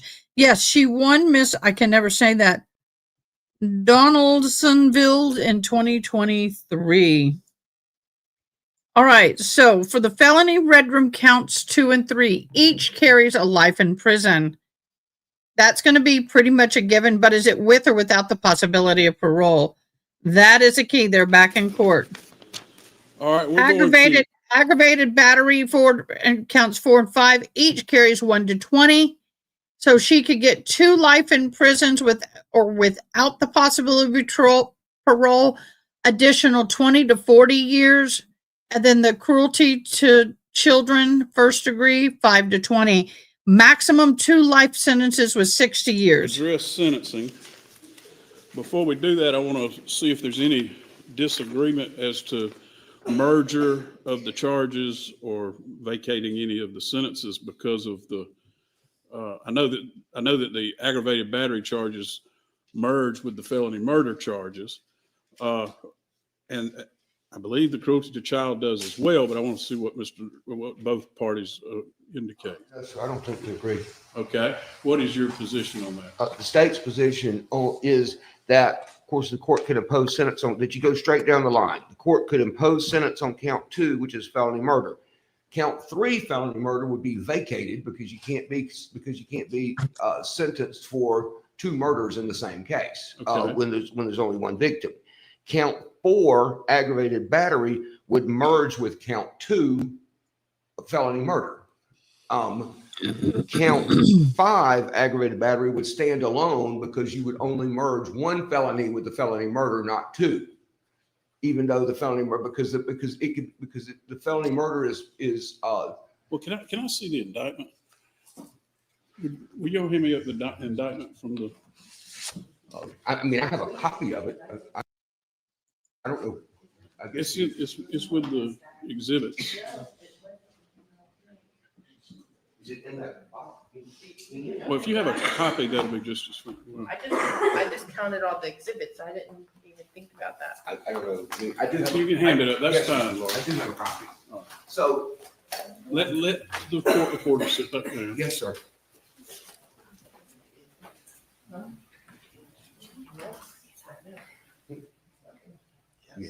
Yeah, please. All right, let me ask you this question. Felony murder in count 2 charges her with murder based upon the commission of aggravated battery by causing blunt force trauma to the head and torso, right? Yes, sir. But that and is interpreted disjunctively, and I mean. Let me finish my thought pattern, yes, and then sir. you can tell me your response to that. Okay. Another politely sit down and shut up and quit interrupting. Count 4 charges her with aggravated battery by rendering his brain useless, and count 5 by rendering his liver useless. And then count 2 felony murder charges him with aggravated battery for both of them. I mean, in either way, right? To the head or the torso. So why wouldn't both merge into count 2? But first of all, with respect, can we take a break? Are you looking for the indictment? Yes. Okay. If it's not in there, then they need to hold everything in that. Okay. All right. All right. Okay, you can go ahead. So even though which count is the count 2 is the one that relates to the aggravated battery? Yes. Is that right? Yes. Okay. And so it refers to an aggravated battery based on damage or to the brain and to the liver. That head and torso. Or head and torso, right? That and is should be interpreted disjunctively. In other words, if there was a finding that only a battery to the head, that would be sufficient to support a claim. A finding of guilty on felony murder. If there was a finding of aggravated battery only on the torso, that would be sufficient to support it. So since either of them will support the felony murder, only one of them merges. And then count. How do I know which one merges? First one. If you go straight down the list of charges, okay, and you get to, count 3 is vacated, count 4, merge with count 2, and then now there has been a merger for count 2 which means count 5 would not merge. It's left freestanding, and count 6 can't merge because count 3 was vacated. So the sentence should be on felony murder and on count 5 aggravated battery and count 6 cruelty to children. That is the state's position. All right, Mr. Gamble. Yeah, we disagree on that interpretation. Of course. That the court is correct concerning the merger of the aggravated battery. That the only charge that should stand is the first count of felony murder, which is number 2. And then the others would have merged in one way or another and be out. And then the only other charge could be cruelty to children. I believe would be the only one that remained with the felony murder. That's our position. Do you happen to have any case law that addresses this particular situation? Yes, sir. If you, I mean, if the court wishes to take it. Maybe we should take a recess. Okay, guys, here's my struggle with this. The thing is with this is that felony redrum in Georgia is treated the same as malice redrum for sentencing. So even though she didn't get found guilty on the malice, it's treated the same. So the judge may impose life with parole with eligibility after 30 years or life without parole. But the minimum, the absolute minimum for felony redrum is life with the possibility of parole. There's no other options like 10 or 20 years. Counts 2 and 3, minimum exposure. So all of this to me is technical arguing when in fact, if the judge, it only is minimal to me if the judge gives without the possibility of parole. If she gets without the possibility of parole, the others is just minute. If she gets with the possibility of parole, then the other charges are very important because each can carry the counts 4 and 5 carry up to 20 years. Count 6 is 5 to 10 years. So it's only, I mean, it's important to argue because it's only going to affect her if she gets life with the possibility of parole. So this judge is going to have to decide. Well, I'm looking right now, Judge. Okay. That's a snippy.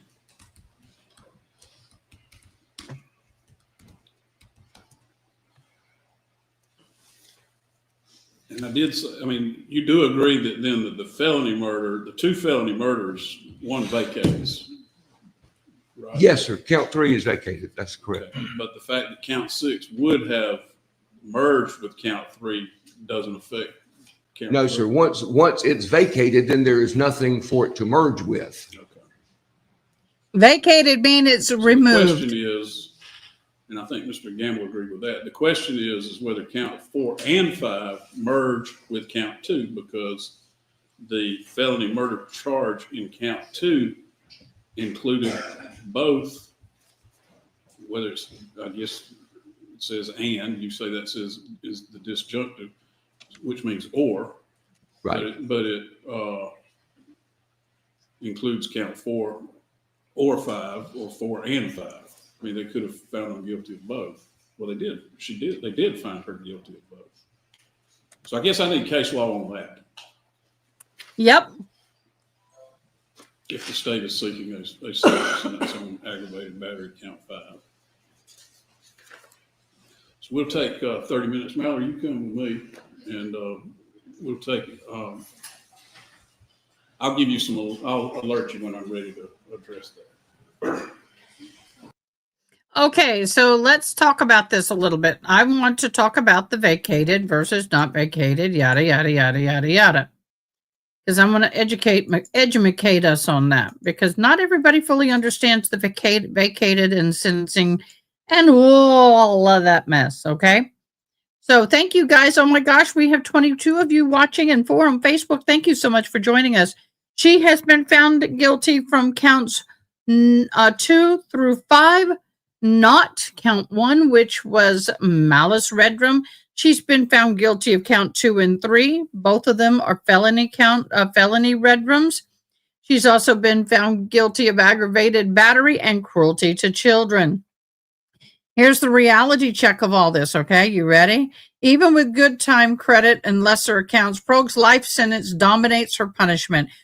Parole board will not even review her case until 30 years or 60 if consecutive. So if it's congruent, 30 years, she's 20, I think one right now, pushing 22. She'll be my age before I'm 54 at the earliest. And that's if the parole grants it on the first try. In all honesty, paroles are normally not granted on the first time around. If it is considered consecutively, she'll be 80 years old plus before she has a possibility of parole. So what she would do was serve the first 30 on the first count. If they give her parole on the first try, which they normally don't, very rare, then she will go and serve the second sentence. So she will most likely not get out of prison if she is given a consecutive sentence, okay? Good time credit can reduce an aggravated battery and cruelty sentence, but they will not shorten the 30 years on her life sentence. So the earliest realistic parole eligibility, if concurrent, like I said, is 50 years, 80 years if it's consecutive. So what does vacate mean? Vacate conviction in the court nullifies or set aside a guilty verdict or sentence. It is as if the conviction never legally existed, though the record will show it was vacated. Okay?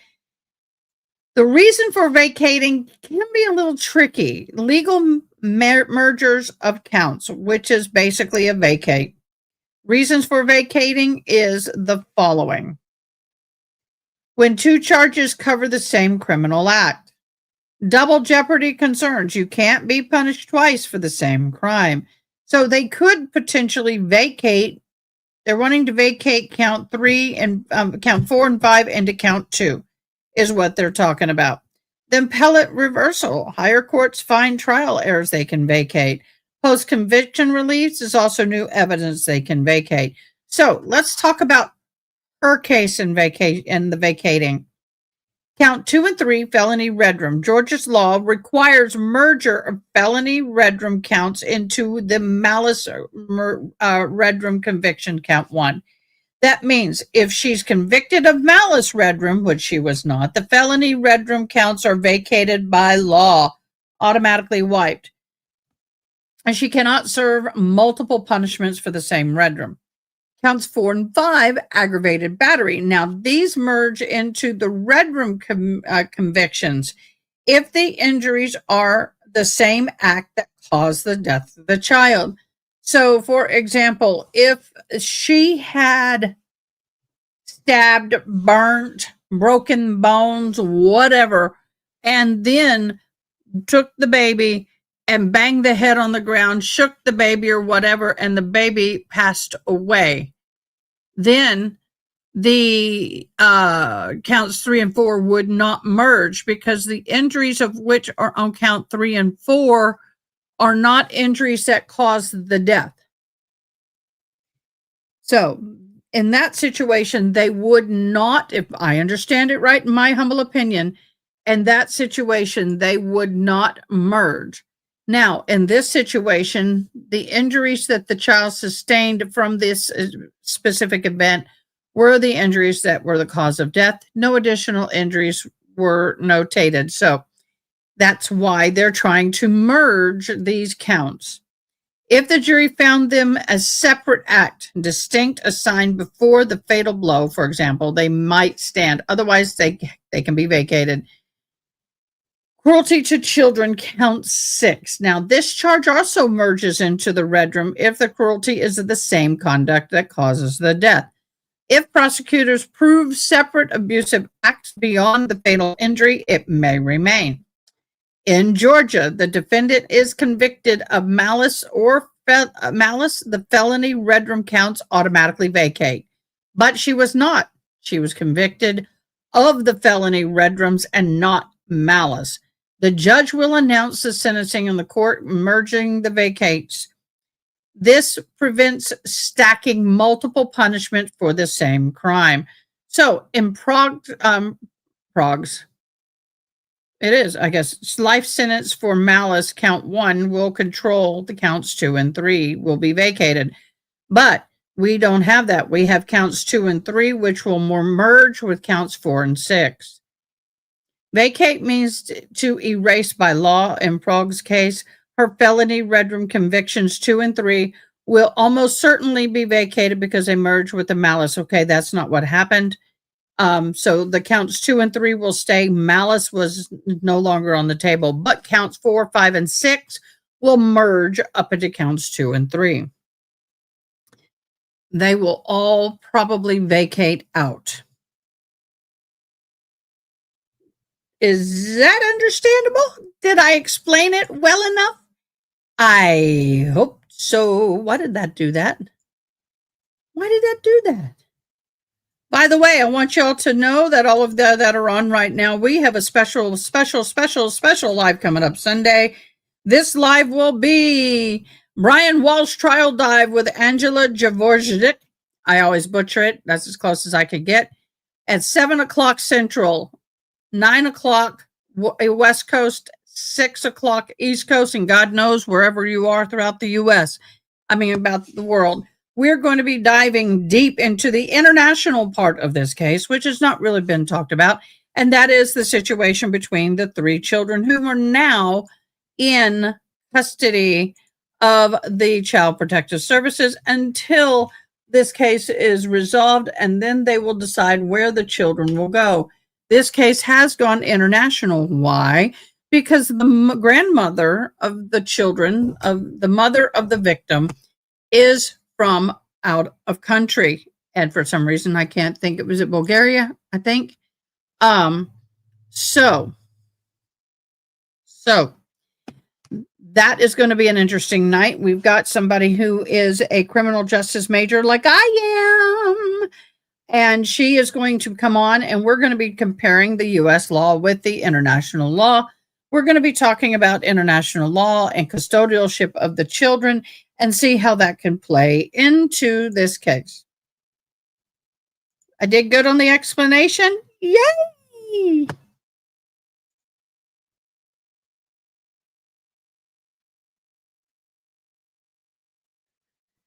Yeah. Yeah. So, I'm going to sneeze.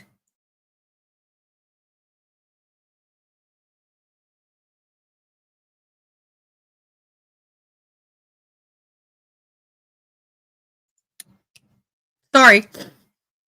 Arr. Bless me. Bless the Lord, oh my soul, oh my soul. Yeah, I needed it. That was allergies have been really knocking it around here.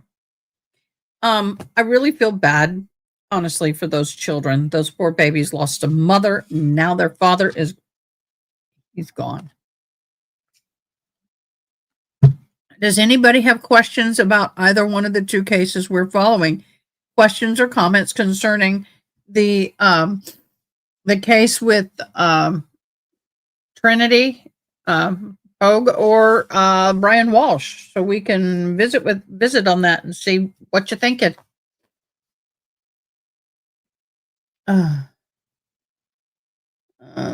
Closing out my camera and going to my other camera. There we go. This time of day, I always put on my outside camera. Yeah, I don't need you to tell me how to charge my doorbell. I know how to charge my doorbell. I guess not. Yeah, I have one of the older ones where you have to charge it. So we also have several things going on. If you subscribe, please subscribe, because we're trying to get to 4,000 subscribers by New Year's. If we get to 4,000 by New Year's, I will be getting a tattoo, my very first tattoo. I am a virgin. Yeah, I know. There's going to be a little bitty Highlander. You believe Trinity is getting life without the possibility of parole, in your humble opinion. Thank you so much for putting your humble opinion. Greatly appreciate it. By the way, YouTube has had glitches, and I'm not saying they do this on purpose, but I am saying it happens. Please go and double check and make sure that your subscriptions are accurate, because every once in a while we lose a bunch of subscriptions, and that ain't good. And it's a drop off. I call them drop off. So if you are not sure, make sure you are subscribed. We greatly appreciate it. And oh, by the way, for those who gave me a thumbs down, thank you for the algorithm. Yes, I know I'm being sarcastic, but it's true. It's true. So I'm looking. Oh, we got court coming back. Let me get everything back in order. We now have court coming back. Da, da, da, dun, dun, dun. Come on. State and the defense agree that the sentence that the court is going to impose is for counts 2 and count 6. Yes, sir. I advise Mr. Gamble that after doing some additional research, or some initial research rather, on that particular question, that I think that 4 and 5 would merge with count 2, and that being the case, the state's position is the court should sentence on count 2 and count 6, which I. What did I read? Well, sort of read, but interpreted for y'all. 4 and 5 will merge into 2. Understand is the defense position as well. Correct. Yes. Yeah, that's what I was finding too. I had That poor family is so like in shock. You could back a charge out of the felony murder, even if it was. Those are her parents, I believe. More I believe these are her parents right here. than one felony are charged in a single count of felony murder. But at any rate, count 3 will merge. Will be vacated.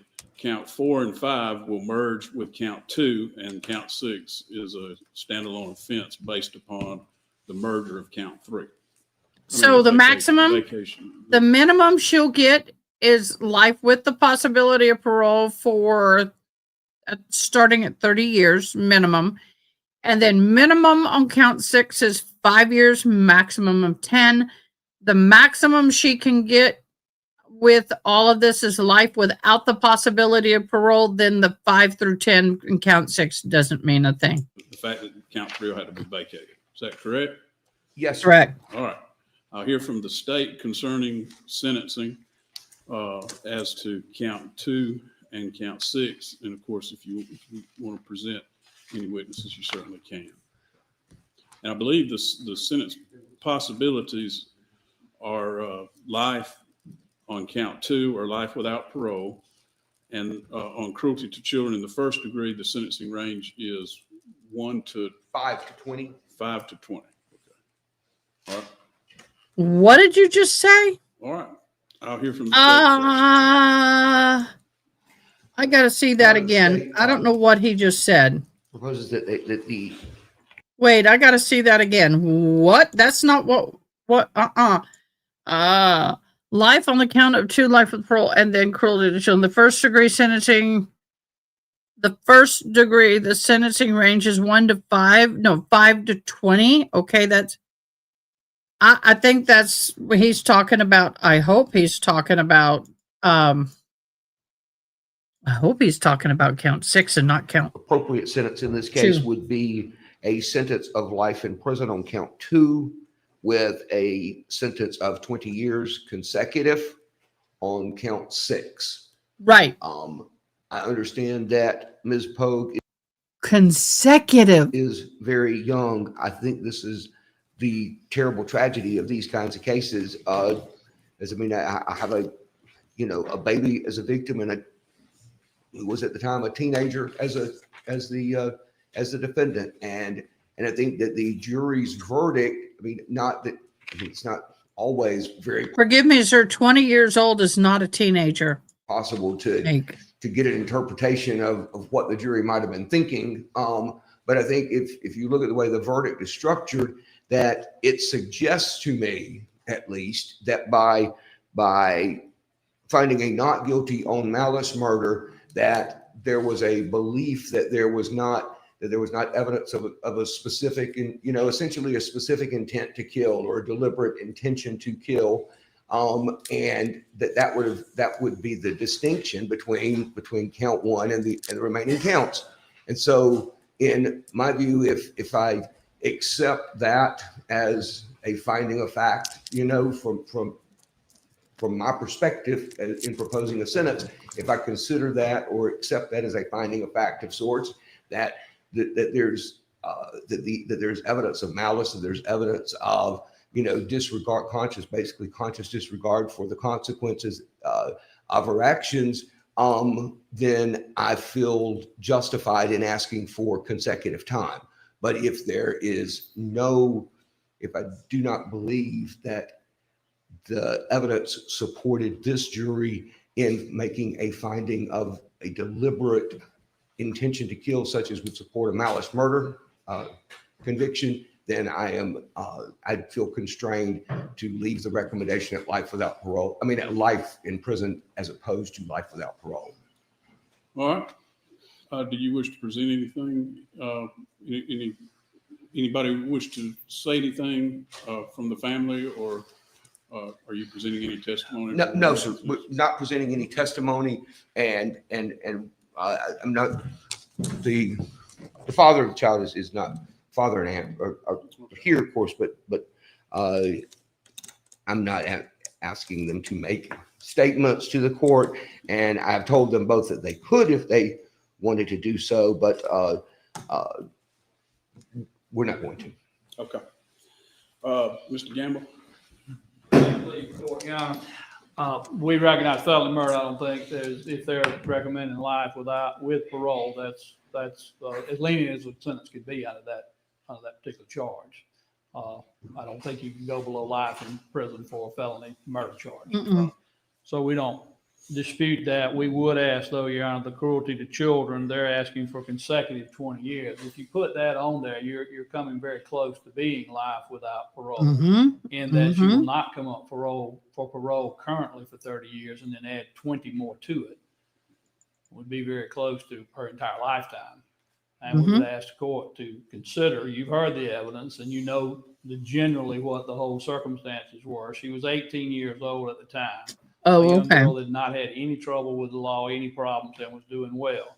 Now, obviously, she's accused of a horrendous crime that we fought about in court, but we accept the jury has made a verdict, whether I agree with it or not. So she has to now face what the consequences are of that.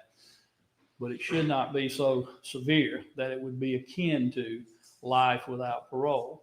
And that would be what happens if you make this consecutive serving time sentence. So we would ask that on the cruelty to children, that it run concurrent with the life sentence that she is going to be imposed on her for the felony murder.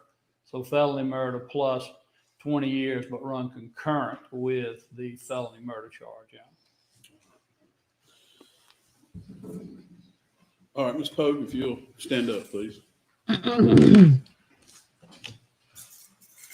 I don't do a lot of speaking when I'm passing the sentence. I've heard the case and I've considered the tragedy on the left side, on my left side, and on the right side. And there's a lot of tragedy to go around here. The whole time that I'm hearing your case, I think about what the appropriate sentence would be.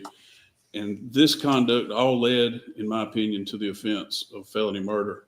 Even the charge that, would have merged with count 3, but does not because count 3 is vacated by count 2. That's a lot of technical jargon. But the bottom line is you're going to receive a sentence of life in prison, which is the appropriate sentence for the conduct that you have been convicted of. And that is going to essentially be the sentence that the court passes in this case. you will be sent on. So on count 2, I sentenced the defendant to serve life in prison, and on count 6, I sentenced the defendant to serve 20 years in the state penitentiary. Those sentences will run concurrent. I do wish to advise you, Ms. Poague, that you have 30 days to appeal. You also have 4 years within which you could seek habeas corpus. I hope this can bring some closure to the family.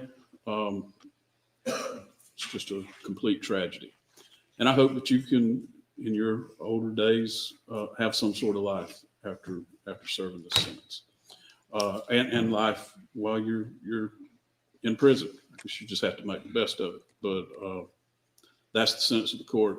I wish everybody the best.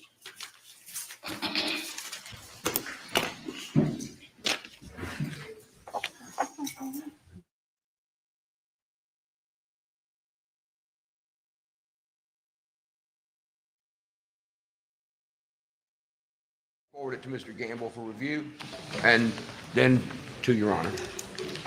Thank you. Oh, yes. Oh, yes. More brutally in some cases. If I understand it right, and I'm not a lawyer, life without a life sentence, not life with the possibility of parole, life. So from what I understand, she is not going to get out at all. I mean, I don't know. I have to double check that. That to me was a little iffy. What do y'all think? I need to figure that out.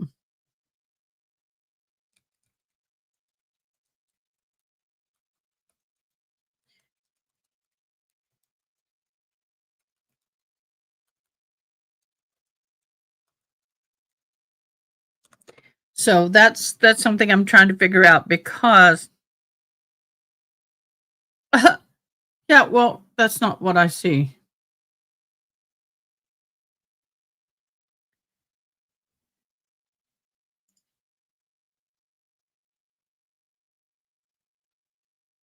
It sounds like if he was given her a chance more later in life to be able to get out.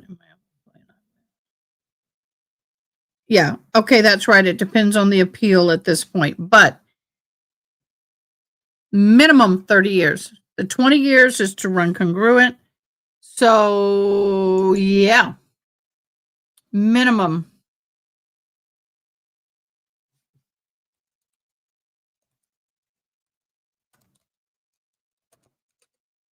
Minimum 30 years, which will mean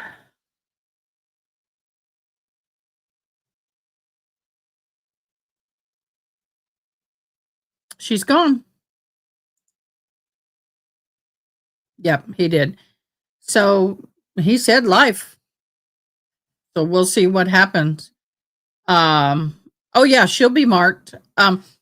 There's different levels of harm to kids. If you're drinking and driving and you accidentally unalive children in a car with a family is one thing. What she did, oh boo, no, that's intentional, and it wasn't even her kid. So yeah, she's going to have a hard time in prison for a while. She will eventually balance out, but yes, she's going to have a hard time. Sunday, everybody, please join us on Sunday. We're going to do a special dive in the Brian Walsh trial. We're going to be dealing with the international situation. We're going to be talking about the custody issues. The grandmother that lives internationally is inquired about the kids. I don't have any more information other than that at this moment, but we are going to have a special live. It's supposed to be our members only live, but we're going to open it up to everybody. We have a woman who lives in the same area. And so she is a criminal justice major and she is a legal brainiac. And so Angela is going to come and we're going to really dive into the international part of this case. We'll also do a case review and talk about what's transpired this week and get everybody all caught up for Monday. I want to give a personal shout out and thank everybody for your love and the support at the loss of my sister this week. As Monday as well as y'all. Most of you know, Monday, I sat with my sister at 1:53 in the morning as she took her last breath on this earth. We are both adopted girls, so we adopted each other. And Jennifer Abercrombie, born on March 20th, 58, went to be with the Lord on 12/1 of 25. And last week and this week have been really crazy. Mods, oh my gosh, mods, you guys are simply the best mods in the market. I absolutely could not have survived this 2 weeks without you. This has been a very hard year. We have a special New Year's Eve event coming on New Year's Eve. We are going to be doing, hopefully, if everything works out, the Taste of Britain. We're going to have all kind of things. I'm going to do a full year recap of every single case we have covered in the past year. So we have got an amazing New Year's Eve planned, and we're going to be doing a lot New Year's. We're going to start probably, we'll be on for at least 10 hours. The main Georgia's prison housing diverse security levels, including those with long sentences. Yes. We will see which one she gets going into. We'll be following her in her appeals. All these cases go into appeals, and that's something I need to look at for the New Year's Eve. We will be doing a Christmas Eve Santa as well. So please come join us again Sunday. We have a bunch of people who got free membership, so come and join us. Get to know us. Let us get to know you. We'd love to have you as a part of the family. And as always, please don't forget to subscribe, and you can become a member. And we just really, really appreciate it. And if you know any deaf people who want to watch something like this, we do offer interpreting for the deaf. I am deaf without my big bad mamas, and we are an all-inclusive YouTube channel. Please share the stream. Also, let us know what you would like to watch. We are very open to suggestions. So to go to our Discord and join our Discord. We do have a place for you to make a lot of suggestions. Definitely will. Yeah. She will be in protective. Actually, she'll be under self-harm watch for a while. They will put her in a padded room for a while with just I call it the moving van. Some people call it the turtle suit. So that she will be having that. Today is your 60th birthday. Are you said anything until now? Really? Oh my God, girlfriend. Are you kidding? Here we go.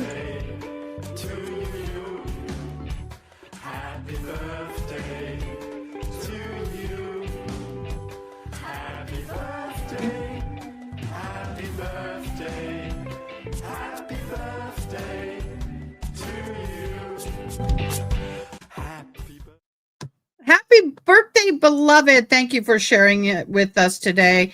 Thank you for spending it with us. Everybody, have a fabulous evening. Y'all get some rest. Have a great Saturday. Have an amazing Sunday. Please come back and join us at 7 p.m. Central Time for our special live. All right, guys. Miguel. Thanks for watching. Please comment, like, share, and most importantly, subscribe. I hope you have an awesome day. Till next time.